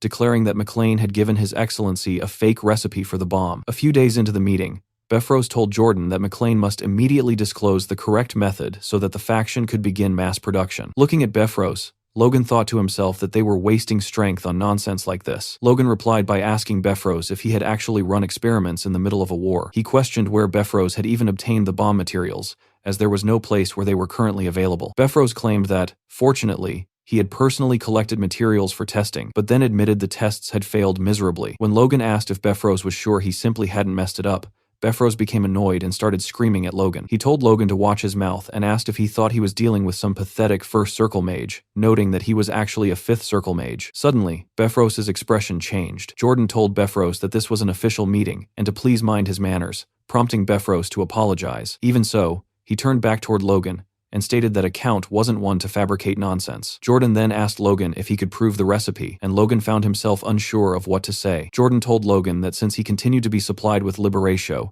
it appeared he had plenty of the materials at hand, so it shouldn't be hard for him to provide a demonstration. Logan felt cornered and realized there wasn't much he could say. Befros once again started screaming, asking Logan why he couldn't answer, and questioning if Logan really thought he could deceive His Excellency and the faction. This time, Jordan also raised his voice, telling Befros that this was too much, and that this would be his final warning. Hearing this, Befros settled down in his corner. Seeing the fuss Befros was creating, Logan wondered why the man was suddenly looking so confident, given he was already on shaky ground. That was when Logan put all the pieces together. According to the knight who had confronted the kidnapper, the culprit had a familiar face, was a small-framed top-tier knight, and spoke with certainty about a bomb formula only a few would know. Logan figured out who the knight was. Befros must have been the kidnapper. If that small, elite knight was Aslan, then their claim made sense. Befros must have interrogated the kidnapped dwarves and realized the flaws in the fake recipe Logan had given them. However, Logan thought that even if they were desperate, this was quite a gamble. He then considered that this situation could be useful. As he rose from his chair, he told everyone that it wouldn't be hard to prove. Much to Jordan and Befros's surprise, Logan said he would arrange a demonstration soon, though he knew this was a small lie for the moment. He then told them that rather than doubting the weapon's formula, they should focus on breaking out of the current stalemate. Logan stated that this nonsense wasn't even what they should care about. As they knew, their territory had been clearly attacked by the First Prince's faction, and that was what truly mattered. Even though they had managed to repel the attack, there was no guarantee it wouldn't happen to other territories as well. Hearing this, Jordan said that attacking the First Prince's faction now was difficult, as they were full of murderous intent, and striking prematurely would only bring heavy losses. Logan smirks and thought that they all knew this, but no one wanted to take responsibility. Logan then announced that the McLean family would strike Haroun Castle, and that he would take that burden. This left both Jordan and Befros stunned. Luther Kale and Lucian also didn't seem to anticipate this move. Logan smiled and thought that the time had come to break the deadlocked war wide open. Hearing what Logan had just said, Jordan asked if he was serious. Logan thought that Jordan must wonder why he would go this far. For now, the Second Prince's faction had the advantage, but if the war dragged on for years, the situation would change. As the unspoken consensus formed that the war was dragging on, its very nature would change. It would shift from a war of assassinations and contests of strength into a total war where every last ounce of strength was squeezed out to devastate enemy territories. Until the war reached its end, commoners would be conscripted, which would naturally ruin the harvests. Ruined crops would lead lords to resort to forced requisitioning, which would create refugees. Those refugees would then turn into slash-and-burn farmers or bandits, causing further problems. A kingdom ruined in this way would eventually be swallowed by the empire. Logan thought that was why they must settle the civil war before that happened. Logan went on telling Jordan that he wasn't saying this without reason. He stated that the McLean family was prepared to accept every risk the battle brought and was prepared to make sacrifices. Jordan wondered why Logan would do that, given he was already the top contributor due to his previous achievements. He questioned why they would choose to sacrifice themselves now. Looking at Jordan, Logan thought that, as expected, the man wouldn't believe him easily. So, he decided to try something else. Logan told Jordan that they weren't going to do this for free, and that they wanted additional rewards beyond what was already promised. Jordan wondered what kind of reward Logan could possibly request, but played along, asking Logan what it was. Logan smirks and prepared to state his request. He said he wanted a marquis title for McLean and the entirety of the Kalia Marquisate's lands. Furthermore, he wanted Jordan and His Majesty to guarantee everything in writing, after which he would definitely see the task through. Logan thought it was an excessive reward and an outrageous demand, but one sweet enough to justify the risk of sacrifice. Even if he had to stake everything, his family and himself, he thought this might just work. Everyone was now looking at Jordan, who said that the requested reward was excessive, far too excessive. He then clenched his fist and asked if Logan wanted a written guarantee, questioning if this meant Logan didn't trust his word. Logan replied that this was not the case, but rather that he needed a justification to convince his family. Logan asked for Jordan's understanding. Jordan thought that Logan had volunteered for this sacrifice only to indulge in such greed. He looked down and thought it over before telling Logan that it was fine, but on one condition. Logan would have to leave 3 wagons of Liberatio behind. That way, Jordan said, the main forces wouldn't lack firepower while Logan was attacking Haroun Castle. Hearing the request, Logan thought that Jordan was suspicious until the end, but he decided that much was acceptable and agreed. He thought that whatever Jordan planned to do with the Liberatio, Logan and his troops wouldn't be there by then anyway. Befros then looked on with a weird expression on his face, looking as though he were about to do something he wished he didn't have to. He stood up and announced that the Befros would also attack Harun Castle. Hearing this, Logan was stunned. Jordan asked Befros if he wasn't overreaching, but Befros insisted he was not. Befros stated he wouldn't ask for any excessive reward. Instead, he would sacrifice himself out of loyalty to the great cause. Looking at the scene, Logan thought that Befros would never do that. He concluded that unless the man had gone mad, he must have some other hidden motive. Looking at Befros's twisted face, Logan decided there was no question that he definitely had one. At Harun Castle, the atmosphere was equally unsettling. Gripping a glass of wine, the first prince stared in disbelief at the news brought to him. The army sent to McLean Castle had been utterly annihilated. The fat prince muttered that they had dispatched Baron-class forces, questioning how such a group could lose to a mere barony. He turned to Huan, asking if the McLean main forces weren't supposed to be away from their territory. Huan informed the prince that even the commoners there had been trained with crossbows. Judging by their growth, he noted they had clearly been preparing for more than a day or two. Huan speculated that they must have been planning for this war long ago. In a fit of fury, the first prince hurled his glass away, declaring that they could not simply stand by while those pests swarmed his territory. He demanded that Huan send a superhuman or whatever else it took to end this childish game immediately, asking point blank if he could do it. Huan was momentarily at a loss for words. In that instant, it became clear who truly held the power. As Huan began to speak, the first prince appeared terrified. Huan reached his hand forward and asked the prince if he had forgotten the teachings from his youth. The trembling prince stammered that his outburst wasn't what he meant. As Huan's hand approached the prince's face, he told the young man to simply do as he was taught, to trust his grandfather as he always had, and wait. Huan placed his hand over the prince's face before shifting his grip to the prince's shoulder, squeezing with force. The prince lowered his gaze and whispered that he understood. Huan huffed and retrieved the fallen glass from the ground, noting that the news wasn't entirely bad. He explained that they were also producing their own repeating crossbows and planned to deploy them on the walls as soon as they were ready. The prince smiled at the mention of the weapons, but the mood soured as they discussed the bombs. Unfortunately, they had failed to figure out the production method. Moreover, Huan mentioned a kidnapping incident inside McLean territory that had been carried out by someone else's hand. Because of that unauthorized move, security had become stricter, making it difficult to approach again. The prince screamed, demanding to know who dared to act without reporting to him first. Huan noted they had received interesting news regarding that matter, and, looking down at the last sip of wine in his glass, remarked that things might turn out to be quite entertaining. Elsewhere, the McLean soldiers were on the march. One soldier complained about the abundance of hills, grumbling that he would be exhausted before they even reached Harun Castle. His companion agreed the terrain was awful, but noted it was still better than the route the Befros forces had to take. The Befros army was expected to cross a mountain to reach their destination, a task that would be painfully tiresome. The soldiers also noticed that today's formation was unusual. The crossbow cavalry, which always led from the front, had been moved to the very rear. They watched as the higher-ups Kaisalon, Victor, Hinckley, and Eileen kept glancing toward the back of the line. The soldiers wondered if there was something specific they were watching for, but they eventually dismissed the thought, trusting that the commander had a plan. Just as they settled into the march, a shout rang out. Troops were emerging from the mountains in the rear. The banner they carried depicted a rose burning amid flames. It was the Befros army. The McLean soldiers were confused, knowing the Befros were supposed to be heading for the south gate. Logan immediately gave the order for all troops to guard the rear, preparing them for battle. The soldiers wondered if Logan had known this would happen. Standing beside him, Patrick noted that everything was unfolding exactly as his information had suggested. Because Befros had been acting suspiciously, Logan had someone tailing him, confirming that the Count had been following behind the McLean march. Logan had initially thought Befros might simply leak information to the enemy to force a clash, but it appeared the Count had decided to attack them directly instead. Logan remarked that this was actually better. When Patrick asked how that could be, Logan prepared to unsheath his sword and stated there was only one thing left to do. They would deal with Befros right here, and then withdraw from the war entirely. As the blades of grass whipped through the air, the Befros forces drew closer to the McLean lines. Logan stood tall upon his horse, his sword already drawn as he flanked Hinckley and Eileen. When the distance closed, Logan spoke first, asking Befros what could possibly bring him to this specific road. He pointed out the plain fact that their agreement dictated that McLean's would take the east gate while Befros was to attack the south gate, and he questioned if this wasn't the arrangement they had settled upon. Befros countered by asking if the choice of route wasn't ultimately up to a field commander's discretion. As the Moonlight Knight and Aslan stared down Logan and his comrades, Befros explained that his troops simply wanted to avoid the enemy's gaze and chose this path for stealth. Logan argued that such a move would make it impossible to coordinate their operations. Much to the surprise of Eileen and Hinckley, Befros refused to back down. Instead, he reiterated for what felt like the 100th time that he was a 5th Circle mage with a grand mission ahead of him. Becoming suspicious, Logan asked if Befros was intent on taking the front line. Befros replied that if Logan didn't mind, he would be more than happy to lead. It was clear to Logan that Befros had a hidden agenda, but he simply smiled, huffed, and told the Count to go right ahead.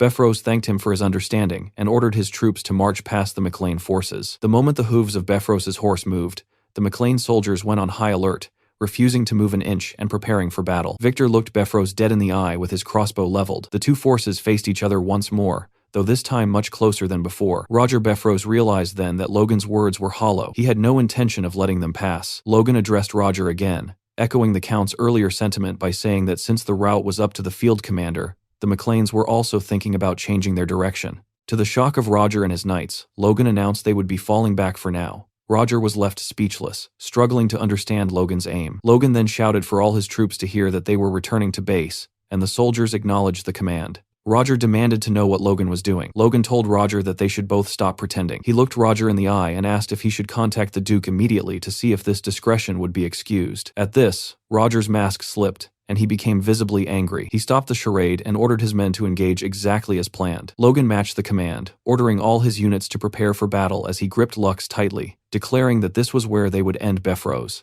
Roger raised a staff, evidently an artifact, and ordered his mages to gather. He struck the ground with the staff and began a spell, seemingly funneling all their power into a single attack. Observing the surge of wind magic, Logan initially wondered if it was a protective spell for the Befros troops. He then realized that Roger was wrapping mana not just around himself, but into a massive barrier covering thousands of soldiers. Logan turned to Clayton, asking if such a feat was possible. Clayton replied that while a Grand Mage might manage it, Roger was only a 5th Circle mage. He concluded the staff must be an incredibly powerful artifact. Even so, Clayton noted the move was reckless and inefficient, as the barrier would only last an hour or two at most. Hearing the phrase, "hold out," Logan began to wonder why Befros would gamble on stalling for a few hours. As Roger smirked, Logan suspected there was more to the plan and decided they should defend and observe for the moment. However, the situation changed instantly, as projectiles shifting from blue to red flew toward the McLean lines. It appeared Befros had created his own version of Liberatio. As Befros smiled, waiting for the impact, and asking if Logan thought they would just stand by, Eileen screamed the name of the weapon. She realized that striking the bombs down might be the only escape, yet even that seemed impossible given the sheer number of projectiles. Suddenly, a yellow flash ripped through the sky. In the next instant, all the projectiles exploded prematurely, lighting up the sky even brighter than before. Eileen noted it looked like some kind of net, and Hinckley stood stunned as the Liberatio was neutralized before reaching a single McLean soldier. Eileen recognized the golden light as the projectiles were caught in a shimmering web. Logan then landed on the ground in a superhero pose, huffing as he looked up at the sky. He could hardly believe his improvised plan had worked. His body had moved on instinct. He reflected that while a single powerful strike, like the Dangium Cham, wouldn't have been enough to stop every bomb, he had realized he didn't need massive force, just enough coverage to trigger the explosions. The result was a technique born of crisis, a harmony of reason and instinct that created a variation of the divine sword technique. Seeing the failure of the attack, Roger ordered his soldiers to throw more bombs, but a soldier informed him they were out of stock, as those had been the only ones smuggled in. Logan realized then that the Befros forces were out of supplies and must have stolen the weapons from Valtermine. Despite the setback, a trembling Roger remained determined to hold the McLeans back. He ordered his knights to charge. Logan met the challenge, telling his own knights to prepare for a countercharge. Activating his Wind Boots artifact, Logan surged toward the cavalry, intent on crashing into the Befros line. Suddenly, a red light appeared before him, an attack that pushed him back. Though he managed to parry it, Logan looked up and noted that the Befros twin swords had finally shown themselves. Both Aslan and the Moonlight Knight stood ready, fully prepared to take on and kill Logan. Next, a moment from the past appeared with Franz struggling to block an attack. It seemed the one who launched the assault was Aslan, who told Franz that this was his win. Seeing this, Franz grew annoyed, and Aslan informed him that while his whip-like blade was perfectly effective, it lacked decisive power. Franz admitted he was aware of that, noting that while the blade had extended flexibility and reach, it easily fell to the strength of an equal level. Aslan then told Franz that if he did not want to lose to him again next time, he should figure out some countermeasures. Franz replied that Aslan should just forget it, as he could spend a lifetime after awakening his force blade on that and it still would not work. as it was ultimately just a quirk of his sword. Besides, Franz mentioned that he alone was not the twin swords of Befros, which sparked Aslan's interest and acknowledgement. As Franz smiled and wondered why he was suddenly remembering his old days, he could only come up with one explanation. His life was flashing before his eyes. In the present, it seemed he was unable to parry or block Logan's attack, and he began coughing up blood. With this blow, Logan told Franz that it was about time they said their goodbyes. Then, he used his blade to cut through Franz as if he were made of butter. Seeing this scene, Aslan ran to help his friend, screaming his name, but it was already too late. Aslan leaped toward Logan, calling him a bastard. Logan, however, did not move an inch and simply awaited the attack. Blinded by fury, Aslan shouted at Logan that he was going to kill him as he prepared to strike. Unfortunately for him, this kind of attack was met with an easy parry as Logan dodged and hit Aslan's back with a powerful slash. After that, Aslan started coughing up blood as well. Looking at Aslan falling to the ground, Logan told him that, in the end, without an artifact, he could not truly be called the Swift Knight. Seeing this, Aslan picked himself up and called Logan a brat. Before he had the chance to say anything else, he noticed Logan had unleashed yet another powerful attack, hitting the ground and sending a wave of mana toward Aslan. It looked like that might be the end for the not-so-swift knight. Fortunately for him, Roger intervened in the fight, waving a spell that blocked the attack and saved Aslan. Logan realized what happened and thought about what he should do next, grabbing his sword and slashing through the magic with mana. Only it was too late, as Aslan had already run away. Logan then noticed a sound that caught his attention, indicating the windshield was about to collapse and leave the Befros soldiers defenseless. An arrow then hit one of the enemy soldiers behind Logan. Seeing this, Logan wondered if the shield was getting weaker and if that meant Roger Befros was getting tired as well. However, this was not the case, as a powerful wind slash approached him. Logan barely managed to block the surprise attack, noting it was truly an incredible force. He realized Roger was not actually tired, but had simply weakened the strength of the shield to focus mana on attacks. Struggling to block the incoming attacks, Logan's only choice was to call Roger a bastard. It looked like Roger was prepared to sacrifice his own troops just to take Logan down. Roger then shouted at Logan, calling him and his family abominable, claiming they had stolen his castles and killed his right hand. Logan reminded him that in this story, Roger was actually the traitor who had lost against his own greed for Logan's land. Then, Logan noticed Aslan trying to attack him from behind. He managed to block Aslan's attack, and the sound of the two blades clashing could be heard across the battlefield. Logan tried to counter, but Aslan dodged and leaped back as one of Roger's wind blades came toward Logan. As he blocked the attack, Logan thought that both Roger and this monkey were assaulting him without any respite to force his defense to collapse. Logan thought it would be easy to sweep everything away with long-range attacks, but he needed to conserve his strength, knowing Roger was still hiding something. Logan looked down at his sword and thought he could just use that. He clenched his sword hard, preparing a technique until the blade appeared to warp. He held it close to his head and unleashed an attack where the blade acted like a whip. With this, Logan managed to counter all of Befros' attacks in one motion. He was happy the attempt worked, having used the Moonlight's whip-like flexible force blade to conserve strength while launching long-range attacks. Logan thought that stopping all those bombs earlier helped him figure out how to use it, and that the fourth form of the Divine Sword secrets was within reach. However, Logan did not get to finish the thought as Aslan started screaming, asking how Logan dared to insult Franz's technique like that. Aslan could not understand how Logan managed to figure it out, or how the kid could grow so quickly. Running toward him, Aslan wondered if it was hard effort, but concluded that if it had been a matter of effort, he would have ground his own bones to dust just to stand up to those fools who looked down on him. Aslan thought of how he rose to his current standing through his will alone, believing no one's resolve could stand against his. As Logan prepared to attack once again, Aslan's mind was filled with the question of how, like a demon prepared to eat the soul of the innocent. Aslan was filled with rage, engulfed in mana, and screamed at Logan, asking if he was more dedicated than him, something he could not perceive after all he had been through. Seeing Aslan coming toward him, Logan realized he was overheating. In fact, Aslan had surpassed that and was now burning away his very life force. Preparing the whip blade, Logan noted that Aslan had wagered his life on this battle. He unleashed the whip to end Aslan. With blood flowing from his mouth, Aslan kept going forward, telling Logan that he had seen through the weakness of that technique long ago, and that Logan must also realize it now. Logan's body felt heavy, and the air weighed down his movements, which he wondered if it was Roger's doing. Aslan anticipated the question while clenching his sword, the veins on his face popping out as he said the fatal weakness Franz was never able to overcome, combined with Befros' power, would be Logan's end. He prepared his most powerful attack, telling Logan to curse his own genius as he died. Logan opened his eyes and told Aslan that, unfortunately, he had also put his own life on the line. This was the moment Aslan realized he made a fatal mistake. He thought of his fight with Franz, and how Franz said his attack lacked decisive power and fell to equal strength. Aslan's sword broke in two, In his final moments, he wondered how that could be when the answer was right before his eyes. Aslan realized that Logan was not his equal,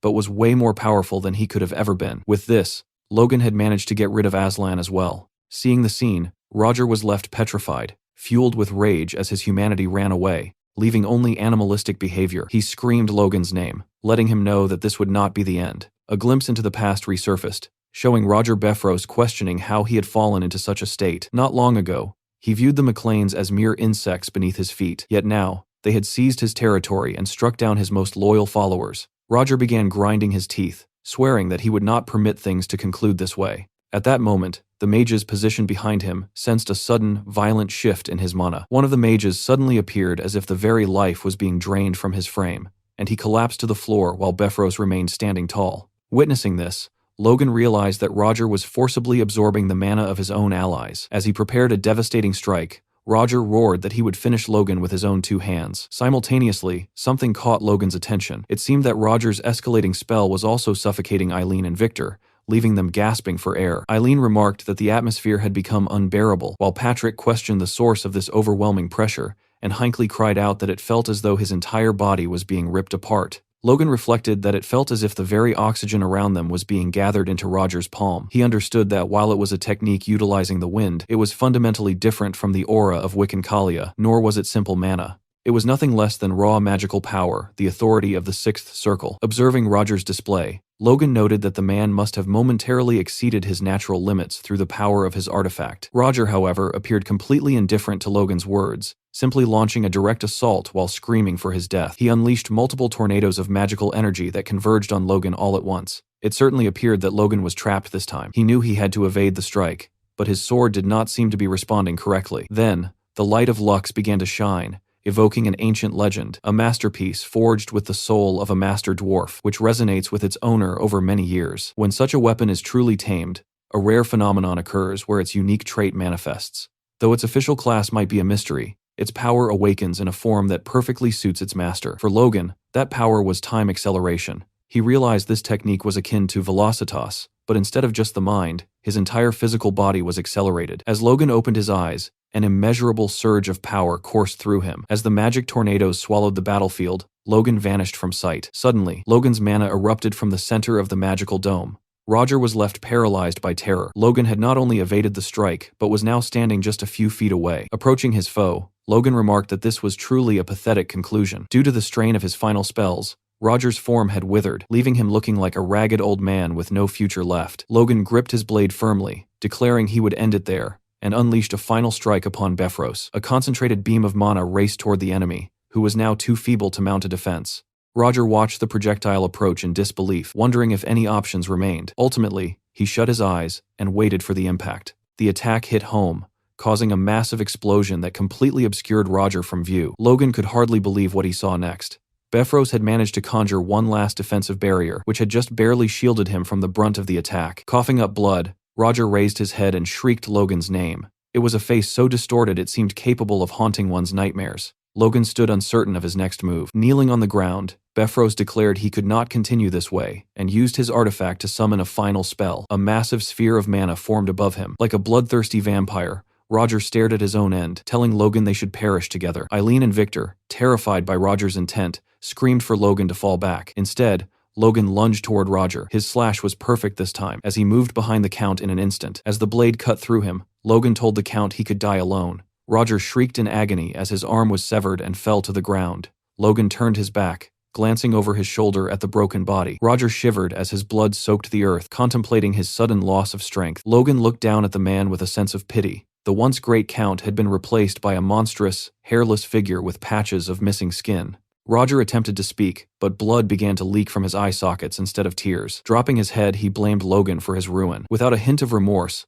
Logan asked if those were his final words. Roger warned him not to think this was the end, even as his hand began to crumble into dust. His entire body started to disintegrate and fade away like ash in the wind. As he vanished, he left a final warning that Logan and his family would soon follow him. Logan remained silent, staring at the spot where his enemy had stood. Eileen and Victor surveyed the aftermath of the struggle. Standing by Hinckley, Patrick noted with awe that Roger's magic still lingered in the air. Clayton observed that because the magic was fueled by Roger's own life force, The lingering effects were substantial. Kaisalon muttered that Roger had been a nuisance until the very last second. As a hawk circled above them, Clayton remarked that the effect would not last much longer. But I have a feeling that the hawk might somehow be connected to the fallen Count Bifrost. The aftermath of the struggle left the battlefield scarred with immense collateral damage. But finally, a moment of rest seemed possible for the weary soldiers. Logan, however, remained the only one unsatisfied with the outcome, his gaze fixed upon the hawk above with murderous intent. Sensing that the danger had not truly passed, he shouted to his comrades, alerting them that the battle was far from over and they must prepare for another engagement immediately. Logan had finally unmasked what Roger had been concealing.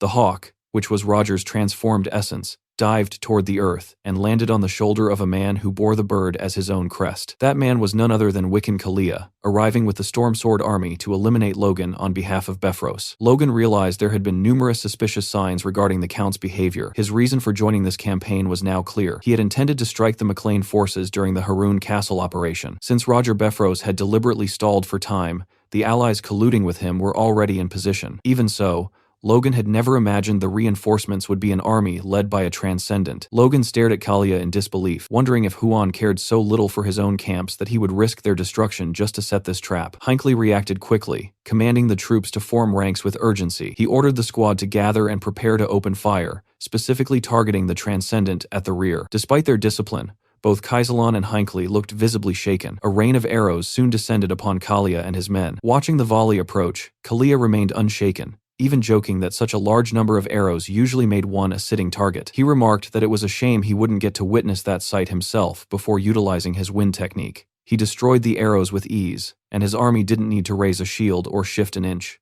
The projectiles fell from the sky like dead flies, most of them snapping in two before they even hit the ground. Logan watched in amazement, noting that the barrier Bifrost had created by sacrificing his life force was nothing compared to this. Kalia had swept the attack away with a single gesture, casually stating it was too easy and that it was now his turn to play. Taking out his sword, Kalia leaped high into the air, promising to show them his true specialty. He reflected on his journey, noting that since the first time he picked up a weapon, he had practiced his thrust 100 million times. Now that he was a transcendent, that move, infused with wind, had become a vortex capable of sweeping across any battlefield. Pointing his blade at the McLean troops, Kalia shouted the name of his technique Vortex and launched his assault.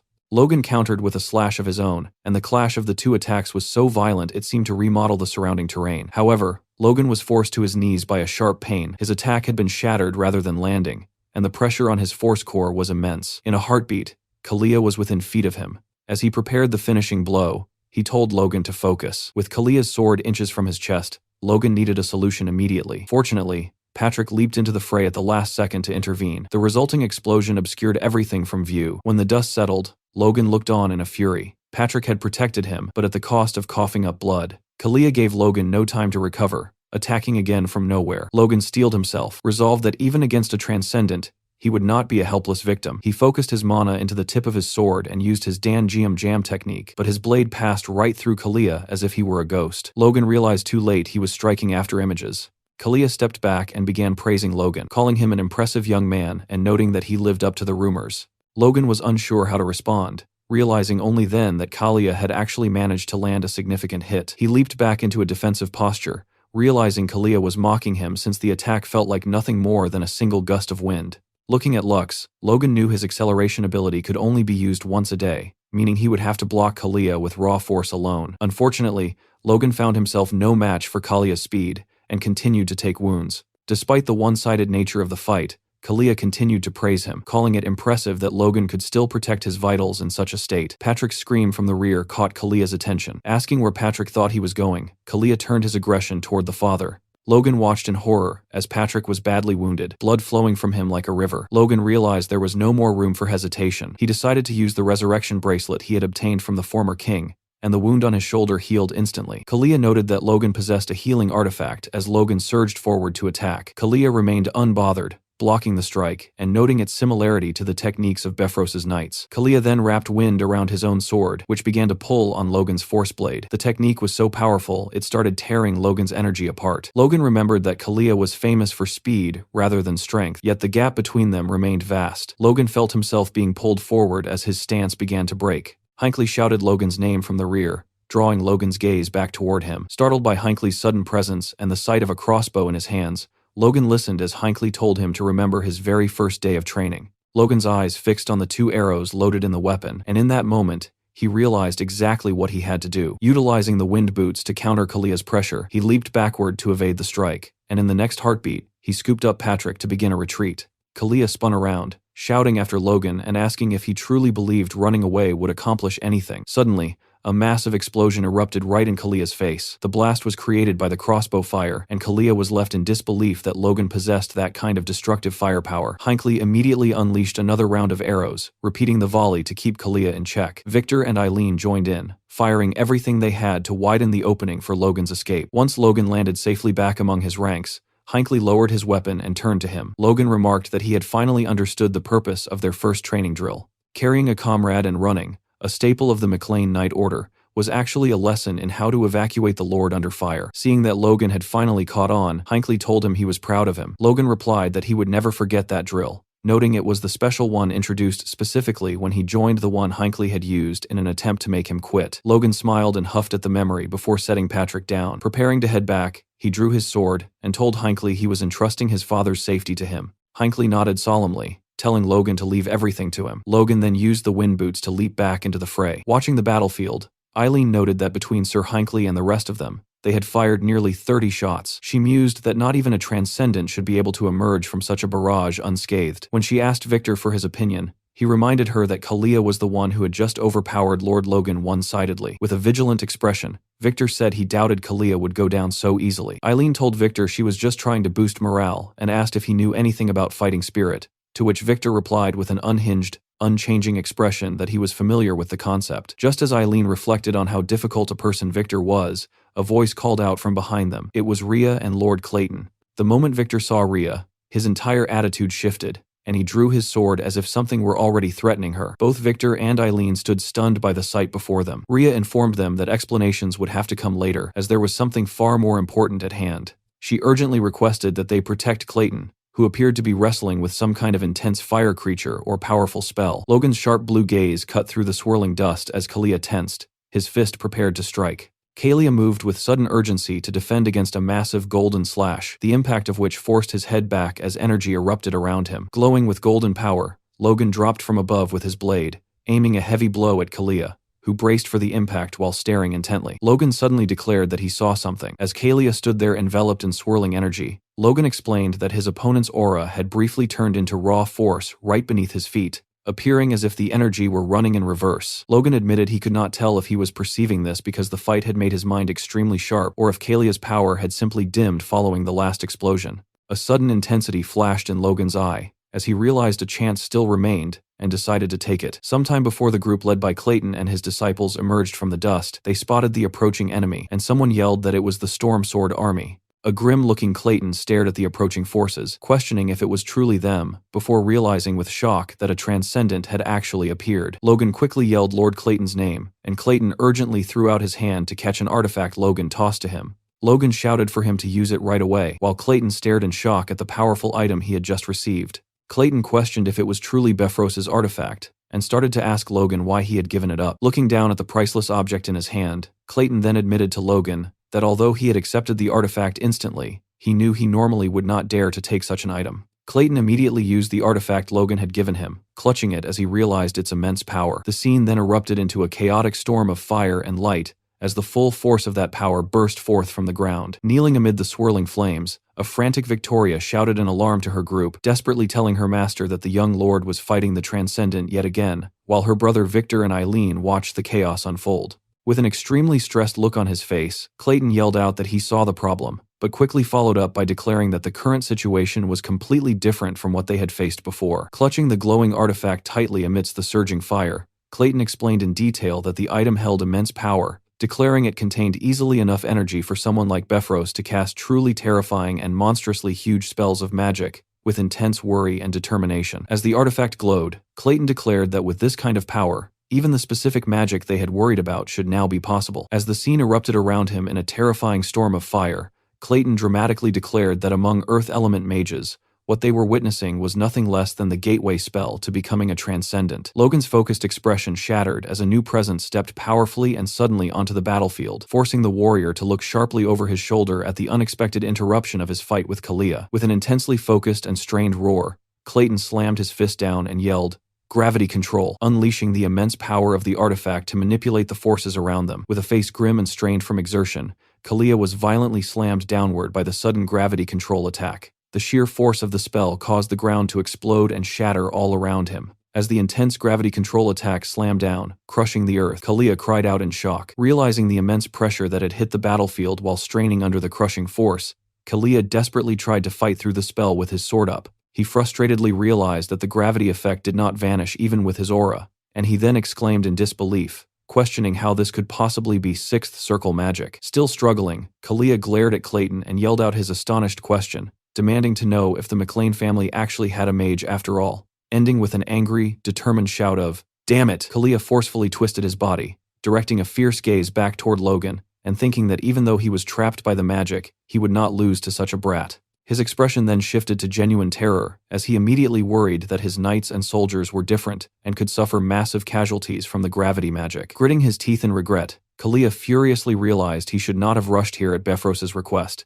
bitterly concluding that he should have brought his entire main force to deal with such an overwhelming threat. Logan maintained a focused and solemn expression, his eyes fixed intently on the action, as he silently absorbed the gravity of the battlefield situation. With a determined, intense stare, Logan addressed his opponent, telling Kalia to withdraw his troops and stating plainly that he did not want to fight any longer, a pronouncement that seemed to leave Kalia utterly confused. With his face etched in sweat, fury, and fierce determination, Kalia gritted his teeth, visibly showing the immense physical and emotional strain the prolonged and chaotic battle had put him under. As he strained against the immense gravity and saw his opponent, the furious Kalia shouted at Logan, declaring he was not going to be tricked. At the same time, his own body was encased in a swirling blue aura, and his sword was brandished in preparation for an immediate attack against Logan. With his face etched in strain and sweat, the furious Logan shouted, "Damn it!" as his sword, now radiating a bright yellow aura, was pushed forward into the ongoing unseen attack. Logan was forced to unleash a massive arc of brilliant yellow fire, but it was intercepted by an overwhelming wave of sharp blue aura from Kalia.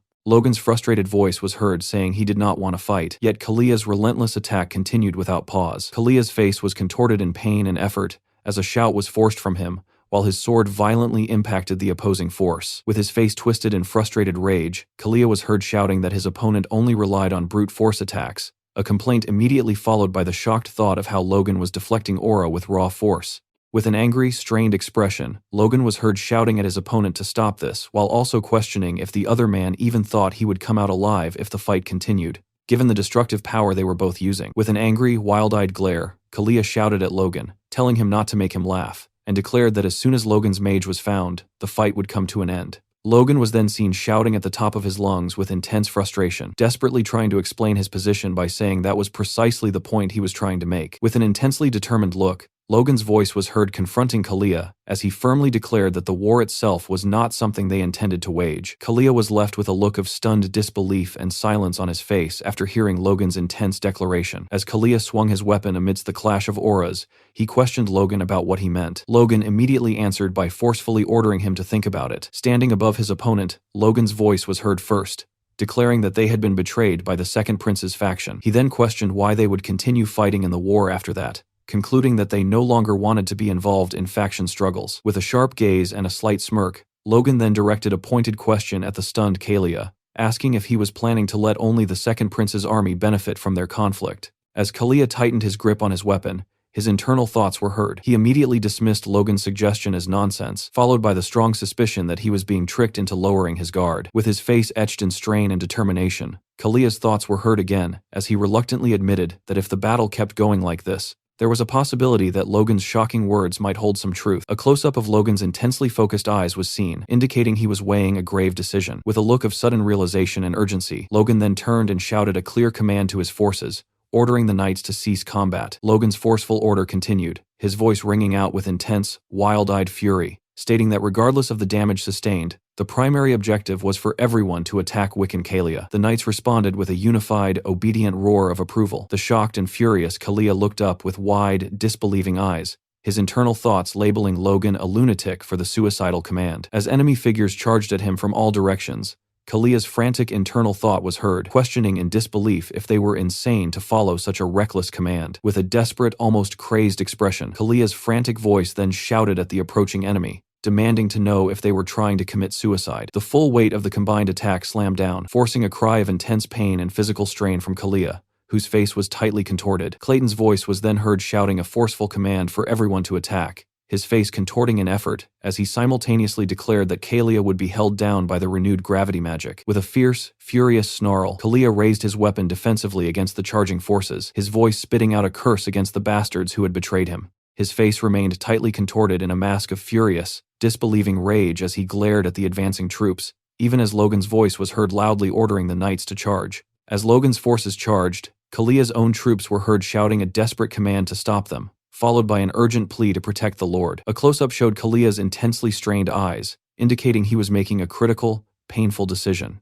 As knights continued to charge at him, Kalia's voice was heard, reluctantly shouting that he would accept Logan's proposal of a ceasefire. This declaration was met by the silent, intense, and focused gaze of Logan. Kalia shouted at Logan to call off the attack first, and Logan was then seen complying with the demand. Hearing Logan's order, Clayton let down his artifact, stopping the attack. Clayton shielded his face and cried out a sound of strain or discomfort, while his disciple, Victoria, was seen urgently calling out to him. Logan clamped his hand over his mouth, a massive choked cough racking his body as a stream of blood spilled out onto his armor. Still standing after that fight, he gripped his sword and just managed to mutter, "Thank goodness," looking completely spent but relieved he actually survived the damn thing. Looking like total shit, Logan realized his opponent held back. If the other guy had seriously committed to fighting to the death, the resulting damage would have been absolutely catastrophic. Logan was completely wrecked now, perhaps on the verge of collapsing. Logan's opponent, Kalia, stepped up to the battered warrior and said his full name, Logan McLean, immediately snapping the exhausted man's focus. Startled that he had been called out, Logan turned his weary gaze back toward Kalia. Against a sprawling mountain vista,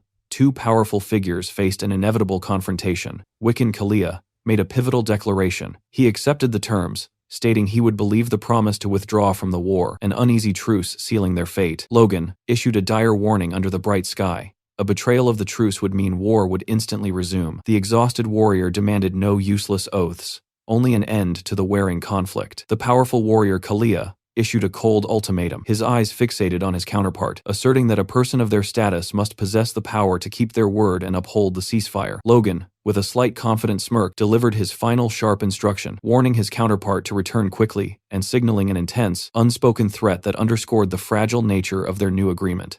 Logan then delivered a shocking intelligence report that left Kalia completely stunned. The Second Prince's faction was preparing a swift, imminent attack. With a mischievous grin, visible despite his injuries, Logan revealed a stunning piece of deception. He confessed to having waited until the attack was already in motion before sending his crucial communication, then quickly amended the statement, claiming he would send the word right now. Consumed by fury and the sting of deceit, Kalia screamed a defiant vow that he would remember the name McLean. He then issued a frantic, desperate command for all his troops to retreat at full speed toward the main camp immediately. From the rear, Logan offered a relaxed goodbye as his opponent fled, solidifying his tactical victory amid the bright mountain setting. Logan stood victorious on the hillside, a faint smile gracing his lips. His successful manipulation had turned the tide, securing a crucial temporary advantage in the complex political conflict. Eileen, standing with a surprised expression beside the one-eyed Kaisalan, suddenly heard a dull thud. The terrifying truth was revealed as Logan collapsed, covered in dirt and grave injuries from the earlier fight. Injured and exhausted on the ground,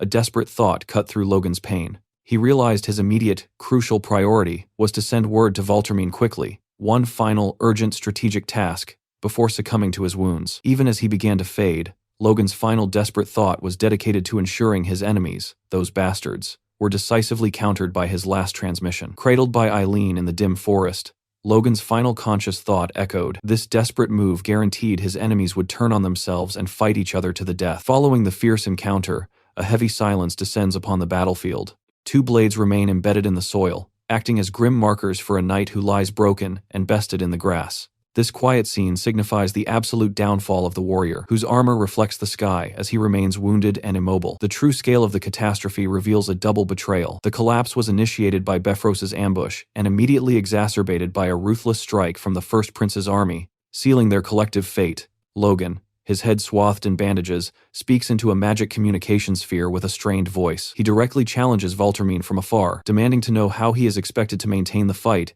after enduring such a staggering and catastrophic series of setbacks. On the other end, Valtermine glares into the sphere, his face a mask of barely contained fury and irritation. His white-knuckled grip on his desk and his clenched jaw betray the immense pressure he feels, confirming the gravity of Logan's dire report. Valtermine admits to a stunning miscalculation, having never imagined that Bifrost would turn those powerful bombs directly against Logan. "It is all my negligence," Valtermine concedes, albeit with an angry edge. Logan counters sharply, noting that Bifrost was undoubtedly His Excellency's confidant, and demanding to know how Valtermine could claim ignorance of the intricate, devastating scheme Bifrost executed. Suppressing his rage, Valtermine clenches his fist, forcing himself not to retaliate. He realizes that if the McLeans withdraw, the narrow advantage they secured following Bifrost's downfall will vanish instantly. Valtermine firmly instructs the bandaged Logan to compose himself and listen to reason. He presents a rebuttal, arguing that if his true intent had been to strike Logan down, he would not have sent only Bifrost as his emissary. Logan closes his eyes in pained reflection, accepting the cold logic of the situation. He acknowledges that Bifrost's specific involvement was a decision of his own making, and reluctantly concedes that Valtermine's strategic point is valid. Recovering his composure, Valtermine offers a broad, knowing smile, using this small concession to regain the upper hand. He asserts that the massive damages suffered will be fully compensated once this debilitating war finally reaches its end. Logan meets this with an intense gaze and controlled fury, questioning if Valtermine is joking by suggesting compensation be delayed until the war's conclusion. Visibly annoyed by Logan's mounting anger, Valtermine begrudgingly offers a compromise. He turns away slightly, commanding his subordinate to listen to Logan's demands, stating he will at least hear him out, despite his clear irritation. After absorbing Valtermine's reluctant assent, the wounded Logan pauses to gather his thoughts before delivering the critical, impassioned demand he has fought so hard to secure. He delivers a stunning ultimatum. His family and he will be returning to their own territory immediately. A thunderstruck Valtermine leaps from his chair, completely shaken by this massive, pivotal power play. Gasping at the sudden shift in the balance of power, Valtermine stares in disbelief at the sphere, frantically pleading for an explanation as to why a vital subordinate would suddenly abandon the entire war effort. Remaining defeated among the dust and debris, Logan confirms the heavy reality of the ambush, stating they have suffered losses too heavy to continue. Furthermore, he declares that the brutal betrayal means they can no longer trust any faction involved in the conflict. Logan then delivers his final, irreversible decision. Because of the betrayal and the devastating losses, the entire McLean family intends to withdraw from the war entirely. Valtermine is utterly defeated by the news, frantically begging for a pause in the negotiations and demanding they wait a moment to reconsider this catastrophic withdrawal. A stern-faced Valtermine listens intently as Logan prepares to deliver one last strategic blow. Logan states he will provide a single piece of information as a chilling final courtesy before his departure. In a terrifying climactic reveal, Logan drops his final truth. The force that attacked them at Bifrost's request was none other than Wiccan Kalia. Valtermine reacts with wide-eyed horror, completely unable to process the scale of this final betrayal. His mind races, questioning Kalia's unexpected presence, but his terror focuses on a more shocking realization. The heavily injured Logan actually survived a direct confrontation with such a formidable foe. Having made his demands and delivered the crushing information, Logan ends the communication with an ice-cold final courtesy before abruptly cutting the connection. In the tense aftermath, a furious Valtermine bites back a scream, his jaw clenched so tightly that his muscles twitch. With the loss of his key ally confirmed, he unleashes his full, uncontrollable fury. In a state of frantic urgency, he issues a pair of earth-shattering commands. He demands an immediate call for Lucian Talos and orders a massive deployment, requiring the entire army to prepare for sudden military action. Clutching his head, Valtermine screams in disbelief, thrashing in agonizing frustration, unable to comprehend how things turned out like this after Logan's pivotal move. The scene shifts back to the battlefield, where Logan abruptly rips away his false bandages, exposing the ruse that had just deceived Valtermine. Standing tall and unburdened, he raises his hand and declares the performance over, ending the charade with a display of ruthless confidence and undeniable authority. At his command, soldiers who had been disguised as corpses began to stir across the field. Rising from the grass, the men marveled at the success of their deception, astonished that such a daring stratagem had truly fooled Duke Valtermine. Two armored soldiers approached Logan, their voices thick with awe and disbelief as they admitted their shock at the ploy's brilliance, a move that had successfully transformed a moment of certain defeat into a cunning victory. Logan observed that the First Prince's faction had sustained serious damage in the recent skirmishes, while the second prince's faction had now lost the support of Befros. A wounded Patrick, firmly supported by Hinckley, grimly noted that these recent events had left both warring sides deeply anxious as tensions continued to rise. Logan confirmed that these military setbacks were merely the precursor to an inevitable siege that would soon escalate the war further. He explained that Valtermine would now feel pressured to end the conflict quickly before the news of the McLean withdrawal became public, especially since the powerful Liberatio weapons were now lost to them. Leaning on Hinckley for support, Patrick confirmed the calculated nature of their strategy to let their enemies self-destruct. Logan silently agreed, securing their advantage from the foreground of the camp. Beneath the warm twilight, Logan offered a confident, assured smile, promising his father that he would explain the intricacies of the plan in time, and cementing his own central role in the unfolding strategy. Hearing this, Patrick simply lowered his head in agreement. A relieved Logan then turned toward the towering figure of Clayton, who gripped his magical staff, and Victoria,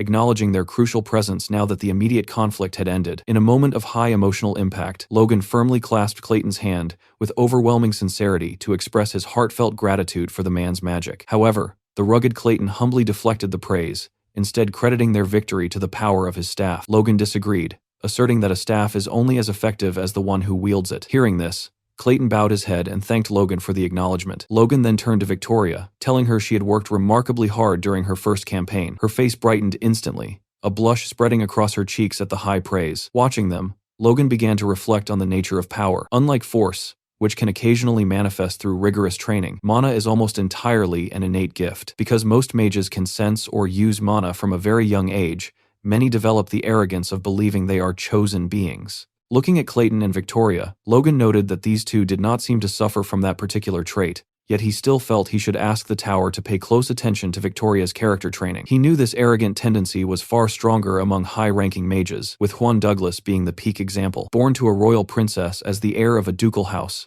Juan had been praised as a magical genius since childhood and reached the 6th circle by the age of 40. Logan reasoned that such a noble birth meant Juan's true character was always on display, but he knew even that status wouldn't protect the mage forever. A few days later, the scene shifts back to Haroun Castle, where a massive explosion erupts directly in front of the main gate. Juan is seen in the thick of the fray, desperately attempting to intercept the bombs being hurled by the enemy, yet he is visibly struggling. He bellows at his troops to stop the incoming projectiles, but the soldiers are paralyzed, shivering from the supernatural, extreme cold. They find themselves helpless, questioning how they can fail to stop even a single one of these weapons. Valtermine sees the moment, issuing a command for his forces to advance. He orders his men to detonate every bomb in their possession. Though he originally intended to save a few for research purposes, his objective has clearly shifted toward total destruction. Suddenly, Valtermine notices Luther and Kalia locked in a fierce, toe-to-toe duel. Watching them, Valtermine reflects grimly that this entire war would have been far simpler if both of them had perished during their earlier clash with the McLeans. Kalia's attention is suddenly diverted as the wall behind him begins to crumble. Seeing the fortification give way, Juan screams, asking if Valtermine truly believes he will allow the breach. He conjures a powerful spell, raising a massive wall of ice to plug the gap. Valtermine realizes that Juan has expended a Blizzard Scroll, a rare trump card, and mutters that the mage is a sly bastard for having one left. Juan realizes that while the second prince's army sought a quick victory in the McLean's absence, they have been forced to waste their finest resources here. Meanwhile, the first prince's army faces a dark future if their current momentum stalls. This stands as the fiercest battle since the Civil War began, yet it ultimately grinds into another exhausted standoff. Elsewhere, a hooded figure sits, sipping coffee, addressing the Sword Duke, Felix Esperanza. He remarks that this fight carries a far different meaning than those that came before, as the core factions have finally begun to clash directly. The Sword Duke agrees, noting that the factions, having suffered heavy losses, are now seizing peasants and grain alike in preparation for an all-out war. He observes that the capital is currently overrun with refugees fleeing conscription, resulting in utter chaos. The Duke concludes that the visitor's disguised arrival must be tied to this crisis. At that, Logan removes his hood. He asks Felix not to be angry once he hears the proposal and begs him to consider it carefully. Felix asks what could possibly require such a grand preface. Logan looks down and confesses that he was the one who manipulated the two main factions into their current clash. Felix is left in a state of shock. Logan then reveals his plan. He intends to rally the neutral powers and strike the weakened factions from behind. Setting down his coffee, Logan explains that he wants Felix to become the central figure of this new movement. Felix erupts in fury, clenching his fist behind his back. He asks Logan if he truly intends to drag him into this war, reminding the young man that during the former king's state funeral, it was Logan himself who suggested Felix declare neutrality. Logan admits he remembers, but he also recalls the request Felix made of him that day. Felix lowers his head, clearly disturbed, as Logan reminds him of his promise, that if Logan ever came to him with a request, Felix would weigh it with the utmost care. Felix nods, admitting he gave his word, and asks Logan what is truly on his mind. As the third prince is shown looking sadly at a portrait of his late father, the former king, Logan delivers his stunning ultimatum. He intends to place the third prince upon the throne. He declares he will execute this plan regardless of whether his master helps him or refuses. With an intensely strained expression, the Sword Duke silently glares at Logan, his eyes narrowing in furious thought as he absorbs the audacity of the demand. The Duke eventually explodes, yelling that Logan is being insolent, and demanding to know if the young man understands the weight of his words. Logan calmly responds that he speaks only because he knows neither faction will leave the McLeans alone once the dust settles. He presses his argument, reminding the master that with his help, the endeavor would end much more easily and with far less bloodshed. Logan continues his calculated appeal, asserting that the other prince's children are too young to matter and that, by royal law, the crown should go to the third prince. He points out that when that time comes, the Sword Duke, as the boy's master, will eventually have to fight the factions anyway to protect the new king. Felix asks if Logan is threatening him, but Logan simply states he is describing reality. The Sword Duke stares silently before asking Logan what he believes honor truly is. Turning toward the bright window, the Duke explains that he has lived his entire life by keeping his word. He describes how he has striven to honor his oaths for 70 years, even in the smallest matters and even at the cost of his life. He concludes that the respect he earned from this consistency became his strength and the very definition of his honor. Logan questions this stance, asking if the Duke would truly stand by and watch the nation fall just to keep his personal honor intact. He suggests the Duke could save the country by sacrificing that pride. Contorted with strain, the Duke counters by asking if a nation saved through the sacrifice of honor is truly saved at all. Slamming his fist onto the desk, he states he sees no solution and demands to know what Logan sees that makes him so certain. Furiously crying out Logan's name, the Sword Duke stares intently at his student, who meets his gaze with a calm, unwavering focus. Logan admitted to the Duke that he lacked absolute certainty, yet he remained firm in his conviction that this was the only path forward. Leaning in with an unconvinced expression, the Sword Duke pressed Logan to explain exactly why this plan was a necessity. Logan responded by declaring that the current civil war was merely the opening act of a far more devastating conflict, grimly warning that, at this rate, the Empire would eventually devour the entire nation. The Sword Duke reacted with stunned disbelief to this severe warning, but Logan pushed his point further. He asked the Duke if the late king's death had not struck him as suspicious, asserting that the circumstances surrounding His Majesty's passing were riddled with doubt. Although Logan admitted he possessed no hard proof, neither from his past life nor the present, he argued that the unnatural timing of the Civil War's outbreak, combined with his own observations and his previous visit to the Empire, pointed toward a larger, hidden plot. He concluded that the Empire was actively preparing for war, which meant the current truth of the world was heavily laced with lies. With his back turned and his expression obscured, Logan addressed his master, suggesting that if the Duke's honor was defined by a life lived in absolute truth, then Logan himself must be viewed as a dishonorable liar. Fixing the Duke with a piercing gaze, Logan declared the one truth he held above all others. If he could thwart the Empire's designs, he would cast aside his honor as many times as necessary to succeed. Staring at the cloaked figure of his student, the Duke finally conceded that there were indeed many suspicious elements regarding the king's death. However, he warned that what Logan proposed was almost too massive to believe outright. He cautioned that even if Logan's claims were true, rising powers like Jordan or Juan would still present monumental obstacles to any success. Logan, focusing his intense gaze back on the Duke, demanded to know if the older man would truly stand by and watch the nation crumble. He reiterated that he would sacrifice his own honor instantly if it meant saving the country. The Duke, erupting in fury, shouted that Logan was no different than the others who sought to manipulate the third prince. He recalled that Jordan had once been full of spirit, genuinely hoping the nation would move in a positive direction. From the Duke's perspective, Jordan had been sincere back then. However, once Jordan inherited his dukedom and his daughter bore a prince, he had changed. The Duke then questioned Logan directly, asking how he could be so certain he wouldn't eventually suffer the same moral decay. Logan watched the Duke clench his fist before meeting the older man's eyes with a look of intense focus. Turning slightly away, Logan quietly admitted that he shared that same fear. Staring out the bright window, Logan confessed that he had seen many men fall from grace in that exact manner, and with a somber, determined look, he added that he despised such people. He pleaded with the Sword Duke to believe in his intent, while the Duke remained silent and deep in thought. The Sword Duke challenged Logan to prove his conviction, reminding him that Logan had claimed he would attempt this plan even without the Duke's assistance. However, the Duke conceded that he would, at the very least, not stand in Logan's way. He repeated his demand for proof, leaning in close with a strained face, emphasizing that Logan must demonstrate that this cause was truly worth the Duke breaking his lifelong oath. Logan, his eyes wide with resolve, met his master's demand. As the Sword Duke turned his back and stepped toward the light, he issued one final instruction before Logan departed. The young man was to meet the third prince. Logan reacted with a start, questioning the mention of the boy. The Duke revealed that the third prince was actually taking refuge within his residence at that very moment. Turning back to look at his surprised pupil, the Duke questioned if Logan had really planned to make the boy a king without even consulting the person concerned. Looking away in slight embarrassment, Logan admitted the revelation had caught him off guard. After composing himself, Logan smiled, and the Sword Duke, facing away, offered him a quiet word of thanks. The sun streamed brilliantly through the tall, ornate window, bathing the room in a warm, golden light. The third prince stood there with a calm demeanor as Logan entered and approached him. Logan greeted the royal, noting that it had been quite some time since their last encounter. The prince turned with a sudden start, yet responded with a smile, acknowledging the duration of their absence. Smiling broadly, Logan asked the prince if he had been well, and added that he had arrived to fulfill the promise they had shared on that day. The third prince looked visibly surprised and slightly unsettled by the mention of a past vow. Logan quickly clarified, stating that just as he had told the prince back then, he had successfully taken care of Roger Befros. Meeting the prince's gaze with a confident, almost unsettling smile, Logan declared that the time had come for the prince to ascend the throne. The third prince recoiled, repeating the word throne in disbelief. While Logan remained composed, the prince countered by pointing out the harsh reality of his current situation. He was currently hiding and being sheltered in a duke's residence rather than the palace. He further noted that Logan himself was forced to conceal his noble lineage just to facilitate this meeting. The prince then demanded to know how, claiming the crown could possibly be feasible under such circumstances. With firm conviction, Logan declared that it was indeed possible. As the prince stammered in shock, Logan began to detail their initial advantage. He explained that the ongoing civil war had already significantly weakened the factions supporting both the first and second princes.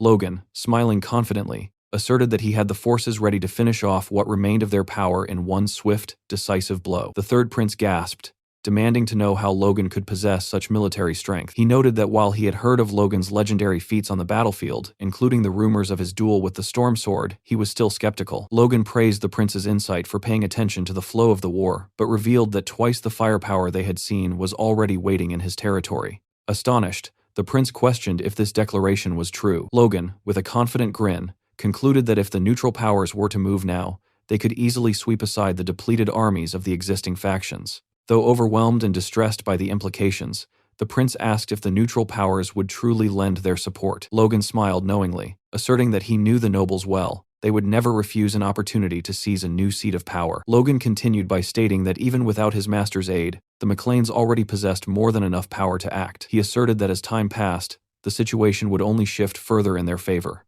Looking deeply into Logan's eyes, the third prince finally conceded, stating he would place his trust in Sir Logan. As they clasped hands to seal the agreement, Logan thought to himself that convincing the prince had been the easy part, as the boy realized the only other choice was death. Logan's mind then turned to his next task, finding more passengers to board his ship.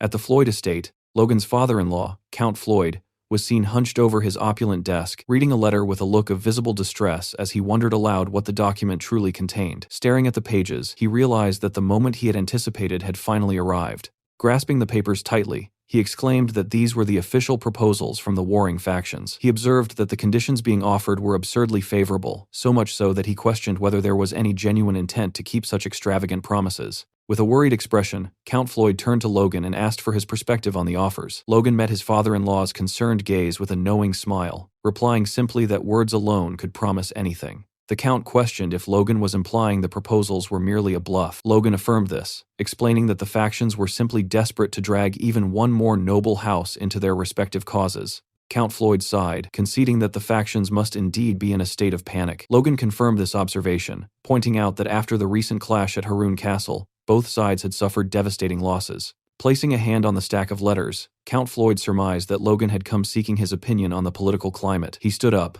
looking intently at Logan, and correctly concluded that Logan's plan was to exploit the faction's current weakness by rallying the neutral powers to resist them. Pressing a hand to his forehead in distress, The Count further questioned if Logan intended for the Floyd family to serve as the rallying point for this resistance. He stressed that such a move involved the very fate of his house and was not a decision to be made lightly. He then guessed that if the Floyds were being asked to lead, it must mean Duke Felix had already refused the role. Logan, looking troubled yet leaning toward his father-in-law, stated there was one critical fact the older man did not yet know. With a confident smile, Logan revealed that the Count did not truly grasp the massive strength their allied houses had recently achieved. As the older man stood stunned, Logan elaborated, explaining that they had recently engaged and defeated as many as 2 or 3 border lords simultaneously. As his father-in-law stared in intense disbelief, Logan added the final blow. They had even managed to repel the Storm Sword army. The shocked Count shouted the name of Wiccan Kalia in response. Logan suggested that the Count could verify the claim by consulting Lady Eileen. At the mention of his daughter's involvement in such high-level fighting, Count Floyd erupted in a burst of rage. He threw the papers into Logan's face, shouting an expletive and interrupting Logan's attempt to confirm that Eileen had indeed been present on the battlefield. Reeling from the sudden outburst, Logan urged the man to settle down, eventually managing to complete his thought by mentioning that Lady Eileen was actually very proud of her father. Finally, Logan collected the scattered letters, sighed, and moved to conclude the business at hand. Count Floyd began to seriously weigh the options. Considering the combined influence of the McLeans and the Sword Duke, he concluded that if the remaining neutral nobles could be successfully gathered, they truly did stand a chance. After a moment of intense contemplation, Count Floyd declared his firm decision. He would gladly join Logan's side. As Logan and Count Floyd shook hands to cement the agreement, the era of passive observation ended. 8 months after the Civil War had first broken out, the neutral forces finally began to stir. A few days later, the scene shifted to the interior hall of McLean Castle, where a fully armored Ronian suddenly rushed forward, urgently shouting for his brother. He reached Logan's side and expressed his immense relief at seeing him return safely. Ronian explained that since the rest of the group had arrived days prior, he had grown increasingly anxious when Logan failed to appear. Logan offered a broad smile and inquired whether anything significant had occurred at the castle during his absence. Ronian quickly reported that, acting on Logan's orders following their withdrawal from the factions, they had immediately maximized the production of both Liberatio and repeating crossbows. Logan nodded, acknowledging Ronian's efficient management, and pressed for intelligence regarding the Central Front. Ronian looked away thoughtfully, directing Logan's attention toward reports that indicated the region had been uncharacteristically quiet since the clash a week ago. Logan voiced his surprise, wondering how the enemy forces could maintain such a long resistance despite their heavy losses.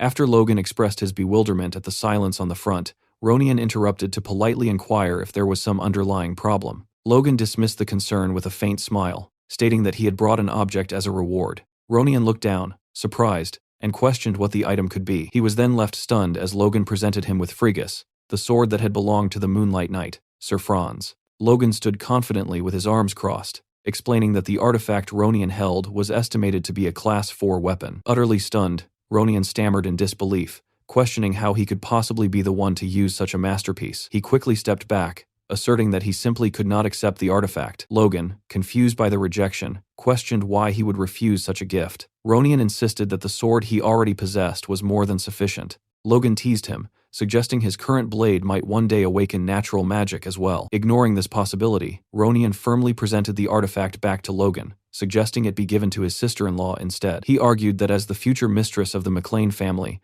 Eileen's safety was naturally of greater importance. Logan chuckled faintly, acknowledging Ronian's perspective as the likely future head of the house, before calmly considering the status of Sir Eileen. Ronian provided a cheerful update on Eileen's new role, mentioning she had recently commissioned a new set of armor. He noted that since Master Hamar had crafted it, its defensive capabilities were guaranteed, adding that she hadn't possessed proper armor until now. Logan mused that she must have used her previous reward money to purchase the expensive mithril alloy suit. He reflected that while her initiative was admirable, the cost of true mithril would have left her without enough funds for a proper sword. With a sudden burst of resolve, Logan declared they should give the artifact to Eileen immediately. When Logan met Eileen and offered the blade, she countered instantly, stating the gift was far too great to accept. Logan, looking surprised and stuttering slightly, questioned her refusal. She asked what merit she had earned in the recent battle to deserve such a treasure, expressing concern that accepting it would damage the morale of the other knights. As she voiced these worries, 3 armored knights nearby noticed Logan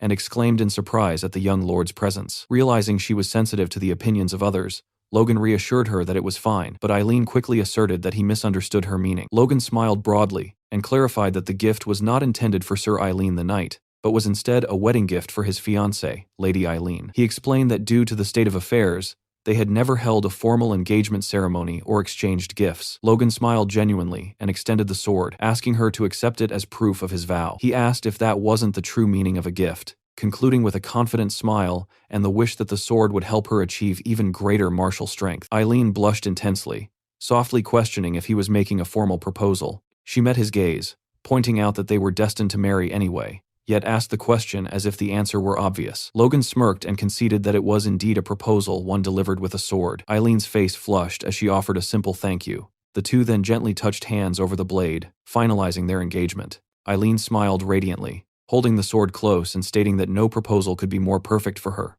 Logan was momentarily stunned by her passionate response. She enthusiastically promised to work hard, prompting Logan to question what exactly she planned to focus on. She then pulled on his hand, suggesting a sparring match, since it had been a while. Logan realized she meant improving her swordsmanship and immediately agreed to the match. Elsewhere, an unknown figure puffed on a cigar, reflecting that a full month had already passed since the massacre at Haroun Castle. He noted that the world had been uncharacteristically quiet ever since. Continuing to speak, he acknowledged that while the damage to the factions was undeniably heavy, he questioned why the recovery was taking so long. He observed that at one point, it seemed the Second Prince's faction was on the verge of victory. However, everything became uncertain the moment McLean forces withdrew. Just as he was observing the opposition's heavy losses, a messenger suddenly burst into the room, screaming the Baron's name and announcing an urgent message from Duke Valtermain. Another figure, seated and startled, anxiously demanded to know the contents. The frightened messenger stammered that the message felt a little strange. Duke Valtermain had declared that all nobles loyal to Prince Romain must hear his words. Speaking with intense seriousness, he announced that from this moment, they would temporarily halt the war against the First Prince's faction to form an alliance with them instead. He then screamed that this alliance was formed specifically to root out the vile McLeans.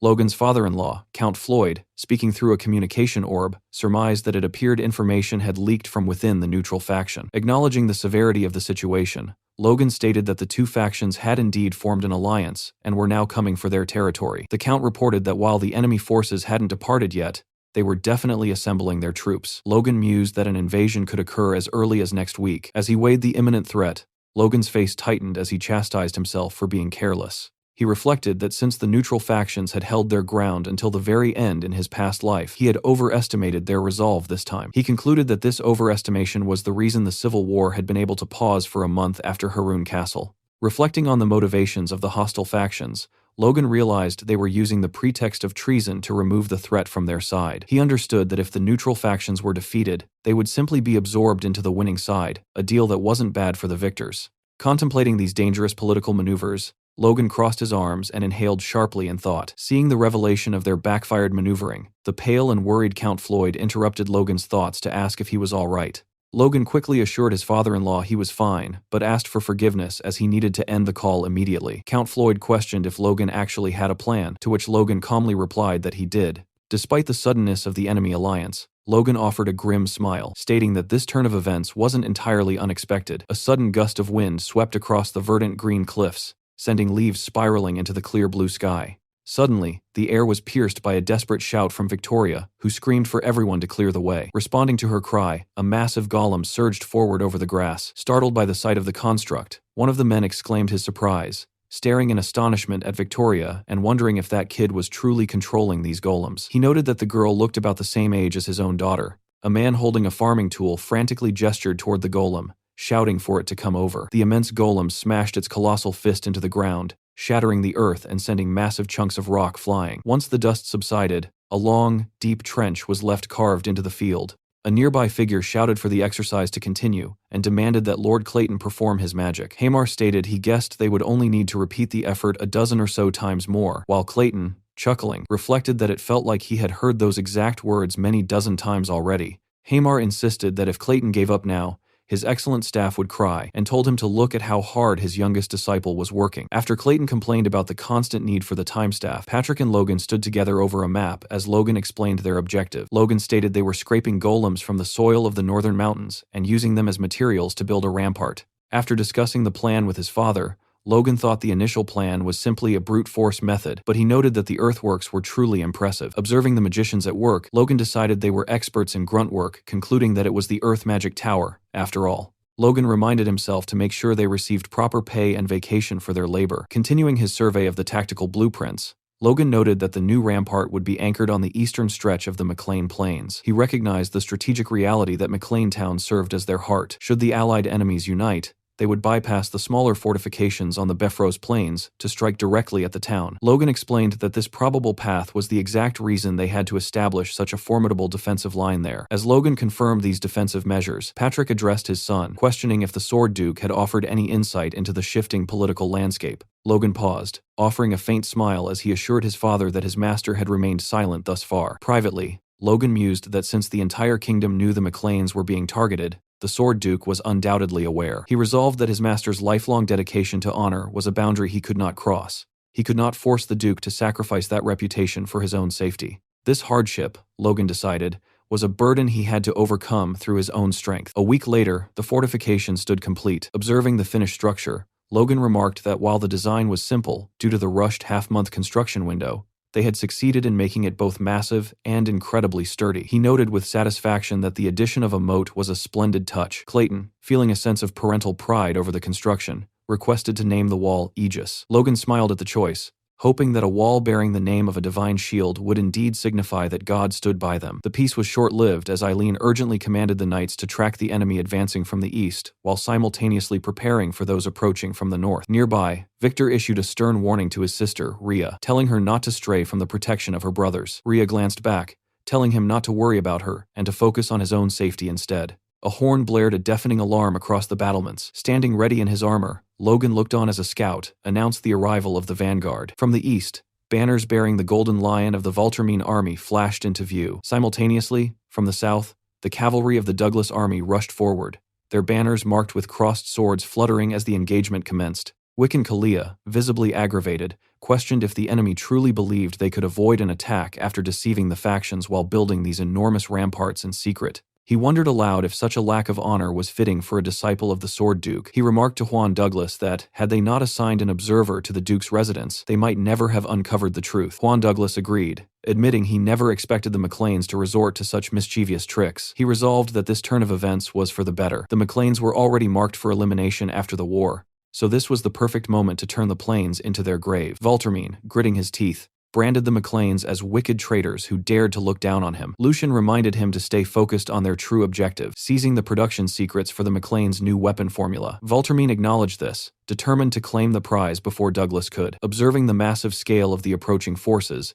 Patrick began to harbor doubts about their strategy. However, Logan remained radiating confidence. He reminded his father that their enemies were merely a temporary, fragile alliance. Furthermore, Logan secretly contemplated a new method he had developed to restrain an opponent's aura. Raising his sword high, Logan shouted that victory was guaranteed and ordered all soldiers to prepare for the collision. Eileen, Ronian, Victor, Rhea, Clayton, Kaisalon, Patrick, and Captain Hinckley all stood at the ready, awaiting his signal with grim determination. With a fierce roar, Logan declared that any who dared to invade McLean territory would find their necks met by the edge of a blade. The scene shifts back several days to a conversation held through a communication orb between Juan and Jordan. Juan asserts that despite their ongoing civil war over the throne, they must unite their efforts to punish the treacherous McLeans. He suggests they freely share intelligence, though Jordan remains largely unimpressed by the overture. Jordan privately concludes that Juan is merely fishing for information because he is operating in the dark, yet still has the audacity to act superior.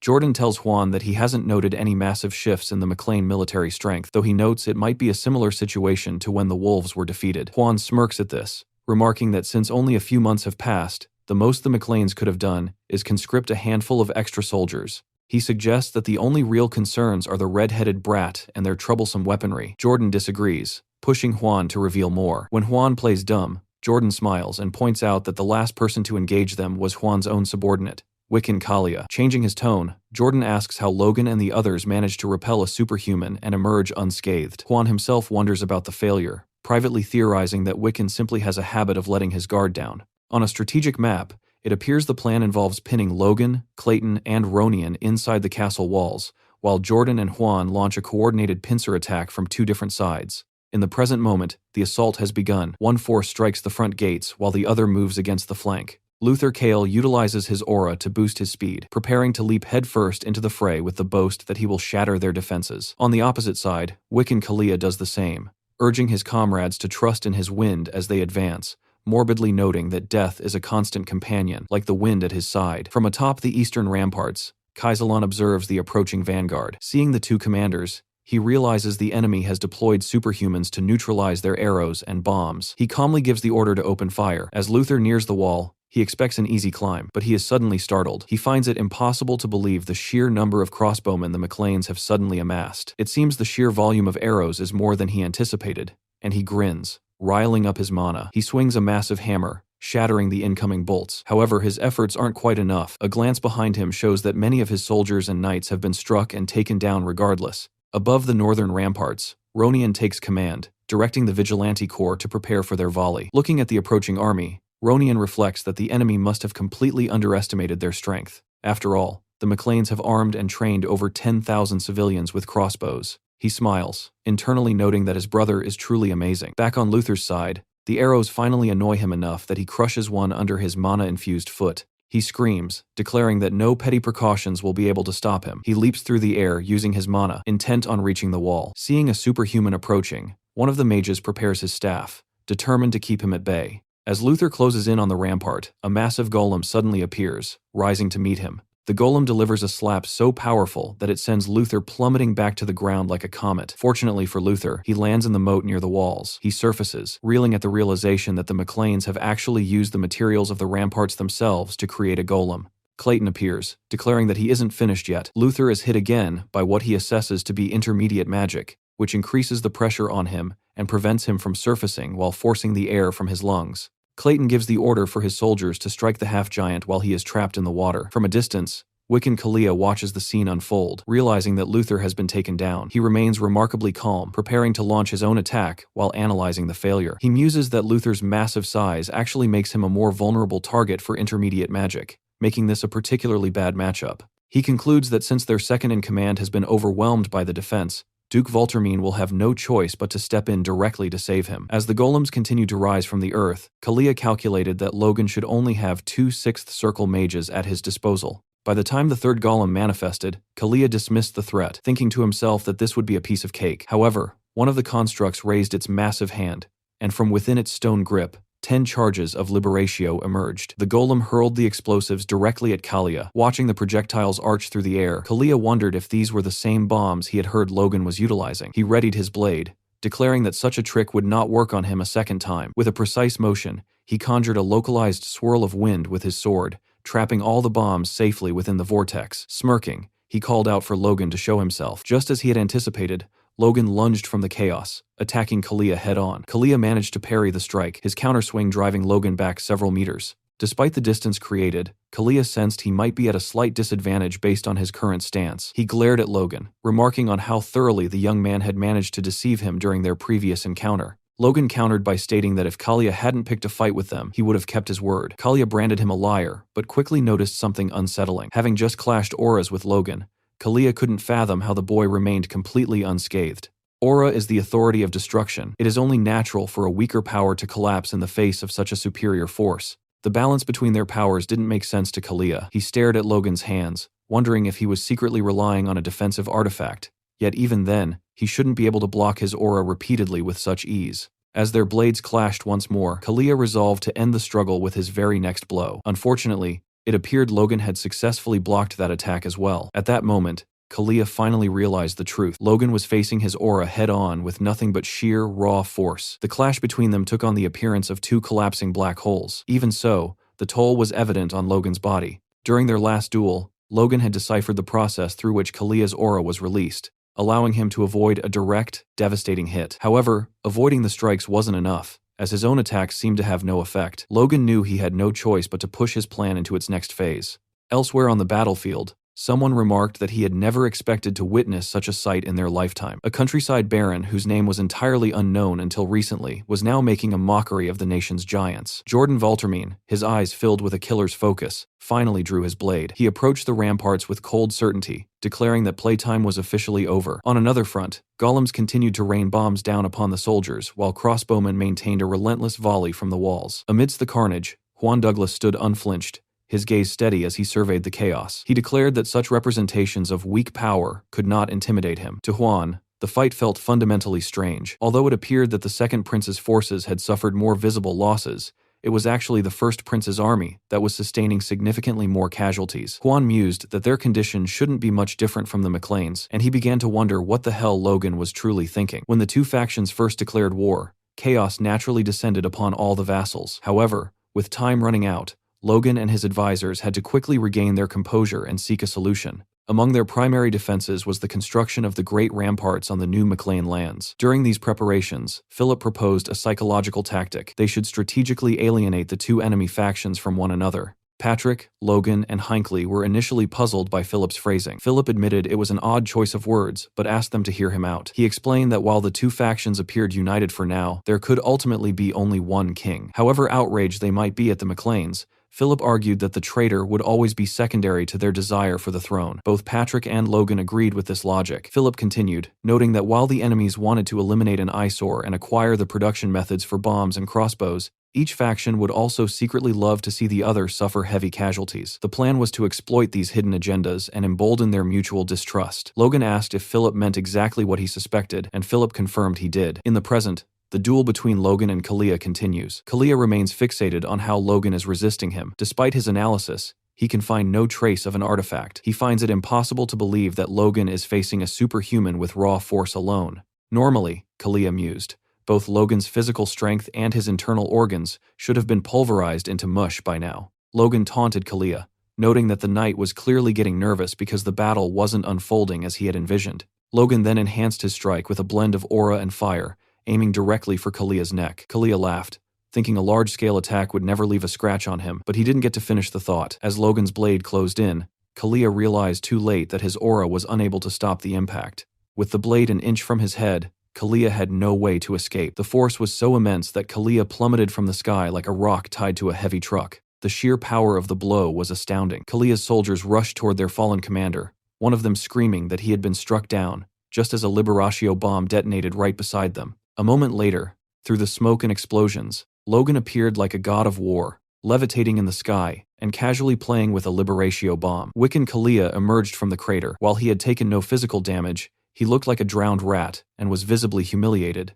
Surveying the field, Logan noted that they had followed Philip's advice perfectly, focusing the vast majority of their bombs and bolts solely on the First Prince's forces. He knew that if Juan Douglas had any tactical sense, he would have realized his army was suffering far more casualties than the Second Prince's.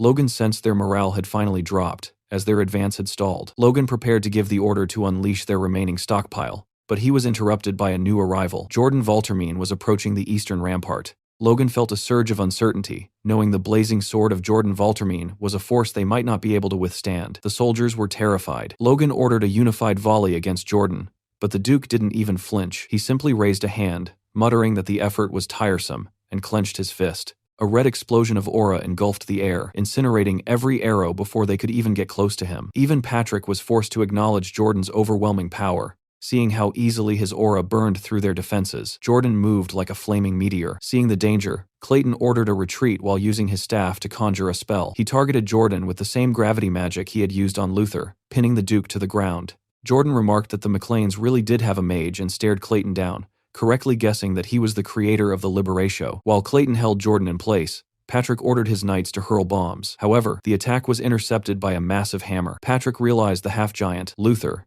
had rejoined the fight. Luther asked if Jordan was harmed, but Jordan dismissively asked if Luther thought he would actually lose to these people. Jordan insisted he could handle the situation alone, and ordered Luther to go assist the First Prince's men at the other rampart. Luther hesitated, stating that something was bothering him. When Jordan asked what it was, Luther turned back, his face dropping as he delivered the news. The First Prince's men were nowhere to be found. Luther believed that, as of that moment, they had already begun to retreat. Deep within the cover of the woods, Juan Douglas observed the unfolding chaos, muttering that they could not afford to lose sight of their true priorities. He reasoned that through this singular battle, they would not only seize the McLeans' innovative weaponry, but also systematically dismantle the Second Prince's military strength, finally clearing a path for the First Prince to ascend the throne. Juan noted with a cold smirk that Jordan Valtermine had unwittingly offered himself up as a meat shield, an opportunity too perfect to ignore. Jordan, however, was reaching his breaking point. As a relentless barrage of bombs and bolts arched toward him, he let out a thunderous battle cry, signaling his transition to total combat seriousness. In the distance,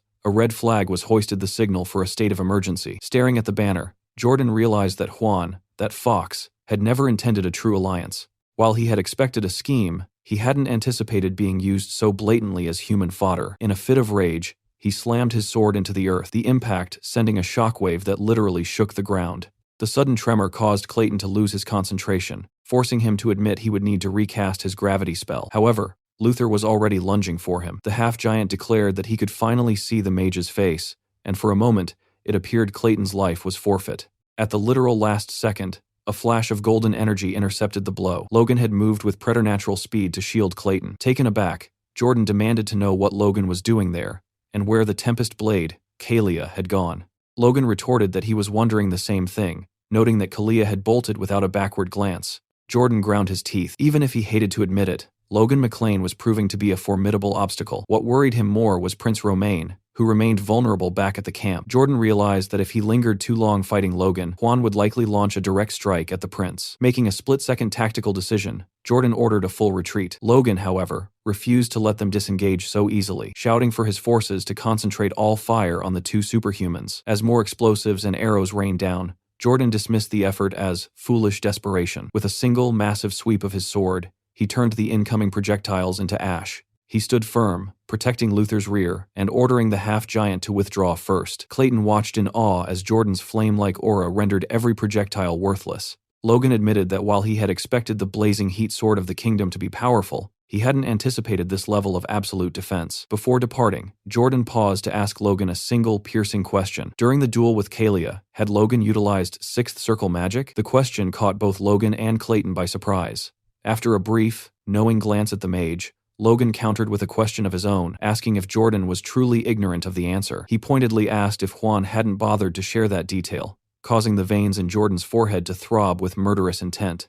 In that instant, Jordan realized Juan had been manipulating him from the very start. Reaching the edge of the rampart, Jordan issued a final warning to Logan. While the McLeans had forced a retreat, they had only delayed their inevitable deaths. He then leaped to the ground, handling his massive blade as if it were a common kitchen knife. Watching the enemy disappear, Patrick marveled at Jordan's ability to tank their entire arsenal alone before retreating. Logan agreed, but noted that their plan was proceeding perfectly. As predicted, Douglas had abandoned the truce the moment his losses became too great. As Kaisalon moved to check on Clayton, Logan noted that based on Jordan's question, it was clear that Juan had kept the existence of their Sixth Circle magic a total secret from his ally. Hinckley observed that the deep-seated distrust between the two factions had finally been laid bare. Logan grimly concluded that they would ensure the two sides destroyed each other, telling his father they would move out as soon as night fell. Later that night, at the northern mountains where the Second Prince's army was camped, a tense conversation unfolded. One guard was informed that His Grace, the Duke, was currently stationed in the central barracks, specifically to ensure the safety of Prince Romain. Count Pamel Cherno, a high-ranking commander in the Second Prince's army, admitted that the First Prince's betrayal had left him incredibly anxious. He grumbled that the entire truce had been a mistake from the beginning, punctuating his point by chugging wine. When a soldier tentatively suggested he moderate his drinking since they were at war, Cherno responded by smashing a mug against the man's head, furiously barking that the knight's only job was to guard the perimeter against the enemy. As the knight slumped to the ground, Cherno's anger turned to confusion. He realized a high-ranking knight shouldn't be incapacitated by a simple mug. Stepping out of his tent into an eerie silence, he found a scene that nearly stopped his heart. Every one of his elite knights lay dead. Before he could even process the possibility of an assassination, a figure emerged from the shadows behind him. It was Logan. With a single, swift arc of his blade, Logan cut the count down, letting the man's blood drip onto the grass. Logan kicked away the fallen wine mug, muttering that Cherno was a fool for drinking while entrusted with the border. He noted with a grim air of superiority that the camp lacked even an ounce of proper vigilance. News of the massacre reached the Second Prince, who was left in a state of shock. A knight reported to Jordan Valtermine and the prince that Cherno and all the high-ranking guards had been slaughtered. When Jordan asked if there were any witnesses, the knight added a crucial detail. The perpetrator had vanished with incredible speed, as if carried by the wind. Jordan's mind immediately went to the few people capable of such a feat. Narrowing it down between Logan and Kalia, and considering Juan's previous deceptions, Jordan concluded that the killer was undoubtedly the Tempest Blade, Wiccan Kalia. Prince Romain was terrified to hear a superhuman was hunting his men, but Jordan reassured him. He ordered a call for the advanced knights, those known for their speed and agility. When the prince asked if Jordan intended to lead a retaliatory strike himself, Jordan explained that if they failed to respond, both his reputation and the army's morale would collapse. Romain, fueled by a desire to pay back the First Prince's faction for hiding their mage, gave his blessing for Jordan to teach them a lesson. Jordan offered a silent, knowing smile and bowed, though Lucian, watching from behind a curtain, felt a lingering sense of unease about how perfectly the chaos was unfolding. Back in the safety of the woods, Logan fled the camp with a smirk, satisfied that his plan was working flawlessly. By sunrise, he arrived at the western ramparts of Fort Aegis. Dressed in a disguise to throw off any pursuers, he removed his hood and was greeted by Eileen. Sensing her formality, Logan suggested she speak comfortably since they were alone. Eileen blushed, claiming she had simply woken up early, though a knight behind her muttered through gritted teeth that she had actually been waiting up all night without rest. Eileen promptly silenced him with a sharp kick to the ankle before asking Logan how the operation had fared. Logan, momentarily stunned by Eileen's persuasive social tactics, smiled and confirmed the attack was a success. He noted that the animosity between their two enemies would now be irreparable. While Eileen expressed doubt that the truce would collapse so easily, she quickly apologized for being negative. Logan reassured her, admitting they couldn't afford to be overly optimistic, and that their next step would be to observe how the two factions moved against one another. The scene shifts to the First Prince's central barracks, located south of the new McLean Plains. Huan, Kalia, and the First Prince are locked in a tense discussion. Kalia notes that 2 days have passed since their retreat, and questions whether they should resume their advance. Huan advises patience, noting that the Second Prince's army is currently stonewalling all attempts at communication. Kalia asks if the rumors regarding last night's attack on the Second Prince's camp are true, a question that causes the First Prince to slam his hand onto the table in a fit of pique. The prince mockingly asks if they've become cowards,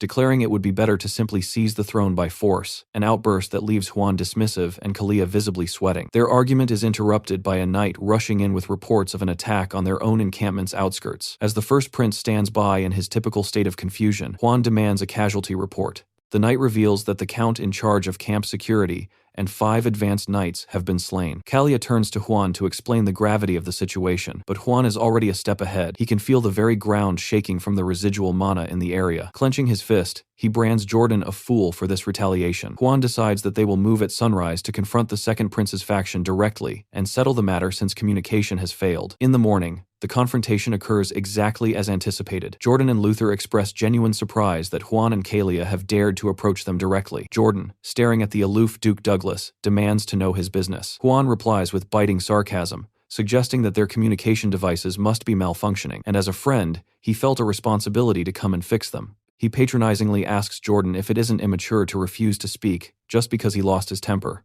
The insult sends Jordan into a localized state of madness. He draws his sword, accusing Huan of being so terrified of being hit that he betrayed the alliance and fled. Jordan launches a ferocious attack, his sheer power forcing Kalia to cough up blood as he tries to intercept the blow. The situation quickly devolves into a stalemate. Huan has engulfed Luther in ice magic, while Jordan and Huan stand face to face, each waiting for the slightest opening to strike. Just as Jordan prepares to escalate his attack, Lucian intervenes, pleading for calm and insisting that this is not the time for internal strife. Jordan, surprised by his presence, asks why he is there. Lucian explains he feared this meeting would turn violent and realized he had to act as the voice of reason. When Huan cynically asks if Lucian plans to join Jordan in the fight, Lucian clarifies that he has no intention of fighting anyone but their common enemy. Lucian urges them to look at the situation rationally and remember why the truce was formed. Logan McLean. He reminds them that Logan is a man who built a formidable army from a tiny territory, rode the coattails of the Sword Duke, and manipulated the neutral forces into treachery.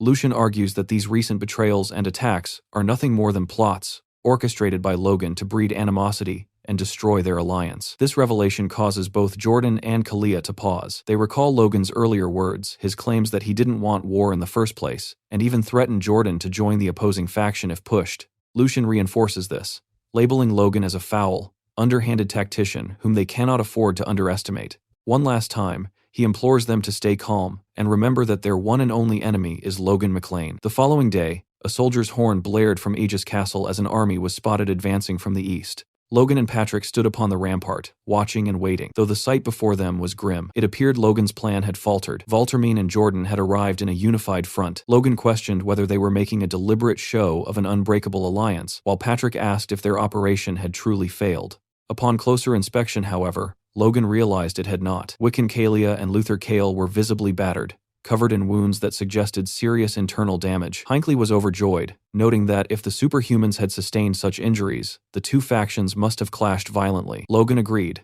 marveling at Lucian's ability to unite them after such a collision, yet he remained confident the situation was manageable. Calling his father and Sir Hinckley to his side, Logan asked if they could hold their own against the superhumans. When they questioned his intent, Logan explained that if the fort could muster its full strength to buy time, he had one final task. He would go and kill both princes. The enemy gave the order to advance, led by Jordan and Huan. As Jordan mounted his horse, he declared he would stay at the vanguard. He turned to Huan, warning him not to attempt another betrayal, to which Huan sarcastically replied that Jordan must be growing old and worried. Upset by the remark, Jordan unleashed a massive display of power, his aura flaring as he leaped toward the rampart. Patrick shouted for all to hear that the blazing heat sword was coming, and told Logan it was time to depart. Logan agreed, leaping off the wall and disappearing into the woods. Hinckley noted that since Logan was the fastest among them, he was the only logical choice to target the princes, though Patrick worried that the hole in their defensive line was now dangerously large. As the enemy knights reached the McLean firing range, Kaiselan ordered his soldiers to open fire. Grick and Victoria stood ready. Grick signaled for them to begin, and Victoria started channeling her magical power. Suddenly, massive golems began rising directly from the rampart walls, terrifying the Voltermine soldiers. One soldier screamed a warning about incoming bombs, but before they could react, the very ground beneath them transformed into a swamp. Both horses and soldiers were caught in the mire, turned into sitting ducks. Surprisingly, this powerful spell was not Clayton's work. Even the other mages were stunned to realize that Grick had managed the feat. With tears of joy in his eyes, Grick screamed, asking if the others had seen his real earth magic, proving it was for more than just building walls. Kaiselan was happy for him, noting to a laughing Clayton that Grick must have been bottling up his potential. Only Rhea kept her focus, screaming at Grick to save the celebration for later as the enemy approached. Snapping back to the battle, Grick realized they now had the perfect opportunity to hurl bombs at the immobilized troops. As the golems threw their explosives, the soldiers, sunken halfway into the mud, screamed in terror. However, the attack was suddenly neutralized by a massive ice shield that blocked the blasts. The soldiers recognized the glacial magic of Duke Huan. Huan commanded his men not to fall victim to such subpar magic. Rhea and Grick were stunned that ice magic could withstand the force of a Liberatio bomb, frustrated that their perfect opening had been negated. Kalia approached Huan, stating he could not leave the fighting to the second prince's soldiers alone, and prepared to join the fray. Huan was displeased, questioning what Kalia expected to do in his current state. He reminded Kalia that Jordan's aura was poisonous, and that if Kalia weren't an aura user, he would have been permanently crippled. Kalia apologized, and Huan noted that Kalia could still be useful for his superior vision. He tasked Kalia with locating Logan McLean. Kalia scanned the battlefield, but reported that Logan was nowhere to be seen. Huan realized that with Jordan rushing the front, Logan must be executing a hidden maneuver. Huan then commanded Kalia to assist him as he began conjuring a spell, declaring they would lure Logan out. On the rampart, Hinckley maintained a steady rhythm with his crossbow, his focus absolute. Beside him, Patrick's voice cut through the din of battle, laden with a sudden, somber weight. Patrick asked how Hinckley could bear the current burden, questioning how he could face the reality of their situation. When Hinckley asked what had come over him, Patrick turned his face away, lamenting that because he served an unworthy man, he was forced to endure hardships that should never have been his to carry chief among them, being forced to stand against the most powerful beings in the entire Forcha kingdom. Hinckley didn't stop firing. He retorted that now was hardly the time for such reflections, and that Patrick should focus on thinning the enemy ranks. Patrick continued to speak, complaining that he was pouring out his soul only for it to be ignored, but Hinckley had stopped listening to the words. He only fixated on that one term, hardships. To Hinckley, the word felt entirely misplaced for the duty they held. The internal debate was cut short as Jordan Voltermine reached the base of the fortification. Riling up his crimson aura, the Duke leaped with explosive power, soaring high above the rampart. He prepared to strike Patrick and Hinckley down in a single, devastating blow. The look on their faces wasn't one of simple fear, but a complex shock as a massive explosion suddenly engulfed the entire section of the wall. Logan, already moving toward his own objective, heard the thunderous blast and looked back. He realized with a jolt of alarm that Voltermine had scaled the ramparts far faster than anticipated. The urgency shifted. He had to eliminate the princes and end this war immediately. However, a familiar chill filled the air as a giant ball of ice manifested in the sky. Sensing the danger, Logan halted his advance and leaped back onto the rampart. He stared at the massive sphere of glacial magic, realizing that if Juan Douglas allowed it to detonate, the entire area would be leveled to the ground. As Logan cursed Juan's name, the Duke seemed only thrilled by the chaos. Logan launched himself toward the ice sphere, but as he drew closer, his sharp eyes caught a complicating factor. The sphere was encased in Wiccan Kalia's wind aura. With the combined protection of ice and wind, Logan knew he wouldn't be able to cleave through it as easily as he had before. Still, he resolved to try his method of nullifying Kalia's aura until Kalia himself intercepted him from behind. Kalia taunted him, asking if he could hear the carnage unfolding on the walls. Behind them, Jordan was single-handedly decimating the McLean forces. Desperate screams and cries of agony filled the air as soldiers fell in utter despair. One unarmed soldier looked up, shaking with terror at the Duke. With the high sun framing him like a dark omen, Jordan took a lethal stance, raising his blade against the helpless man. Huan declared coldly to Logan that the battle was already lost. Across the field, the heart of the McLean resistance, Ronian, Eileen, Victor, Rhea, Grick, Patrick, Kaisalon, and even Clayton, appeared to be completely cornered. In the midst of the collapse, Hinckley turned to Clayton. He locked eyes with the mage, struggling to pull him back from the brink of panic. With grim resolve, Hinckley told Clayton that he had one final request to make. Next, it seems we are witnessing a memory. Two McLean knights are talking as one asks the other how many hours it has been, and the other replies that this has been going on for 2 or 3 hours. A red-haired knight is sitting on the back of someone in a plank position. By the discussion the two other knights have, this is the young Lord Patrick cleaning his sword as the other man is sweating intensely and shaking. Patrick then asks the man what he did wrong. Then he addresses the man by name. This is the young Hinckley, who says that his mistake was punishing another Viscount's knight. Patrick asks Hinckley what he means by the word punish, and says that he hopes Hinckley is not proud of the fact that he ignored him and did as he pleased. While Hinckley also wants to say something while addressing Patrick with his title, Young Master, Hinckley screams that they were the ones to insult Patrick first, and asks how he could have stopped himself after hearing them insult Patrick. Patrick then gets up from Hinckley's back and says that he, the heir to a mere barony, has become a high-ranking knight. But that level of envy is nothing to him, says Patrick as Hinckley is finally able to breathe again. Then Patrick offers Hinckley his hand and says that still something remains unsaid. He looks Hinckley in the eyes and thanks him. This looks like it was Hinckley's memory, as next he narrates how he had only found out later that when the Viscount came demanding that Hinckley would be punished by him personally, the young master at the time, Patrick, had personally bowed his head to save Hinckley. Hinckley says that this man is not someone to be treated in such a way, and that he is bound to reclaim the past glory of McLean and rise to higher places. Therefore, Hinckley dedicated himself to raising him on high. 10 years went by, and he had become the captain of the knights. The Mechlins remained a small rural barony, and the young master remained a high-ranking knight. Nothing had changed for them. Then someone came along saying that he would like to formally greet Hinckley. He lets him know that from then on, he will be participating in the Knight Order's training. This was nobody else but Logan McLean. In the present, at the castle, the battle continues. Luther, standing in front of some other knights, tells them that he will be blocking the attack. They should use this opportunity granted by Jordan to attack the ramparts and climb up from above. Ronian is preparing a powerful strike with his force. Shockingly, the one he is fighting is Jordan himself. Unfortunately, not only does the attack not have any effect, but Ronian is also taking a toll because of Jordan's aura. Jordan then pushes Ronian right into the wall behind him. He lands violently into the wall with Patrick left to scream his name and see if he is okay. Patrick says that he already told him not to face the aura directly, and Eileen asks how he is supposed to face him if he cannot attack directly. At the other side of the field, Logan is still battling Kalia, and while looking at his sword, he says that even the cold emanated by Frigus can only hold off at most that blazing heat. Kalia stands in front of the giant ice sphere and tells Logan to give up and admit his loss already. If he does, then his highness will show mercy and end things at the cost of only the McLean's household lives. Kalia then asks if there might be another way, and asks Logan if he plans to die there along with all his other subordinates. Logan stares for a while without saying anything. Then he tells Kalia that he cannot do that because he had made a promise to someone. Back to the moment when Logan told Hinckley and Patrick that he would use this chance to kill both princes. The conversation was a little longer. Patrick told Logan that the only one among them capable of facing a superhuman is him. Patrick wants to go on and say that this is too much for any of them, but Hinckley stops him and says that they should try it, stunning Patrick. Patrick wants to ask Hinckley what he is thinking, but he seems pretty confident. Hinckley then asks if they have ever gone wrong following the young master's suggestions, which Logan didn't expect. Hinckley smiles continuously. He then says that he believes in the chance the young master has brought forth. As Patrick and Hinckley are approaching Jordan, Patrick shouts for the crossbows and bombs to keep coming. Then Patrick notices something. He sees Hinckley riling up his aura and tells him to stop, but he doesn't. Back to Logan, who is fighting Kalia, saying that their territory's people have an unwavering trust in his words. It wasn't always like that, but he made it so. Tired of Logan's monologue, Kalia asks him if there's a point to all this chattering. Logan then clenches his sword tighter and bows his head. He tells Kalia that they believe he will succeed and are putting their lives on the line. Hearing this, Kalia says that Logan has sentenced them to die in vain and asks Logan if he perhaps feels guilty about it. Logan lowers his sight and thinks before replying that he doesn't. Logan then attacks Kalia, saying that he cannot afford to lose any time.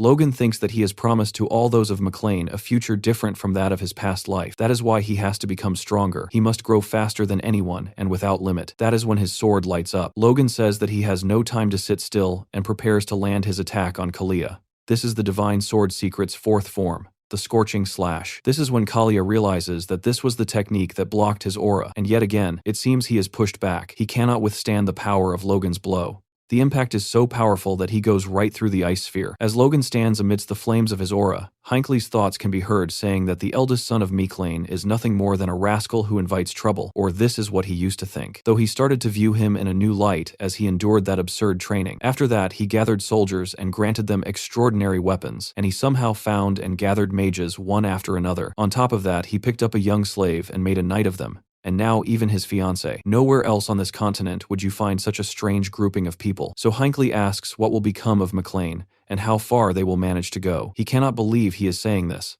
But for Hinckley, it seems like the journey might end there, because Jordan has driven his blade right through his chest and pinned him to the ground. Seeing this, Patrick cannot believe his eyes, and even his sword has been broken in half. Eileen and Ronian rush toward him, screaming that they must save him. But Jordan seems unbothered, and his aura alone keeps them away. Eileen cannot withstand the heat, and Ronian tells her to take cover behind his sword. Looking toward the sky, Hinckley thinks how strange this whole thing is. His body is in so much pain, and the core of his force is wrecked, yet his senses feel sharper than they have ever been while Eileen, Ronian, and Patrick desperately try to find a way to save him. Hinckley suddenly shouts to Clayton that now is the moment. Clayton immediately obeys and begins casting a spell, summoning a group of golems that appear all around Jordan. The stone creatures wrap their arms around him tightly and lift him off the ground, restraining him completely. As Jordan looks down at the golems binding him, his expression shifts from irritation to clear fear. At that moment, Hinckley raises a crossbow and aims it directly at Jordan's head. Realizing there is nothing he can do to escape, Jordan begins screaming in panic. The bolt is fired, and the arrow pierces straight through his forehead. Immediately after, a massive explosion erupts on the ramparts. Even Logan stops fighting and turns to look toward the blast, unsure of what exactly has happened.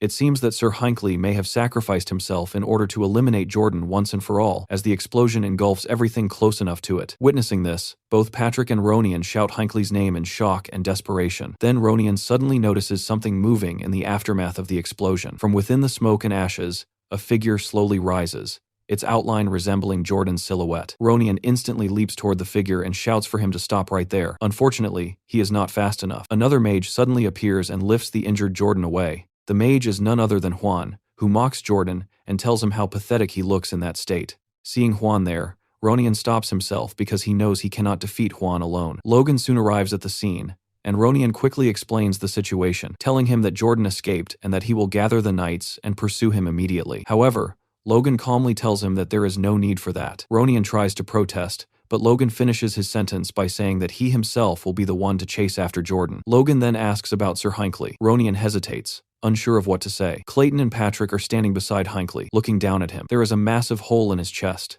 Blood is everywhere, and half of his face has been destroyed by the explosion. Seeing his condition, Logan asks what exactly happened. Patrick, still in disbelief, says that he does not understand any of it, and asks Hinckley why he would do something like this. Clayton watches Patrick trembling and feels that he needs to explain something. He tells Patrick that during the battle, Sir Hinckley gave him specific instructions. He said that once he gave a signal, even if it lasted only an instant, everyone should use all their strength to restrain Jordan. At that moment, Hinckley planned to use the explosive bolts to finish Jordan for good. Logan immediately realizes that using such bolts at such a close distance would mean Hinckley would be caught in the blast as well. Just then, Hinckley coughs weakly. Seeing him still alive, Patrick quickly orders a soldier to bring the highest grade healing potion available. However, Logan tells him to wait. Instead, Logan takes off his bracelet of resurrection and tries to place it into Hinckley's hand, saying that perhaps with this artifact even his damaged hand could be restored. But Hinckley suddenly knocks Logan's hand away. He tells them that his fight ends here, but the war itself is not over yet. The battle of the Miclain family is still continuing. Hinckley takes Logan's hand while Logan attempts to give him the bracelet and asks Logan to keep it for himself instead, telling him to open the path toward Miclain's future. Logan lowers his gaze as if struggling to hold back his emotions. He tells Hinckley that he will definitely win this war, and because of that, Hinckley must survive. Logan addresses him as captain, and Hinckley gives a small nod. After that, Logan finally turns and leaves. Hinckley remains behind with Patrick. A knight eventually brings the potion, and Patrick apologizes, saying he caused trouble again by acting recklessly. But Patrick does not care about the explanation and tells Hinckley to stop talking and just rest. He forces the potion down Hinckley's throat and adds that this time he will not thank him for anything. Meanwhile, Logan has already left and is heading toward the forest. Suddenly, someone calls out from behind him, catching his attention. It is Victor, running after Logan as quickly as he can and asking if he is chasing Jordan. Victor says that he will go with him, but Logan refuses and tells him that he must stay at the castle. Logan explains that since one of the enemy leaders has escaped, Juan will become anxious and will probably launch another attack soon in order to seize the chance of victory. Logan continues explaining that Douglas, who usually remains on defense, may move to the front lines, so Victor, Ronian, and Eileen must remain at the ramparts no matter what happens. Victor clearly does not like the idea, but he says that he understands. He then asks Logan how he plans to track down Voltermine. Logan replies that he already has a guess about where Jordan might go. In this situation, there is only one place that bastard would likely head toward, so even if he turns out to be wrong, Logan has nothing to lose by checking. Logan places a hand on Victor's shoulder and tells him that he is leaving everything here to him.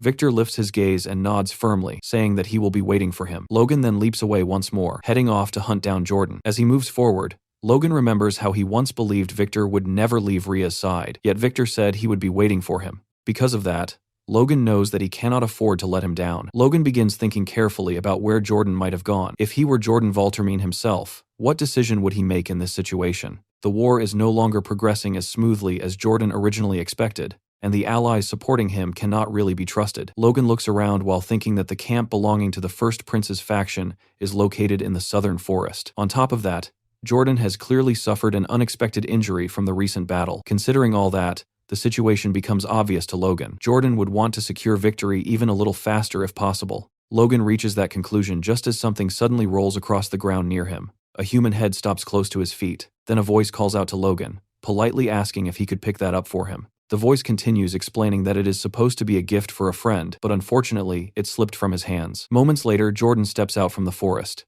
It is obvious that the earlier explosion also affected him badly. Half of his face is burned, yet he still manages to speak calmly. Jordan tells Logan that he already knew Logan would eventually come to this place. He then remarks that the two of them now appear to be in the same situation. After seeing him, Logan offers Jordan his congratulations. Logan tells him that Jordan managed to use his own hands to behead the man Logan himself failed to kill, even though Logan previously sent assassins after him. Logan then casually adds that he knows a very skilled assassin whom he could introduce to Jordan. Logan goes on to say that the man he personally beheaded was the Margrave, belonging to the Second Prince's faction. After hearing this, Jordan immediately calls Logan a bastard. Then he looks directly at Logan and suddenly bursts into frantic laughter. Jordan shouts loudly that it was Logan who did it, not Juan, but Logan himself. Seeing Jordan react like this, Logan calmly asks him whether he truly did not know the truth until now. Jordan replies that he did not know for certain, although he had some suspicions. However, instead of suspecting the McLean family, which was technically their common enemy, it was much more convenient to use the situation as an excuse to bring down Juan. Hearing this explanation makes Logan realize something. Jordan had deliberately provoked the First Prince in order to force a conflict between the factions. Logan mutters that Jordan is a truly cunning bastard. Jordan then continues speaking, explaining that his relationship with Juan had always been extremely tiresome anyway, although that relationship has now come to an end. As he says this, Jordan casually kicks the severed head of the First Prince lying nearby. Logan then proposes something to Jordan. He suggests that they should simply deliver the gift quickly and bring this entire matter to an end once and for all. Logan adds that from his perspective, this seems to be the best path forward for the future of the nation. Hearing this, Jordan begins laughing again and says he never expected Logan to be such a patriot. Jordan calls him a man full of surprises. Then Jordan bends down and picks up his sword. He says that even though he enjoys watching the reactions of humans, fate has always been a cruel mistress that places a new obstacle in front of him every time he moves forward. Hearing that statement causes Logan to smile slightly. Logan steps forward and says that the same situation applies to him as well. For a brief moment, the two men simply stand there, staring directly at each other. The tension between them becomes clear. Jordan clenches his teeth, showing that he is becoming impatient. Suddenly, he leaps forward and launches an attack while shouting for Logan to die. Logan immediately jumps forward as well, trying to surpass Jordan's speed and intercept the strike. In the next instant, their swords collide with a sharp clash. Logan presses harder during the exchange and gradually begins gaining the advantage in the fight. While staring straight at Jordan, Logan declares that this time he will definitely finish everything once and for all. Logan and Jordan clash their swords, the metal of their blades grinding harshly against each other as sparks scatter between them. Jordan suddenly pushes forward with all his strength and manages to force Logan backward. After witnessing Logan's strength, Jordan remarks that he initially believed Kalia lost to Logan only because of his injuries, but now it seems that was not the full story. Jordan realizes that Logan is somehow blocking Aura itself and asks him how he is able to do such a thing. Logan does not answer directly and instead changes the subject, pointing out that Jordan himself is also severely wounded at the moment. Logan asks him whether he is not afraid that he might end up like Kalia. Jordan responds by asking why he should fear anything at all. He declares that everything will end the moment he presents the prince's head to Juan and questions whether Logan truly believes he would be afraid of him. Logan continues arguing, asking Jordan if he genuinely thinks everything will end so easily. Even if the war ends, they will still have to deal with the consequences. There are already countless refugees, and many talented individuals have either died or been reduced to poverty. Once again, the two men collide with tremendous force, their swords crashing together while powerful aura radiates from both sides. As Logan asks Jordan whether he ever considered the fate of those people, Jordan suddenly shouts in anger, asking Logan whether a mere child is trying to lecture him about war. He then demands to know if Logan understands how wars are truly won. Jordan asks how victory can be achieved with minimal fighting, who must be persuaded, and what kind of pressure is needed to force someone to abandon their claim to the throne. As he prepares to bring his sword down on Logan, he says that even the famous Sword Duke himself was unable to achieve such things, so how could Logan possibly believe that he could accomplish them? Jordan then strikes with tremendous power, and the explosion created by the clash can be seen from miles away. Victor and Ronian both notice the blast in the distance and realize that it came from the southern forest. Victor immediately concludes that this must be the place Logan headed toward, and wonders if Logan is currently fighting Jordan Valterman. While Victor is distracted by this thought, Luther suddenly attacks from behind and demands to know how Victor dares to lose focus during a fight. Victor indeed let his guard down, and he quickly realizes the dangerous situation he has put himself in. Taking advantage of that moment, Luther smashes him hard with his hammer. Seeing Victor struck like that, Ronian and Eileen immediately rush forward to rescue him. However, their attempt proves useless. With a single swing of his hammer striking the ground, Luther unleashes a powerful shockwave that sends both of them flying away. They are thrown backward and end up collapsing on the ground right in front of Luther. At that moment, the entire ground beneath them suddenly begins to crumble. This disturbance is the result of a magic spell being cast nearby. The caster of that spell turns out to be Clayton. Using the spell, Clayton manages to push Luther away from the others and separate him from the group. Even Luther looks surprised and comments that he cannot believe Clayton was able to instantly reconstruct the terrain like that. Looking directly at Clayton, he remarks that the spell used must be extremely complex and intricate. However, something unexpected happens immediately afterward. Clayton suddenly begins freezing where he stands. His body is slowly being encased in ice. Now the only ones still capable of fighting are Eileen and Ronian. Clayton himself cannot understand how such a thing is happening. The mage responsible for freezing him is targeting him perfectly from a great distance. That mage is none other than Juan Douglas. While casting the spell, Juan also notices something unusual. He sees the massive explosion coming from the battle between Logan and Jordan. The two are fighting head to head, but Jordan appears to have the advantage in that exchange. Once again, Jordan unleashes a powerful slash toward Logan. Logan watches the attack approaching and cannot understand how Jordan can still release such tremendous power despite being severely injured. The slash moves closer and closer toward him. Jordan even remarks that he poured quite a lot of strength into that strike. Even so, Logan manages to block the attack using pure force alone, though the impact sends him crashing down to the ground. Jordan glances toward the sky and comments that Juan must have realized that the first prince was murdered after witnessing the explosion earlier. Turning his attention back to Logan, Jordan asks what Logan would do if he were in Juan's position. Logan slowly stands up and answers that he would immediately go and kill the second prince,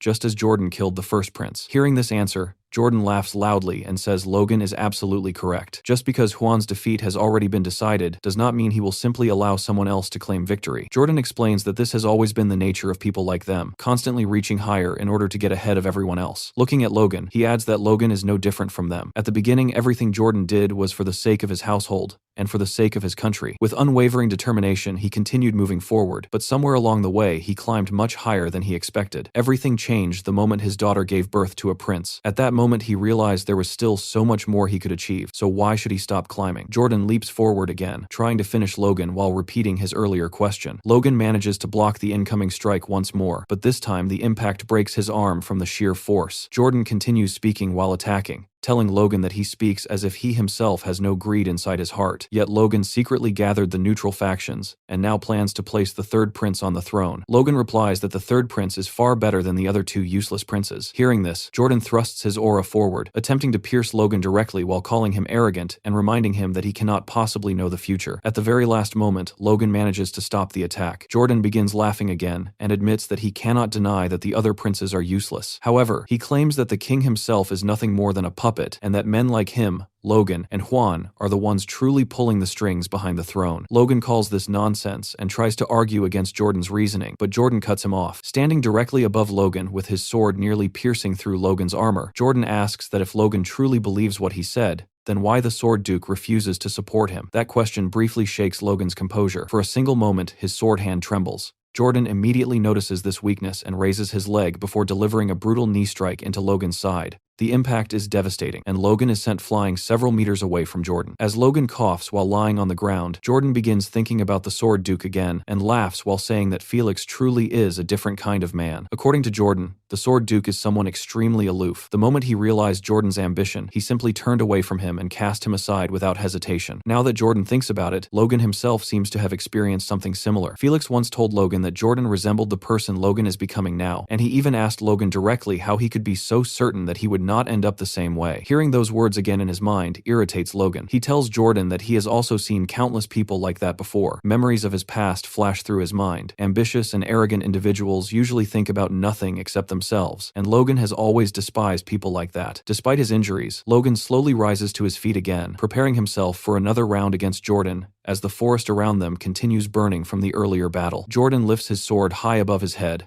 ready to strike Logan down. However, in the very next instant, Logan suddenly disappears from where he was standing, leaving Jordan completely stunned. At the same time, the ground beneath them begins to tremble. Logan silently thinks about the future he wants to create. At that moment, his bracelet activates, and Logan quietly says that this is the moment. Seeing what is happening, Jordan immediately realizes that something is wrong. Mana from all directions begins gathering around Logan, surrounding his entire body. The energy engulfs him completely, and his wounds begin healing themselves. Logan slowly opens his eyes again and says that this is exactly why he wants his master to believe in him. Meanwhile, on the battlefield, it appears that a new force has suddenly joined the war. The sight shocks everyone present. Huan, Kalia, Luther, Ronian, Victor, Patrick, and even Eileen cannot believe what they are seeing. From all directions, a banner bearing the emblem of an eagle becomes visible. The army arriving on the battlefield belongs to none other than the Sword Duke, Felix Esperanza. Felix has personally entered the fight, stating that just this once he will place his faith in Logan. That is why he expects Logan to prove himself. Felix wants to see with his own eyes whether Logan is truly worthy of making him break his own word. It appears that the only reason Felix came here was the news he recently received. One of his most trusted vassals reported that two opposing forces were both converging on McLean territory. Each side had left only the bare minimum troops behind to keep the other faction occupied,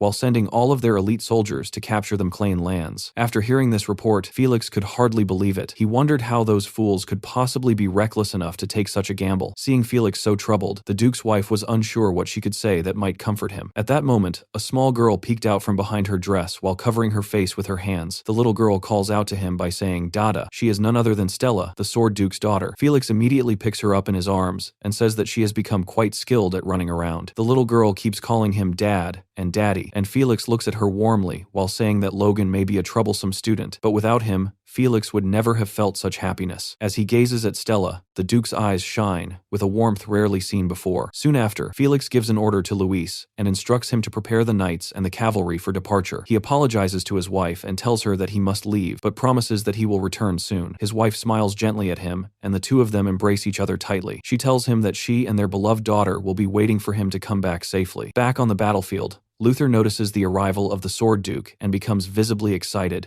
eager to challenge him. He leaves Ronian behind and declares that fighting Felix would be far better than wasting time fighting children. Ronian shouts at Luther to stop, but someone else tells Ronian to stop interfering as well. Patrick explains that monsters like the ones present on this battlefield will now be handled by the Sword Duke himself. However, Ronian is still uncertain. Since he has never witnessed the Sword Duke's strength personally, he cannot help but wonder whether something like this is truly possible. Felix raises his hand and signals his forces to advance. It becomes clear that he has split his army into two groups and launched attacks from both sides simultaneously, catching both Kalia and Juan completely off guard. Juan immediately shouts orders to his soldiers to prepare their defenses. Felix calmly draws his sword, and Juan mutters that he is about to do it. Everyone watching begins wondering what kind of attack he might unleash. Felix points his sword toward the large mass of enemy knights and soldiers while channeling mana into the blade. Then he releases a devastating strike that wipes them out instantly. Their bodies are lifted from the ground and thrown into the air, unable to move as if gravity itself has betrayed them. A rapid series of invisible slashes then cuts through them one after another. Without even moving from his spot, the Sword Duke eliminates countless soldiers. His sword soon becomes drenched in blood. However, Felix soon notices something unusual. Juan is attempting to trap him inside a prison of ice using magic. At the same time, Luther charges from behind, swinging his hammer in an attempt to strike Felix down, while Kalia joins the attack using his wind aura. Felix is suddenly assaulted from 3 different directions at once. Even so, it is still not enough to stop him. With a single swing of his sword, Felix shatters Juan's magic and simultaneously wounds both Luther and Kalia. The two of them are thrown backward while struggling to regain their footing. Felix calmly dismounts from his horse and asks the three of them why they do not simply call Jordan if they truly believe they cannot handle him. Luther turns toward Juan and angrily asks whether he is even using his magic properly, since Felix clearly is not bound by it at all. Juan, who is visibly exhausted, responds by asking Luther whether they think they could have lasted this long without his magic, and tells him to focus on the battle instead of complaining. While watching Felix closely, Juan begins thinking to himself. He wonders what happened to Felix's promise of remaining neutral. Did Logan somehow convince him to break that promise, or did Felix's promises never mean anything to begin with? Felix nods calmly and looks toward Juan before saying that he could never face Stella again if he allowed his student to die like this. Juan responds coldly, saying that Felix has grown old and that perhaps it is time for him to retire. Immediately after that remark, the three of them launch another simultaneous attack against Felix once again. Back in the forest, Logan's aura suddenly begins to change. A bright blue aura now surrounds his entire body. Seeing this transformation, Jordan starts losing his composure because he cannot understand what is happening. All of Logan's wounds and injuries have completely healed. Jordan immediately leaps forward again and attacks Logan while demanding to know what he just did. Logan reacts in time and blocks the strike. Not only that, he even manages to push Jordan back slightly. At that moment, Jordan realizes that he no longer holds the advantage in this fight. Logan has become far stronger than before, and his injuries are completely gone. Jordan tries to convince himself that perhaps he is simply getting tired. Refusing to accept it, he pushes forward and releases even more of his aura. As Jordan increases his aura, Logan begins to notice something unusual. He quickly jumps backward and creates distance between them. Looking down at his own hand, Logan remarks that the heavy pressure he feels in the air is coming from far away, yet he can clearly sense it. That pressure belongs to Felix's force blade. Jordan notices the smile appearing on Logan's face and immediately tries to surprise him with a sudden strike aimed directly at his head. However, Logan blocks the attack once again. Logan then tells Jordan that he understands what he meant earlier and admits that Jordan was right, just as Felix once said. Logan admits that he himself might change one day. After all, once someone experiences power, it becomes difficult not to desire even more of it. However, as Logan continues speaking while pushing back against Jordan's blade, he reminds himself that there are people who have placed their trust in him. The clash between their swords continues as Logan launches another attack against Jordan. At that moment, he remembers the words Hinckley told him about securing the future of McLean. Jordan suddenly widens his eyes in disbelief. Logan is preparing to use the force blade against him. This is the moment Logan must prove himself and show that he was never acting selfishly. Every single one of the expectations and beliefs placed on him now feels like a heavy weight pressing on his shoulders. Because of that, Logan cannot betray their trust. Hearing Logan continue speaking, Jordan angrily shouts for him to stop talking and just burn. At the same time, Jordan releases a massive surge of aura and rushes forward to deliver the killing blow. Logan raises his blade and prepares himself. Just as Jordan swings his attack, Logan suddenly dodges and leaps high into the air. Jordan immediately realizes what is about to happen. From above, Logan prepares to strike him down using the force blade. Logan looks down and sees that he has a perfect opening. With a cold and determined expression in his eyes, he unleashes the attack. Using the fourth form of the divine sword, the scorching slash, Logan releases his most powerful technique. The attack lands perfectly on Jordan. Jordan screams in agony and demands to know what just happened. While staring up at Logan, he cannot understand when Logan even managed to move above him or why his own aura is losing against what he calls that weakling's force. In the next moment, a massive explosion erupts and engulfs everything around them. Seeing the explosion from a distance, Ronian wonders whether it was caused by his brother. Eileen, however, is only worried about Logan's safety. When the smoke clears, it appears that Logan walks away from the explosion without any injuries. He looks down at his sword and remarks that the timing was perfect. Lux's time acceleration is a skill that he cannot use repeatedly in a short period, which is why he saved it until the very end. The fourth form of the divine sword, the scorching slash, allows Logan to move at 3 times his normal speed and cut through aura itself. With that ability, Jordan never truly had a chance to survive the attack. Before Logan can finish speaking, Jordan coughs violently while lying on the ground. He looks toward Logan but cannot even stand up anymore. Logan looks down at him and addresses him by his title, the Blazing Heat Sword,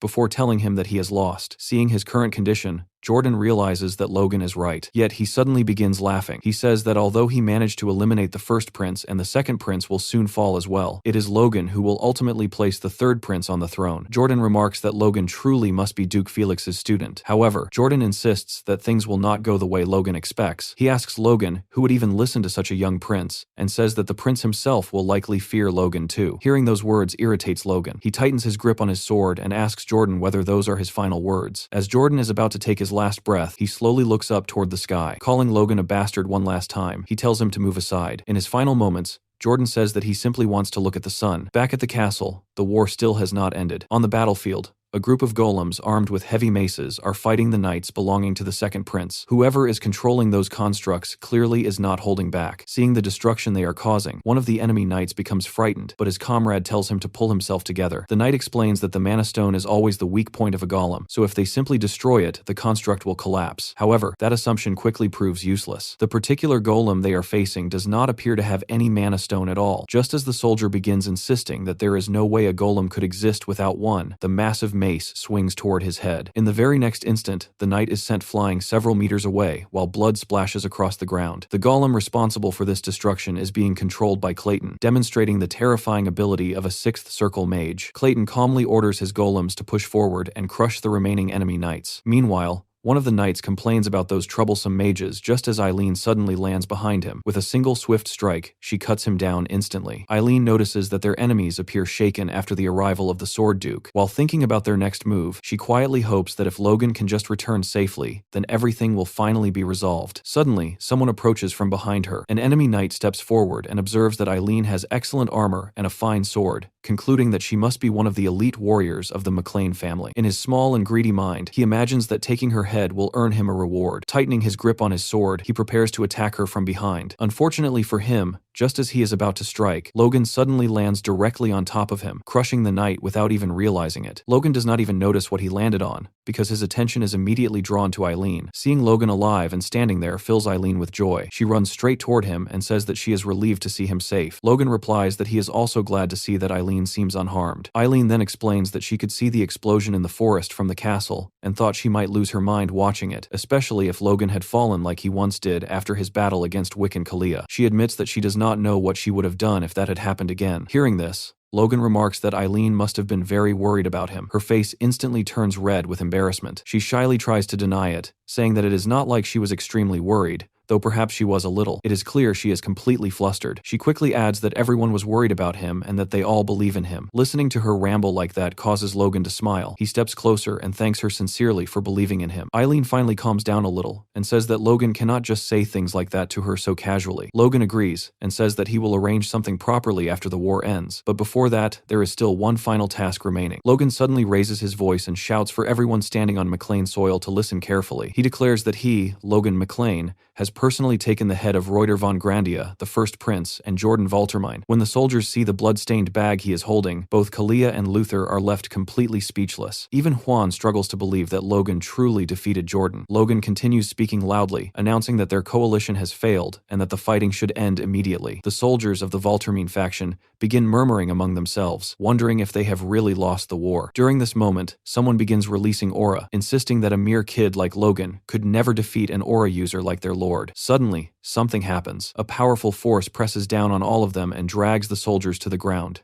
This overwhelming pressure comes from a Force Blade user, and it is Felix who steps forward. Felix announces that anyone unwilling to surrender is welcome to challenge him personally. If they wish to continue fighting, he will deal with them himself. After witnessing this display, the soldiers no longer dare to speak. Soon, the House of Fractals, led by Anthony, declares that they will stop fighting and lay down their weapons. Juan looks around at the situation in disbelief. Everything has completely fallen apart, and he blames Logan McLean for the entire disaster. Felix then turns his attention directly toward Juan and asks whether he still intends to continue the battle. Juan hesitates, unsure what to say, before finally lowering his staff and declaring that he will surrender. Seeing this, both Luther and Kalia angrily question how he can shamelessly choose surrender. As the ice that had covered Felix's face begins melting away, Felix calmly tells Juan that he has made a wise decision. Then the Sword Duke gathers his aura again and prepares to use the Force Blade once more. This time, the pressure is so overwhelming that even superhuman fighters cannot withstand it. Luther and Kalia collapse to the ground in agony before losing consciousness. Felix casually remarks that those two youngsters simply need a little nap. Watching this, Juan remarks that Felix managed to knock out 2 aura users immediately after breaking free from his spell and calls him a monstrous old man. Juan then begins thinking that, for now, he should retreat and wait for another opportunity to eliminate Logan McLean. Unfortunately for him, Felix seems to have different plans. When Juan mentions surrender, Felix responds that he finds that idea rather amusing. Juan becomes visibly frightened. Felix tells him that he can easily read everything written on Juan's face. Then Felix raises his sword. Juan nervously asks what he is doing, and Felix calmly replies that he never intended to allow either him or Jordan to live. Juan desperately begs for mercy, but Felix coldly tells him that they will meet again in hell. Juan's final word is a plea for mercy, but none comes. Felix cuts off his head and the body collapses to the ground. Now Felix stands alone on the battlefield as the only one left among the three superhuman fighters. At that moment, a familiar voice calls out from behind him. Logan runs up toward Felix, clearly glad to see him. Felix turns toward Logan and prepares to say something extremely important. Instead, he suddenly smacks Logan on the head and scolds him for nearly giving him a hernia from worry. Afterward, Felix asks Logan what he plans to do next, while Logan rubs his aching head. Logan explains that he has already mobilized their forces to track down the second prince. After that, he plans to travel to the capital. Felix does not quite understand Logan's intention and asks what he plans to do there. Logan looks directly into Felix's eyes and calmly replies that he intends to bring this civil war to an end once and for all. After the battle finally ended,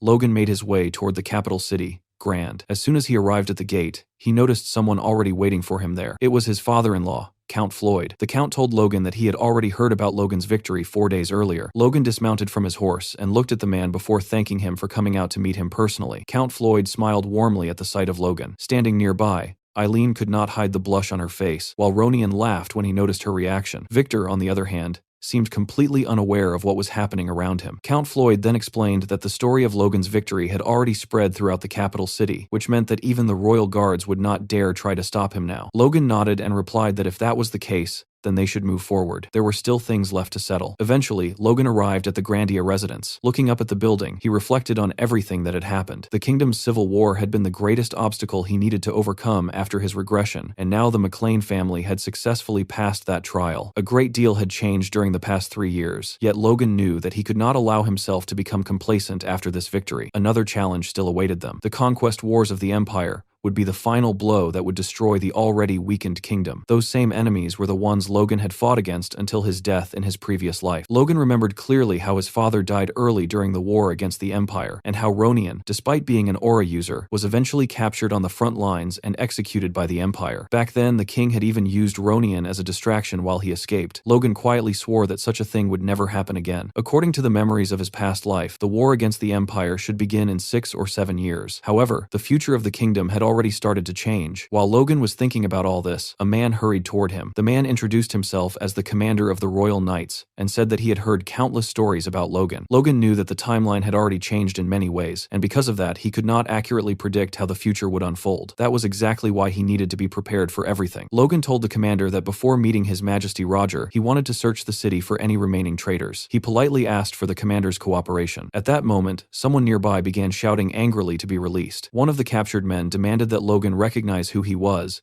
and pointed out the crest of House Douglas on his clothing. Another prisoner tied beside him shouted that he was Roran Valtermine, the third grandson of Lord Jordan Valtermine, and he ordered Logan to release them immediately. However, Logan only looked at them with clear disgust. News about the battle had already reached the capital 3 days earlier, so Logan assumed that anyone involved in the rebellion would have fled by now. Apparently, these men believed they were somehow untouchable. The commander then turned to Logan and reported that all the people involved had been captured, although the residences of Count Talos and the Wolves were empty. The commander suspected that those two families had already escaped. Logan briefly thought about Rena and concluded that the sly fox would never have stayed behind in the city. Without hesitation, Logan gave the order to execute all of the captured traitors. The moment they heard the command, every prisoner immediately began begging for mercy, suddenly addressing Logan respectfully as Lord, and completely forgetting the noble titles they had been boasting about moments earlier. Some of the soldiers hesitated when they heard those desperate pleas, but Logan showed no sympathy at all. In his eyes, these people could never be trusted again. The executions began without delay. Afterward, Logan asked whether everything had been confirmed. Victor stepped forward and told him that it had already been done. Every blood relative of the traitors had also been eliminated. Logan nodded before announcing that their next destination would be the royal palace. Victor looked confused and asked what Logan meant by that. Logan instructed the commander of the Royal Knights and Count Floyd to bring the first prince, the second prince's children, and all the old aristocrats hiding inside the royal palace to one place. Count Floyd hesitated and asked Logan if such a decision was truly acceptable and whether the Sword Duke had approved it. Logan calmly replied that this was necessary and that he alone would take full responsibility for it. Hearing this, the commander of the Royal Knights could hardly believe what Logan was about to do. Logan intended to eliminate members of the royal family themselves, and the commander could only remark that Logan truly did whatever he pleased. Despite the reaction around him,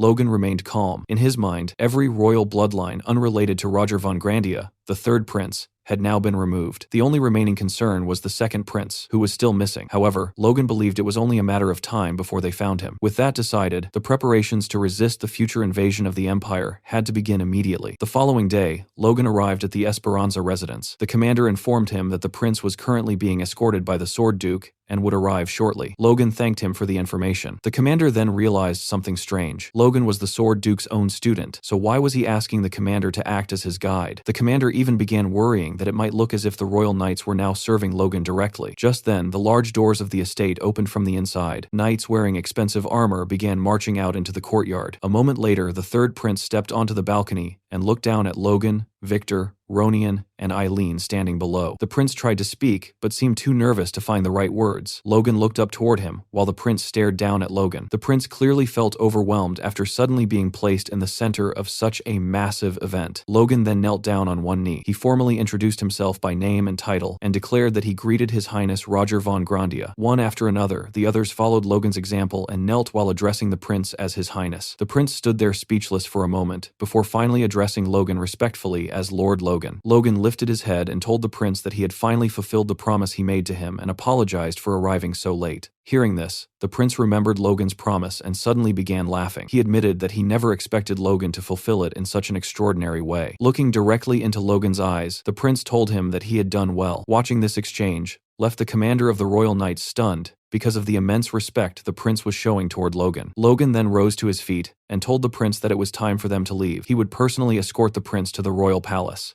The prince looked almost as if he were dreaming as he listened to those words. Soon afterward, they all began walking toward the gates of the estate together. Somewhere deep in the forest, two figures are walking together and talking. The second prince suddenly tells the man accompanying him that this path does not lead to the royal palace. In response, the man calmly replies that he never said they were heading toward the castle in the first place. As he speaks, the man pulls out a hidden blade and instructs the prince to keep following him. Seeing the weapon immediately frightens the prince. The man is revealed to be Lucian, and he slowly begins approaching the prince. The prince nervously asks Lucian what he intends to do, but Lucian continues moving forward without hesitation. As Lucian draws closer, the prince begins screaming and tries to stop him. However, Lucian no longer shows any concern for him. Moments later, blood begins dripping onto the ground. As he wipes his knife clean, Lucian calmly remarks that things truly spiraled out of control. He explains that he expected the second prince to fall eventually, but Logan McLean's actions were completely unexpected. Lucian throws the cloth he used to wipe his blade onto the ground and says that his mission is now finished. As he walks deeper into the forest, he mentions that he is looking forward to receiving his reward. Meanwhile, events begin unfolding at the royal palace. Several carriages arrive, one after another, as nobles gather for an important meeting. It appears that Logan was the one who summoned all the nobles to the capital for this assembly. Some nobles complain that Logan has become arrogant for calling everyone like this, while others quickly tell them to watch their words. One noble comments that the McLean family has already executed both nobles and members of royalty for treason. Another noble says that although Logan clearly has the trust of the future king, he feels that Logan may be going a little too far with his authority. Someone else then remarks that, for those nobles who chose to remain neutral during the Civil War, the current situation is not necessarily bad. After all, they were stuck between two powerful factions and suffered greatly because of it. Surely, he says, there must be some benefit waiting for those who stayed neutral. Others point out that they did not directly support the third prince either. Just then, a man suddenly steps loudly into the room and announces the arrival of Lord Logan McLean. After making the announcement, he stands beside the doorway as the large doors open. Logan walks into the hall, and the moment the nobles see him enter the room, the entire hall falls silent. Logan thanks everyone for attending the meeting despite the short notice. He explains that the reason they have all been summoned today is to establish a new government for the kingdom. Hearing this immediately raises the spirits of many nobles,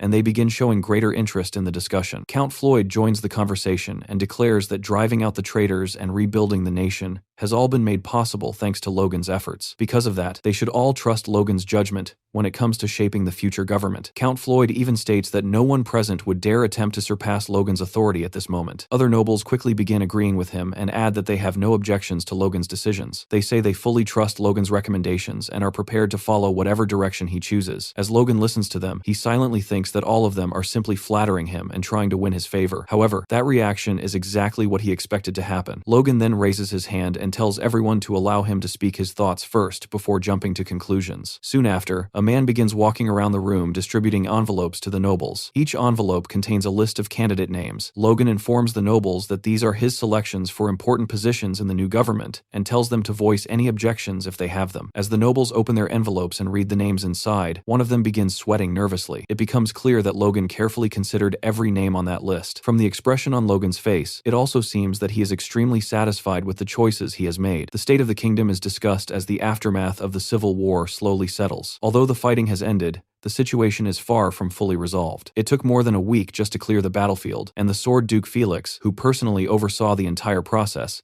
needed another full week before he finally returned to the capital, Grand. Not long after his return, the long-awaited coronation ceremony takes place, marking the culmination of all the struggles and sacrifices. Archbishop Crimson Matthew steps forward and announces that the coronation of the 42nd King of Grandia, ruler of the Thousand-Year Kingdom, will now begin. Among the crowd, watching the ceremony, are a young boy and his father. The boy grows impatient, but his father scolds him and tells him to pay close attention since he is the heir of their house. The father then tells his son to focus on the right side of the throne, where two figures are seated beside one another. Those two individuals, he explains, are the key figures of the Civil War, Logan McClain and Felix Esperanza. The boy replies that he already knows who they are. One is the legendary Sword Duke, and the other is his student. Even without any formal training, the boy can feel the overwhelming power radiating from them. His father explains that those two men are now the true centers of power in the kingdom, so their family must make a good impression on them if they want to survive in the new political order. The father then tells his son to look toward the other side of the throne, where the newly appointed ministers are standing. The first among them is Count Floyd, who has just been appointed prime minister and is also Logan McClain's father-in-law. Most of the other ministers appear to stand firmly on Floyd's side as well. The boy quietly asks whether such an arrangement is truly acceptable, believing that many nobles must have objected. However, the father simply asks who would dare oppose it. After all, those decisions were ordered by the man now being called the Knight of Blood, Logan's new title that has begun spreading among the nobles. Nearby, Felix asks Logan if he heard that conversation. Felix remarks that people have started calling him the Knight of Blood. Logan shrugs and replies that he does not need to listen to every rumor people spread. Felix responds that Logan should pay attention because it is a reputation he created himself, even if it is not the one he wanted. Logan lowers his head slightly and admits that he never intended to drag Felix into so much bloodshed. Felix dismisses that idea and says those are only excuses. Still, he is satisfied that Logan understands the consequences of his actions. Felix reminds him that people always change. Even Felix himself has changed in order to protect Logan. Logan apologizes again, but Felix tells him there is nothing to apologize for since he made that decision willingly. However, Logan must always remain aware of the person he is becoming. If he forgets that,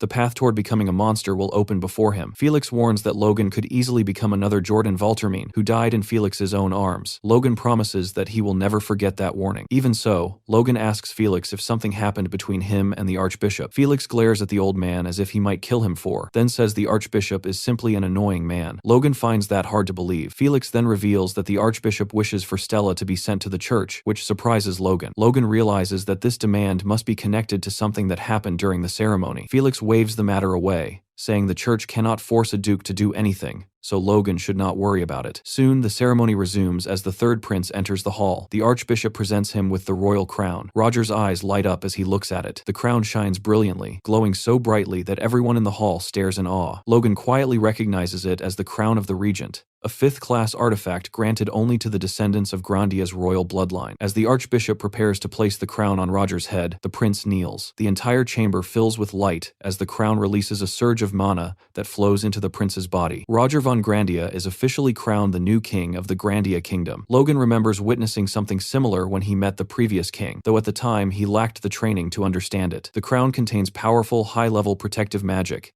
making Logan wonder how the previous king was assassinated so easily. For a moment, he even questions whether the Empire was truly responsible. Once seated on the throne, King Roger declares that to celebrate the beginning of a new era for Grandia, he will reward those who serve the kingdom faithfully. He calls for Sir Logan McClain to step forward. Logan approaches and kneels before the throne. Roger proclaims that Logan is the hero who slew the traitor Jordan Valtermine and the pillar of the kingdom who walks the same path as Felix Esperanza. He even claims that Logan's strategic brilliance surpasses his physical strength. Hearing this praise nearly takes the breath out of Logan. The king continues, explaining that Logan foresaw the nation's coming disaster years ago, eliminated corrupt nobles, and helped restore the throne. Logan silently reflects that he nearly failed many times, despite knowing the future. Nevertheless, the king declares that Logan deserves a proper reward. First, Logan will receive half the territories confiscated from Marquise Kalia and half the lands taken from Marquise Kale. In addition, the former honors of House McLean are restored, and the house itself is promoted to the rank of Marquisate. Furthermore, Logan personally receives the title of Count separate from his family's promotion. Finally, the king declares that because he owes his throne to Logan, all subjects of the kingdom must treat Logan with the same respect they would show the king himself. The hall erupts in shock. The nobles cannot believe the scale of the rewards being given to Logan. Half the lands of both Kalia and Kale, a promotion of his house, and even a personal countship. Yet the most shocking decree is the king's command that everyone treat Logan almost as if he were the king himself. Logan is overwhelmed by the generosity and nearly breaks down in tears. When he glances toward Felix, the Sword Duke looks equally stunned and slightly alarmed. The two exchange looks, silently wondering how things escalated so far. The young king then apologizes, saying he wishes he could grant Logan even greater rewards if he had the power. He then asks Logan if there is anything else he desires. The nobles are left speechless by such an offer. Logan pauses to think before replying that he does have one small request. Although his house is now a marquisate, he believes receiving both the Kalia and Kale territories would be excessive and could create a bad precedent for future generations. The king admits Logan may be right, but argues that rewarding the kingdom's greatest hero with only a single title would also be an unfortunate precedent. Logan smiles slightly and says that if it is the king's will, he will obey, but he would prefer to receive the Terran lands, a barren region located in the center of the kingdom. Both the king and the nobles are confused, because those plains have been nearly worthless ever since the mines there closed 2 centuries ago. The king asks if Logan truly wants territory so far from his current lands. Logan confirms that he does. The king jokingly asks if Logan is trying to make him look stingy, but Logan explains that he only wishes to avoid harming the king's reputation by accepting excessive rewards. In truth, Logan has his own reasons for requesting those lands, though appearing humble also helps his reputation. The king ultimately agrees, but decides to grant Logan something extra anyway, the Upper Kalia region that connects Terran to McLean territory. Logan thinks this arrangement will still provide useful income and gratefully accepts. The remaining rewards are distributed quickly. Duke Felix Esperanza is promoted to Archduke and granted the former territories of Talos and Cherno to expand his domain. Felix thanks the king, though Logan notices he does not appear particularly pleased. Logan remembers how difficult it was to convince Felix to accept such power, since Felix has never been greedy. Logan also arranged this strategically. With the Marquis families gone,